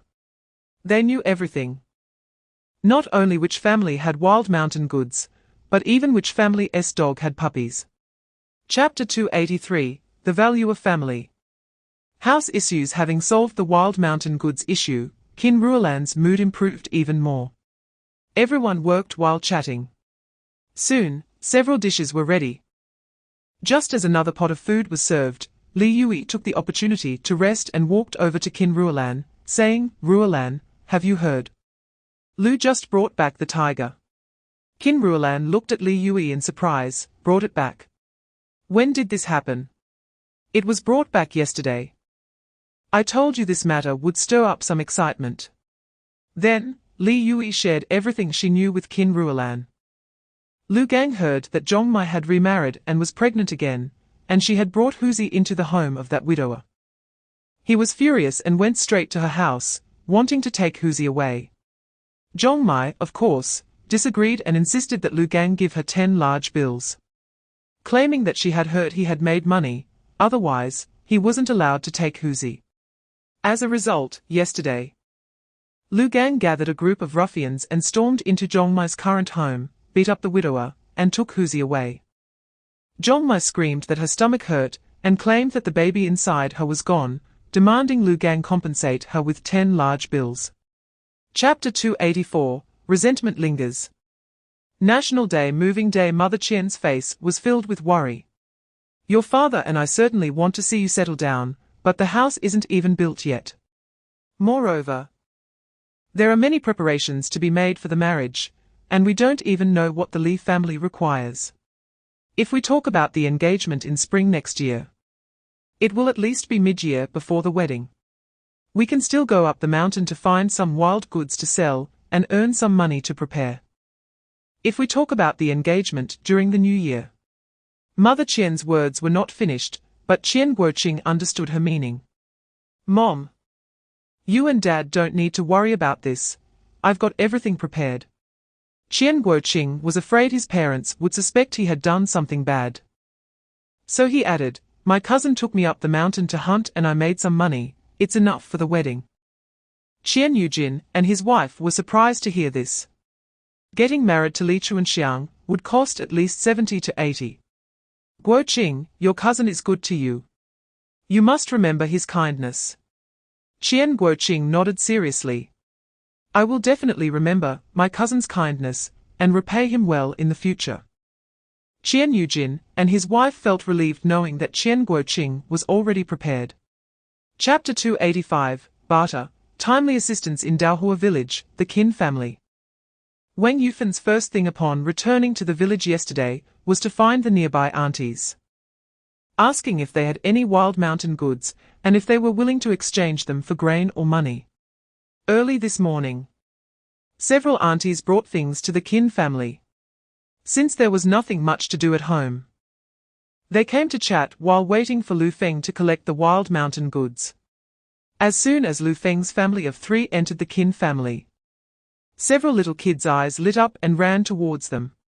"Auntie, uncle, Nyo Nyo. Nyo Nyo, you're here. I missed you so much." The courtyard was filled with the happy voices of the children. Wang Yufen heard the commotion and came out, smiling as she said, "Lu Feng, Lan Lan, you're back. Hurry. Your Aunt Zhong and the others have been waiting for you here." Lu Feng smiled. It's really hard on Aunt Zhong and the others to come so early. The people inside the house thought to themselves that Lu Feng was indeed different from before. He never used to say such polite words.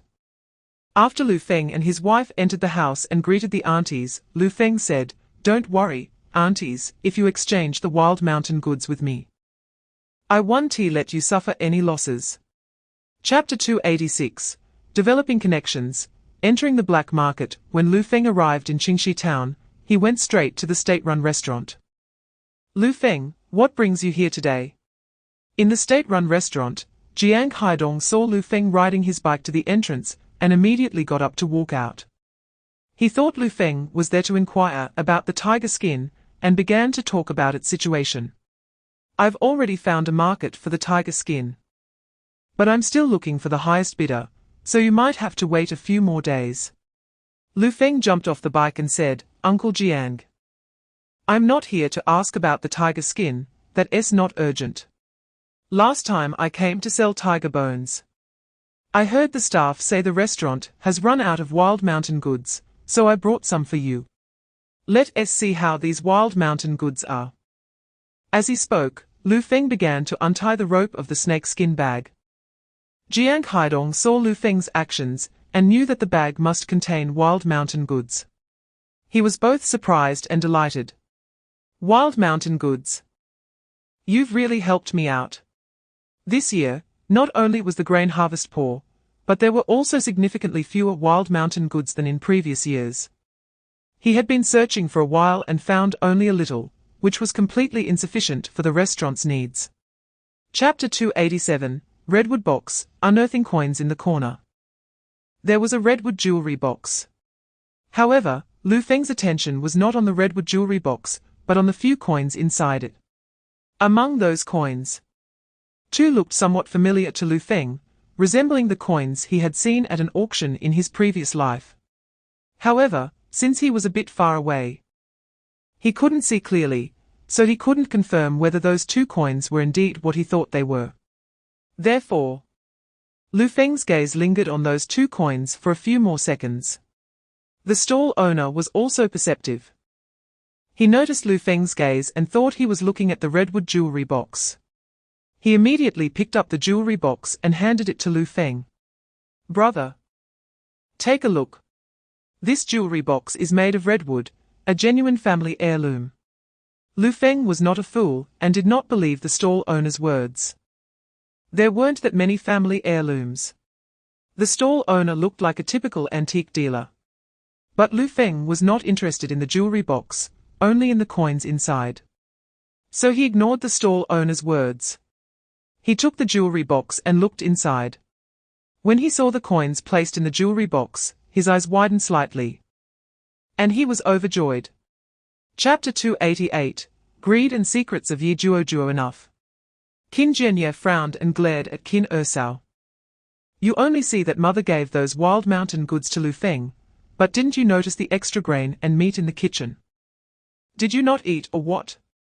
How could our wild mountain goods exchange for so much? Besides, Ruanlan is our little sister. What's wrong with giving those wild mountain goods to her? Are we lacking in food or clothing because of it? Do we have to be so stingy over a little mountain goods? When you go to your sister's house, hasn't she always treated you well? Qin Ersao was left speechless and her expression was not good.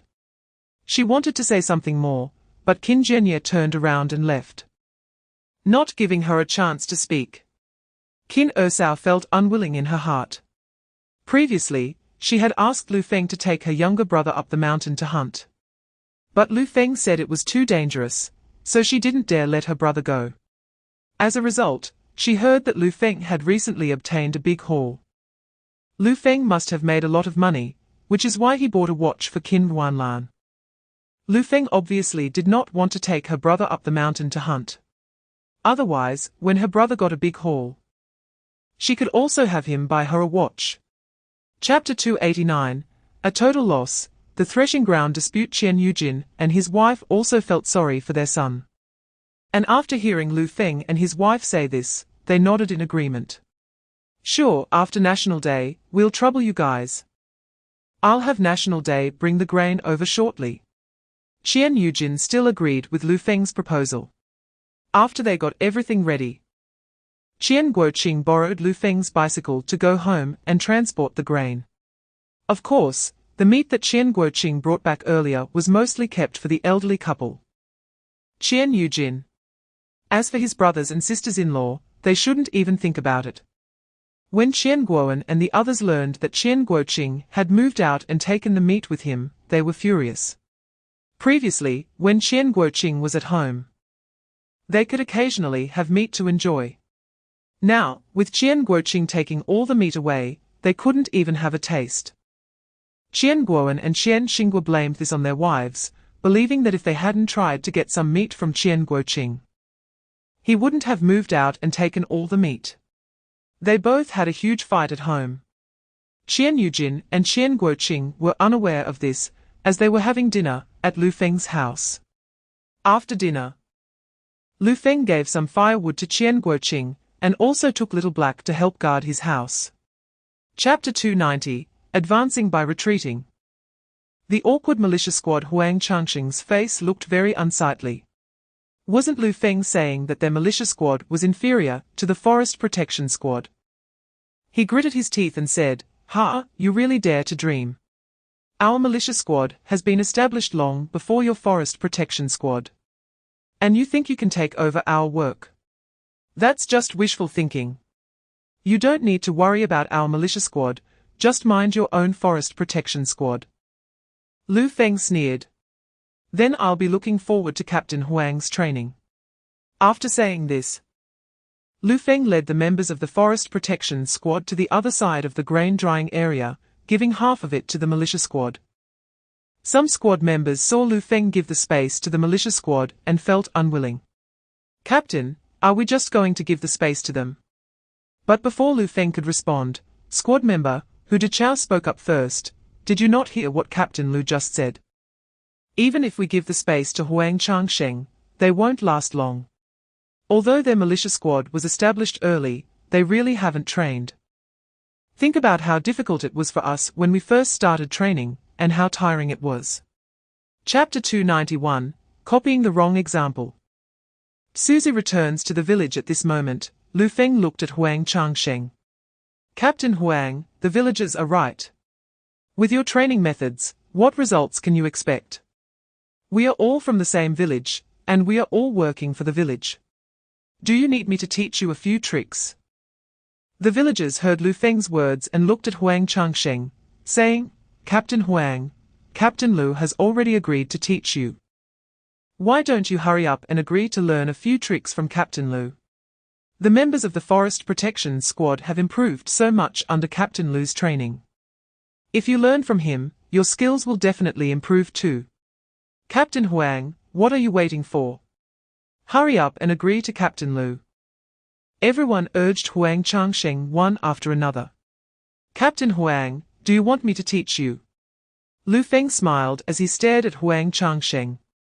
To Huang Changsheng, Lu Feng's words and smile were nothing but mockery. Huang Changsheng was furious. This bastard Lu Feng was clearly enjoying his misfortune. He already resented Lu Feng. How could he possibly learn from him? That would be slapping himself in the face. Huang Changsheng said coldly, "No need, we are just warming up these days. Once our militia squad is warmed up, we will enter real training tomorrow." Chapter 292, Showing off in front of experts, asking for trouble the next morning. Huang Changsheng brought the militia squad members to the grain drying area, even arriving earlier than the members of the forest protection squad. When Lu Feng arrived at the grain drying area, Huang Changsheng unexpectedly took the initiative to greet him. "Captain Lu, do you guys always come this late? Are you slacking off on the town's salary? If the town leaders find out, you all will get expelled from the forest protection squad." Lu Feng glanced at Huang Changsheng, not taking his words to heart. He wasn't someone who could be frightened by Huang Changsheng's words. Lu Feng coldly replied, "We come at this time every day. How is today late? Captain Huang, instead of focusing on our forest protection squad, why don't you seriously lead your squad in training? I am responsible for our forest protection squad's matters, and even if there are issues, I will handle them, so you don't need to meddle." At this moment, Wu Jun also spoke up. "Captain Huang, didn't you say yesterday that you would start formal training today? Why hasn't it begun? Do you not understand training and were just lying to everyone yesterday?" Huang Changsheng laughed as if he had heard the biggest joke. Chapter 293, The Face of a Despicable Person, Failing to steal chickens, Huang Changsheng listened to everyone, and his face turned green and white with anger. He glared at Lu Feng and shouted, "You're talking nonsense. When did I secretly learn your training? Training methods are similar everywhere. Just because you learned this method doesn't mean I can't learn it. Are you the only one who can do this training method? You say I'm stealing your training methods. You really know how to flatter yourself. What skills do you have that are worth me learning? Oh, wait. Your skills in gambling and drinking are ones I can't compete with. Who in Honghe village doesn't he know that you, Lu Feng, not only lost valuable things from your home while gambling, but your wife and daughter even lost their food, and you almost sold them too. I certainly wouldn't dare to learn that skill." As he spoke, he sneered. Qian Guoqing immediately got angry when he heard this. Pointing at Huang Changsheng and cursing, "What the hell? Did you eat shit for breakfast this morning, or what? Your mouth stinks. My cousin has turned over a new leaf. What is it to you? Is there a law that says my cousin can't turn over a new leaf?" He wanted to rush up and argue with Huang Changsheng, but was stopped by Lu Feng. Compared to Qian Guoqing's anger and excitement, Lu Feng remained much calmer. Not affected by Huang Changsheng at all. Chapter 294, Clear Distinctions, Traditional Food. Fried crispy meat on the other side, after Huang Changsheng left with the militia squad members. Wu Jun snorted coldly and said mockingly, "Huang Changsheng's training methods are all stolen from our captain. And he still dares to dream of training the militia squad to surpass us. That's just wishful thinking."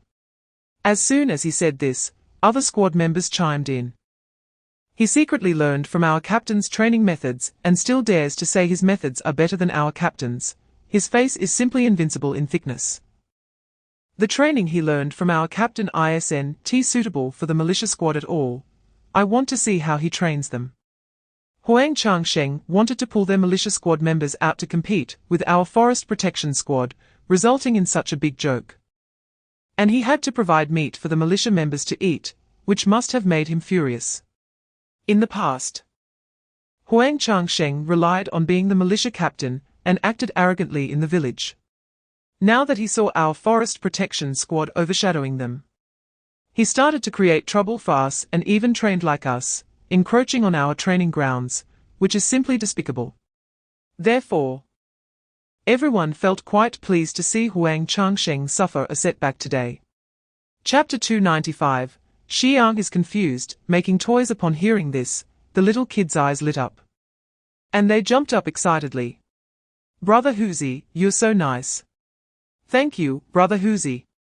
We will definitely listen to you and won't play with Nyonyo." Then they were taken home by Huzi to get snacks. At Lu Feng's house, once the crispy meat hit the pot, not only were several little kids drooling, but they immediately ran to the kitchen. Even a few adults were attracted by the aroma of the crispy meat, and everyone gathered around the stove. Yi Juo looked at the golden, crispy meat in the pot and couldn't help but swallow. "Brother Lu, this crispy meat you made is so fragrant. Cousin, why didn't you show off this skill earlier? My goodness, this is too delicious." Qian Guoqing's gaze was glued to the crispy meat in the pot. Unwilling to look away for a moment, as if afraid that if he didn't keep an eye on it, the meat would disappear. Not only them, but Qin Ruolan, smelling the rich aroma wafting from the kitchen, also felt a bit greedy. Although crispy meat was a dish that already existed, resources were scarce in this era, and families in the village had little oil and water in every meal. Eating meat was extremely rare. Even when cooking vegetables, they were reluctant to use oil, let alone frying, which was a cooking method no one used in the village. Chapter 296, Wooden Handgun. Lu Feng becomes suspicious. While Qian Guoqing helped Lu Feng, they chatted. With Qian Guoqing's assistance, after nearly 2 hours, Lu Feng finished making the handgun. Lu Feng picked up the handgun, loaded the wooden bullets into the magazine, and pulled the trigger. Puff! A sound rang out, and a piece of wood flew out from the wooden gun, hitting a stone in the yard. "Wow! So awesome!" Qian Guoqing's eyes widened in shock. "Cousin, I have to say, This wooden gun you made looks just like a real handgun except for being made of wood. Qian Guoqing had seen the handgun Lu Feng hid on Yangwang Mountain, and had played with it, so he was very familiar with how a real handgun looked. Because he knew this, he was even more shocked to see how realistic Lu Feng's wooden gun was, even capable of shooting bullets. "Cousin, let me play with it too." Lu Feng tossed the handgun to Qian Guoqing, who began to play with the wooden gun. Men's desire for guns is ingrained. And even a wooden gun could keep Qian Guoqing entertained for a long time. Chapter 297, Establishing Authority. No rules, no square. Liu Genhong's repeated requests for leave had already made Lu Feng feel angry. Although the discipline of the Forest Protection Squad wasn't as strict as in the military, it didn't mean there was no discipline. If everyone acted like Liu Genhong and took leave whenever they wanted, then what was the point of the Forest Protection Squad? They might as well disband. Everyone encounters unexpected situations at home, that's normal, and he could understand that. If someone truly encountered an emergency and took a day's leave to handle things, it wouldn't have a significant impact. But how could one always have something going on? This situation cannot be tolerated.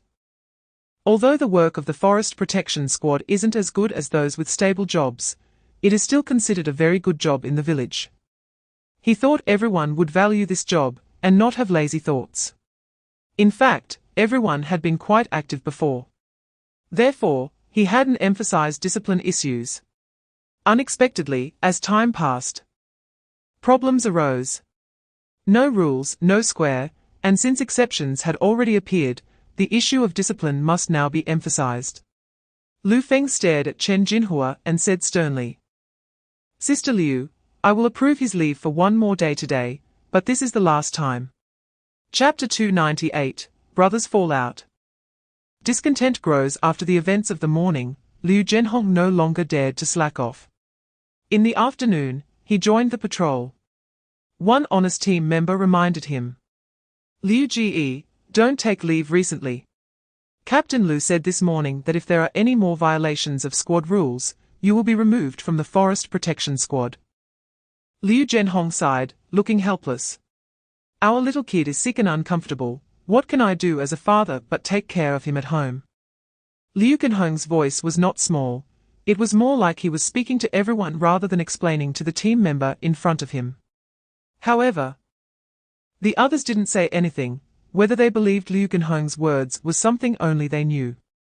After finishing the patrol, Liu Genhong went to Lu Feng's house to explain what happened in the morning. Liu Genhong wasn't foolish, although he had gotten a windfall. The reason those people could find him was that he was a member of the Forest Protection Squad. He was calculating in his heart that after some time, he could ask Boss Jiu for another sum of money. That Boss Jiu was a wealthy man. 1 or 200 yuan was nothing to him. Chapter 299, Toys Show Authority. Fatherly love. The situation of the militia squad was clearly seen by the members of the Forest Protection Squad. This situation was, of course, something everyone enjoyed. Huang Changsheng brought the militia squad members to the threshing ground for training, clearly targeting them. Now that there was infighting in the militia squad, they were happy to watch the show. Given the current situation in the militia squad, their training wouldn't last long. On the other side, Huzi isolated not only Nyonyo, but also the siblings Lu Ping'an and Lu Ernie who played with her. Over the past few days, the village children completely ignored Lu Ping'an and Nyonyo. When Nyonyo was first isolated, she was angry and sad. But now that they had their own toys, they were immersed in playing with them every day, feeling very happy, and had no time to be angry or sad. One day, after playing with blocks for a while, Lu Ping'an and Nyonyo decided to go play with Lu Ping'an's wooden gun. Ernie had a sudden idea and said, "Brother, let's go outside and make some snowballs and shoot them.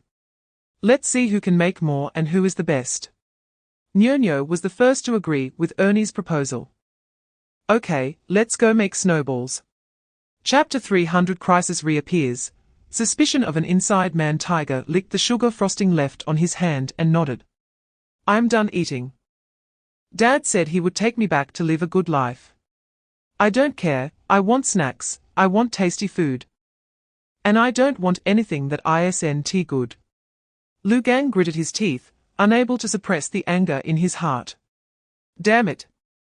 He's even picky about food, this little brat. But considering he was his own son, he could only endure it. Got it. Times are different now. I've made quite a bit of money, so buying some snacks isn't a big deal. The next morning, when Lu Gang was preparing to go out, Tiger also crawled up from the bed, grabbing Lu Gang's clothes with a look that seemed to say he was afraid Lu Gang would forget. Dad. My wooden gun and snacks. Lu Gang said irritably, I'll bring them back tonight. After saying that, Lu Gang pulled Tiger's hand away and turned to leave the house. That day, the forest protection team had their usual training. In the afternoon, the members of the team went up the mountain to patrol. However, during their patrol, they noticed something was off. They found several wooden stakes not far away. The team members exchanged glances, frowning. Let's go check it out. The members quickly approached the area where the stakes were found. Chapter 301 Team Meeting. Assigning important tasks, Lu Feng had no doubt that Qian Guoqing was the inside man, which was why he reported the matter truthfully. Lu Feng knew very well what kind of person Qian Guoqing was. He wouldn't do such a thing. After listening to Lu Feng, Qian Guoqing was shocked repeatedly. He hadn't expected so many things had happened without their knowledge. Just as Lu Feng said, if those criminals failed with Lu Feng, they would definitely target other members of the team. The two previous incidents of lost trees were the best proof. Qian Guoqing's expression was also extremely grim. Cousin. What should we do now?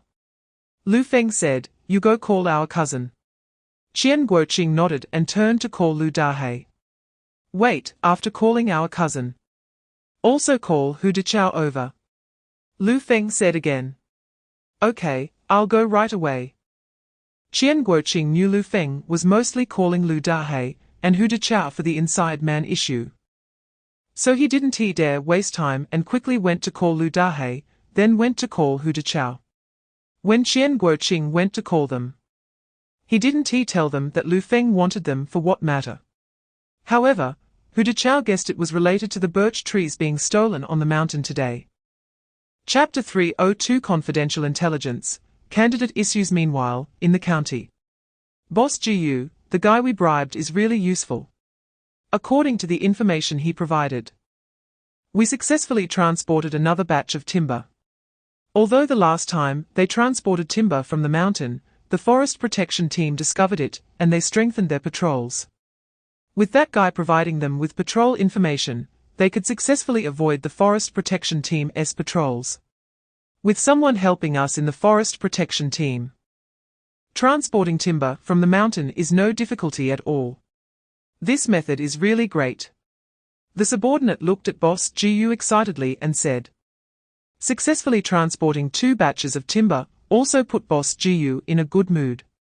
He threw away the cigarette, but in his hand and smiled, saying, well done. With that guy providing information, transporting timber from the mountain is as easy as pie. With a source of goods and a sales route, we're not afraid of not making big money. The subordinate nodded and smiled. Yes, we found an insider in the forest protection team, so we don't have to worry about not getting timber. That Lu Feng really is stupid. He really thinks that if he doesn't agree to us, we won't think of other ways. Saying this, he sneered, his face showing disdain and mockery, and continued. Just a country bumpkin, who has never seen the world, thinks he can fight us. What a joke. Chapter 303 Overcoming Opposition. The final test. I think Peng Hongbing is good. He is brave and resourceful, and his skills are not low. It would be good to have him lead the team, Zhong Changshan said. However, as soon as Zhong Changshan finished speaking, Han Zhenguo shook his head. Peng Hongbing's skills are indeed good, he is a fierce general. But he is impulsive and lacks a bit of steadiness. He can follow orders and do things, but to let him lead the team, I think it's inappropriate. This matter is not an ordinary task. It concerns the safety of the people of Daxia and the lives of the entire team. A slight mistake could lead to a bottomless abyss. The leader must be steady and capable of making the correct decisions in critical moments. If the leader cannot make the right decision when encountering danger, the entire team could be wiped out. The external forces from that bear country are not good people. If they discover something unusual, can we still expect them to be lenient? Of course not. We can only rely on ourselves to break through the danger. I certainly hope everything goes smoothly, but what if? We can't joke with so many soldiers' lives. Han Songgang nodded, agreeing with Han Zhenguo's words. Zhenguo is right. This matter is very dangerous, and a slight mistake could have unimaginable consequences. Chapter 304 Night Visit, Lu Feng's choice soon. Han Songgang and the others arrived at Honghe village, and headed straight to Lu Feng's home. The Lu family was having dinner.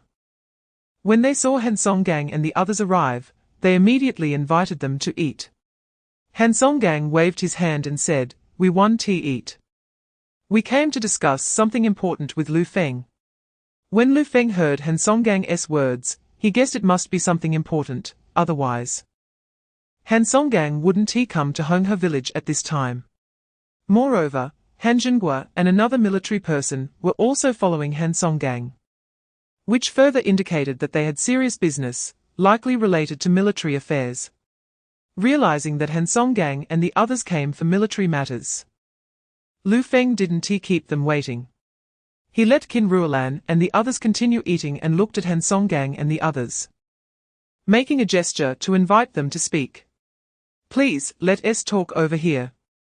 Lu Feng brought them to Nyo's room before speaking.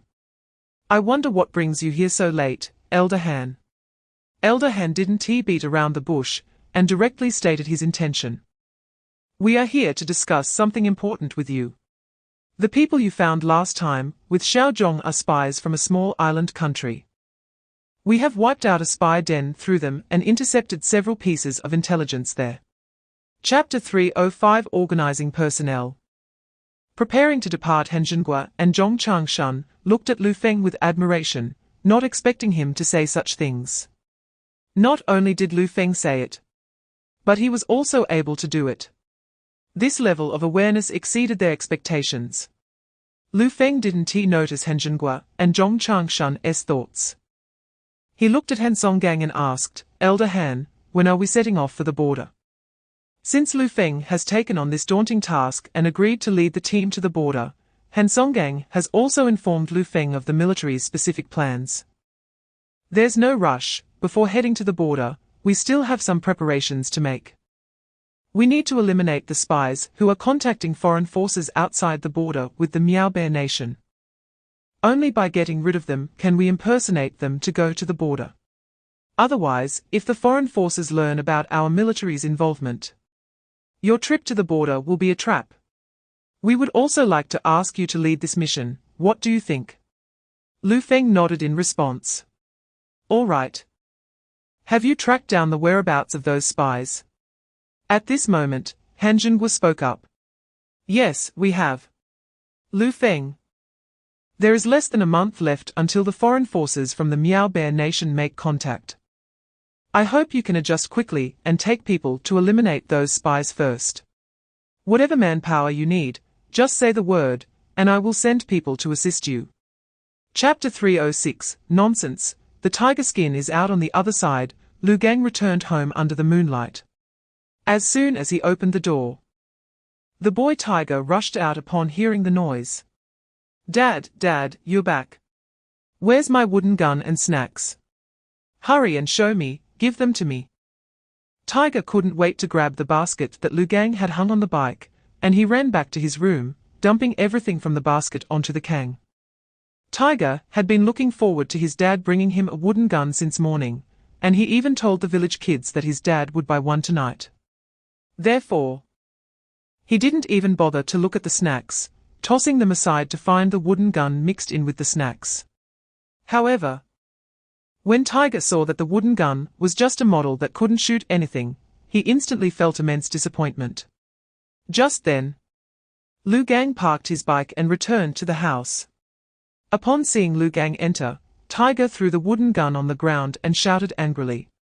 I don't want this. I want a wooden gun that can shoot. You said you would buy it for me. You're a liar, Dad is a liar. After saying this, Tiger fell to the ground and started rolling around. Chapter 307, A Windfall. Splurging Lu Feng was taken aback when he saw Jiang Haidong holding up 2 fingers. 20 big unity notes. A tiger skin sold to anyone would be worth more than 20 big unity notes, right? If it was only 200. Jiang Haidong wouldn't have that expression.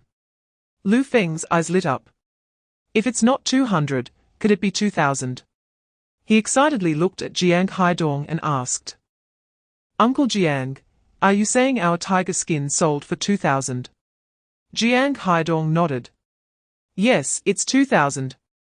The value of the tiger skin is not low.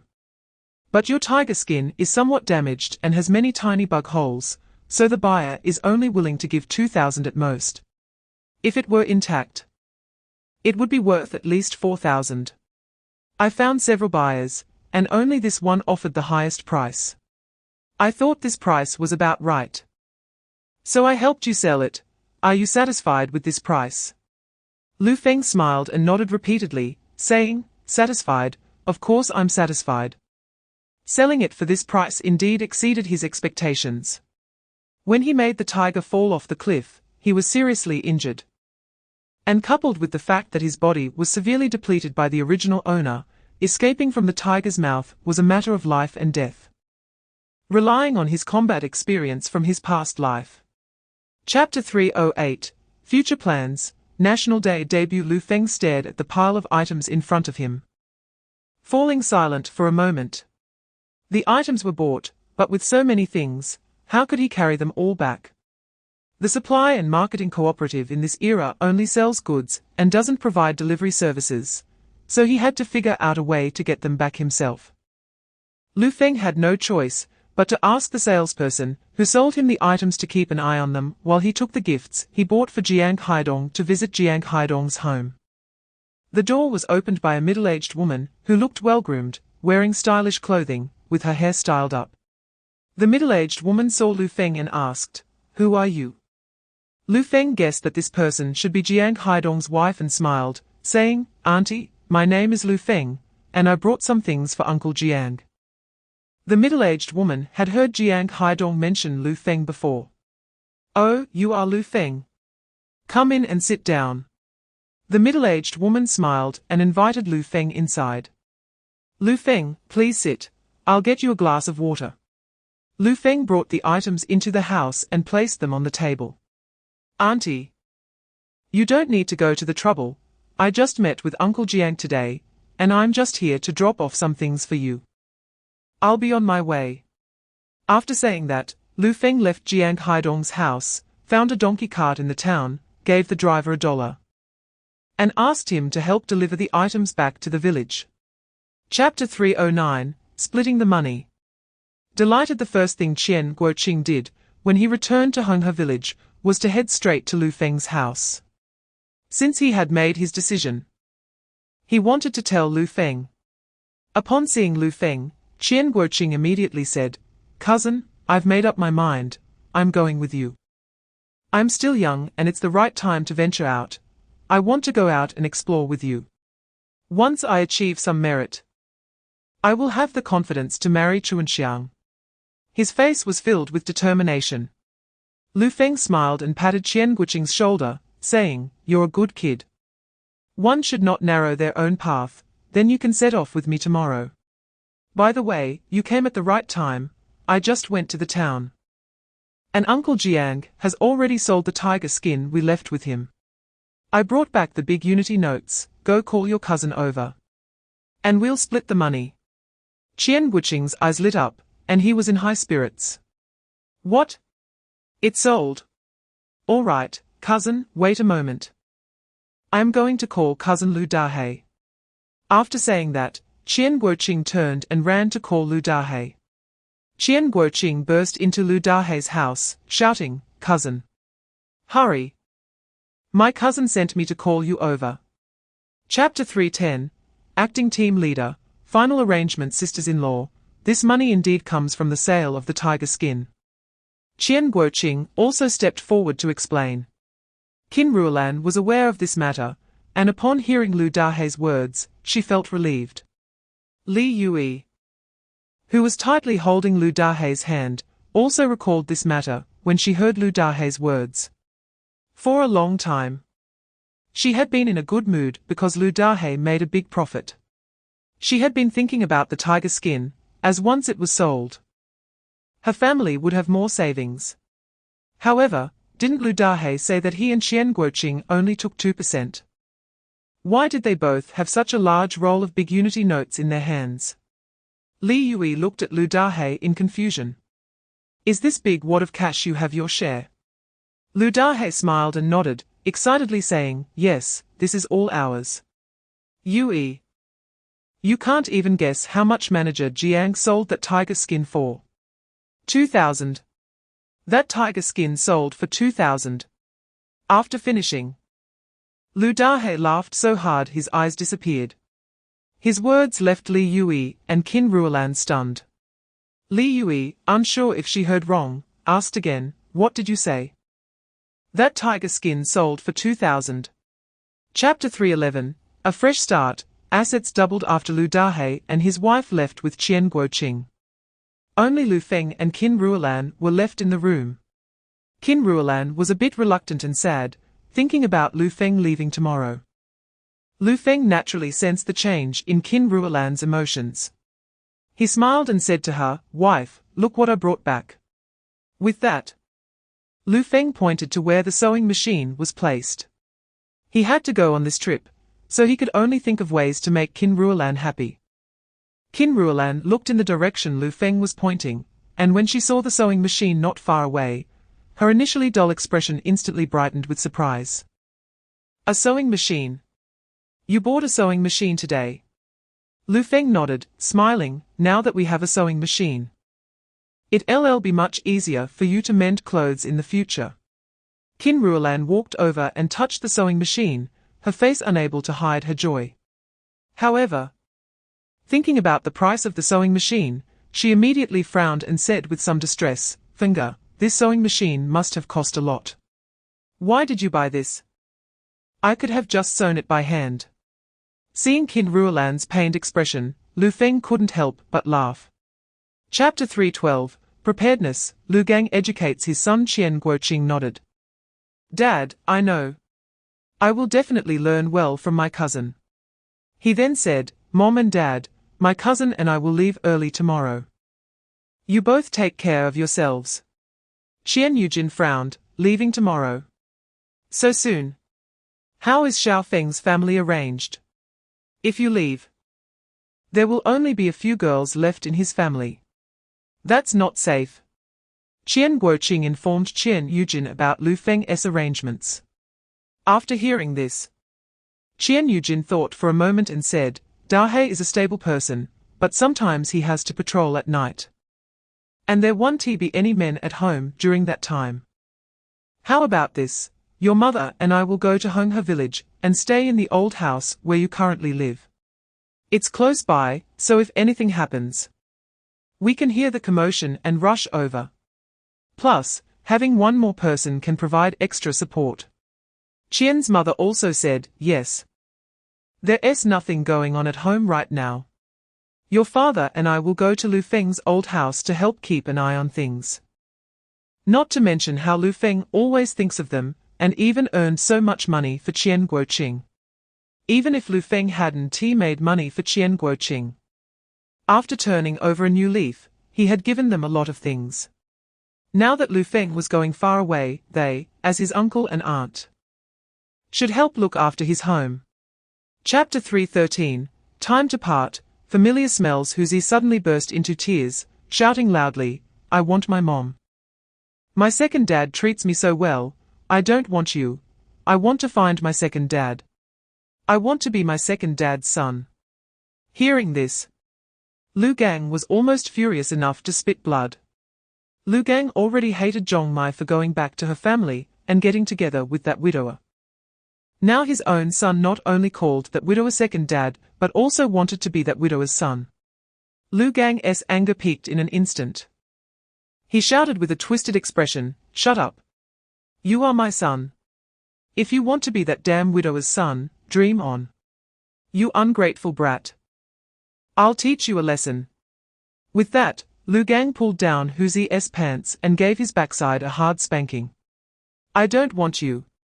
I want to find my mom. I want to find my second dad. Let me find. I'll let you find. Are you going to find or not?" The sounds of Hu Zi being spanked filled Lu Gang's house, mixing with Hu Zi's cries and Lu Gang's angry curses. Next door, Li Yui, who was counting the money, paused at the noise, frowned, and shook her head. Chapter 3:14, Natural Talent. High morale. Lu Feng directly answered Han Songgang's question with action. On the battlefield, a gun was not only their weapon, but also their means of survival. Therefore, the gun was something he had ingrained in his bones. How could he not know how to use it? Lu Feng's series of movements flowed like water, leaving everyone present stunned. The five from Shaozhong were so shocked they couldn't even close their mouths. Lu Feng's movements were not only fast but also incredibly standard. They didn't need any demonstration. Even after years of training, they felt inferior. Shaozhong thought to himself, "Good thing I didn't step in to demonstrate for Lu Feng, otherwise, it would have been like showing off a big knife in front of Guangong." After this incident, the five from Shaozhong looked at Lu Feng with admiration. Previously, they only knew that Lu Feng was quite skilled in martial arts. But now they were completely impressed by his abilities. They didn't expect Lu Feng not only to be good at martial arts, but also to be equally skilled with a gun. The five from Shaozhong admired Lu Feng even more in their hearts. After training for so many years, they were not as relaxed as Lu Feng when using a gun. Lu Feng's relaxed demeanor, while shooting, really looked more like he was playing with a gun than actually shooting. The unity of man and gun could not be better exemplified. Chapter 3:15, 1,000 Miles Rush, Quick Victory. Afterwards, to ensure Qian Guoqing wasn't completely in the dark, Lu Feng explained the reasons and objectives of their action. Qian Guoqing was shocked after hearing it. "What? Those spies want to instigate a riot domestically. Damn it, these bastards deserve to die. We must take their lives." Qian Guoqing cursed angrily. Lu Feng nodded, narrowing his eyes and replying solemnly, "Of course. Today, we won't let a single one escape." On the way, they took turns driving while the others rested to conserve energy. After a few hours, they finally arrived at the location of the spies' hideout in Qing City. Driving was too conspicuous and easy to draw attention, so to be cautious, they parked the car in a remote area more than 10 kilometers away from the spies' hideout. For the next part of the journey, they chose to walk. After more than an hour, Lu Feng and the others finally reached the foot of the mountain where the spies' hideout was located. Lu Feng looked seriously at Shaozhong and the others, instructing, "Once we enter the mountain, everyone stay alert. All actions follow my command." "Yes." Everyone immediately responded. Then, Lu Feng led them into the mountain. Knowing that the spies' hideout was on the mountain, everyone was on high alert from the moment they entered, carefully watching their surroundings. Chapter 3:16, Gunfight in the Cabin. A moment of terror. At the same time, more than a dozen people gathered in a spacious wooden cabin, sitting in front of a fire pit to warm themselves. A middle-aged man with a scar running across his face spoke in a dialect of a small island nation. 3 days from now, we will head to the border to meet with the external forces of the Bear Nation and bring back the weapons and ammunition purchased by the organization." Upon hearing this, the other agents excitedly chimed in, "These great sheer pigs have been searching for us for years, trying to wipe us out. He. Once we bring back the weapons and ammunition, we will make these great sheer pigs pay the price. We've been hiding for so many years, and finally found a chance to act. This time, let's show those damn things in the great sheer military our strength. We must reclaim everything we have lost." Our Amaterasu society will dominate Great Shia, not just hide in the shadows. Bloodthirsty smiles and fierce expressions appeared on everyone's faces. Bang! At that moment, a loud crash echoed in their ears, and a bone-chilling cold swept into the wooden cabin. They turned to look towards the door, and saw several people rushing in from outside. "Who are you?" One of the agents closest to the door stood up, squinting his eyes at Lu Feng and the others, and asked in a deep voice. Chapter 317, Fewer Corpses. Lu Feng reloads. Lu Feng slowly sat up from the snow, his clothes torn apart by the shockwave of the explosion, and his hair singed in several places. Though he looked disheveled, he was mostly unharmed. Qian Guoqing, seeing that Lu Feng was fine, relaxed a bit, and rushed over to throw an arm around Lu Feng's shoulder. "Cousin, it's good that you're okay. You really scared me." Recalling the earlier scene, Qian Guoqing still felt a lingering fear. "Cousin, are you hurt anywhere?" He looked Lu Feng up and down. When he saw Lu Feng's appearance, his mouth twitched. "Cousin, what kind of style is this?" Lu Feng touched his singed hair and said, "It's nothing, I look good no matter what. Let's get to business. We need to see if there are any survivors." With that, Lu Feng drew the pistol from his waist, chambered around, and stepped towards the cabin door. Xiao Zhong and the others followed closely behind. Lu Feng paused at the cabin door, listening carefully to the sounds inside. After a few seconds, he quickly entered the cabin, holding his gun up and scanning the interior. When Lu Feng saw that there was no danger left in the cabin, he lowered his weapon. Chapter 318, Discovery in the Cellar. Unresolved longing. Swish. Xiao Zhong and the others' expressions changed when they heard movement coming from the cellar. They hadn't expected someone to be hiding beneath the cellar. They looked to Lu Feng, and when they saw he had dodged the bullets and was unharmed, they relaxed. Lu Feng waited a few seconds, then returned to the cellar entrance and quickly fired a few more shots at the agent inside the cellar. He saw the bullets hit the agent's body, and since the agent showed no signs of movement, he knew that the agent was dead. Lu Feng finally breathed a sigh of relief. He then holstered his pistol and turned to say, "That agent is dead. I'm going down to check the situation inside." With that, he entered the cellar. As Lu Feng descended, he saw the scarred middle-aged man lying on the ground, his eyes still open, looking as if he died without closing them. He withdrew his gaze and looked around. Through the light coming from the cellar entrance, he vaguely saw a piece of equipment. Remembering the flashlight he had seen in the cabin, he asked Xiao Zhong to bring it down. Lu Feng took the flashlight from Xiao Zhong, turned it on, and illuminated the cellar, taking in the situation inside. The cellar was not large, only about half the size of the cabin, and he was right. There was indeed a communication device inside, along with a manual generator next to it. Chapter 319, Brief Rest, Danger and Opportunity Report, Aria'sWhisper. We have successfully completed the mission. We wiped out the agents in the hideout and left no survivors. Lu Feng's strong voice rang out in the room. Han Songgang understood that since Lu Feng and his team had returned, it meant they must have completed the mission. If they hadn't, they wouldn't have come back. However, their quick return was somewhat beyond Han Songdang's expectations, as the location of the agent hideout was several hundred kilometers from Qingxi town. He had thought it would take them until the next day to return, yet here they were. It seemed that Lu Feng and the others hadn't even taken a break on their way back. Moreover, the mission appeared to have gone smoothly, allowing them to return so quickly. Now that the mission was complete, Han Songgang was worried about whether everyone was injured. He scanned the room and saw that everyone looked fine, which eased his mind a bit. However, when Han Songgang saw Lu Feng's appearance, he was taken aback. "Lu Feng, what happened to you?" Han Songgang was puzzled as to why Lu Feng looked so disheveled while everyone else seemed fine. Xiao Zhong said, "Old Han. Captain Lu got us out of there by letting the grenade explode like that." Chapter 320, Team Gathered. Discontent among the people after a night and the following morning of rest, everyone was refreshed and chatting on the way. At this moment, Qian Guoqing curiously asked, Xiao Zhong. I heard Old Hen say that there are some comrades joining us for this mission. Do you know those people? Xiao Zhong shook his head. I'm not sure about that. However, this mission is very dangerous, and those sent to carry it out must be skilled soldiers in various aspects.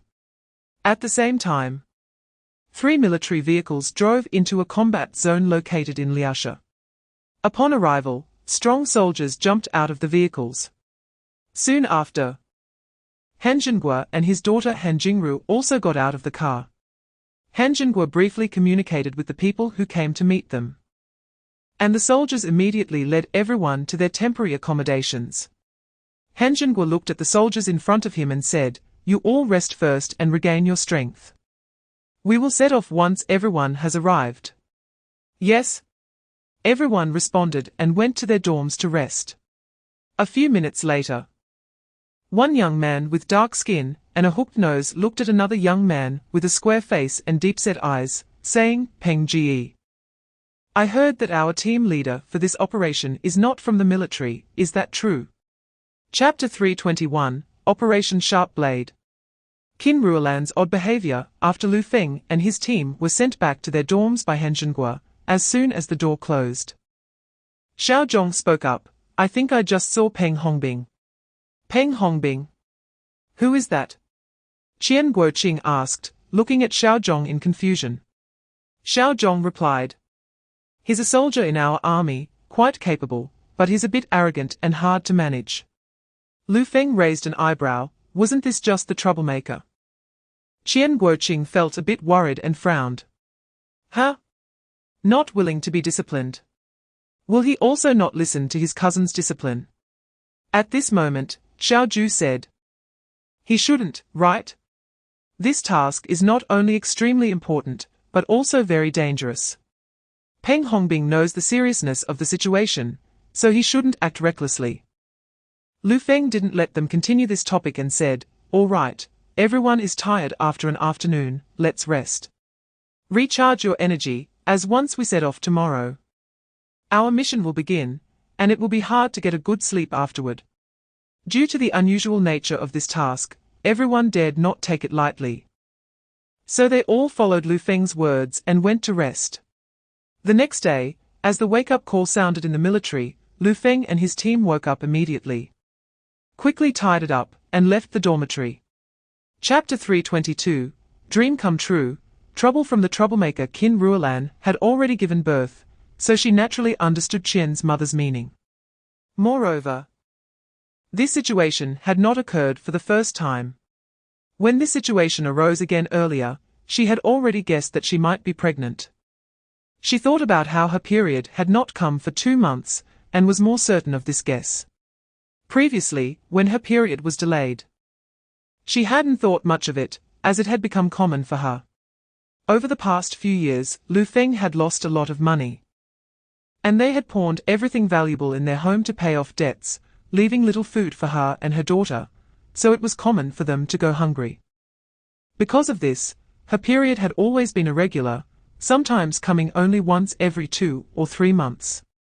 This time, when her period was delayed, she thought it was the same as before and didn't consider it further.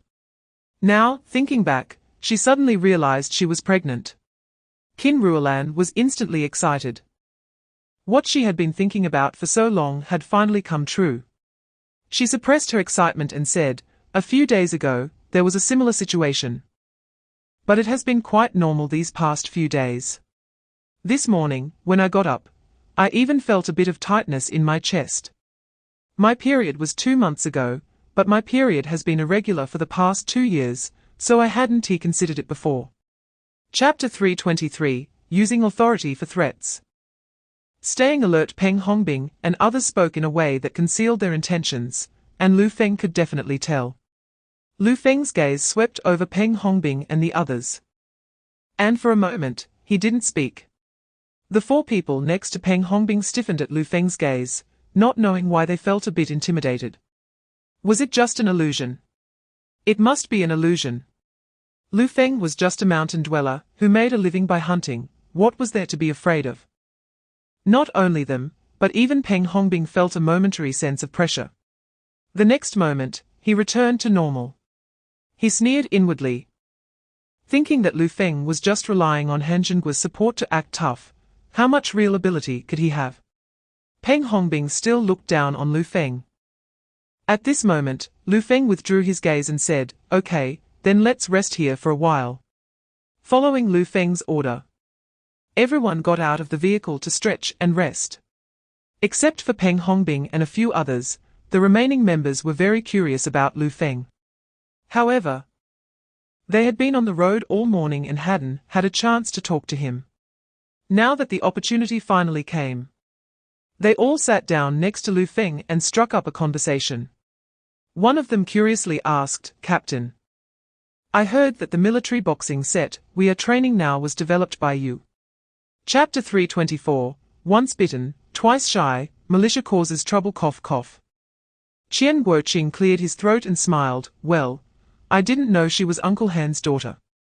I didn't expect Uncle Han to let his daughter join this operation. Isn't he afraid of the danger?" "What's wrong with that?" Lu Feng said. "Han Jingru is not only Uncle Han's daughter, but also a soldier of Daxia. If the country needs it, not only Han Jingru, but even Uncle Han or Old Han must go." "That's right, as long as it's what Daxia needs. Anyone must do their part." Xiao Zhong nodded in agreement. "Yes, you all have a high level of awareness." At this moment, Qian Guoqing thought of what had just happened and said, "By the way, cousin, that Peng Hongbing was trying to provoke you just now, right? The people around him are on his side. What were they saying?" Hearing this, Xiao Zhong and the other two members in the vehicle frowned. They knew that Peng Hongbing was unruly and thought that since this mission was out of the ordinary, he should understand the seriousness of the situation and wouldn't cause any trouble. Unexpectedly, on the very first day, Peng Hongbing confronted Lu Feng. Everyone rested well last night and was in good spirits, so it was normal to hurry up and travel today. Chapter 325, Small Man's Attitude, Arriving at the Meeting Point. Lu Dahe saw Huang Changsheng coming with an unfriendly look, so he knew he was looking for trouble. He squinted at Huang Changsheng and said in a deep voice, "What? Looking for trouble?" Huang Changsheng scoffed and said, "HMPH. Looking for trouble. I see you want to shift the blame and put a hat on my head first. Is the captain of the forest protection team like this?" While taking a salary, he was actually slacking off right under everyone's noses. The town appointed him as the captain of the forest protection team to manage it and ensure the patrols in the back mountain to protect collective property. Yet he hadn't shown up for training for several days. His behavior is nothing but shirking responsibility. I think he doesn't want to be the captain of the forest protection team anymore. By the way, his cousin has also started to slack off. They are both too arrogant. Do they really think they can do as they please in the forest protection team? How dare they be so blatant about shirking their duties? He spoke with righteous indignation. Hu Deqiao sneered and said, "Captain Huang, your hands are reaching too far, extending into our forest protection team's business. You don't need to worry about our matters. If you have that energy, you might as well take care of your own militia team's issues." Chapter 326, Setting Up Camp. Conflicts erupt when they arrived at Haifenggu. Lu Feng led the members of the Blade Action Team to set up camp. There were still 2 days left until the meeting time, set by the Qianzhou Society's spies and foreign organizations. During these 2 days, they needed to rest here, recharge, and make all necessary preparations for the meeting in 2 days. Upon reaching their destination, the members became tense. This task was not ordinary. And the people they were about to face were not ordinary either. They were the foreign forces of the Bear Country. Therefore, they had to be extremely cautious. If anything went wrong, their lives would be in danger. For this operation, they had put their lives on the line, which made it impossible for them not to be nervous. After they finished setting up camp, Lu Feng made arrangements for the night watch. After 2 days of long travel, everyone was a bit tired, so they all went to rest early. Lu Feng looked at Han Jingru's back and couldn't help but think more highly of her. After traveling for 2 consecutive days, even the men were exhausted. Yet, Han Jingru, as a young lady and the daughter of a commander, didn't utter a single word of complaint. After a night of rest, everyone seemed to be in much better spirits the next day. Chapter 327, Absolute Power. Establishing authority. Seeing this, Peng Hongbing quickly ducked to avoid Lu Feng's punch, but the next moment, Lu Feng's attack came again. Lu Feng's offensive was extremely strong, and Peng Hongbing couldn't dodge it at all. His face changed, and he quickly raised his hand to block. Bang! Lu Feng's fist struck Peng Hongbing's hand. Peng Hongbing was instantly forced back several steps by Lu Feng's powerful force before he steadied himself, his arm numb from the impact, causing him to frown. He gritted his teeth, his face looking very unpleasant. Peng Hongbing had always looked down on Lu Feng, thinking he didn't have much real skill. Who would have thought he would be caught off guard by a mountain dweller, especially in front of everyone? This made Peng Hongbing feel extremely embarrassed and very angry. Come again! Peng Hongbing shouted angrily and lunged at Lu Feng again. His fist sliced through the air and came crashing toward Lu Feng's face. Lu Feng clenched his fists in front of him, directly blocking Peng Hongbing's punch. Then, he twisted his hands to restrain Peng Hongbing's wrist, yanking him forward and kneeing him in the abdomen. Peng Hongbing was momentarily taken aback by Lu Feng's swift moves. As he regained his senses, he immediately used his strength to break free from Lu Feng's grip, rolling quickly on the ground to avoid Lu Feng's leg. Chapter 328, Meeting Arrangements. The ill state of Lu Gang, Zhu Weichao and the others met Lu Feng's gaze, their bodies tensing up, and they quickly expressed their stance. We are willing to follow the captain's orders.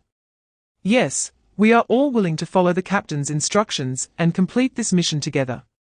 From now on, whatever the captain tells us to do, we will do it and definitely follow the captain's arrangements.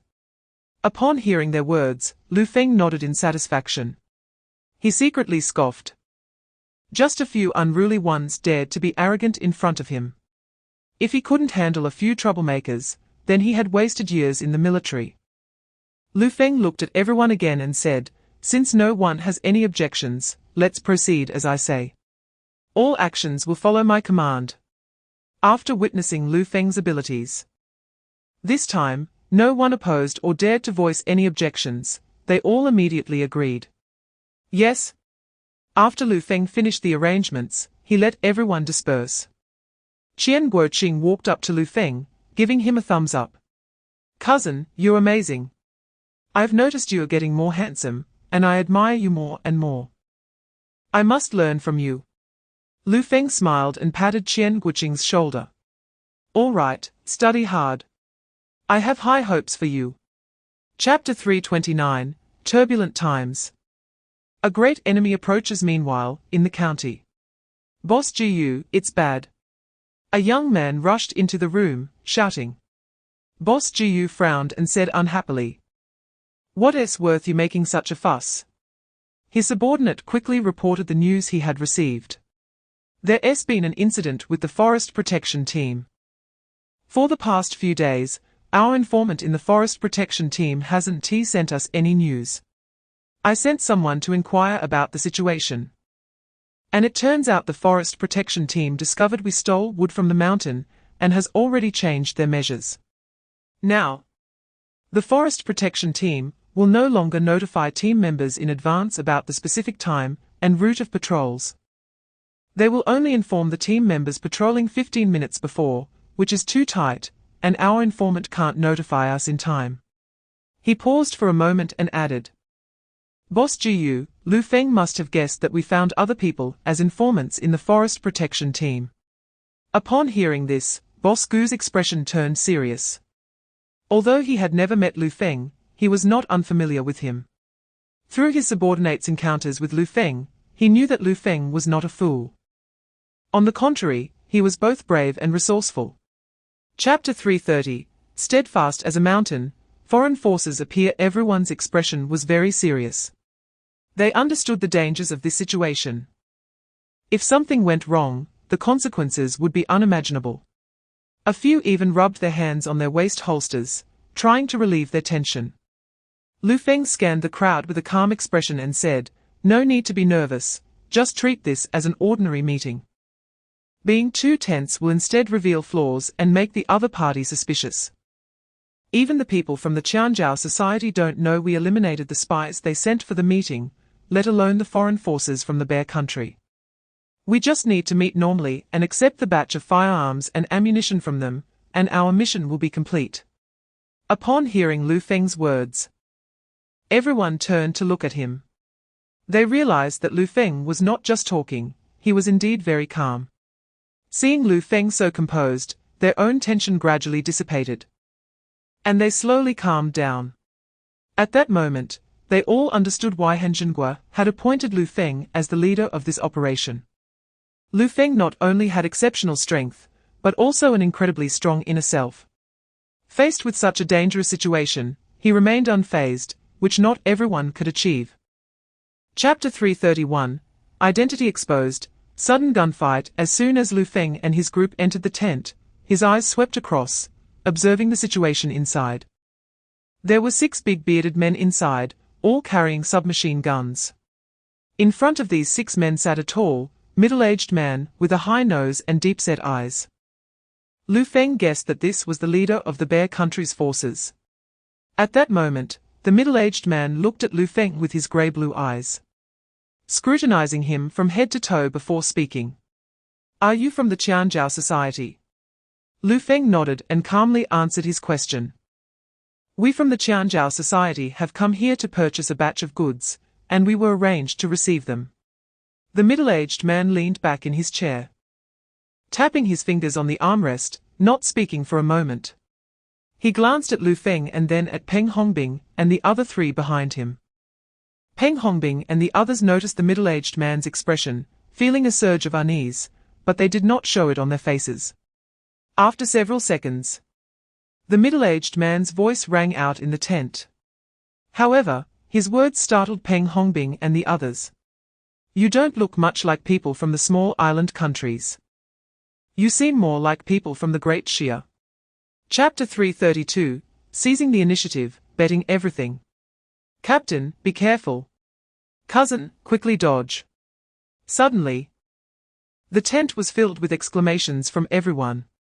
Peng Hongbing immediately raised his pistol and fired several shots at the middle-aged man.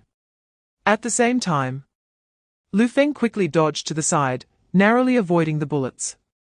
However, although Lu Feng was fast, the bullets were even faster.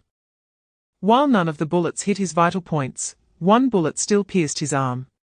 Faced with the imminent danger, Lu Feng couldn't care less about his minor injury. On the other side, the middle-aged man heard the gunshots and quickly dove to the side to avoid the bullets, but he still took a shot to the chest. Grabbing his chest in agony, he roared with a twisted expression, "A bunch of damned things. I'll take your lives." After that, he raised his submachine gun again. At that moment, Lu Feng aimed his gun at the middle-aged man and decisively pulled the trigger. Bang! Before the middle-aged man could fire his gun, the bullet struck his head, causing him to explode and fall to the ground. Seeing this, everyone finally breathed a sigh of relief. Lu Feng quickly sprang up from the ground, picked up the submachine gun, and searched the bodies for spare bullets, tossing them to Peng Hongbing and the others. Chapter 333, Weapons in Hand. Third force attacks. It was obvious that Xiao Zhong and Xiao He, who were on the high ground, must have discovered that there were still people around, which is why they opened fire. So, there must still be people alive. After saying this, Lu Feng led his team quickly towards the back of the bearded men. However, before they could reach their destination, they saw 2 bearded men already breaking away from the group and running in another direction. Lu Feng looked towards where they were fleeing. There, several dozen meters away, 3 large trucks were parked, their cargo beds filled with items and covered with black cloth. His expression darkened as he sternly said, "Quick, block them. Those 3 trucks are loaded with what we need. We must not let them get to that batch of weapons." After saying this, Lu Feng quickly raised his submachine gun and fired without hesitation. They absolutely could not let those two go to the trucks for the weapons. It would be even worse if they tried to drive away. They had come for this batch of weapons, and they had to secure it. Hearing Lu Feng's words, everyone frowned, immediately raising their guns and aiming at the two men, firing in a barrage, instantly turning them into sieves. After eliminating those two, Lu Feng immediately said, Chapter 334, Unexpected Encounter, Renewed Gunfire. Everyone, stay alert. Lu Feng said solemnly, since the higher-ups have sent our team, they won't send anyone else. Therefore, those coming now must be enemies, not friends. Their arrival at this time must be related to this batch of goods. We must transport this batch of goods back to the Great Xia Kingdom. We cannot let anyone take it from us. Now find a place to hide. Follow my orders. As soon as Lu Feng finished speaking, everyone quickly found places to hide. A few minutes later, Lu Feng and the others saw several vehicles approaching. Everyone became vigilant, even tightening their grips on their guns. All eyes were on the approaching vehicles, waiting for the occupants to reveal themselves. As soon as the people in the cars showed themselves, everyone would know their identities. Just then, the vehicles stopped, and as the doors opened, one by one, men jumped out of the cars, with a total of 22 people emerging. When Lu Feng clearly saw those people, his brows furrowed. They were from the small island nation. Bowlegs, unkempt beards. He couldn't be mistaken, these people were definitely from the small island nation. This was the agreed meeting place for the Qianzhou Society and the forces from the Bear Country, and their arrival at this time was certainly no coincidence. Chapter 335, Capturing a Live Target. Serious situation. In the next moment, Lu Feng pressed his body against the front of the car, raised his gun again, and aimed at the agent in the driver's seat. Lu Feng narrowed his eyes, filled with murderous intent, gritting his teeth and saying, "Want my life? Just you? You beasts from the small island nation, I'll send you on your way today." After saying this, he directly pulled the trigger. Rat-a-tat-tat. The bullets flew straight towards the agent in the driver's seat. The agent's pupils contracted, and fear appeared on his face. However, this time, there was no chance for him to save himself. The bullets instantly struck his forehead. One bullet directly exploded the head of the small island agent inside the car. At the same time, Lu Feng lost his balance and was thrown from the front of the car. "Captain!" The members of the Blade Action Team exclaimed in shock at Lu Feng's predicament. Lu Feng quickly threw away his gun, covering his head with both hands. The next second, he crashed heavily to the ground, rolling several times before finally slamming against a tree, stabilizing himself. This fall and crash left Lu Feng quite dazed, with a moment of dizziness, and it took several seconds before he gradually came to his senses. "Cousin, are you okay?" Chapter 336, Clue Cut Off. Battlefield discovery. More than 300 people. That's almost the strength of a battalion. Plus, with such ample weapons in hand, if they engage, the consequences would be unimaginable. They hadn't expected this situation to be far more serious than they had imagined. Lu Feng quickly asked, "Where is that team hiding? On which mountain?" The agent opened his mouth, just about to speak. Bang! A gunshot suddenly rang out, and the next second, a bullet struck the agent's head, splattering blood all over Lu Feng's face. The expressions of everyone changed. They hadn't expected there to be another survivor. Moreover, that person took advantage of their shock from the agent's revelation to shoot the agent dead. "You're looking for death?" Peng Hongbing roared. "Quick, control him." Lu Feng rushed towards the survivor. Now that the agent was dead, they could only get information about the captured soldiers from this person. They absolutely could not let anything happen to him. Otherwise, with the vast territory of the Great Xia Kingdom and countless mountains, finding that group of defeated soldiers would be like searching for a needle in a haystack. However, that person let out a sinister laugh. "Ha ha ha. I won't let you succeed." Chapter 337, Women in Cages, Lives Treated Like Grass Cage. Women? Upon hearing this, Lu Feng frowned and said solemnly, "Where? Take me there. Xiao Zhong, Xiao He, you two come with me, the rest continue to clean up the battlefield." Lu Feng led his team to follow Zhu Weichao. "Captain. It's right here." Zhu Weichao ran to something covered with a black cloth and stopped, saying. Lu Feng frowned as he looked at the iron cage that had already been partially uncovered, saying, "Lift that black cloth." Zhu Weichao pulled away the black cloth covering the cage, and the scene beneath it instantly appeared before everyone's eyes. With a whoosh, the expressions of Lu Feng and the others changed drastically upon seeing the scene under the black cloth. Inside the cage, which was less than a person's height and about 2 to 3 meters wide, were more than 10 exotic women with high noses and deep-set eyes. These women wore tattered clothes, and their exposed skin was covered in red marks and bruises, clearly showing signs of being abused. However, what made Lu Feng and the others change their expressions was not this, but the fact that the women's faces were pale with hints of bruising, indicating they had lost their life signs. Xiao Zhong and the others exchanged glances and said in shock, "Did they freeze to death?" Chapter 338, Actions Speak Louder Than Words. Natasha's background. When the others heard Qian Guqing's words, they all looked at Lu Feng and indeed saw him holding a small girl. Everyone immediately showed expressions of surprise, exchanging glances in astonishment. Natasha, frightened, shivered and buried her head in Lu Feng's arms. Upon noticing Natasha's reaction, Lu Feng couldn't help but think of how sensitive Nyo had been, and he felt a surge of affection. He raised his hand to gently pat Natasha's back, softly comforting her. "It's okay, don't be afraid." After saying this, he looked at Qian Guoqing with dissatisfaction and said, "Lower your voice, you scared her." Those members who didn't know Lu Feng already had a daughter were stunned, their jaws nearly dropping.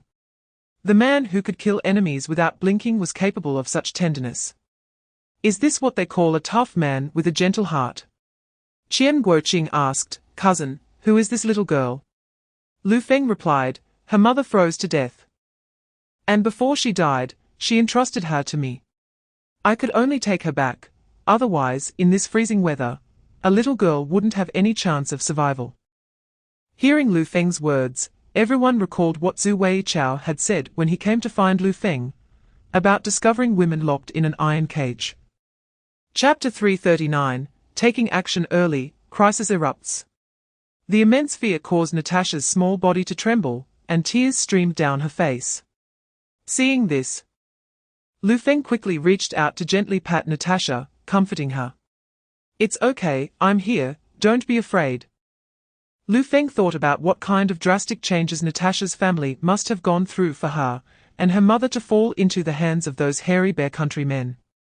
Thinking about how such a small child had first experienced a huge change, and then watched her mother die right in front of her, Lu Feng felt even more pity for Natasha. Under Lu Feng's comfort, Natasha quickly stopped crying. Learning that Natasha's family had faced such a drastic change only strengthened Lu Feng's resolve to adopt her. Once Lu Feng and the group had rested, they set off again. Meanwhile, in Qingxi town, at the underground casino, Guo Jianglong called over several brothers and said, "Get ready, tonight we are going to Honghe village." A couple of days ago, Guo Jianglong had mentioned this to them, and told them to experience the taste of the young female intellectuals. The second-rate men showed excited expressions upon hearing Guo Jianglong's words. One particularly thin second-rate man rubbed his hands together, a lewd smile appearing on his face. Chapter 340, Alerting the Snake, Night Raid on the Lu family. Zhong Dafang was the first to knock on the door of Hu Dechao's house, informing him that criminals were coming to steal timber again. Upon hearing this, Hu Dechao's expression changed drastically, and he said in a deep voice, "Quick, let us split up and notify others.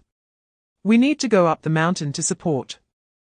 Zhong Dafang nodded and turned to run off. "Dafang, wait." At this moment, Hu Dechao stopped Zhong Dafang. "Captain Lu is away, and he entrusted his family to Lu Dahei. So there's no need to call him. Just notify the others." "Okay, Zhong Dafang nodded again. After that, they ran to inform everyone else. At this moment, Hu Deqiao was still unaware that his decision would prevent a tragedy from occurring. They then gathered the other members of the forest protection team and rushed up the mountain. In the crowd, Liu Zhenhong was shocked to learn that criminals had gone up the mountain again. He had thought that now he couldn't relay messages to those criminals. And they surely wouldn't dare to come again. Unexpectedly, those criminals had come back. Were they really seeking death? Soon, an idea popped into his mind. Once he got up the mountain, he needed to create some noise to alert Jiu Boss's people, allowing them to escape in advance. Chapter 341, Outnumbered. Turning a blind eye to suffering. As he finished speaking, Qian Yujin and Lu Dahei rushed over with sticks in hand. When they saw a group of masked men had already broken open the gate of Lu Feng's house, their expressions changed drastically. "Who are you?" Lu Dahei shouted sternly. "I thought who it was. Turns out it's just two ignorant mud-legged peasants. Go. Take care of them." Guo Jianglong sneered, signaling to two of his subordinates with his eyes. And they immediately picked up sticks and turned to approach. "Damn you!" Qian Yujin, older but with a fiery temper, shouted and charged forward. Lu Dahei didn't hesitate either and followed suit, and the two immediately engaged in a scuffle with those second-rate men. Woof woof woof. Woof woof woof. Aru. Little Huang, Little Hei, and Enyo also pounced on those second-rate men, tearing at them. Guo Jianglong saw that there were only two people, Lu Dahei and Qian Yujin. And he looked disdainful. Just two people thought they could stop them. Ha, what a joke. As for those three beasts, Guo Jianglong didn't take them seriously at all. Seeing his subordinates had already blocked Lu Dahei and Qian Yujin, he began to shoulder barge the door. Chapter 342, Desperate Plea for Help, The Anger of Honest People. When the other members heard this, they exchanged glances, some hesitating. "Captain Huang, the commotion at Lu Feng's house is quite significant. The village's safety is under the management of our militia team. Can we really not go?" "Yes, Captain, what if something really happens over there?" Although their treatment wasn't as good as the forest protection team, they could still receive work points as subsidies. If something really happened, it would be a failure on their part. If the village cancelled their militia status, they would be in big trouble. Huang Changsheng snorted coldly and said discontentedly, "I think you're just worrying about nothing. Lu Feng's forest protection team has so many capable people, we've all heard the commotion, how could they not hear it? If something happens at their team leader's house, are they going to expect us, the militia team, to step in? The last time the bearded men came to the village, all our contributions were stolen by them. What, now you still want to play the hero?" When the crowd heard Huang Changsheng's words, they felt it made sense and immediately abandoned the thought of going to Lu Feng's house to check the situation. Huang Changsheng was right. With so many members in the forest protection team, and those members are able to deal with the bearded men who intrude the village in the middle of the night, they didn't need to intervene in such a small matter. Chapter 343, 3 dead, several injured, things escalate in the next moment. A bullet shot straight into Guo Jianglong's head from behind. Guo Jianglong didn't even have time to react before he fell onto the bed, completely motionless. Then, Lu Dahei turned his gun again, aiming at the two thugs who were pinning down Li Yui. "You all deserve to die." Bang! Bang! In recent days, Lu Dahei had been practicing shooting with the wooden gun Lu Feng made for Lu Ping'an, so his aim had improved quite a bit. The two shots hit the two thugs pinning down Li Yui directly. The two thugs immediately fell to the ground, blood flowing from their bodies, staining the floor red. Li Yui and Qin Ruolan were both stunned by this scene. The thugs who rushed to the door to help Guo Jianglong and the others saw the situation inside the house and were equally frightened. "Kill, they are killing people." The few thugs screamed and turned to run out of the yard. The two female educated youths who had just stepped out to help were startled and turned pale upon hearing this. At this moment, the bloodthirsty Lu Dahe turned around and fired several more shots at those thugs. It wasn't until the magazine was empty that Lu Dahe stopped. Chapter 344, Cousin is captured. Lu Feng returns at this moment. The villagers at the door couldn't help but think of Lu Feng's kindness towards them. Previously, when the bearded men invaded Honghe village, it was Lu Feng who led the forest protection team members to charge in and swiftly eliminate those bearded men, allowing them to be safe. They were not ungrateful people.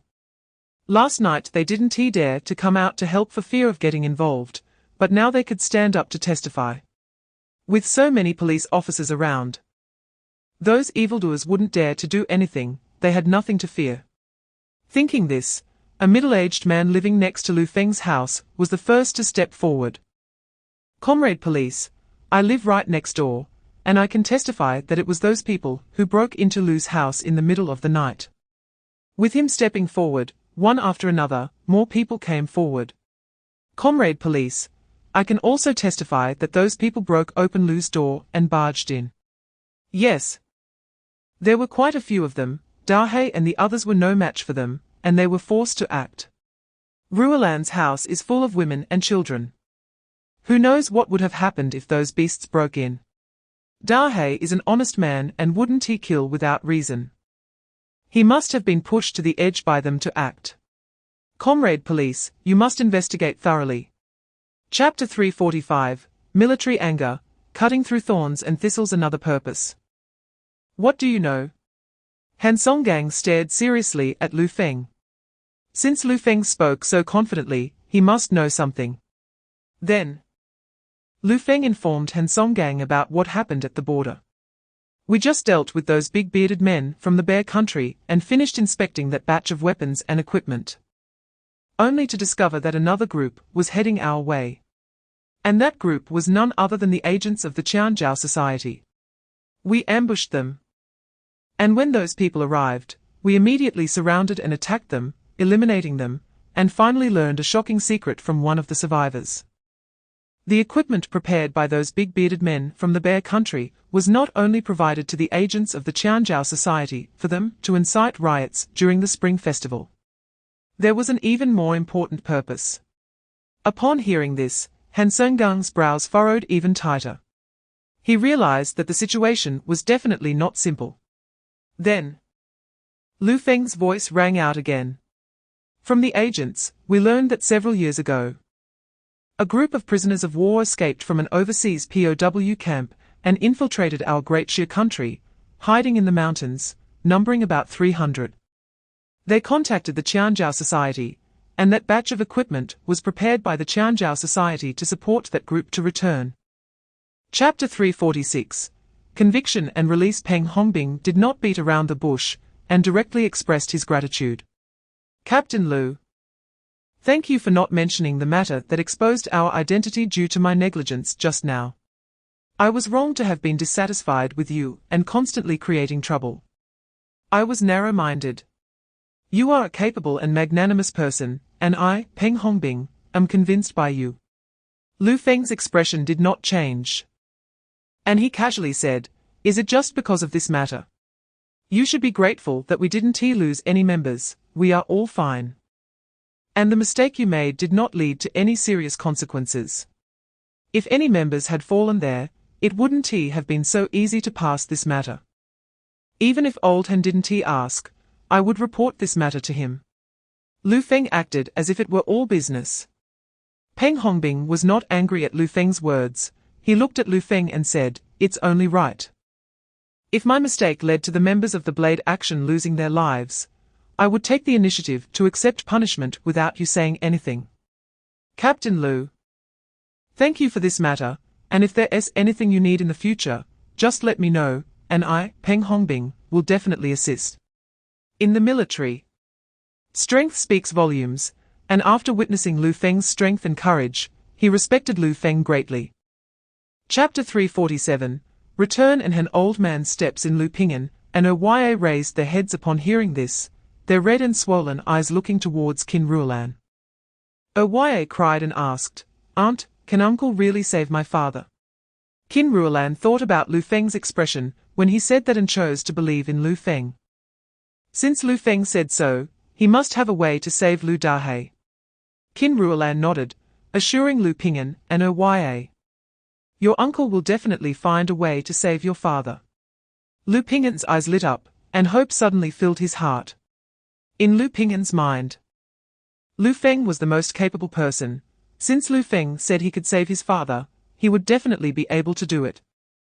Lu Ping'an took Arya's hand and said, "Arya, don't be afraid. Uncle is very capable, he will definitely save our dad." Arya stopped crying and nodded, saying, "I will wait for Dad to come back." Qin Ruolan calmed the two children down and then sat on the bed, looking at the still unconscious Li Yue, saying, "Sister-in-law, don't worry. Lu Feng went to save your brother, wake up soon." But Li Yue on the bed still did not respond. Qin Ruolan felt anxious inside. Lu Dahai and his wife had been captured by the police because they were saving her, while one was in a coma. Chapter 348, Entering Military Registry. Innocently released after finishing, Director Wang also observed Han Songang's reaction. Han Songgang was a person whose slightest stomp could shake the military of Great Xia. He was not someone he could afford to offend. He was also afraid of offending Han Songgang and suffering the consequences. However, Han Songgang did not show any displeasure on his face upon hearing his words. He looked at Director Wang and said, "Please tell me about this case in detail." Seeing that Han Songgang was not angry, Director Wang felt relieved. He then explained the situation of the case. After listening, Han Songgang asked, "Who are the people who broke into Lu Feng's house?" Director Wang did not hide the truth and said, "They are just a bunch of idle rascals from Qingxi town."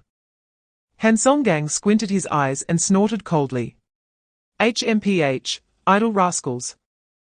The stability of the Great Xia Kingdom today is something that countless people have exchanged their flesh and blood to withstand the enemy's artillery fire. Those scoundrels do not cherish this and do not do anything to serve the Great Xia, but instead rely on their numbers to commit such inhumane acts.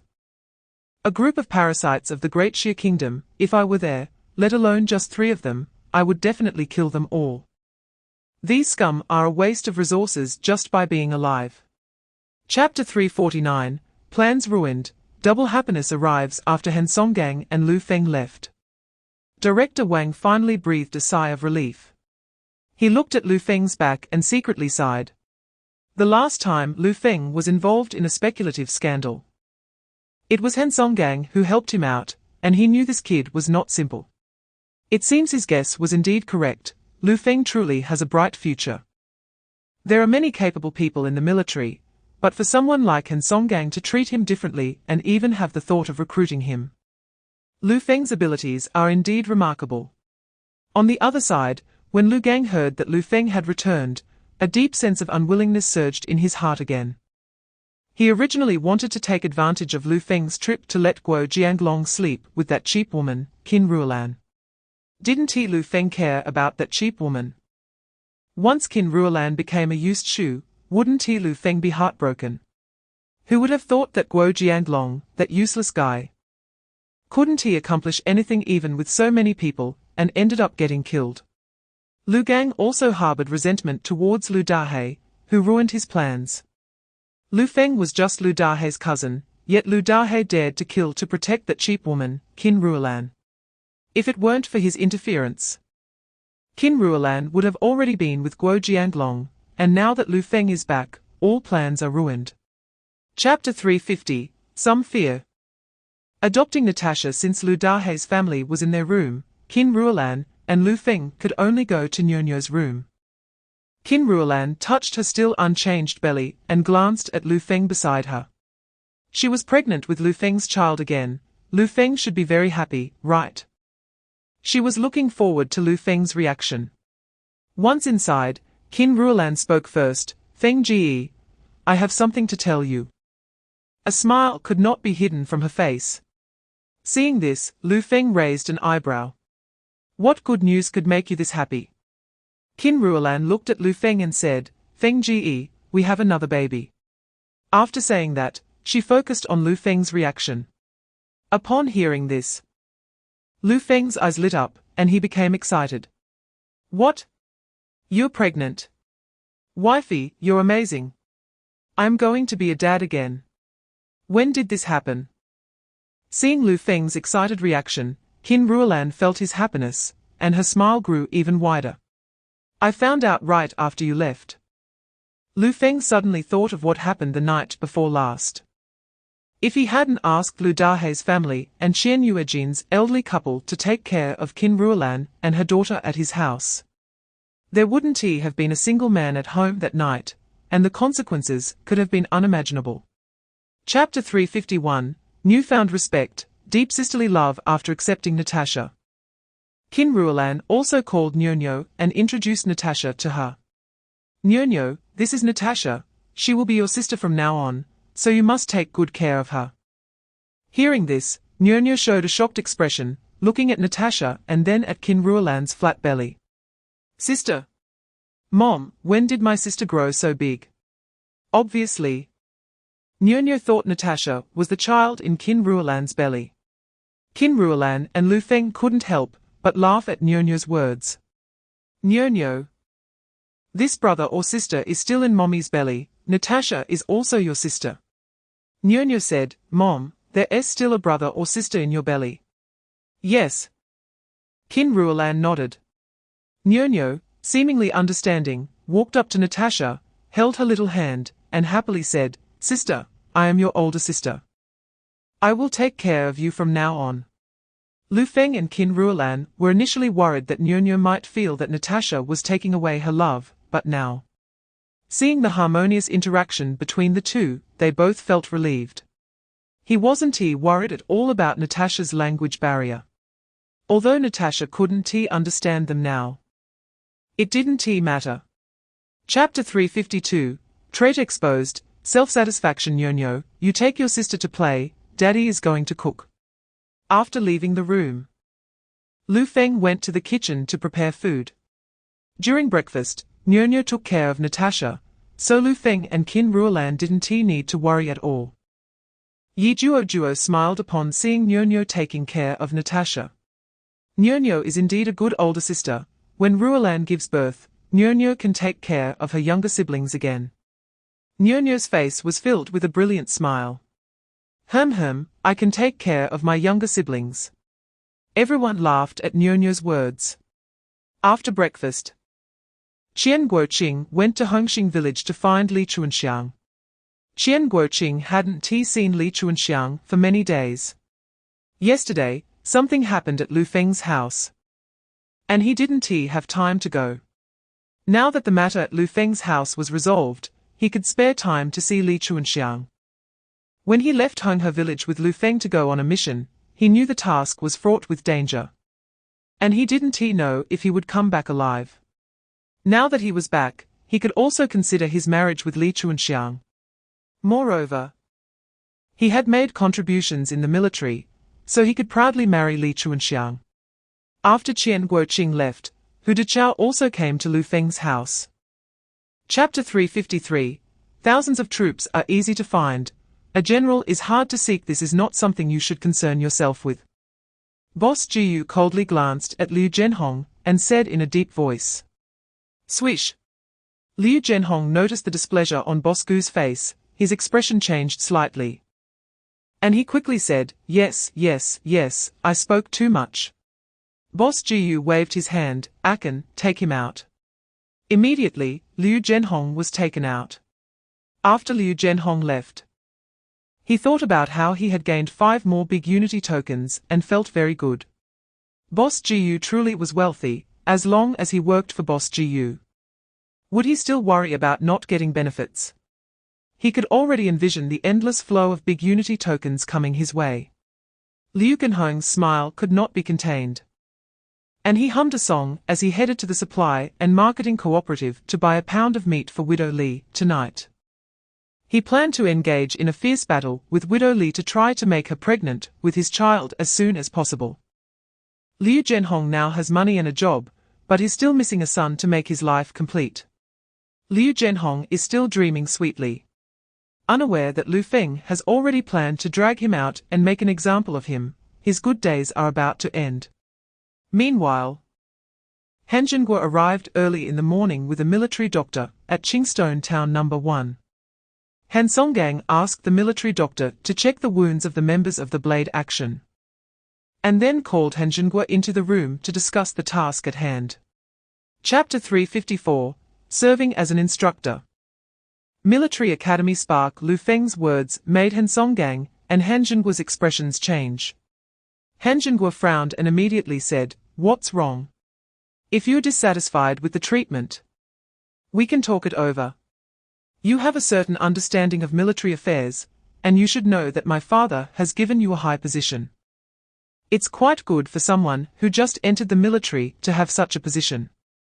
As my father said, with your abilities, it's very easy for you to achieve something in the military. You are still young, so there's no need to rush." Lu Feng nodded. "I know that the requirements put forward by Old Han are very favorable to me, even to the point of being valued. But I refuse to enter the military not because I look down on the position given to me by Old Han. It's because my wife is pregnant. A few days ago, I wasn't at home, and she almost had an accident. I can't let that happen again. As I said, I am a citizen of the Great Xia Kingdom. If the military needs me, I will definitely help, no doubt about it. Although I can't enter the military, I can still do things for the military," Lu Feng assured Han Songgang and his son. Hearing this, Han Songgang smiled and said, "Ha ha, your wife is pregnant. That's great news. Congratulations." Chapter 355, The Truth Comes to Light, A Dream of Huang Lianghe. Va? Lu Gang angrily turned and went home, not even in the mood to call out to Huzi, who was playing with other kids nearby. Not far away, Huzi shared the snacks he brought with the other kids. Last time, Lu Gang couldn't get Huzi a wooden gun like Lu Pingan's, so the village kids didn't want to play with Huzi anymore and wanted to go find Lu Pingan instead. It was Huzi who took out his own snacks to share with everyone that managed to keep them around. Therefore, these days, Huzi has been taking out snacks every day to share with the kids to keep them with him. The village kids were very happy eating the snacks Huzi gave them. One little boy finished his snack and looked at Huzi, who was munching on his snacks, and said enviously, "Huzi, you're just too lucky. You get to eat so many snacks every day." The other kids chimed in, "Yeah, Huzi, your dad treats you so well. My parents wouldn't buy me snacks. You get to eat snacks every day. Huzi, your dad buys you so many snacks every day, that must cost a lot of money, right?" Huzi raised his chin proudly and replied, "These snacks do cost a lot, but my dad makes a lot of money, so it's nothing for him." Chapter 356, Speculation and Profiteering. Just deserts after lunch, the kids came to find Huzi to play again.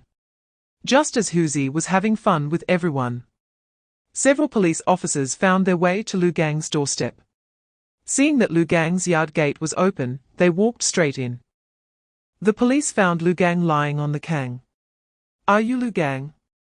Lu Gang, who was lost in his sweet dreams, changed his expression upon seeing the police appear in front of him and abruptly sat up. "Why did the police come to find him?" Lu Gang asked nonchalantly. "It's me. Comrades, is there something you need at my home?" However, he was speculating about the purpose of their visit. Could it be that the police already knew about the Jianglong bringing people to Lu Feng's house and taking action against that bitch Qin Ruolan because of him? But he had only said a few words in front of Jianglong. It was Jianglong who insisted on taking action. What does that have to do with him? Even the police wouldn't interfere with his conversations, right? If the police were indeed there for that matter, he wouldn't be afraid. What he feared was that the police had discovered his speculative profiteering, which was illegal. If the police found out about this, it would be the end for him. At that moment, the leading police officer's words shattered Lu Gang's hopes. Chapter 357, Cousin Pleads, Truth Revealed upon hearing his wife's words. Lu Dahe also held a glimmer of hope. He had killed 3 people and injured 2. The situation was so serious that if the police investigated, they might consider it a case of cause and effect and release him. If Lu Gang hadn't engaged in speculative profiteering, the police would surely have released him. Lu Dahe's anxious heart began to calm down slowly.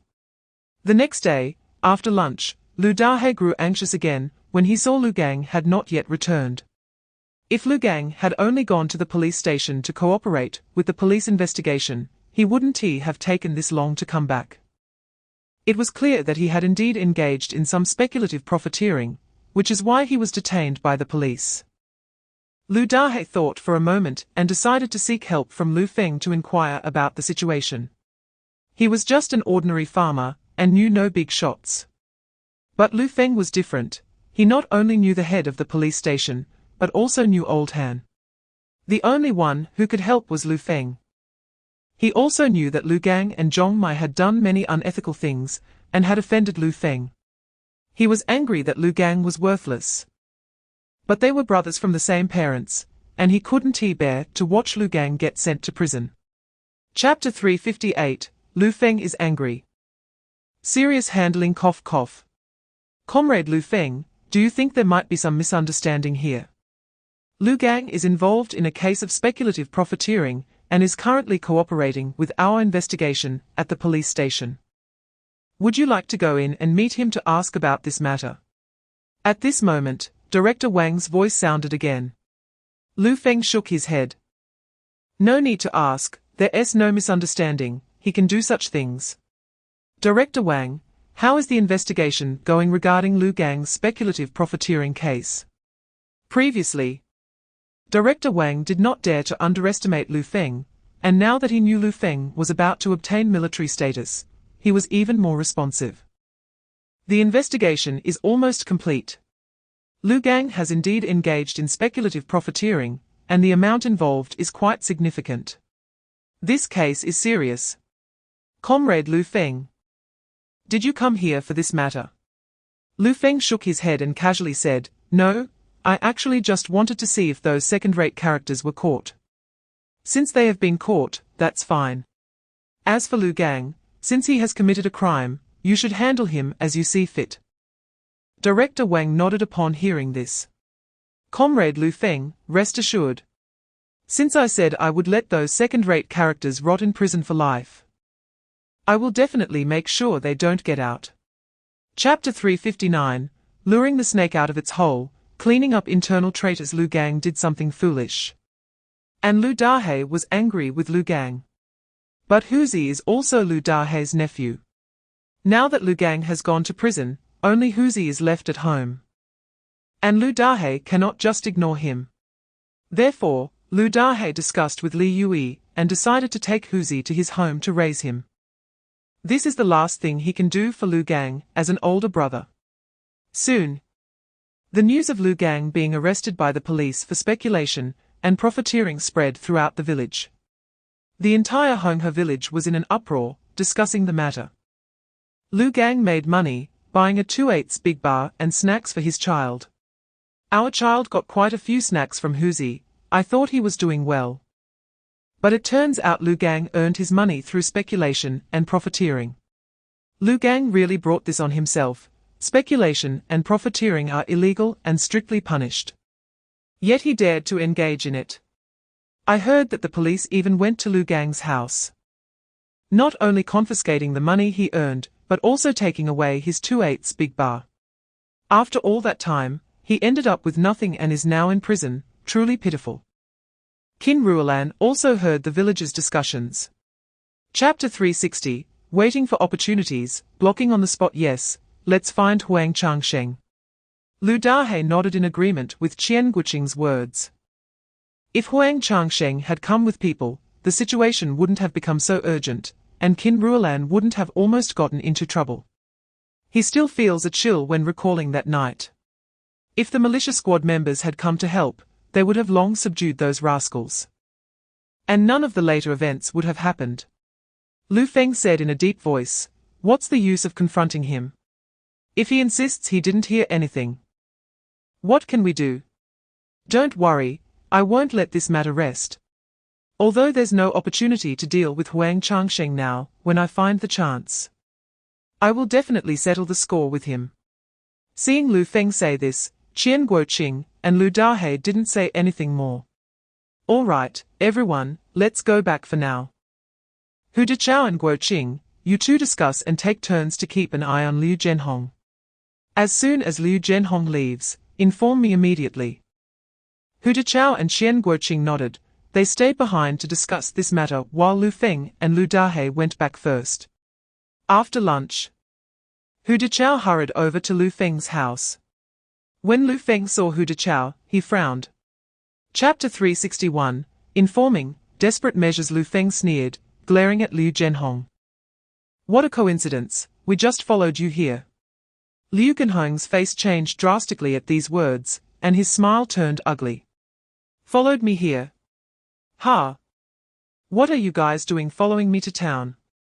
I just came to town for a stroll. Liu Zhenhong didn't realize that Lu Feng and the others had discovered something and continued to explain. Qian Guoqing said coldly, just strolling around town. Aren't you here to inform the criminals? Liu Zhenhong quickly retorted nervously, what informing? Who am I informing? I'm just here in town for a stroll. Hu Deqiao snorted coldly. You are definitely informing those timber thieves. You are the traitor in our forest protection team. I found it strange, no matter how we patrolled before, those criminals could still avoid our patrol areas and transport the timber down the mountain. Later, I realized it was you who was causing trouble. You told those criminals our patrol times and routes, allowing them to avoid us. Now we finally caught you. Liu Zhenhong didn't expect they would know. But he couldn't admit it. If he did, the consequences would be unimaginable. Chapter 362, Setting an Example, Laying a Trap in the Evening. Lu Feng had Lu Dahe and Qian Guoqing inform the other members of the forest protection team to bring their gear and gather at his house. When everyone arrived, Lu Feng stepped forward and said, Everyone is here. I have something to say. At this moment, Wu Jun suddenly spoke up, Captain Liu Zhenhong hasn't arrived yet. When the others heard Wu Jun's words, they looked around and indeed didn't see Liu Zhenhong's figure. They all frowned. When the forest protection team was first established, Liu Zhenhong performed quite well. However, as time went on, he became more and more prone to slacking off, often making excuses not to train. But even if Liu Zhenhong wanted to slack off, he should have considered the timing. Lu Feng was gathering them here and even asked them to bring their gear, clearly indicating something important was going on. At a time like this, Liu Zhenhong actually dared to be late. Liu Zhenhong alone had already affected their entire forest protection team. Everyone was somewhat dissatisfied with Liu Zhenhong. Lu Feng looked at everyone and said, Liu Zhenhong won't be coming. Everyone was taken aback, not understanding what Lu Feng meant by Liu Zhenhong won't be coming. Lu Feng's voice sounded again, clarifying their doubts. Chapter 363, Striking at Midnight, Capturing All. Old Zhao. Be careful not to shine your flashlight too far, we don't want to attract attention. At this moment, a voice rang out. Old Zhao, holding the flashlight, said dismissively, What are you afraid of? According to that traitor in the forest protection team, this place is far from the patrol route tonight. Besides, the forest protection team has already finished patrolling down the mountain. How could they discover us in this kind of weather? Who else would come up the mountain besides the forest protection team? Isn't it better to lie on the kang and sleep? Don't worry. That traitor wants to get benefits from old Jiu. He wouldn't dare deceive us unless he wants to die. The others laughed at this. Old Zhao was right. That guy wouldn't dare give us false information. Didn't we successfully avoid the patrol members of the forest protection team last time based on the information he provided? Exactly. Besides, the members of the forest protection team definitely didn't expect that they had just caught a few of our brothers a few days ago, and we would dare to come up the mountain today. Brother Kun said that even if we really ran into them, that traitor would find a way to warn us. The last time the members of the forest protection team found our brothers, it was all thanks to that traitor making a commotion that allowed half of them to escape. Chapter 364, Solid Evidence. Overjoyed to tears, you guys still dare to provoke our forest protection team. Capturing you is simply a piece of cake. Lu Feng's gaze swept over the criminals, saying mockingly. After that, Lu Feng instructed the members of the forest protection team, tie them up and take them down the mountain. We'll send them to the police station first thing tomorrow morning and let them serve their time. Yes? The members of the forest protection team immediately took out the ropes they had prepared in advance to tie them up, and followed Lu Feng down the mountain with the criminals. However, even though they had captured these criminals, they had to wait until dawn to send them to the town police station. It's still several hours until dawn. And there are quite a few criminals, the question is where to detain them. Hu Deqiao looked at Lu Feng and asked, Captain Lu, with so many people, where are we going to take them down the mountain to detain them? Upon hearing this, Lu Feng frowned slightly. This is indeed a tough problem. He couldn't just lock them up in his own home, could he? Lu Feng wasn't afraid of these criminals, even if they teamed up, they wouldn't be his match. However, there were others at home, 2 children and 3 women, who would certainly be scared. Chapter 365, Collective Second-Class Merit, Promotion during National Day on the other side. Lu Feng's home had been quite peaceful these past few days. This time, he not only rooted out the traitor within the forest protection team, but also captured a group of criminals. Using this incident to warn that criminal gang that their forest protection team was not to be trifled with. He believed that after suffering such losses at their hands, that criminal gang would think twice before sending people up the mountain to steal wood again, at least for the time being. However, with Liu Zhenhong sent to prison, the forest protection team was now 1 member short. It was time to increase the manpower. Thinking this, Lu Feng decided to visit Li Xingli at his home. He saw that Li Xingli's injury had almost healed, so he suggested that Li Xingli return to the team. Li Xingli was very happy to hear this. He had felt that his injury was nearly healed and had long wanted to return to the forest protection team. But he was afraid of holding them back and felt embarrassed to speak up. Now that Lu Feng had taken the initiative to mention it, he immediately agreed. Li Xingli excitedly said, Captain Lu, I assure you, I will train hard with everyone and will not hold anyone back. Chapter 366, On-site award ceremony, getting better what? Going to the police station to be a public security officer. Qian Guoqing was instantly stunned. Han Songgang, seeing Qian Guoqing's reaction, smiled even more broadly. Guoqing, how about it? Do you want to go? Hearing Han Songgang's voice, Qian Guoqing finally reacted and hurriedly said, Of course I want to go. Qian Guoqing had no doubts about Han Songgang's words. Given Han Songgang's status, recommending someone to join the police station was no problem at all. Even recommending several people to work in the system would be easy. Since Han Songgang had already said so, it was a done deal for him to enter the police station. In this day and age, being a public security officer was a respectable job. And he certainly wouldn't refuse it. With this job, he could also proudly marry Li Chuanxiang. Seeing Qian Guoqing agree, Han Songgang immediately said, All right, since you are willing. Then it's settled. Report to the town's police station tomorrow morning. Qian Guoqing nodded repeatedly. After discussing Qian Guoqing's matter, Han Songgang called Lu Feng outside and had Xiao Zhong gather the other members who participated in the blade operation in the yard. Everyone stood up straight, looking at Han Songgang. Chapter 367, Various Thoughts. Proud old couple. Once Qian Guoqing moved the grain into the house, he called Qian Yujin and his wife into the room. After entering, Qian's mother couldn't wait to ask, Guoqing, what's the good news you mentioned? You said this grain is what you earned. What did you do to earn so much grain? Qian Guoqing smiled and asked Qian Yujin and his wife to sit down. Mom and Dad, please sit down. I'll tell you slowly. Qian Yujin glanced at Qian Guoqing and said, you brat, you've learned to keep us in suspense." Saying this, he pulled Qian's mother to sit on the kang. "Go ahead." Qian Guoqing said, "A few days ago, didn't I go on a trip with my cousin? We did go to do something, but it was to serve the military. Now that we have accomplished that task and earned merit. Today my cousin and I went to the town to receive recognition from the military. This grain is the reward from the organization. And I was also awarded 6 big unity medals." Qian Guoqing's face was filled with smiles and pride. This was something he would be proud of for his whole life.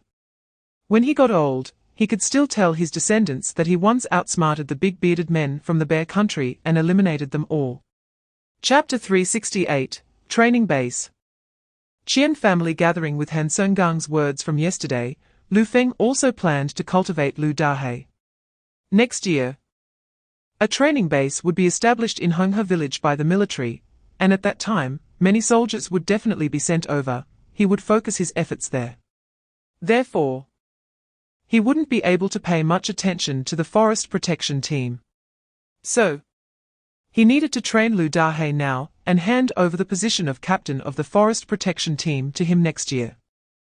The work of the forest protection team was pretty much the same. As long as he guided Lu Dahe a bit, Lu Dahe should be able to master everything.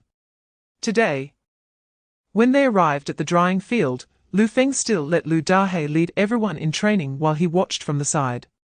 During a break, someone asked about Qian Guoqing. Lu Feng didn't hide it and said, "Guoqing earned merit, and has been recommended to work as a public security officer in the town.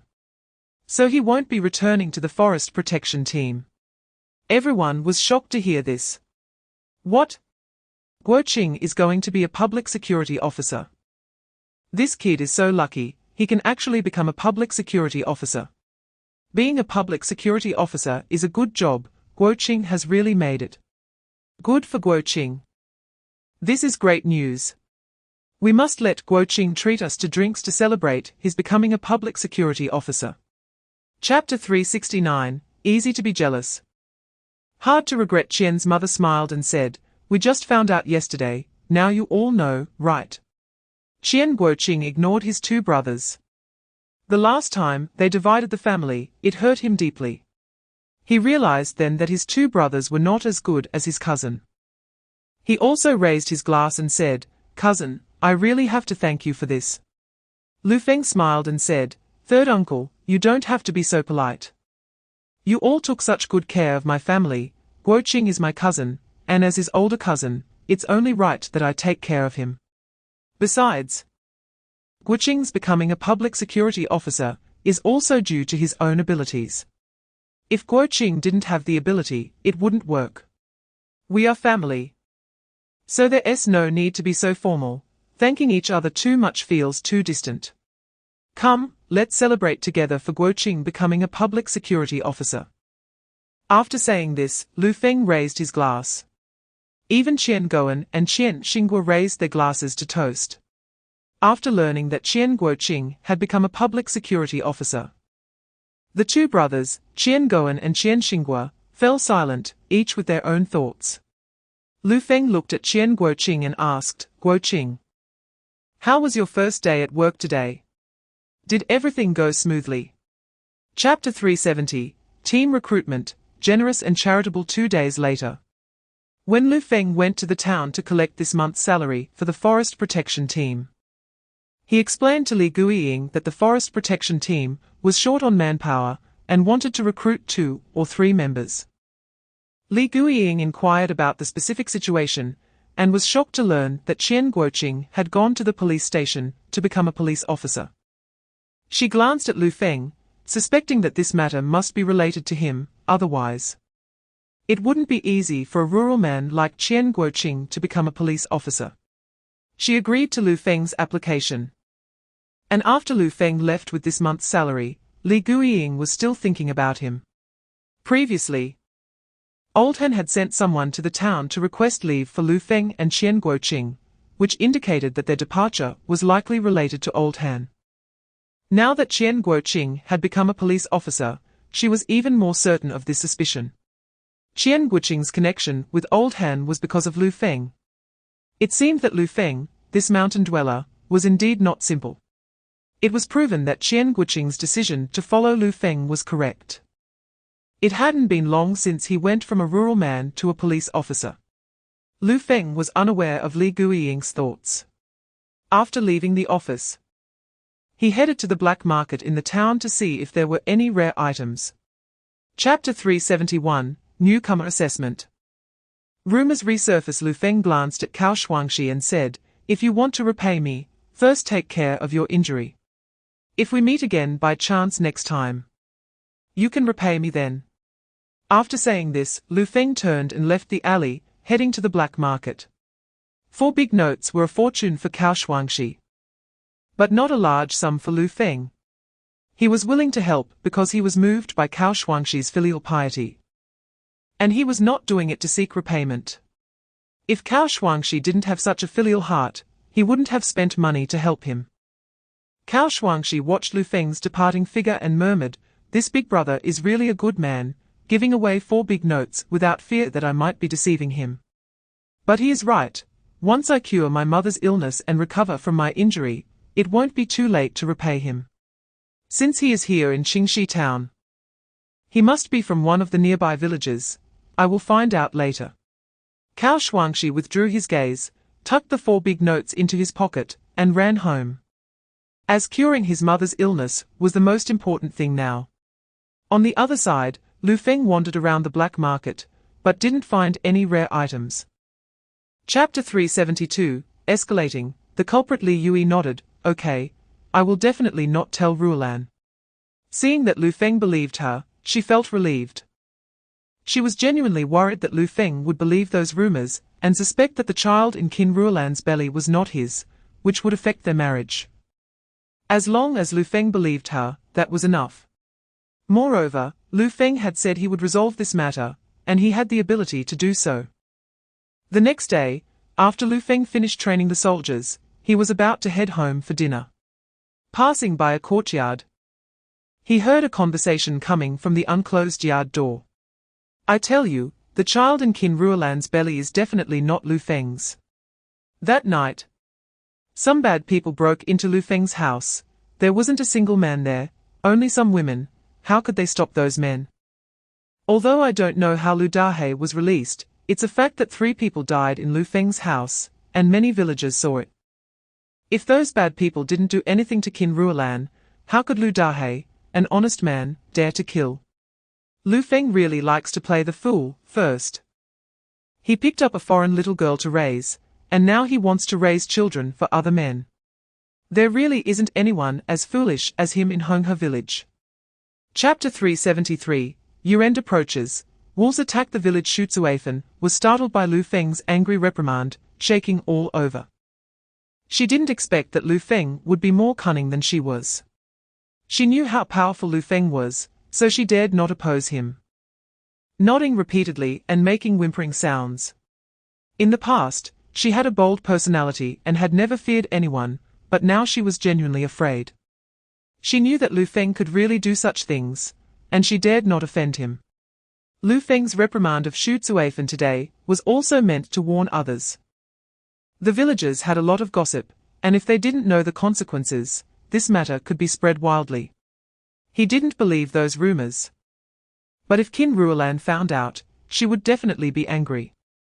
Therefore, he needed to resolve this matter before Aria'sWhisper found out she was pregnant. And he had to prevent her from being harmed. This was what a man and a husband should do. If he couldn't even protect his wife and child, what kind of man was he? At this moment, Lu Feng's gaze swept over the other aunts in the yard. The others were the same. If I hear anyone discussing my family's matters again, I will definitely tear their filthy mouths apart and feed their tongues to the dogs.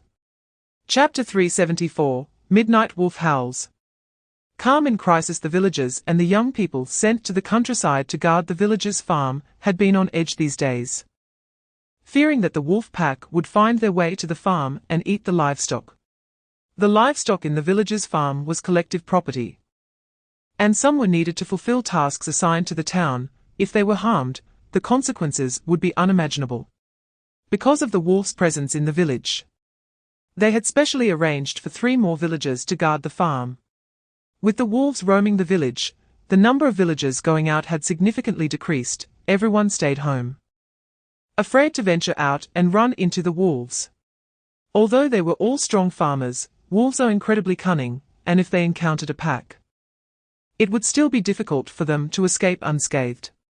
Therefore, the villagers were all on edge. Huang Changsheng, the captain of the militia team, heard the news of the wolves in the village and snorted coldly, displeased, saying, "Isn't that bastard Lu Feng supposed to be so great? Doesn't he love to show off? This matter is not our militia team's responsibility. Let Lu Feng take the forest protection team to deal with it." Previously, as the captain of the militia team, he had protected the safety of the villagers in Honghe village, and his status in their hearts was quite high. Chapter 375, Rooting Out, the Wolf King Roars. Okay. Let's go right away. The militia team understood the urgency of the situation, and immediately agreed, following Lu Feng's command, as they turned around to patrol the village. Lu Feng then led the members of the forest protection team to the village's farm. There were 2 reasons why Lu Feng took the forest protection team instead of the militia team. One reason was that the members of the forest protection team had been trained by him for a while, and their skills had improved significantly. Their teamwork was also very strong. Taking the forest protection team to drive away the wolves would be more successful in expelling the pack from the village. The other reason was that a couple of days ago, he had already informed the members of the forest protection team about the countermeasures they should take when encountering wolves. If they faced danger, the forest protection team members would be better able to avoid risks. Although the captain of the militia squad, Huang Changsheng, often opposed him, there was no animosity between him and the other members of the militia squad. They were all fellow villagers, and he did not want to see anything happen to others. Lu Feng quickly led the members of the forest protection team towards the farm. After all, there were not only livestock on the farm, but also a few villagers and 2 educated youth, all of whom were lives at stake. Chapter 376, Single Kill of the Wolf King. Crisis averted. The Wolf King quickly returned to normal, growling threateningly, its eyes filled with ferocity. Seeing this, Lu Feng quickly made arrangements. "Cousin, you take care of the other wolves. I will handle the Wolf King. Wolves are vengeful creatures, and we have already killed their companions. If we don't eliminate them all, they will come back for revenge next time. So today, we must kill them all, leaving none behind. Remember what I told you before. Everyone be careful." After speaking, Lu Feng handed the flashlight in his hand to Lu Dahe beside him, and swiftly drew out the sharp military dagger from his waist. Noticing Lu Feng's movements, the Wolf King leaped towards him, creating a gust of wind with its jump. Lu Feng immediately sensed the danger. Furrowing his brows tightly and gripping the military dagger, as he charged towards the Wolf King. The Wolf King opened its mouth wide, revealing sharp teeth, as it lunged at Lu Feng. The biting force of a wolf is not insignificant, and the Wolf King's biting force is even greater than that of other wolves. Therefore, if bitten by the Wolf King, a piece of flesh would surely be torn off. Chapter 377, Brazen and Shameless. Biting back. The duty of the militia squad is to protect the safety of the village and its villagers. After the incident last night, it was the responsibility of the militia squad to ensure the safety of Honghe village. However, he had gone out drinking heavily last night and hadn't returned all night. If this were pursued, he would be finished. At this moment, Huang Changsheng felt immense regret. If he hadn't gone drinking, he wouldn't have made such a mistake. But he also hadn't expected so many wild wolves to come down this year. Wild wolves coming down in search of food happened in previous years as well. But who knew it would be so severe this year? No, he had to think of a way. He couldn't just sit and wait. Huang Changsheng's mind was racing. Got it. His eyes lit up. He originally wanted to go home to catch up on sleep, but upon learning of the incident in the village last night, he couldn't sleep at all. Without even returning home, He went to one of his trusted subordinates, Liu Daqing's house. Upon seeing Huang Changsheng, Liu Daqing immediately said, "Captain, where were you last night? Something big happened in the village, do you know?" Huang Changsheng replied, "Yes, I've heard. Daqing, go call our other brothers. I have something to say."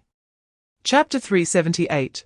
Rural Investigation. The peoples were the investigator sent from the town frowned upon hearing Liu Daqing's words. Lu Feng caused this. What happened? Liu Daqing immediately said, "Previously, Lu Feng often went hunting in the mountains. He must have depleted the prey up there. Which is why the wolves came down to the village looking for food. If it weren't for him, how could our Honghe village possibly suffer from a wolf disaster? How could the farm have such great losses?" As soon as Liu Daqing finished speaking, 3 of his acquaintances immediately echoed him. Yes, in previous years, wolves would come to the village looking for food, but once they found food, they wouldn't come back. This year, our Honghe village suddenly suffered a wolf disaster because Lu Feng depleted the prey, causing the wolf pack to come into the village to look for food. In previous years, without Lu Feng hunting in the mountains, our Honghe village had never faced a wolf disaster. This year, it was because he hunted in the mountains that our village faced calamity. If it wasn't Lu Feng, who else could it be? Because Lu Feng went hunting. He attracted those hungry wolves that killed so many livestock on the farm. Those losses should be compensated by Lu Feng, the culprit. As soon as they spoke, the members of the forest protection team couldn't hold back any longer and immediately stepped forward to refute. Chapter 379, each sticking to their own argument. Unforgivable. The members of the forest protection team originally thought that since the militia team members stood up to testify against Huang Changsheng, it would prove that Huang Changsheng's earlier words were all lies. Who knew? Huang Changsheng still refused to admit it. He pointed at the militia member, who spoke and said harshly, "Damn it, I see you were bribed by Lu Feng. You are one of us in the militia squad. And if you were bribed by Lu Feng to help him, that is betraying our militia squad. Have I mistreated you in the usual days or what? How dare you conspire with others to harm me? You traitorous bastard. What he says isn't credible. He must have been bribed by Lu Feng to say such things to slander me. You can ask others, they came to my house to find me last night. And they know whether I was at home or whether I lied." After speaking, Huang Changsheng looked at the other silent militia members. "You all say, was I at home last night? Was I sick and couldn't even stand?" Those militia members, fearing Huang Changsheng's authority, did not dare to offend him and could only nod. Captain Huang was indeed at home. Yes, Captain Huang was at home. Chapter 380, the situation is set. Concurrently serving as captain, Captain Jiang narrowed his eyes, glaring angrily at Huang Changsheng. "Huang Changsheng, what else do you have to say?" At this point, Huang Changsheng's lies had been exposed, and it was difficult for him to clear his suspicion. Huang Changsheng's heart also began to panic. Captain Jiang, I. He wanted to say something more, but he couldn't utter a word. The faces of the militia members also changed, and they all lowered their heads, not daring to look at Captain Jiang and the investigator. After Huang Changsheng's lies were exposed, everyone knew that their previous words were covering for Huang Changsheng. If Huang Changsheng were punished, they wouldn't be better off either. The investigator's gaze swept over the crowd, and he said coldly, "This matter is already clear. I believe everyone understands how this situation came about. The claim that Comrade Lu Feng's hunting caused the lack of prey in the mountains, leading the wolf pack to come down looking for food, is simply absurd. I actually think one comrade said it right. This year's weather turned cold early and exceptionally cold, causing the prey in the mountains to not come out, and naturally, the food for the wolf pack became scarce, which is why they came down looking for food. It is a normal phenomenon for the wolf pack to come down for food. It just so happened that they entered Honghe village." Chapter 381, Expulsion on the Spot. Seeking compensation upon hearing Captain Jiang's words, the militia members became tense, fearing that Lu Feng would expel them from the militia squad. They received extra work points from being in the militia each year, which added to their income. If they were expelled, they would lose everything. Lu Feng's gaze swept over the members of the militia squad before he finally spoke. The person who just covered for Huang Changsheng was removed from the militia squad. I, Lu Feng, don't need someone who aids the oppressor. The others will stay for now. We'll decide their fate based on their performance later. Captain Jiang nodded. All right. We'll do as you say, but doesn't this militia squad lack manpower now? Lu Feng casually replied, what is there to worry about? Isn't our village still full of people? Captain Jiang, please inform the villagers that tomorrow morning, the militia squad will recruit members. And those interested should gather at the sun-drying field. Oh, and Captain Jiang, since I am the militia captain now, I naturally have my requirements. The existence of the militia squad is to protect the safety of the village, so the squad members must have some skills. I plan to start training the members of the militia squad. In the beginning, the training will be tough for everyone. So I would like to request some food subsidies from Captain Jiang. Chapter 382, Running Away from Home, Unrested Spirits After the Wolf Pack Incident. The village returned to its usual peace.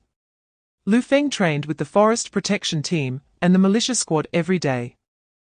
The Forest Protection Team was already on the right track, so Lu Feng didn't need to spend too much time or energy on it. Lu Feng intended to cultivate Lu Dahe, basically handing over the management of the Forest Protection Team to him, and Lu Dahe did not disappoint, performing increasingly well. However, during this time, Lu Dahe was also troubled. Since he brought Huzi home, Huzi had been restless, complaining about everything at home. One moment he complained about the lack of meat, the next about the absence of snacks, causing unrest for Lu Ping'an and the two siblings. Lu Dahe had scolded him and tried to discipline him, but it was of no use, as long as Huzi didn't get his way. He would lie on the ground and cry. This gave Lu Dahe a headache, but now that Lu Gang had been taken to prison, and Huzi was his nephew, he couldn't just ignore him and let Huzi fend for himself, could he? That afternoon, Lu Dahe anxiously found Lu Feng and said, Xiao Feng, Huzi is missing. Come help me look for him. Where could such a small child go? Chapter 383, Heartless, Abandoning Family. Zhong Mai's screams attracted quite a few villagers. Lu Dahe opened the courtyard door, and saw Zhong Mai and her daughter standing outside. What are you yelling about? Zhong Mai pointed at Lu Dahe and questioned, Lu Dahe. Was it you? Did you take our big unity? Lu Dahe's face darkened, and he angrily replied, What nonsense are you talking about? When did I take your family's big unity? I haven't even entered your door. Don't try to pin this on me. Zhong Mai, filled with rage, said, You still deny it? Huzi said that Lu Gang earned a lot of big unity, and I just checked inside, not a single big unity is left. If it wasn't you, who else could it be? If it wasn't you, why were you so kind to take care of Huzi for Lu Gang before? I tell you, return all the big unity you took immediately, or I will report you to the police. At this moment, Li Yui also heard the commotion and rushed out. Hearing Zhong Mai's words, she nearly laughed in anger, pointing at Zhong Mai and scolding, You foul woman. Your mouth is full of filth. My husband and I stand upright, we haven't taken anything from anyone. But you're already married. What right do you have to come back and seek Lu Gang's belongings? What is wrong? Can't your current man support you? Do you still need your ex-husband to support you? Chapter 384, Lu Feng trains his nephew. The first New Year, what happened that morning naturally reached Lu Feng and his wife's ears. They already disliked Zhong Mai, and their contempt for her grew. In the following days, Lu Feng saw Lu Dahe looking troubled, and upon asking, he learned it was because of Huzi. Huzi had already been spoiled by Lu Gang and Zhong Mai over the years, making it difficult to discipline him now. This situation had Lu Dahe feeling overwhelmed. Especially since Lu Ping'an and Oya had never made him feel this helpless. Lu Feng said, Cousin, this is simple. Just bring Huzi to me. And I guarantee I'll make him obedient. Didn't I manage those unruly soldiers in the army? A small child can't be more difficult to manage than them. Can he? Lu Feng had many responsibilities now, and with Qin Ruolan pregnant, Lu Dahe really didn't want to trouble him. But Huzi was a big problem. And after trying for so long, he couldn't manage Huzi. So, in the end, Lu Dahe had no choice but to trouble Lu Feng. He didn't want to see Huzi grow up to be a scoundrel like Lu Gang. That day, Huzi was sent to Lu Feng's house by Lu Dahe. Chapter 385, Accelerating Progress. Mysterious people. Lu Feng and Qin Ruolan heard the lively commotion outside, and they were also affected by everyone's excitement. Honey, do you want to go out and take a look? Lu Feng smiled and asked when he saw Qin Ruolan fidgeting. Qin Ruolan immediately nodded. Lu Feng smiled, stood up, took Qin Ruolan's hand, and walked out of the courtyard with her, standing at the entrance watching several small children playing on the road in front. Seeing the bright smiles on everyone's faces, Qin Ruolan couldn't help but smile as well. This scene was too beautiful. So beautiful that she feared it was just an illusion. She turned to Lu Feng and said, "Brother Feng, thank you. I never thought I could live such a life. All of this is thanks to you." At this moment, Qin Ruolan felt very content. Lu Feng tightened his grip on Qin Ruolan's hand. "What is there to thank? Our current life is also due to your contribution. If you want to thank me, then I should also thank you for giving me a home." Qin Ruolan did not catch the deeper meaning in Lu Feng's words. She grasped his hand in return. That night, not only did the children play until late, but Lu Feng and Qin Ruolan also stayed up until dawn. Lu Feng looked at Qin Ruolan beside him and said, "Honey, Happy New Year. From now on, I will celebrate every New Year with you." Chapter 386, The Princess's Whereabouts. Dining out. After everyone's search, they finally found some clues. Report to Commander Boris. Traces of a fight have been discovered. At this moment, a young man ran over to report his findings. Boris immediately followed the man to check the situation. And when he saw the traces of the fight, he frowned. "Search. Keep looking." The crowd continued searching, and within a few hours, many items left from the fight were found. Just as the sky began to darken, a voice rang out from a distance. "Commander Boris, a body has been found here." Boris's expression darkened, and he hurried over. As soon as he arrived at the site where the body was found, he saw a pair of legs that had been unearthed. From the legs, it was clear they belonged to a woman. Boris frowned. A bad premonition began to form in his heart. "Dig." Everyone started digging as soon as they heard the words, and soon the corpse appeared in front of everyone intact. Due to the heavy snow cover in this area, the weather was extremely cold. Therefore, even though it had been over a month since these people died, the body had not decayed. And the deceased's features could be clearly seen. Chapter 387, Uncle Jiang's Gathering. Rival appears. Lu Feng introduced Jiang Haidong to Qin Ruolan. After Qin Ruolan greeted Jiang Haidong, she looked at Nyonyo and Natasha. "Nyonyo, Natasha, call him Grandpa Jiang." Nyonyo looked at Jiang Haidong and smiled, saying, "Hello, Grandpa Jiang. Happy New Year." Natasha followed suit. "Happy New Year, Grandpa Jiang." Jiang Haidong chuckled, "Good, good, good. Since you've called me Grandpa Jiang, here, take this to buy some sweets." Saying that, Jiang Haidong took out 4 yuan, and gave 2 to each of the little girls. Nyonyo glanced at Lu Feng, and only after getting his approval did she accept it and thanked Jiang Haidong. Natasha did the same. During these days of the New Year, the restaurant's business was considerably better than usual. After chatting with Lu Feng for a bit, Jiang Haidong went to greet others. Soon, the restaurant staff served the dishes at Lu Feng's table. While eating, Nyonyo looked at Lu Feng and said, "Daddy, the food here is really delicious." Lu Feng pretended to be unhappy, looking at Nyonyo. Was she implying that the food mommy and daddy made wasn't good? Nyo was taken aback. Not even putting down her chopsticks, and quickly shook her head. No, no, no. Daddy and mommy's food is also delicious. Chapter 388, Malicious Intent, Public Lesson Aria'sWhisper. What a coincidence. I didn't expect to see you here. We really have a fate. Feng Jianhua approached Qin Ruolan with a grin. As Feng Jianhua got closer, he noticed that Qin Ruolan had become a bit fuller recently, and her charm was more pronounced.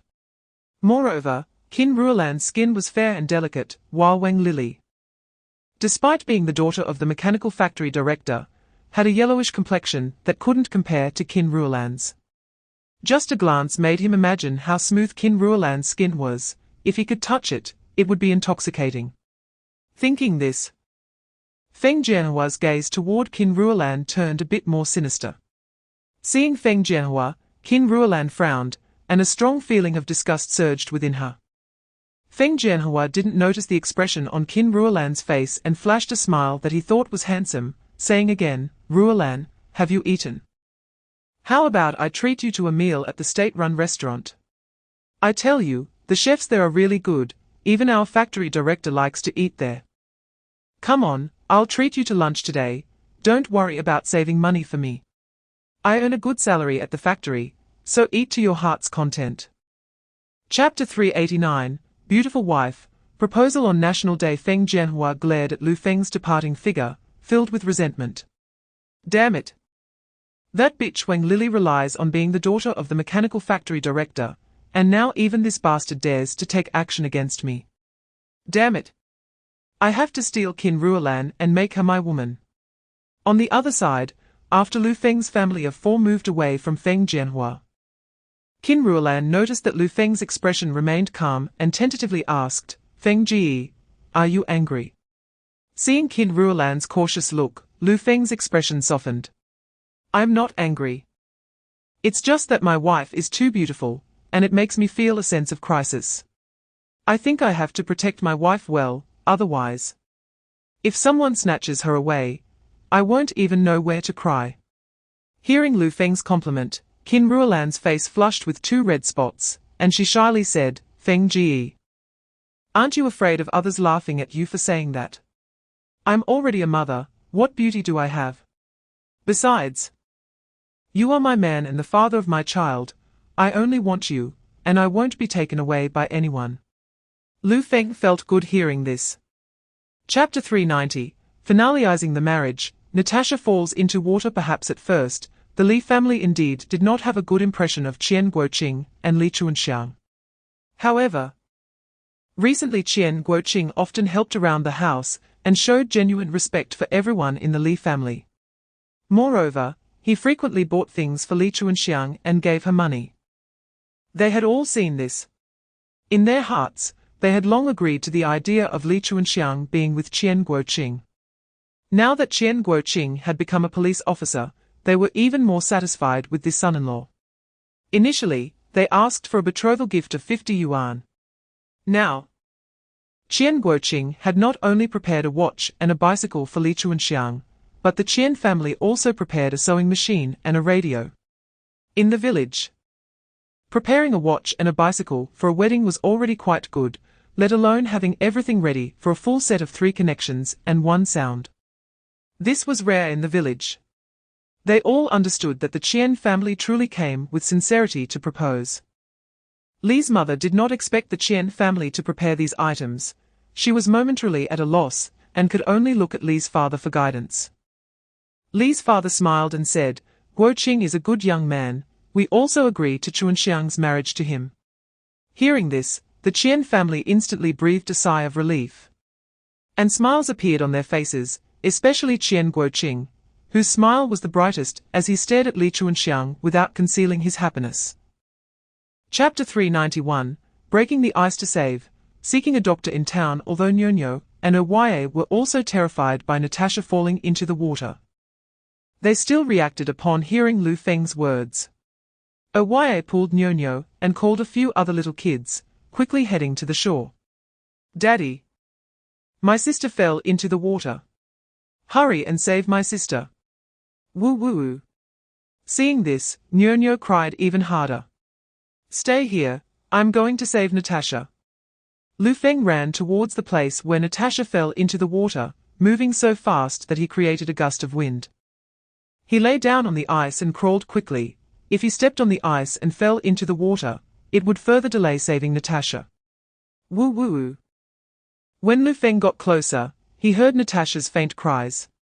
He saw Natasha floating in the icy water, continuously sinking and rising.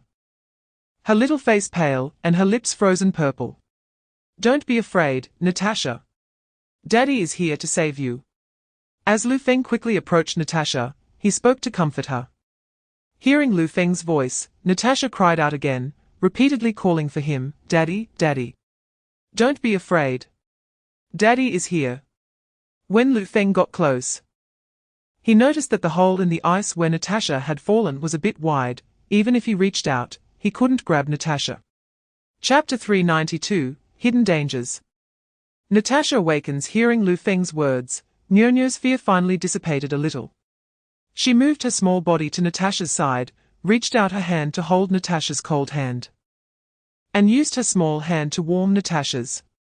When Hu Deqiao arrived at the hospital entrance with the donkey cart, Lu Feng let Nyo follow Hu Deqiao, jumped off the cart, and rushed into the hospital holding Natasha. After the doctor treated Natasha, he said she had fainted due to the cold and immediately started and fell. Lu Feng felt relieved when he heard the doctor say Natasha was not in danger of losing her life. He was worried that Natasha might be severely frozen. So he replaced the water in the thermos he had taken from Wu Jun's wife and placed it beside Natasha.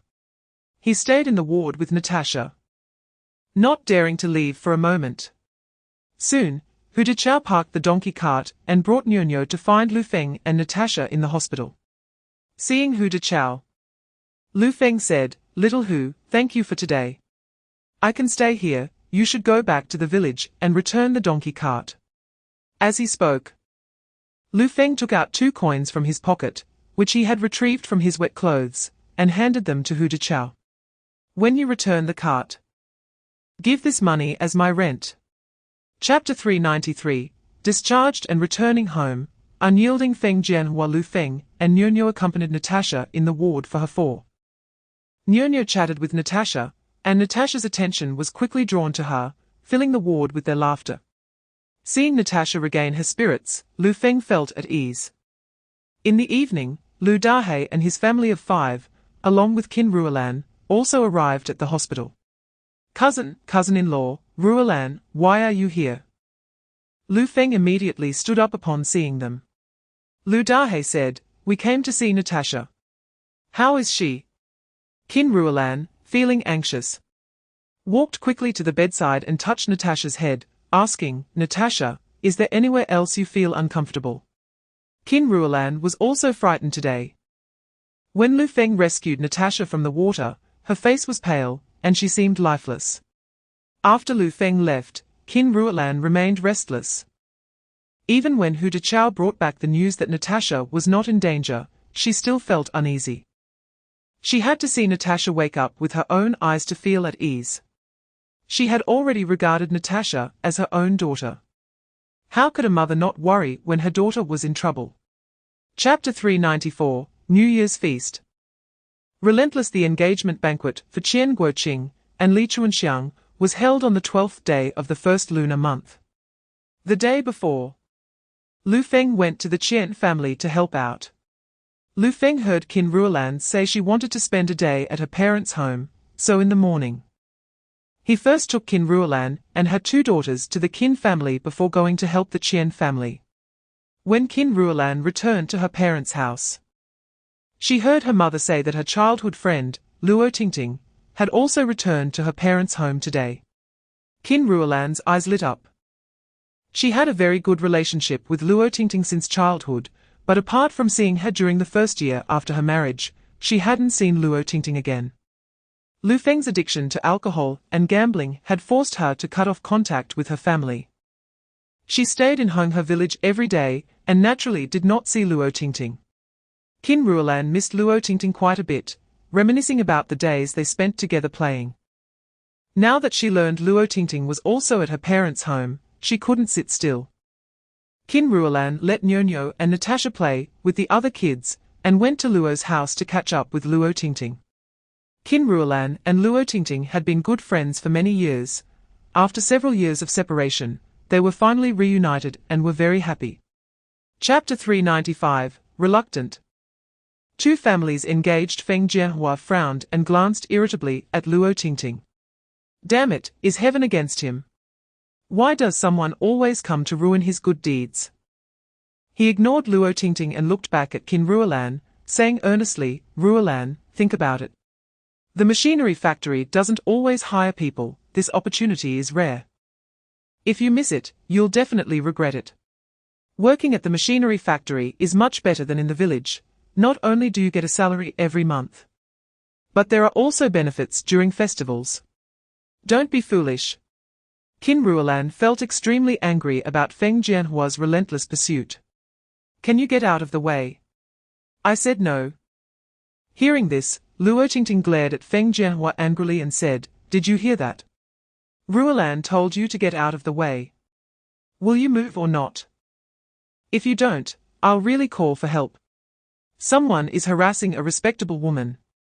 Saying this, Luo Tingting began to shout. Feng Jianhua's expression changed. He did want to steal a march on her and get Qin Ruolan, but he couldn't be so blatant. If caught and reported to the police, it would be charged as a crime.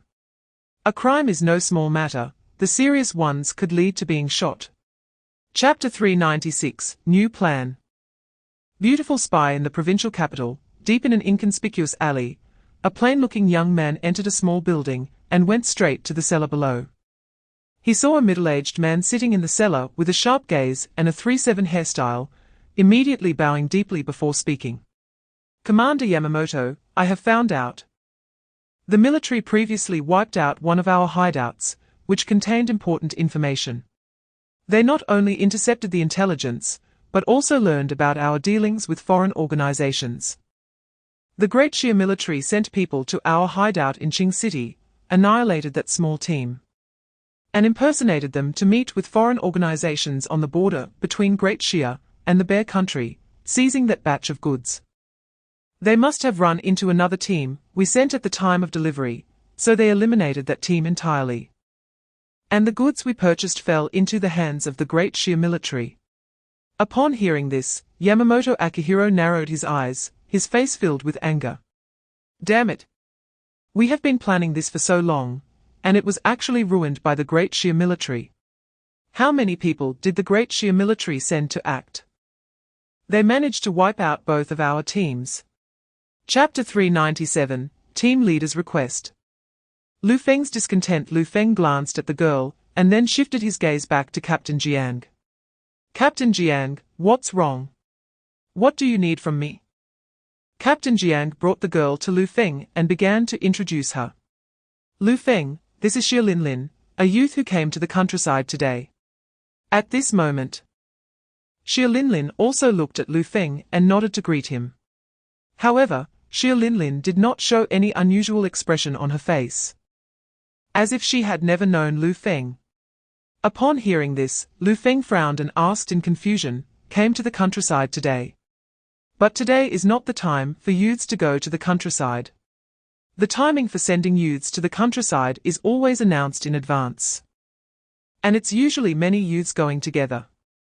It's quite rare for just one youth to come to the countryside alone.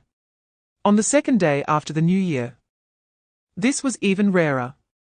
Captain Jiang glanced at Xia Linlin, and out of consideration for the young lady's face, he walked up to Lu Feng and lowered his voice to explain.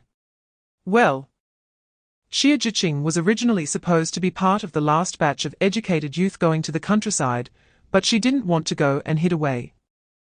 Just the other day, the staff from the educated youth office in her hometown found out she was back and sent her here. Chapter 398, Lurking in the Shadows. Planning the purchase station. Upon arriving at the town, Lu Feng headed straight for the state-run restaurant. Since it was past mealtime, there were hardly any diners left. When Jiang Haidong saw Lu Feng, he guessed his intention. He instructed the staff to keep an eye on the restaurant, and took Lu Feng back to his home. The matter of the purchase station was not trivial and needed to be kept under wraps. At Jiang Haidong's home, he poured a glass of water for Lu Feng and began discussing the purchase station. They talked for a long time, covering both the general situation and specific details. Jiang Haidong was a knowledgeable person who understood many things, but Lu Feng's vision and foresight were also impressive, so they hit it off on many matters. During their conversation, Jiang Haidong listened to Lu Feng's suggestions and grew increasingly appreciative of him. Those suggestions were not something an ordinary countryman could come up with. He became more convinced that cooperating with Lu Feng was the right choice. By the time they finished discussing, over 2 hours had passed. Jiang Haidong looked at Lu Feng and asked, "Lu Feng, do you have any other opinions? Since we have time today, let us have a good chat." Lu Feng thought for a moment and said, "There is indeed one more thing, Uncle Jiang. The beginning is always difficult, especially in today's environment. To set up a purchase station." Chapter 399, Malicious Intent, infiltrating the Lu family the next day, after Xia Linlin got up and tidied herself. She went out hoping for some luck, wandering around the village, or more accurately, the nearby area. It would be great if she could encounter those 2 female educated youth who were staying at Lu Feng's house. If not, she would at least familiarize herself with the environment. However, Xia Linlin's luck was not that good. She wandered around for a long time without seeing anyone come out of Lu Feng's house.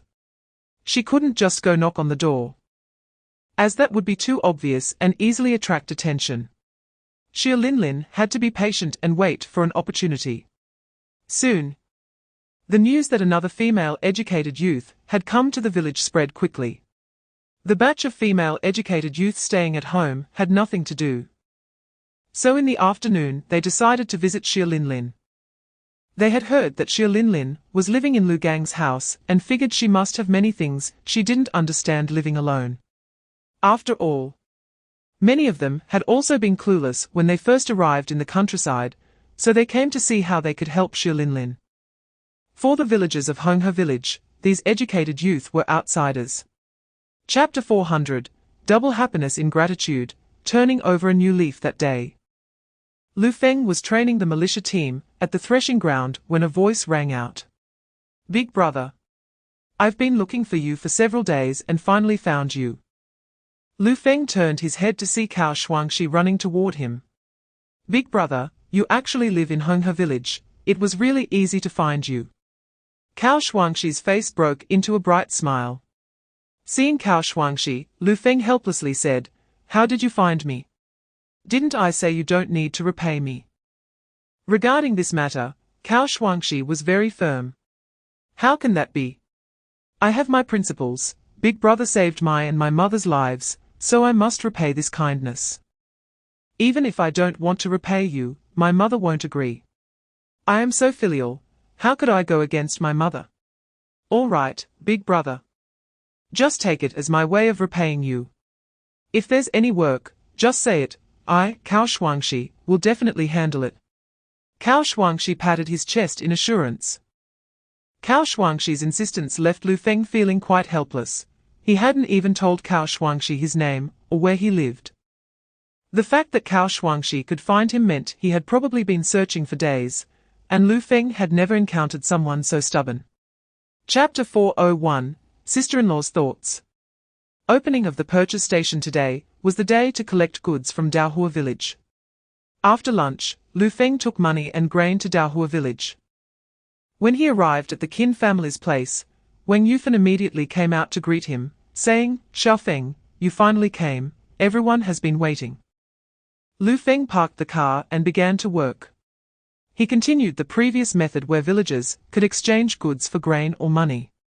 Before the new year, Wang Yufan and a few others had helped Lu Feng with the collection, so they were familiar with the process. Wang Yufan and Sister Qin were also helping nearby. Soon, Lu Feng finished collecting the items the villagers brought. Brother Qin and second brother Qin were also busy helping Lu Feng sort and pack the goods into snakeskin bags. With the help of the Qin family, things were quickly processed. Lu Feng thanked them and then carried the goods back home. Perhaps because there hadn't been much left to collect before the new year, he didn't gather much today either. He decided not to take the goods to town and planned to collect more from Qian Guqing's village tomorrow before sending them to town.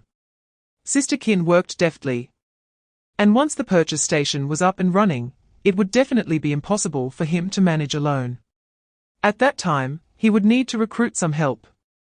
And he could consider bringing Sister Qin on board to work at the purchase station. Chapter 402, First Battle Success, showcasing connections upon arriving in town. Lu Feng delivered the goods he had collected over the past 2 days to the state-run restaurant, handing them over to Jiang Haidong. When Jiang Haidong saw the items collected, his face was all smiles. "How's it going, Lu Feng? Everything smooth?" Lu Feng nodded and said, "Yes, it's going well. Our purchase station has just started. I'm collecting in 3 villages first to establish a good reputation, then we will slowly expand." Jiang Haidong smiled and said, "Your plan is good. Just follow your plan. I believe in your abilities. The collection matters will be left to you. You have full authority to decide since you are more familiar with the village situation and know what the best approach is. Since I chose to cooperate with you, I trust you, so just do your best. If you need anything, let me know, and I'll find a way to solve it." Lu Feng appreciated Jiang Haidong's words. This was the correct way to cooperate, rather than having one side constantly asking questions and placing restrictions. It was precisely for this reason that he chose to work with Jiang Haidong. "Uncle Jiang, there are indeed some things I need your help with. I'm collecting items in the village. Some villages are exchanging goods for money, while others are exchanging goods for grain. My family's grain is limited. So I would like to ask you to help me get some grain." Chapter 403, Rising Fame, a letter arrives. Lu Feng vaguely heard the discussions among the nearby villagers. He instantly understood Jiang Haidong's intentions. It seems that Jiang Haidong's visit this time is not just to deliver supplies, but also to discuss the development of their acquisition station. The stage has been set up, and of course, Lu Feng must cooperate. "Uncle Jiang, don't worry, I will definitely help you acquire the supplies. I, Lu Feng, have always been a man of my word. Whatever I promise, I will accomplish," Lu Feng said. Jiang Haidong smiled and replied, "Okay, I believe you." Then, Jiang Haidong had people move the grain into Lu Feng's house. "Uncle Jiang, come in and have a drink of water, take a break." Lu Feng invited Jiang Haidong into the house. Jiang Haidong said, "I won't drink water, next time, I'll come find you for a drink. I have business at the state-run restaurant, so I will head back first." After saying that, Jiang Haidong got on the donkey cart and left. One must say, Jiang Haidong's visit was very effective. As soon as he left, the nearby villagers immediately came to Lu Feng's house and asked, "Lu Feng, do you buy dumb eggs? Lu Feng, do you buy big geese? We've been raising those few big geese for several years." Lu Feng looked at the villagers and said, "Yes, I buy them all. If you have anything at home that you need to exchange, you can bring it directly to my house. You can exchange it for grain or money. We are all fellow villagers, and I, Lu Feng, will definitely not let you suffer losses."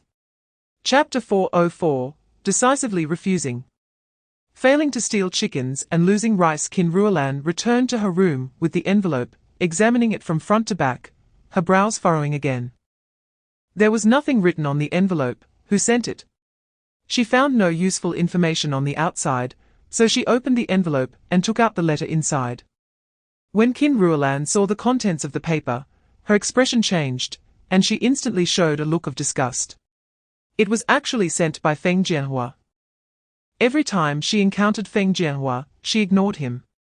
Could he not see that she hated him? Feng Jianhua was still not giving up, still entangling her. Moreover, he even found her home now, which made Qin Ruolan even more disgusted with him. Feng Jianhua was really like a piece of chewing gum, impossible to shake off. Feng Jianhua was not a good person. If he were, he wouldn't have come to bother her after knowing she already had a family. Furthermore, Feng Jianhua even tried to lure her with a job at the machinery factory. If it were in the past, when she and Nyo were at their wits' end, she might have tried to see if she could really work at the machinery factory. But now, her family was very happy, her 2 daughters were well behaved. And Lu Feng was devoted to this family. She was very satisfied with her current life. Chapter 405, Staying Indoors, Poisoning in Secret. On the other hand, Aria'sWhisper did not take Feng Jianhua's visit to her seriously. In fact, she decided to stay home from today onwards. Whenever Feng Jianhua found it boring and stopped bothering her, she would go out of the village. She wasn't bored at home either, she had plenty to do. Not only making clothes for Lu Feng, but also knitting sweaters for him, and she had no time to deal with Feng Jianhua. She didn't believe that Feng Jianhua would dare to come to her house openly. If he really dared to come, then she would have Lu Feng break his legs. Aria'sWhisper burned the letter early, so when Lu Feng returned home from training, he did not notice anything unusual. This afternoon, with nothing to handle, he stayed home to accompany Aria'sWhisper and their daughters. Although he was busier now than before, he still made time to be with his family. He worked hard to earn money so that his family could live better. If he spent time earning money, but couldn't spare time to be with his family, making them unhappy, that would be counterproductive. He wouldn't be that foolish. Lu Feng was playing with building blocks with Nyo and Natasha in their room, while Aria'sWhisper was finishing up some clothes in her room. After finishing the clothes, Aria'sWhisper took them to Nyo's room to let Lu Feng try them on. Chapter 406, Mistakenly, the poisoning incident. Shrewdly did not deny that Aria'sWhisper was a good person. She had indeed taken care of her a lot during these days. If she were just an ordinary rural educated youth, she might have been touched. Unfortunately, she was not a rural educated youth, and she came here to kill Lu Feng. Therefore, Lu Feng must die. This outcome cannot be changed by anyone.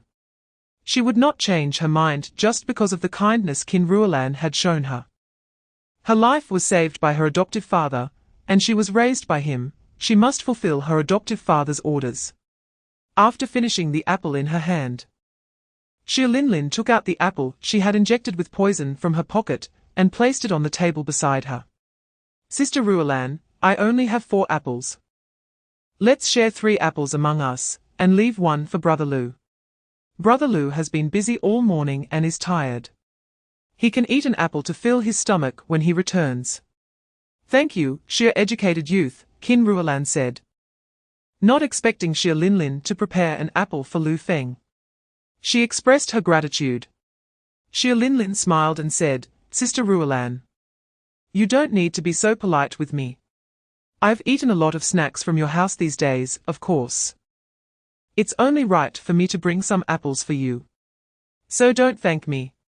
Chapter 407, Unfriendly Visitors, Caution in the Shadows. Suddenly, Lu Feng's expression darkened, and his tone became much more serious. Nyo, we don't have these apples at home. Who sent them? Although Nyo felt sad, she still answered Lu Feng obediently. It's from Aunt Lin. Lu Feng's face grew even darker. Lin. Nyo nodded.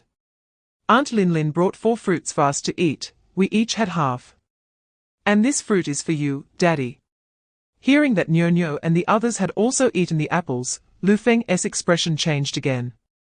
He immediately grabbed Nyo, anxiously asking, Nyo, do you feel unwell anywhere? Is there any pain? Nyo was taken aback by Lu Feng's actions, but she honestly shook her head. No. Lu Feng carefully observed Nyo's complexion, and found that it looked normal, not showing signs of poisoning, which relieved him. It seemed that the apples Nyo and the others ate were fine, otherwise, they would have shown symptoms of poisoning long ago. Thinking of this, Lu Feng finally breathed a sigh of relief. Thankfully, Aria'sWhisper and the girls were fine. Lu Feng thought about everything that had happened since Shrewdly came to the countryside, and he was certain that there was something wrong with Shrewdly. Chapter 408, Unnoticed. The illness incident. When these words came out, Qin Ruolan and the two educated youths frowned. They did not expect that Xia Linlin would come here to chat with them. And it would lead to gossip about Xia Linlin and Lu Feng. But this was indeed something that the aunts in the village would do. The aunts in the village were very gossipy, and any little stir would be spread by them. It suddenly occurred to Qin Ruolan and the others that it was indeed not very good for Xia Linlin to come here at any time.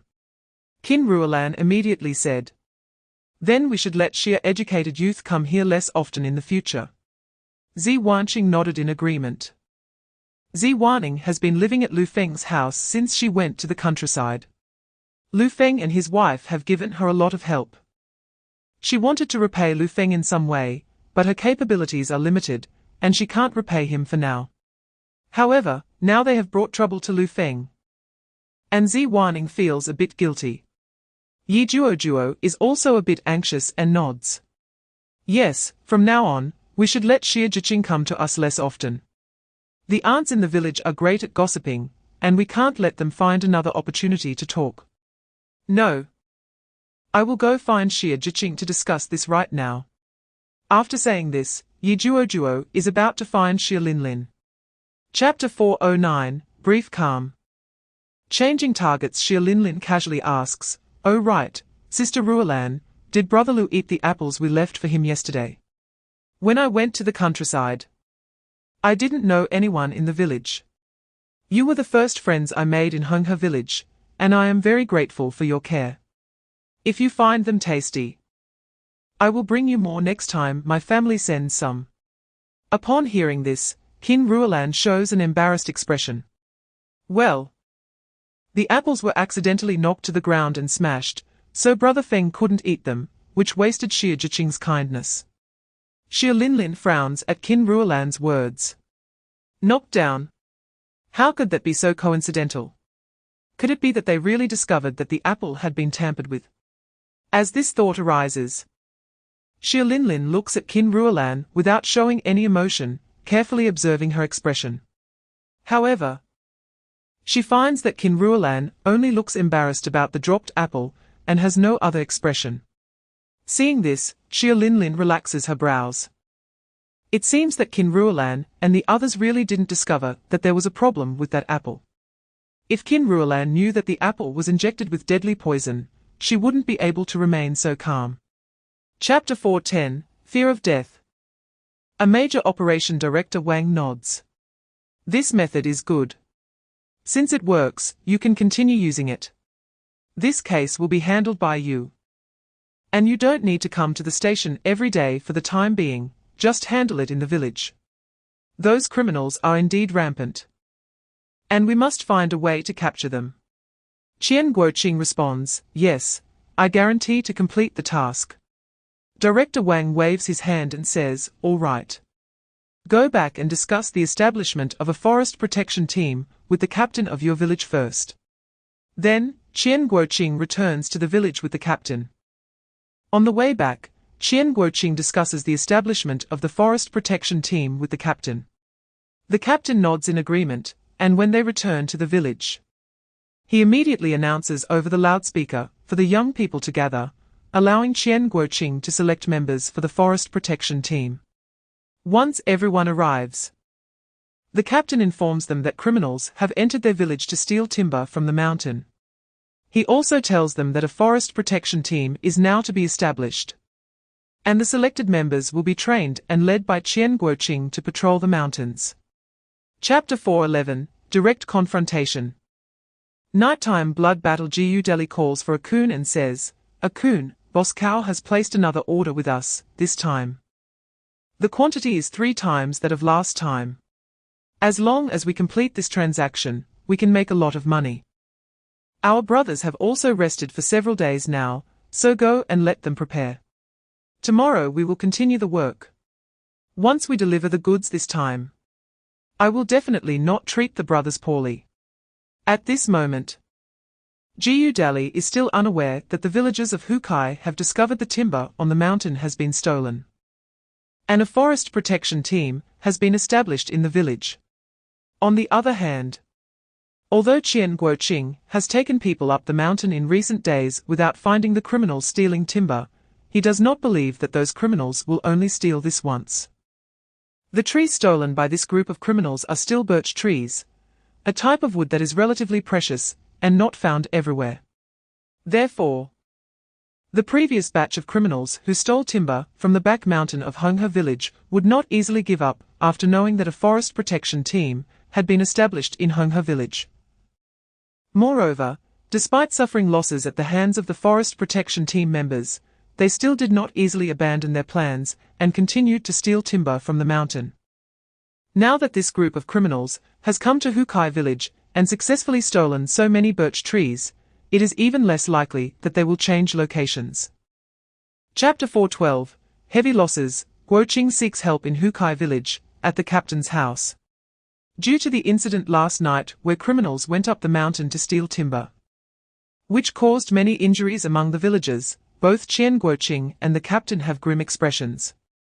The captain looks at Qian Guoqing and asks solemnly, "Guoqing, the members of the forest protection team, who went up the mountain with you yesterday, were all injured, and 4 villagers were seriously hurt. I'm afraid they won't be able to patrol the mountain again for a while. Now we have directly lost half of our available personnel. What should we do next? The remaining villagers definitely aren't enough. Should I call some villagers to come, and you can select a few to join the forest protection team? Otherwise, if those timber-stealing criminals come again, our remaining personnel will definitely not be able to stop them." Speaking of this, the captain feels troubled. Last night, except for Qian Guoqing, everyone else was injured, which has deeply affected morale. Qian Guoqing took so many people up the mountain and still couldn't catch those criminals. And everyone was hurt at the hands of the criminals. This indicates that those criminals are quite capable. The remaining members of the forest protection team will have an even harder time dealing with those criminals.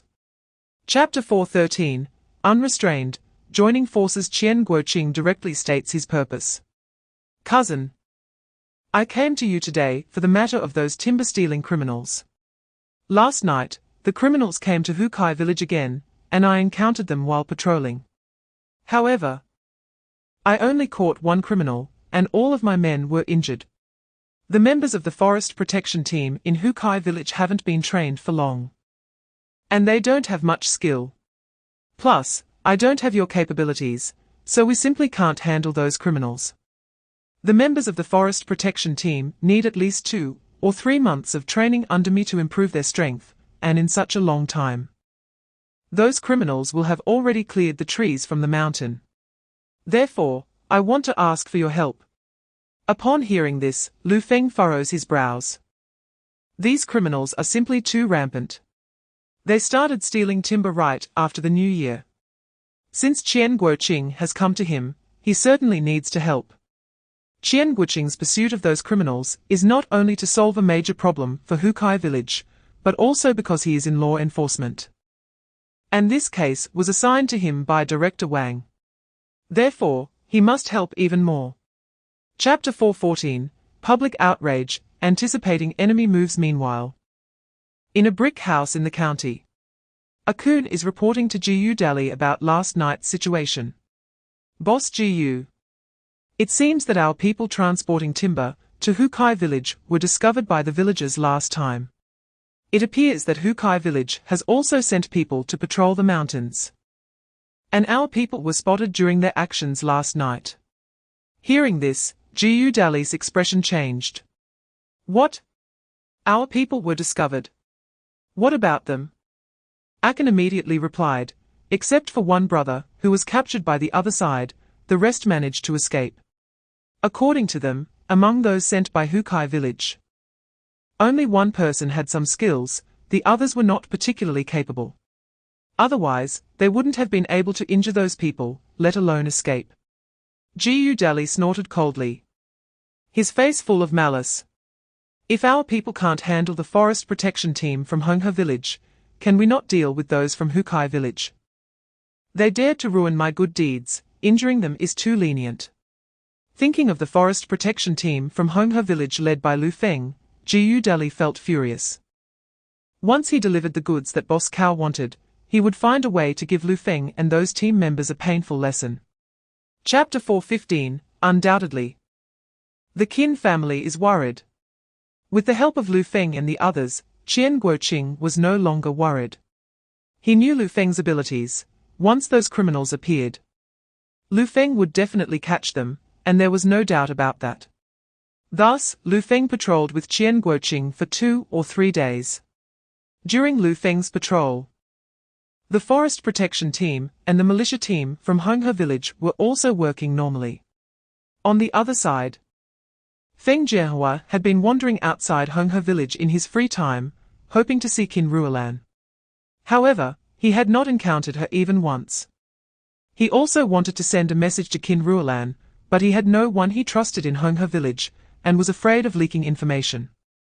He genuinely wanted to have Qin Ruolan, but he wanted her to initiate the divorce from that waste Lu Feng.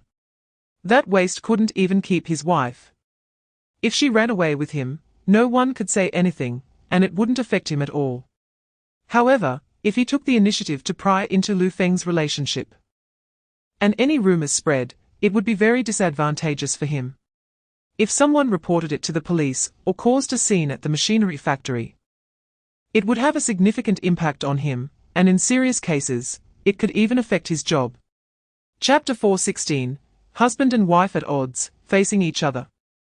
After the previous incident, Lu Feng left, and Qin Zhenya returned to the room to have a good talk with his sister-in-law, Lin Suixia, about this matter. Lu Feng left. Lin Suixia raised her head and asked Qin Zhenya when she heard the noise at the door.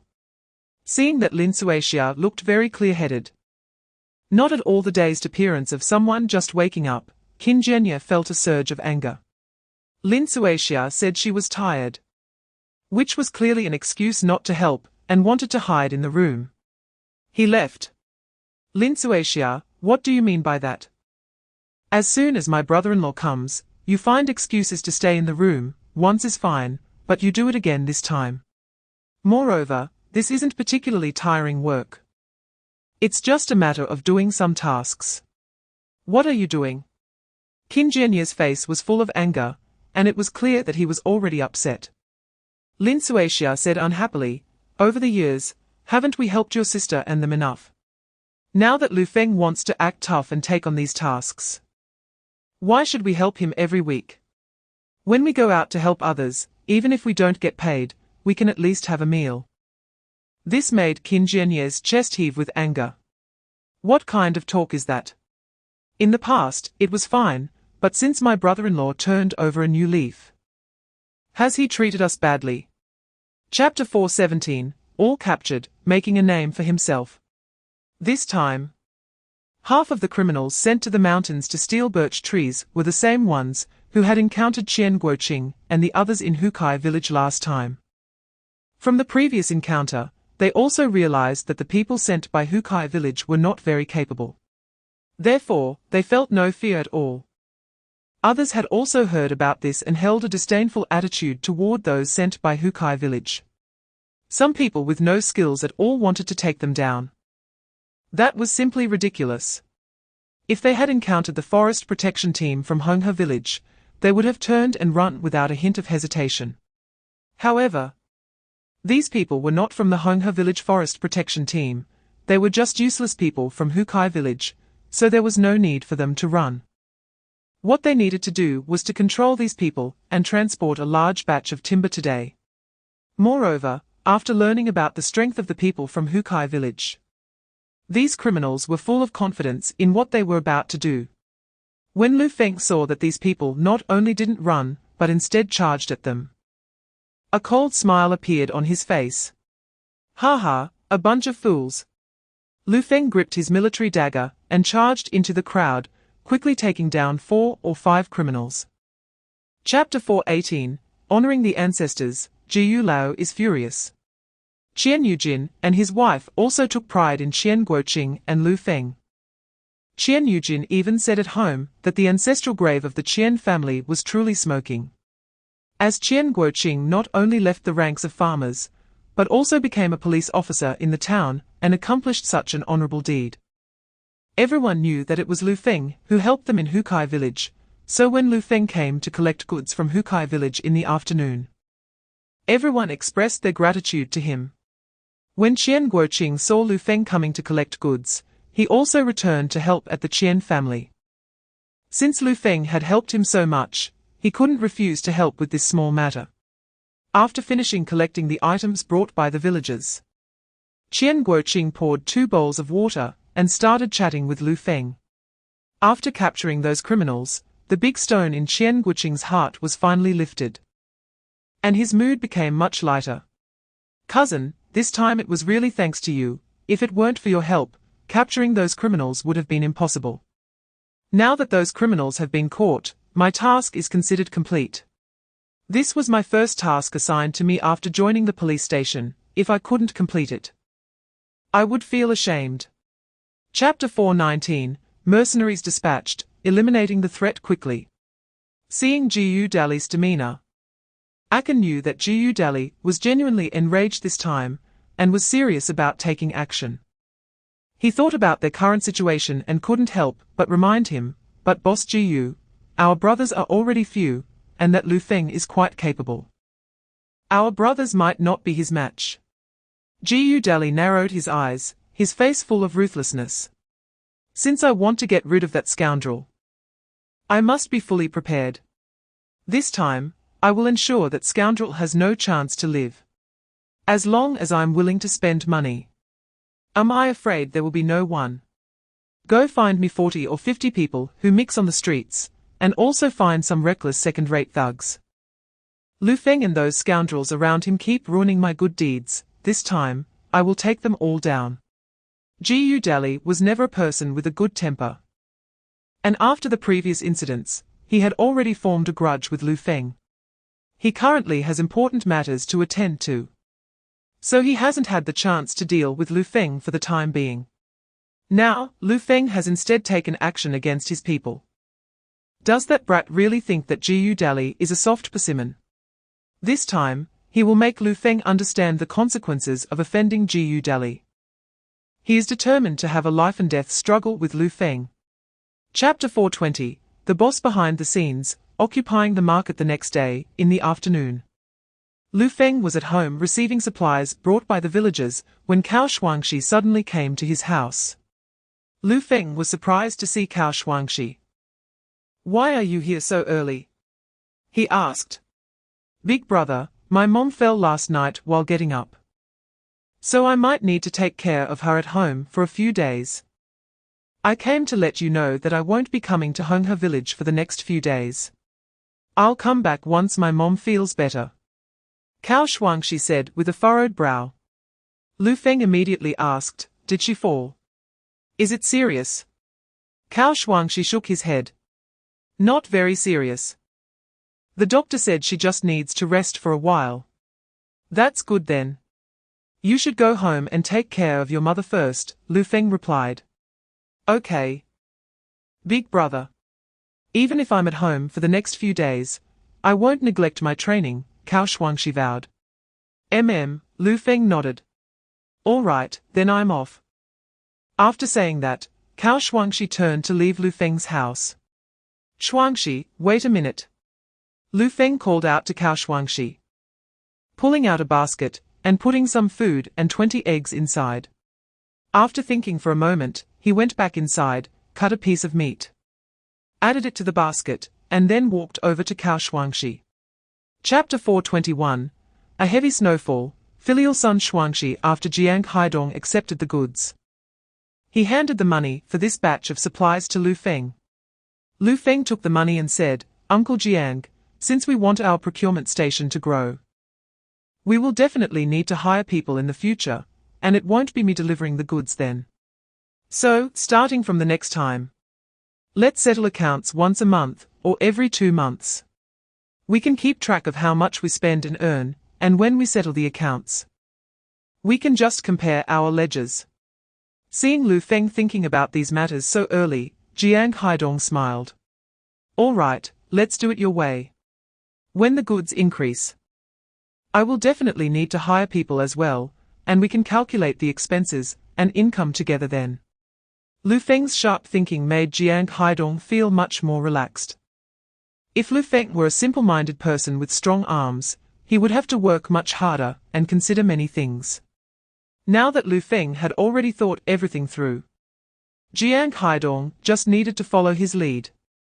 After delivering the goods, Lu Feng didn't spend much time in town. He went to the supply and marketing cooperative to buy some snacks and a piece of brown sugar before returning to the village.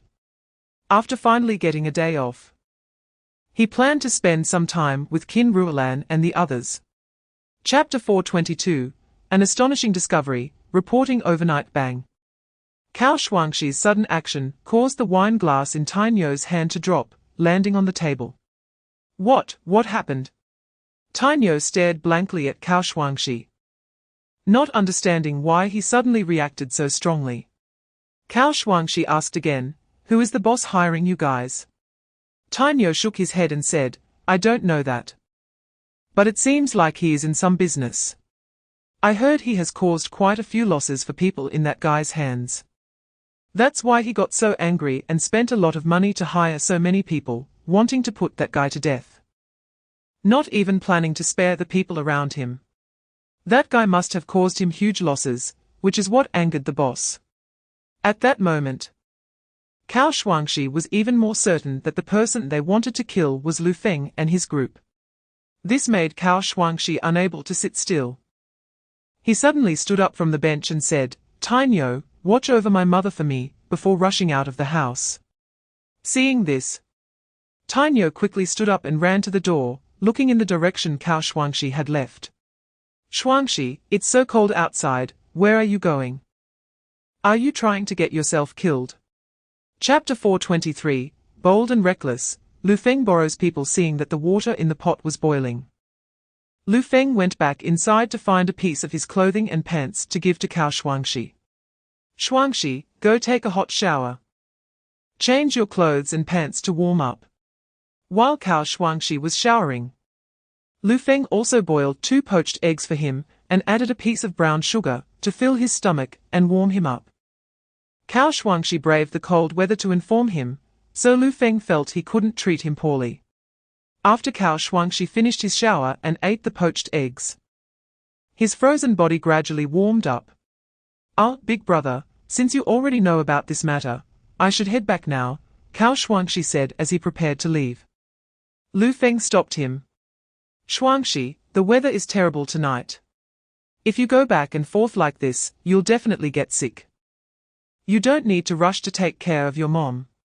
If you get sick, how will you care for her? You might as well stay the night and go back early tomorrow." Cao Shuangshi thought Lu Feng's words made sense. Moreover, when he left, he had instructed Tainyo to take care of his mother.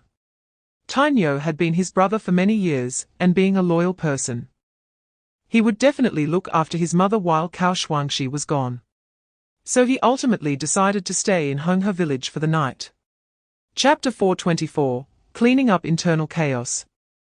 Disparity in numbers. Since Lu Feng wanted to borrow people, he couldn't hide it from Han Songgang. He briefly explained the situation. Old Han also knew about criminals stealing timber in the mountains. "Recently, I've captured quite a few members of that criminal gang and sent them to prison. This has angered the boss behind the scenes, and now he plans to hire someone to kill me." He not only gathered many from the underworld, but also hired a group of mercenaries from Mongolia. They have gathered around 100 people. And I want to take them all down. If possible, I also want to eliminate that criminal gang. Therefore, relying solely on my forest protection team and militia might be a bit difficult. I also don't want to cause unnecessary casualties. Which is why I came to ask Old Han for some people. Hearing this, Han Songang's expression darkened instantly, and his eyes were filled with fierce anger. These damn people actually dare to be so rampant within the borders of the Great Xia. The stability we fought for with our lives is not for them to act recklessly. These scoundrels not only disregard the laws of the Great Xia, but even dare to collude with mercenaries. When did our Great Xia allow such trash to be so arrogant? Lu Feng, I will send 12 soldiers trained under you to assist you tomorrow night. This will also serve as a test for them.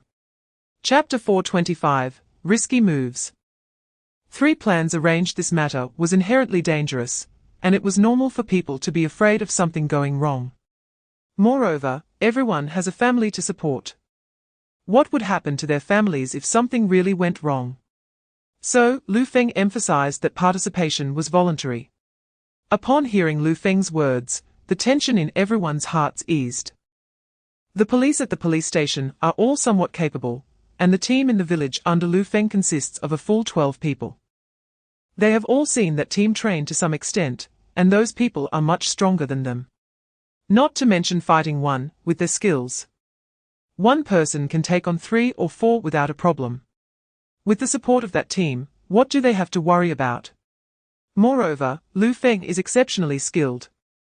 He can take down a whole area by himself, so they are even less afraid of not being able to handle those scoundrels. At this moment, Lu Dahe spoke first. "Xiao Feng, I'll go with you." Following him was Hu Deqiao. "Captain, I'll go too. We have so many people. And with you in command, what are we afraid of? Let's just do it." Li Xingli also raised his hand. "I'll go too. Captain, I'll go with you." "I'll go." Everyone raised their hands, none of them backing down. Chapter 426, An Eye for an Eye. The ambush begins on the other side. Jiyu Dali held a cigarette between his fingers and looked at his subordinate beside him, asking, "How is it? Has a Kun?" And the other set off. The subordinate immediately replied, "Brother Kun has already taken people out. This time, Boss Jiyu has found so many people, including a team of mercenaries. Lu Feng and those around him are definitely doomed." A cold smile appeared on Jiyu Dali's face, and he felt extremely pleased, his voice carrying a hint of joy. "That damned Lu Feng captured so many of my brothers, causing me significant losses. Today, I will make him pay a heavy price. I, Jiyu Dali, have been in this business for so many years, and no one has made me suffer such a loss. Lu Feng is the first. And I will definitely not let them go. Since that scoundrel is against me, I will take his life." The subordinate laughed. "After today, once that scoundrel is dead, no one will dare to block our way." Jiyu Dali sneered. "To dare to block my path, Jiyu Dali, is simply seeking death. One comes, I kill one. A pair comes, I kill a pair. My business over the years was not done in vain. If I can't handle this little matter, then I've wasted all these years." Chapter 427, The battle begins. Confrontation at 11 o'clock. There are people 40 meters away. Lu Feng whispered. As he spoke, Lu Feng continued to patrol away from their direction while discreetly observing the surroundings. The timing is not right yet. They cannot enter the enemy's encirclement. Upon hearing Lu Feng's words, the other soldiers became vigilant, paying attention to the enemy's movements. On the other side, Lu Feng and his team appeared, instantly attracting everyone's attention. "Boss, they are here." One of the mercenaries whispered to Batu beside him. Batu nodded, his expression showing no signs of fluctuation. In fact, Batu has never regarded Lu Feng highly. Over the years, he had never failed a mission, regardless of who the opponent was, once he took action. There was no chance for them to survive. If it weren't for the generous reward from Jiyu Dali, a mere mountain dweller wouldn't qualify for him, Batu, to take action personally. Jiyu Dali couldn't handle this mountain dweller, but for Batu, getting rid of this guy is as easy as pie.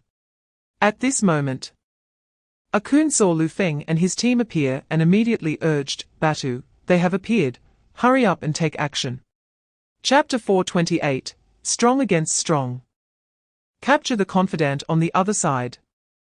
Qian Guoqing drew out the sharp knife at his waist and was quickly dealing with those mixing on the streets and those reckless second-rate thugs. Although the opponents had a numerical advantage compared to Qian Guoqing's team, they were all just amateurs and had no ability to contend with Qian Guoqing and the others. Soon, those street thugs and reckless second-rate thugs were taken down by Qian Guoqing, and painful moans echoed all around. Of course, those reckless ones still posed some threat.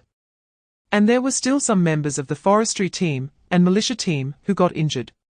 Although Qian Guoqing and a few officers were equipped with pistols, they had a limited amount of ammunition available.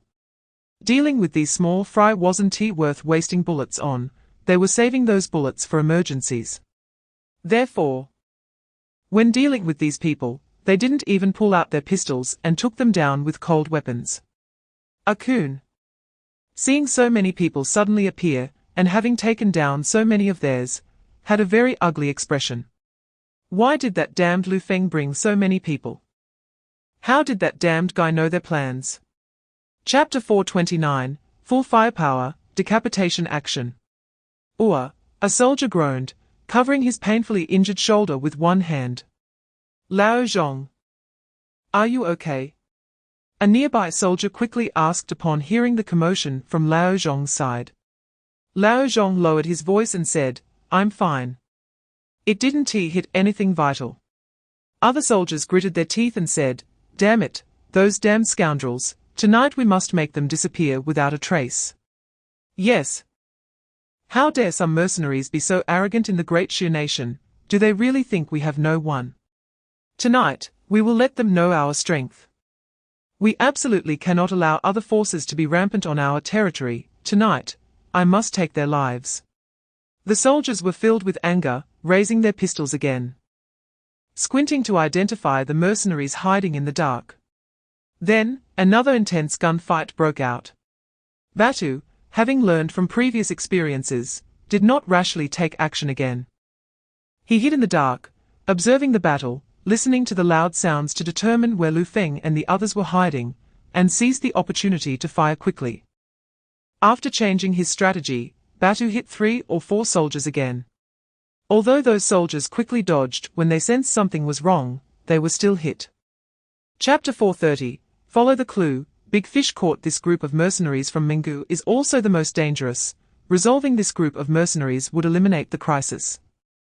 On the other side, Qian Guoqing and the others also took down many street thugs and second-rate thugs, leaving only a few. When Lu Feng and his team arrived to check the situation, Qian Guoqing and the others had already taken down the last few. Guoqing, how's it going on your side? Qian Guoqing clapped his hands and exhaled a breath. All taken down. At this moment, Qian Guoqing remembered A-kun, whom he had tied up. Right. I also captured Jiyu Dali's confidant. Once we take him back to interrogate, we might find out Jiyu Dali's hiding place. Upon hearing this, Lu Feng said, interrogate right here. Jiyu Dali is engaged in illegal business, and has not been caught by the police for so long, he is not a fool. He sent people to kill me tonight. And if these people don't return for a long time, how could he not notice something wrong? If he escapes, it will be even harder for us to find him later. Let us go, I'll go with you to interrogate. Lu Feng was eager to capture Boss Jiyu, and even dismantle their criminal gang. Not only because they had committed too many illegal acts, but also because he feared leaving hidden dangers. Chapter 431, Hatred to the Bone, Just Deserts on the Other Side. Jiyu Dali had not rested until late at night, still waiting for A-kun to bring back good news. He hated Lu Feng to the bone, and tonight, if he could take Lu Feng's life, he would feel immensely satisfied. If he couldn't hear the news of Lu Feng's death with his own ears, he would find it hard to sleep tonight. Therefore, when Lu Feng and others arrived at Jiyu Dali's hiding place according to the address given by A-kun, Jiyu Dali thought it was A-kun bringing good news, and a smile appeared on his face. However, the people who burst in were not the ones he was waiting for, but a group of unfriendly strangers. Although Jiyu Dali was very familiar with the name Lu Feng and hated him deeply, he had never faced Lu Feng directly, as his subordinates handled all matters regarding Lu Feng. Even now that Lu Feng had come knocking, he did not recognize him. Thus, when Jiyu Dali saw the people who barged into the room, his expression darkened. He stood up, squinted his eyes at Lu Feng and the others, and said in a deep voice, "Who are you? Which side are you on? What do you want barging into my house in the middle of the night? Gu Dali did not connect the people in front of him with Lu Feng. In his view, he had sent so many people to take action this time, and even hired a team of mercenaries, which he believed would create an inescapable deadlock for Lu Feng. Chapter 432, Rewarding Contributions, Team Members' Concerns. By the time Lu Feng woke up, it was already afternoon. Qin Ruolan thought about how Lu Feng had not rested all night, and did not call him for lunch, just saving his meal separately, wanting him to sleep a little longer. So, when Qin Ruolan saw that Lu Feng had woken up, she immediately went to heat up the meal she had prepared for him. Just as Lu Feng was starting to eat, Qian Guoqing arrived at his house. Cousin. Just starting to eat. Have you eaten yet? I'll get you some bowls and chopsticks. Saying this, Lu Feng got up to go to the kitchen. Qian Guoqing quickly stopped him. Cousin, no need to bother, I've already eaten. I'm here to talk about something. You eat first, I'll talk while you eat. Seeing that Qian Guoqing had already eaten, Lu Feng sat back down. Qian Guoqing sat down in front of Lu Feng and explained his purpose. Cousin. I was able to complete the task Director Wang assigned to me, all thanks to you. So, let's go together later to report to Director Wang about the situation at that time. In this operation to eradicate the criminal gang, you made a significant contribution. And Director Wang will reward you. Qian Guoqing was very clear that if it weren't for Lu Feng helping him catch those criminals who had been stealing wood from their back pond village, he wouldn't have been able to take down the gang's lair at all. Chapter 433, Promotion and Supplies. Coming 3 days later in the evening, after work, Qian Guoqing went straight to Lu Feng's house. Cousin, good news.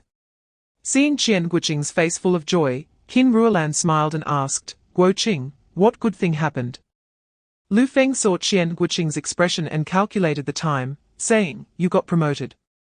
Qian Guoqing's smile grew even wider, his excitement and thrill hard to hide. Cousin. You really have a knack for predicting. Yes, I got promoted. I'm now the captain of the department. I oversee 5 public security officers. Qin Ruolan felt happy for Qian Guoqing upon hearing this. Guoqing, you've only been at the police station for a short time, and you've already become a captain. You're amazing. Qian Guoqing felt a bit embarrassed by Qin Ruolan's words. He scratched his head and said, I owe my promotion to you, cousin. If it weren't for you helping me catch those criminals and taking down the gang's lair, I wouldn't have gotten promoted. Lu Feng patted Qian Guoqing's shoulder and said, you're already a captain, overseeing a few people. Be more confident. Hearing Lu Feng's words, Qian Guoqing immediately puffed up his chest. Chapter 434, Cultivating Trusted Aides. Midnight danger days passed like this. During these days, Lu Feng was also contemplating completely handing over the forest protection team to Lu Dahe and promoting 2 people from the militia team. Spring would arrive soon. And according to Old Han, the military would establish a training base in Honghe village come spring. By then, the number of soldiers sent for training would not just be this few. The more soldiers sent, the more energy he would need to invest. And he wouldn't have that much energy to manage the forest protection team and the militia team. Therefore, it was also good to promote a few people in advance. That day, after the militia team and the forest protection team finished training, Lu Feng kept them behind. He announced in front of everyone that from today onward, Lu Dahe would be the captain of the forest protection team, fully responsible for handling the team's affairs. Hu Deqiao would assist Lu Dahe as the vice-captain.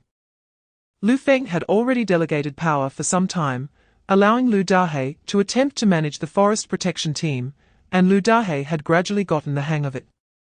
Thus, when Lu Feng announced this matter today, Lu Dahe also felt a bit more confident. Xiao Feng, you can rest assured. I will lead the members of the forest protection team to do well. Chapter 435, Luring the Snake Out of Its Hole. Identity exposed. Lu Feng listened cautiously to the sounds outside. Meanwhile, in the yard, Xiao Huang sensed the black-clad person, sniffed the air, and stopped barking. An also seemed to recognize the visitor, and immediately ceased its aggressive stance. The black-clad person pulled out 2 pieces of meat from his pocket, and threw them to Xiao Huang and An. Without any guard. Xiao Huang and An gulped them down, but shortly after eating the meat, both fell to the ground. Seeing this, the black-clad person wasted no time, and went straight to the room where Lu Feng and Qin Ruolan were, taking out a tube to pierce the window paper. The next moment, a thick smoke blew into the room. Upon seeing this, Lu Feng's eyes filled with killing intent. Sleeping gas. Who are those people outside?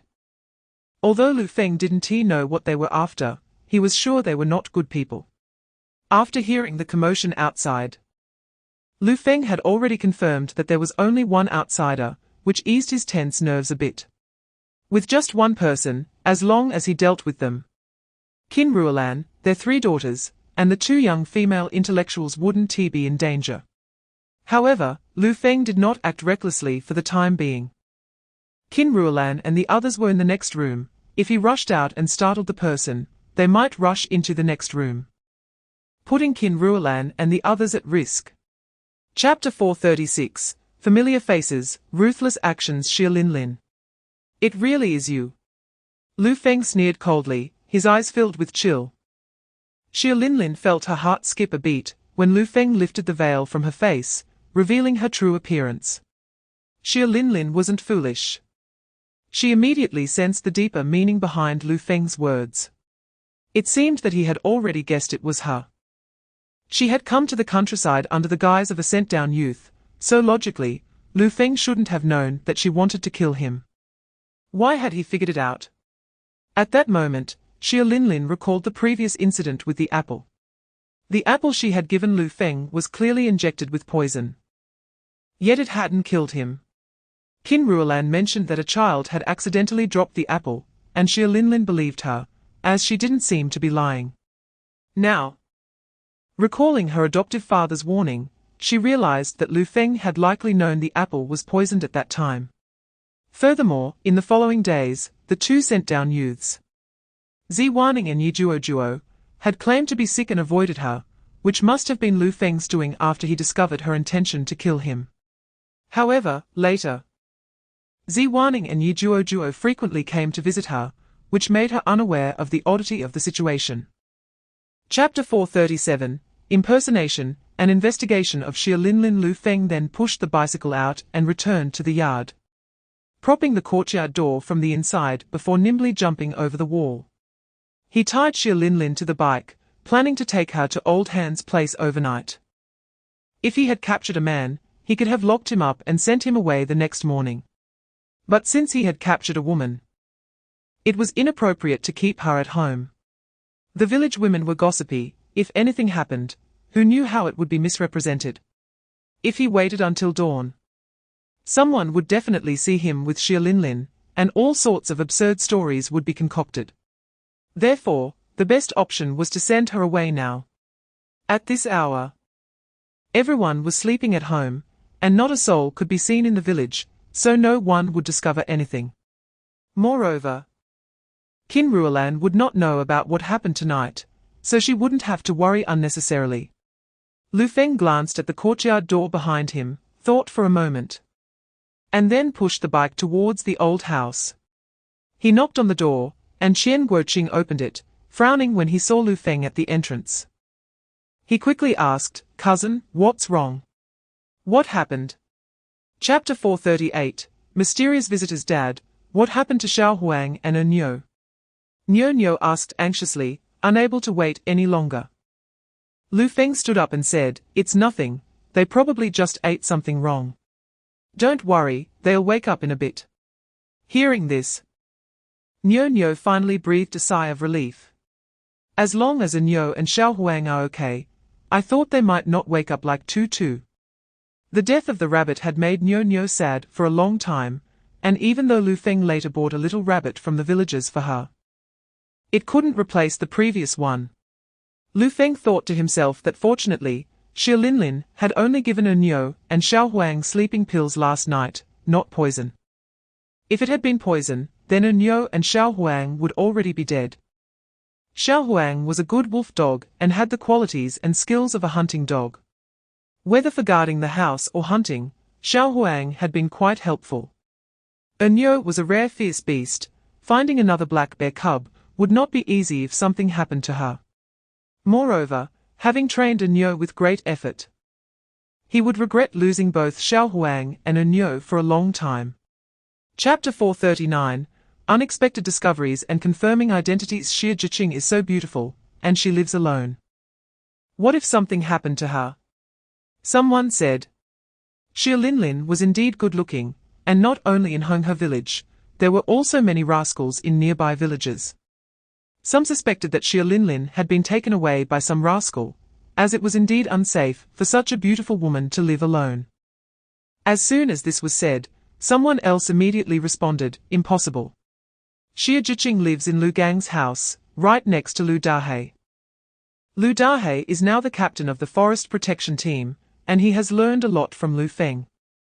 Those rascals wouldn't dare to do something like that next to Lu Dahe's house. That would be seeking death. Exactly, Lu Gang's house is surrounded by people. Even if someone dared to go, Xie Zhiqing would definitely make a sound, and someone would hear it. But the fact is, no one heard anything. While everyone was discussing, one aunt spoke up, do we even need to think about it? This Xie Zhiqing must have run away. She only came to the countryside after the New Year. This situation is not normal. I even asked Captain Jiang's wife, and she said it was because Xie Zhiqing didn't want to come to the countryside. So she hid when the sent-down youths were being sent. Chapter 440, Capturing with Intentions. Xie Linlin's background. Lu Feng was not surprised. Whether from a timing perspective, or the fact that the Qianzhou society could send Xie Linlin to the countryside under the guise of a sent-down youth, it was the most likely scenario. Soon, Han Sengang's voice echoed again. After our investigation, that girl is indeed named Xie Linlin, but she has another name, Koizumi Yoshiko. However, her background is somewhat complicated. Lu Feng looked at Han Songgang with confusion. What kind of background could Xie Linlin have that even old Han found complicated? Seeing the puzzled expression on Lu Feng's face, Han Songgang explained their investigation. Xie Linlin's father was from a small island nation, and her mother was from our great Xia. When Xie Linlin was young, people from the Qianzhou society wanted to recruit her parents as spies to work for them. However, her father had long realized that the small island nation was committing massacres against our great Xia, so he chose to stay in Great Xia instead of returning. To atone for his sins, he and her mother served our great Xia. When the Qianzhou society approached them, Xie Linlin's parents refused to join, unwilling to assist evil. Unable to recruit them, the Qianzhou society sent people to kill Xie Linlin's parents, fearing they would leak information. Since Xie Linlin was still a child, they took her back to raise her, intending to turn her into a tool for their own use. Chapter 441, The Truth of the Year. The police arrived. Lu Feng smiled. I've already told you the truth about your parents' deaths. If you still believe in the Qianzhou society and are willing to serve them, then your parents will not rest in peace, and you will be betraying them. As for whether you will betray us, it won't make much difference to us. The people of the Qianzhou society are like rats in the gutter. We, the people of Great Xia, have no reason to be afraid of a few stinky rats.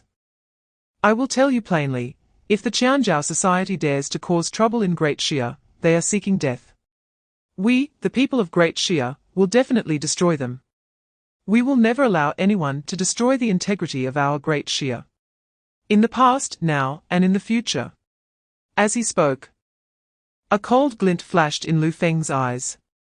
He then looked at Xie Linlin and coldly said, moreover, the fake cannot become real, and the real cannot become fake.